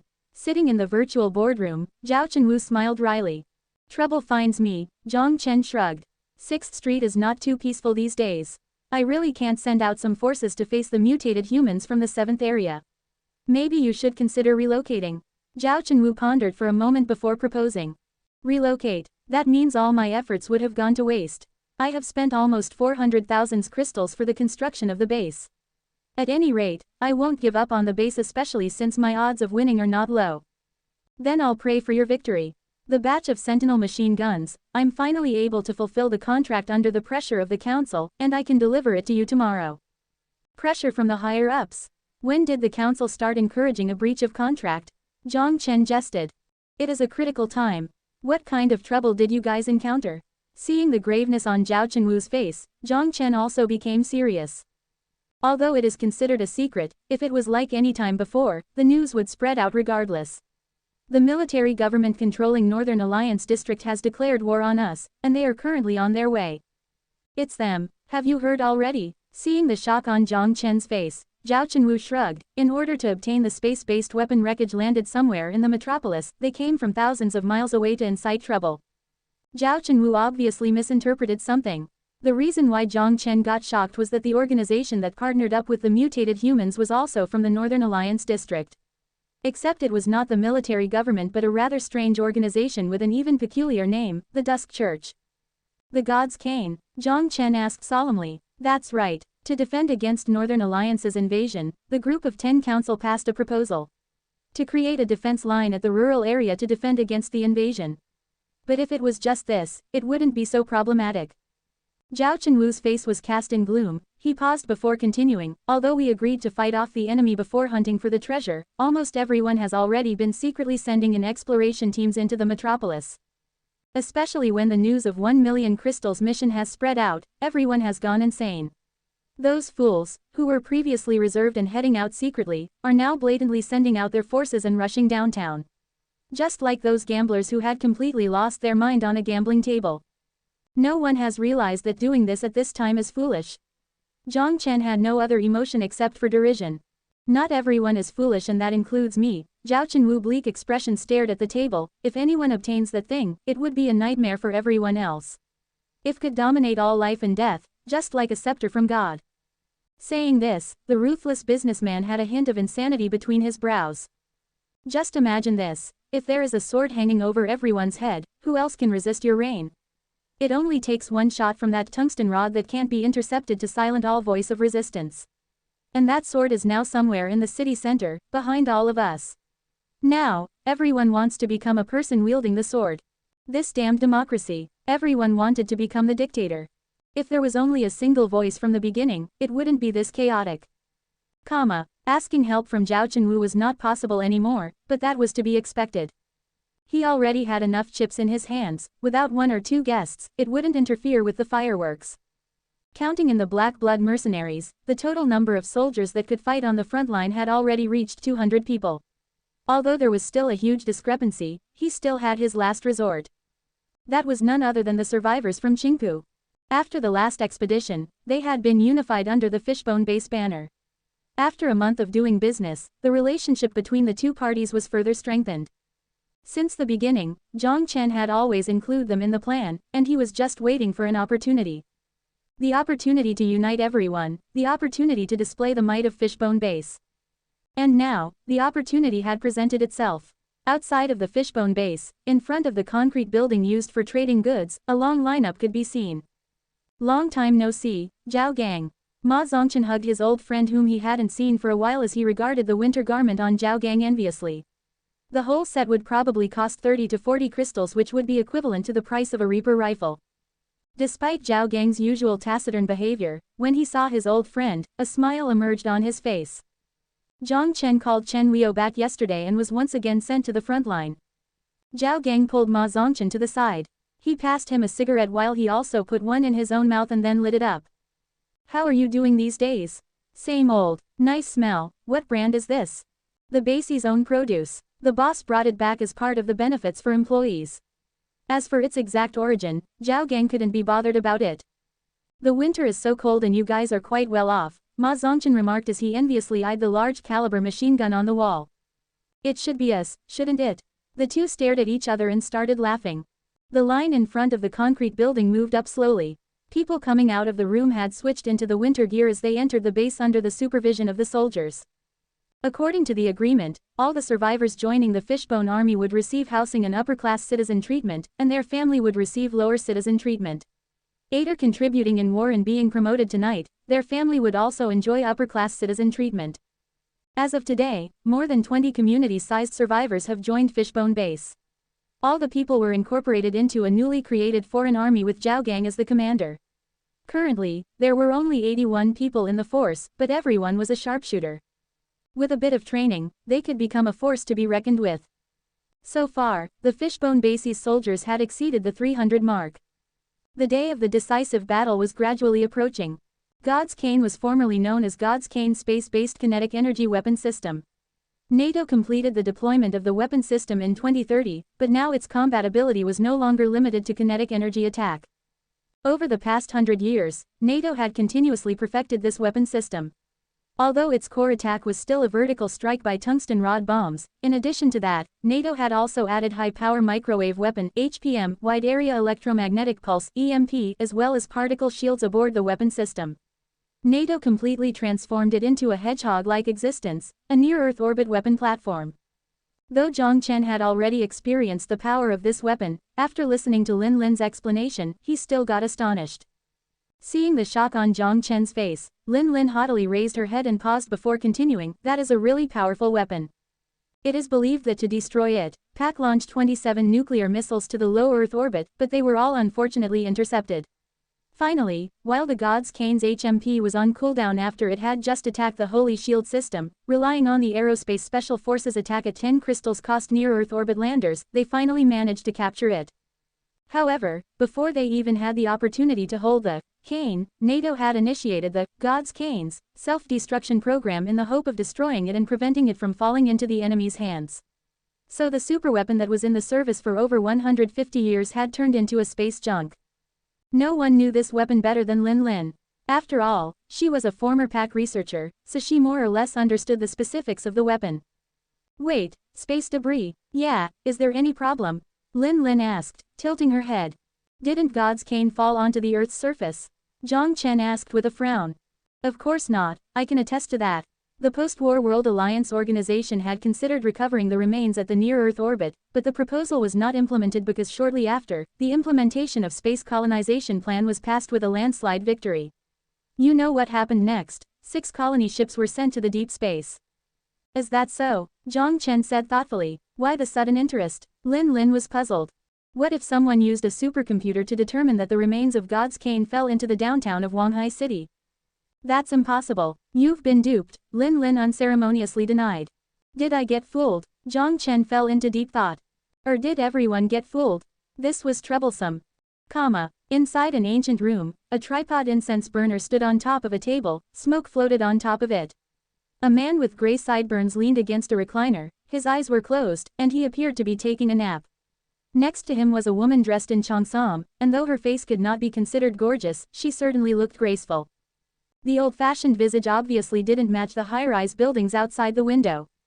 To be able to build such a large manor in such a ritzy area of 6th Street, this person must possess an immense amount of power. Indeed, the man on the chair was Cao Jinsong, the owner of Crimson Chamber of Commerce and the head of the Group of 10 Council. There was a knock at the door, and the man slyly opened his eyes. "Come in." His voice was slow and gentle but without a trace of his old age. The door slowly opened, and a woman walked in. The face was identical to the cheongsam beauty standing beside him. Almost as if they were cut out from the exact same mold. Other than being twins, there was only one explanation to this: they were clones. 9 members of the council have sent large-scale forces to the metropolis. Among them, the double-headed Bull Chamber of Commerce was the largest with a total of 207 people, 2 spider tanks, and 5 armored vehicles. Hearing his secretary's report, Cao Jinsong's eyes narrowed while nodding. When she finished, he briefly pondered for a moment before asking, "What about that Zhao Chenwu? Did he do anything?" That person was slightly shrewder compared to the other council members, and his sight was not blinded by the dazzling brilliance of the crystals. He deployed scouts to Luzhou, and also sent a team to the city center, but their teams did not advance and just lagged behind our team, the secretary reported as she pushed her eyeglasses up. Cao Jinsong suddenly laughed. The wrinkles that had been etched on his face through the passage of time blossomed and transformed him into a kind, old man. The laughter, however, carried a few strands of menace. Although everyone wants to be the person wielding that sword, it would be interesting if that sword didn't exist in the first place. Conclusive evidence and foreign spying. Just these 2 points alone seem to be enough evidence to prove the existence of God's Cane. Is it that time already? Cao Jinsong looked at the smoke above the incense burner and smiled. The expressionless secretary just quietly looked at him, without saying a word.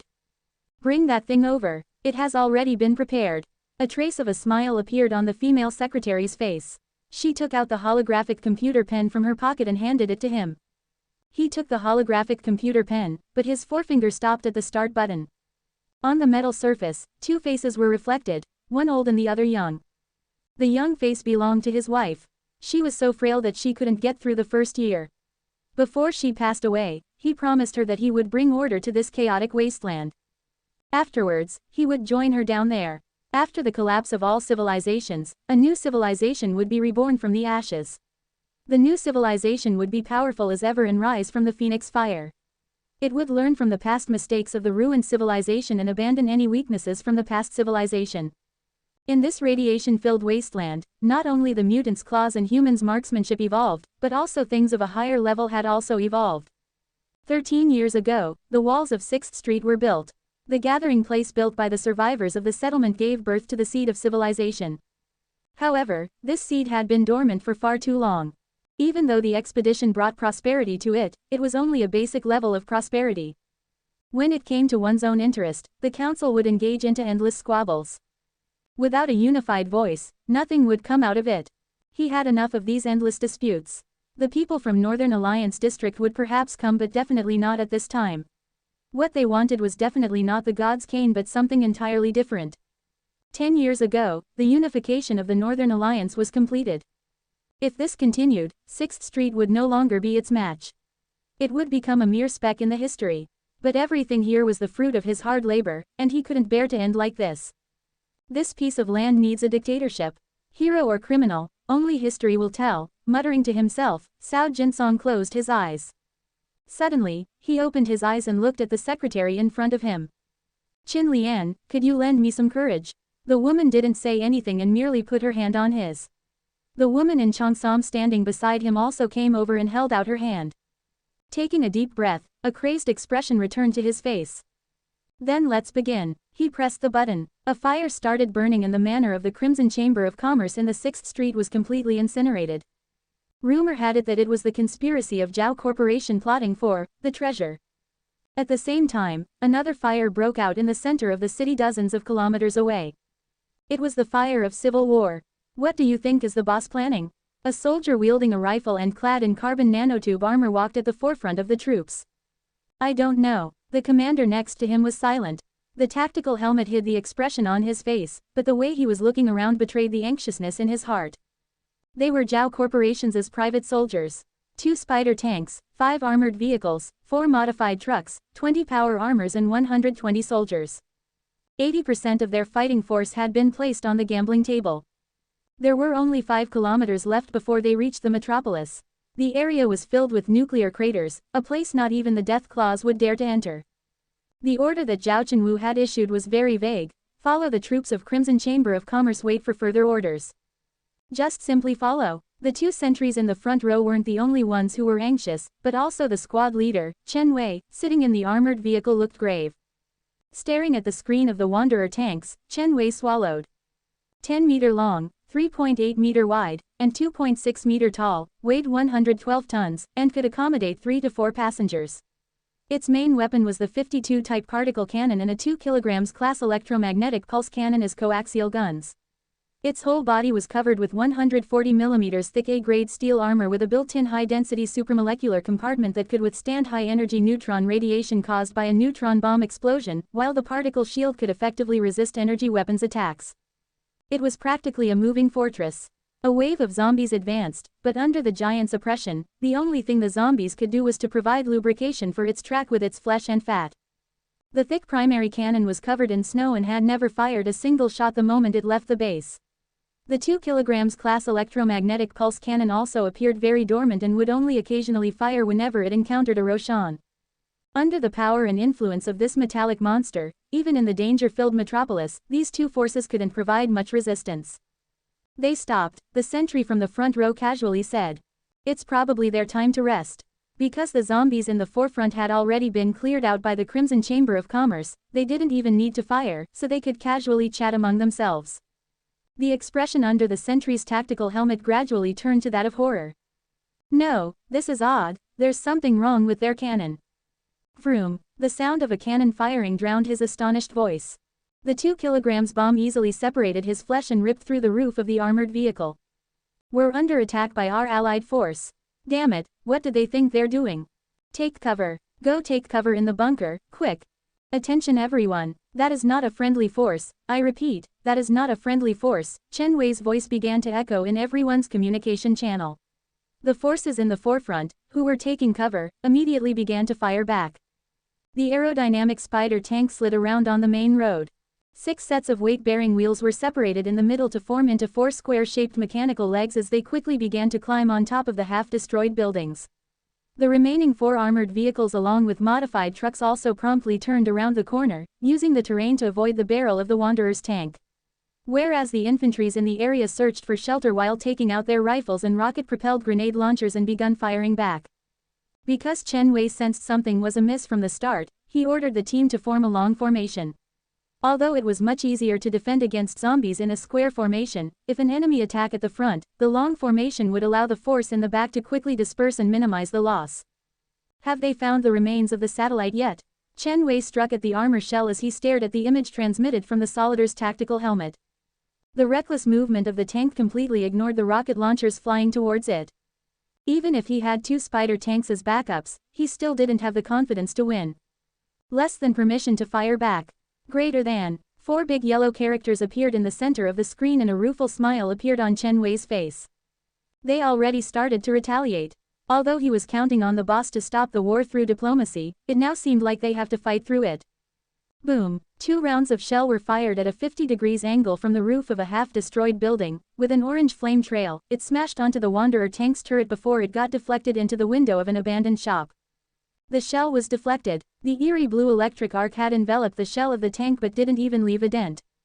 Damn it, that's an electromagnetic reactive armor. Specially designed against piercing shells, through a unique interaction field, the metal shell could reach superconducting state after breaking through a certain speed threshold. Under the powerful magnetic field outside the armor, according to the Meissner effect, shells that had become superconductors would produce an enormous magnetic field in the opposite direction, thereby attenuating its kinetic energy and shifting the projectile angle. This armor had a miraculous use against the conductive material of the electromagnetic cannon shells. It also had certain effects on the artillery steel core armor-piercing shells. Change into insulation shells. Roger. The Wanderer tank quickly retreated, and because of the angle limitation of the cannon, it could only aim at the spider tank on the roof with an increasing distance. However, the spider tanks occupying a favorable terrain wouldn't allow its plan to succeed. So while on the move, they fired at the metal monster on the road. Zombies, Crimson Chamber of Commerce, and Zhao Corporation. These 3 giants engaged with each other. With the heavy armors leaving the battle, the zombies that weren't blocked lunged at the 2 parties exchanging fire while howling and screaming. If they were just fighting with the zombies alone, these well-trained soldiers would definitely not let these dumb things get closer. Today, however, everyone was not just facing the threat of zombies, but the enemy's bullets as well. Everything devolved into an utter chaos. Damn it, their firepower is too suppressive. We need backup. Leaning against the side of the bunker, while shooting at the incoming zombies, the soldiers in carbon nanotube combat suits roared at the communication device they're clutching. Someone's down, medics. Damn it, it's the Death Claw. Ah. Zombies had broken through the line of defense. Requesting armored vehicle support. Negative. The enemy's anti-armor units have yet to be cleared. Unable to enter the battle. Turning off the noisy communication channel, Chen Wei rubbed his forehead. A ferocious glint appeared on his face and his eyes were locked on the several big characters on the screen. Less than available support. Disaster 32 cruise missile greater than. Just now, he finally understood the meaning of the phrase, caution, that Jiang Chen left before leaving. From the start, the boss had already suspected that Crimson Chamber of Commerce had gone rogue. This type of limited superweapons was definitely not used in dealing with the zombies. If Crimson Chamber of Commerce's trump card was the Wanderer tank, then the trump card of Zhao Corporation was this. The bombs sold to Fishbone Base were only old technology, while the more powerful weapons have always been kept under Jiang Chen's control. Without any hesitation, Chen Wei pressed the less than launch greater than button. Without a warning, on a barren field 100 kilometers away, the flat ground was suddenly split open. After the item used to camouflage was removed, the metal plate hidden under the layer of the soil was gradually separated. This was the missile well left by Pack. To escape air raids, this improvised one-time use missile silo was common on this piece of land. The light blue signal light extended from the top to the bottom of the silo. Missile Silo 72 is about to fire. Workers, please take shelter immediately. The electronic voice announcing its launch had scared the mutant mice that were biting the roots of plants away. In a flash, the smoke burst and instantly covered the whole area. The 10-meter-long missile pierced through the sky filled with radiation dust. 10 seconds before arriving at the target location. Commander, please set the target. Taking a deep breath, Chen Wei's eyes tightly locked on the rampaging wanderer tanks.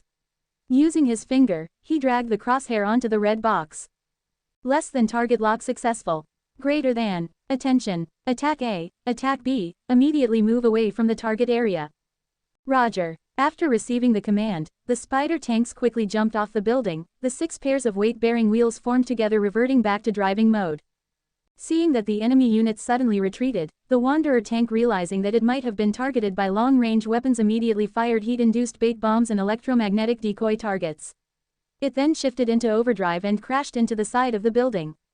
The solid concrete wall disintegrated like a piece of paper under the impact, as it attempted to use the 10-meter-tall building as cover. But it was too late. A trail of gray smoke instantly fell from the sky. Suddenly, everything dimmed down.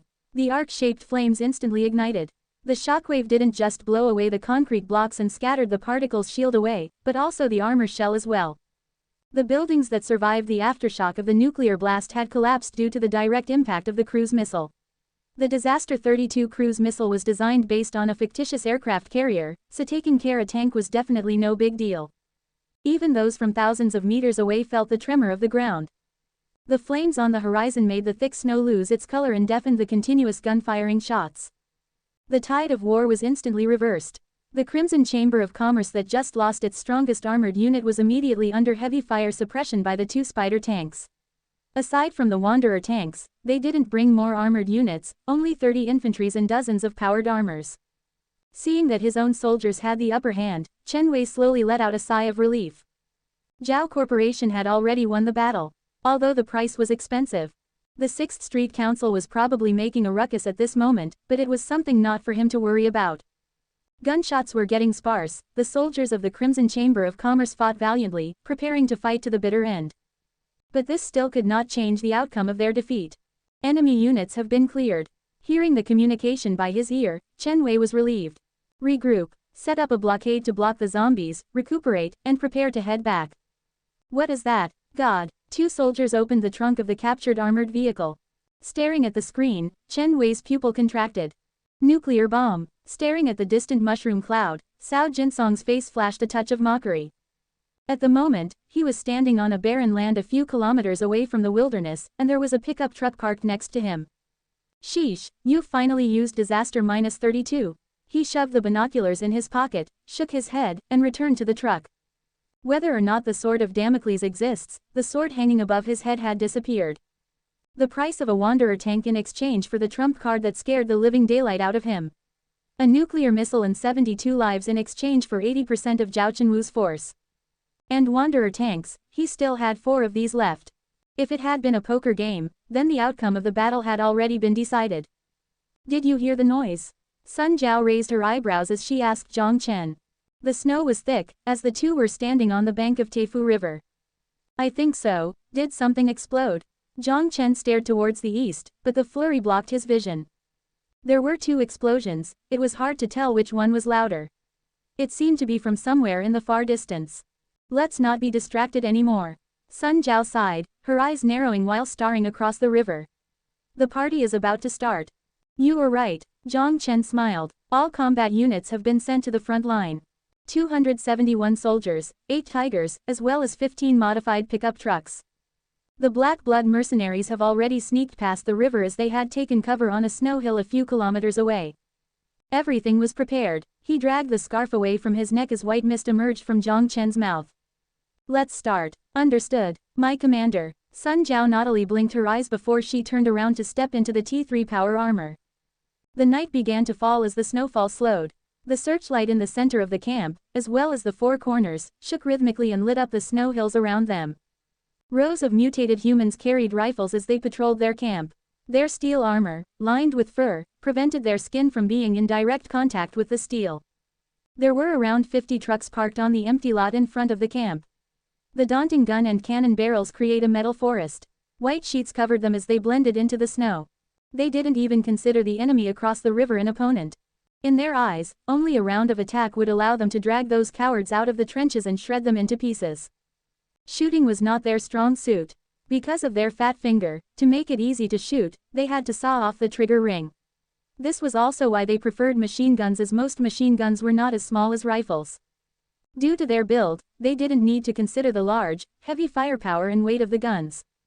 The last group of soldiers had arrived at the base. Once the ice is strong enough to withstand the weight of their armor, they would sound the horn to charge. But that day will never happen. Did you hear something? The mutated human at the gate of the base tilted his head and looked at his comrade. The mutated human raised his eyebrows but didn't seem to find the source of the noise. Look, what is that? There were screams, and a mutated human pointed at the dark sky. Something had fallen from the radiation dust, it carried a visible trail of flame and began to accelerate. But they didn't have more time to think about it. Boom! The searchlight in the center of the base and the four corners shattered with the noise. The light that shined on the four sides instantly faded. At that moment, a few trails of orange flame rose in the sky and exploded. The blinding white light turned the base into daylight. It was a lighting shell. Damn it, it's an enemy strike. The mutated human standing at the gate roared out before he took out the light machine gun behind his back and began to fire at the snow hill. The mutated humans didn't expect that the human taking cover behind barriers would attack them during the night. The mutated humans were not worried by the humans' night strike, rather, they felt a sense of excitement. They are asking for their own death. But that kind of confidence didn't last long. Under the cover of the lighting shell, a missile with a trail of red flame had fallen from the sky. In the terrified vision of all mutated humans, it landed in the middle of the base. Boom! Flames instantly erupted. It engulfed the vehicles covered by white, the mutated humans preparing to enter the vehicle, as well as the supplies hidden under the snow. The merciless chain explosion started. It played a symphony inside the mutated humans' base.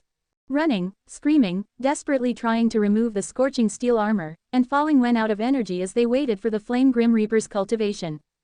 The steel debris and snow were blown into the air as they melted into liquid in the heat wave as if it was a firework celebration.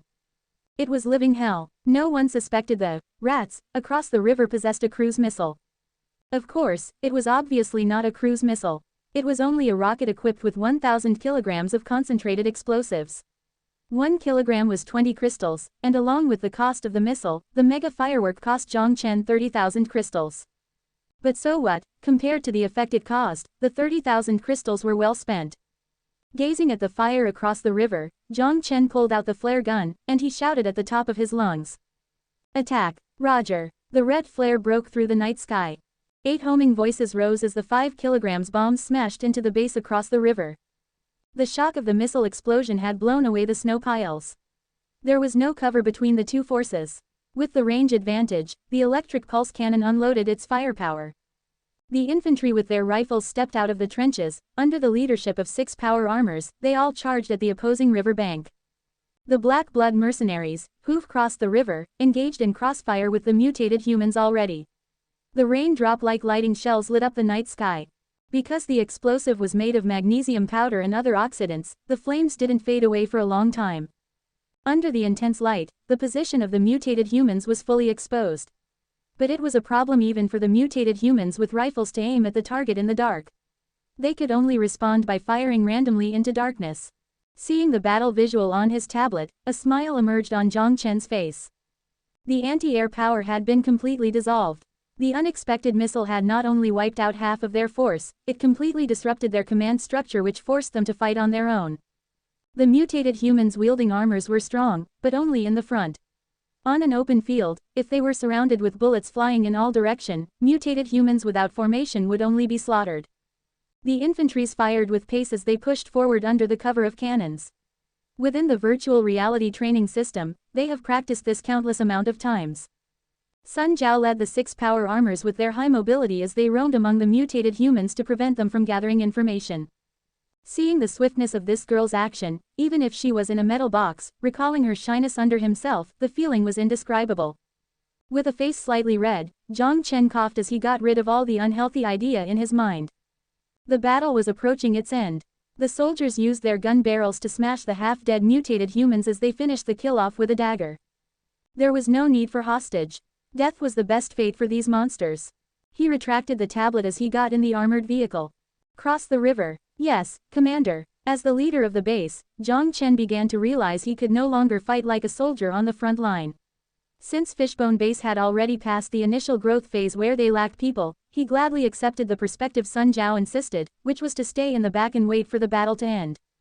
The gunshots in the distance began to die down. The armored vehicle drove over the bridge. The northern wind carried a hint of warmth. Jiang Chen, who sat on top of the car, looked at the remains of the mutated human's base after the explosion, but his mind had already drifted elsewhere.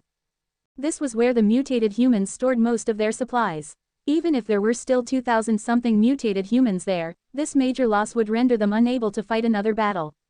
These supplies were transported from the Northern Alliance district 1,500 kilometers away. It must not have been easy.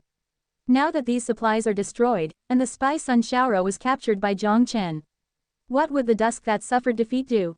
Speaking of this, the defender had no action at all, as even Jiang Chen almost forgot that he had an alliance. What are they planning?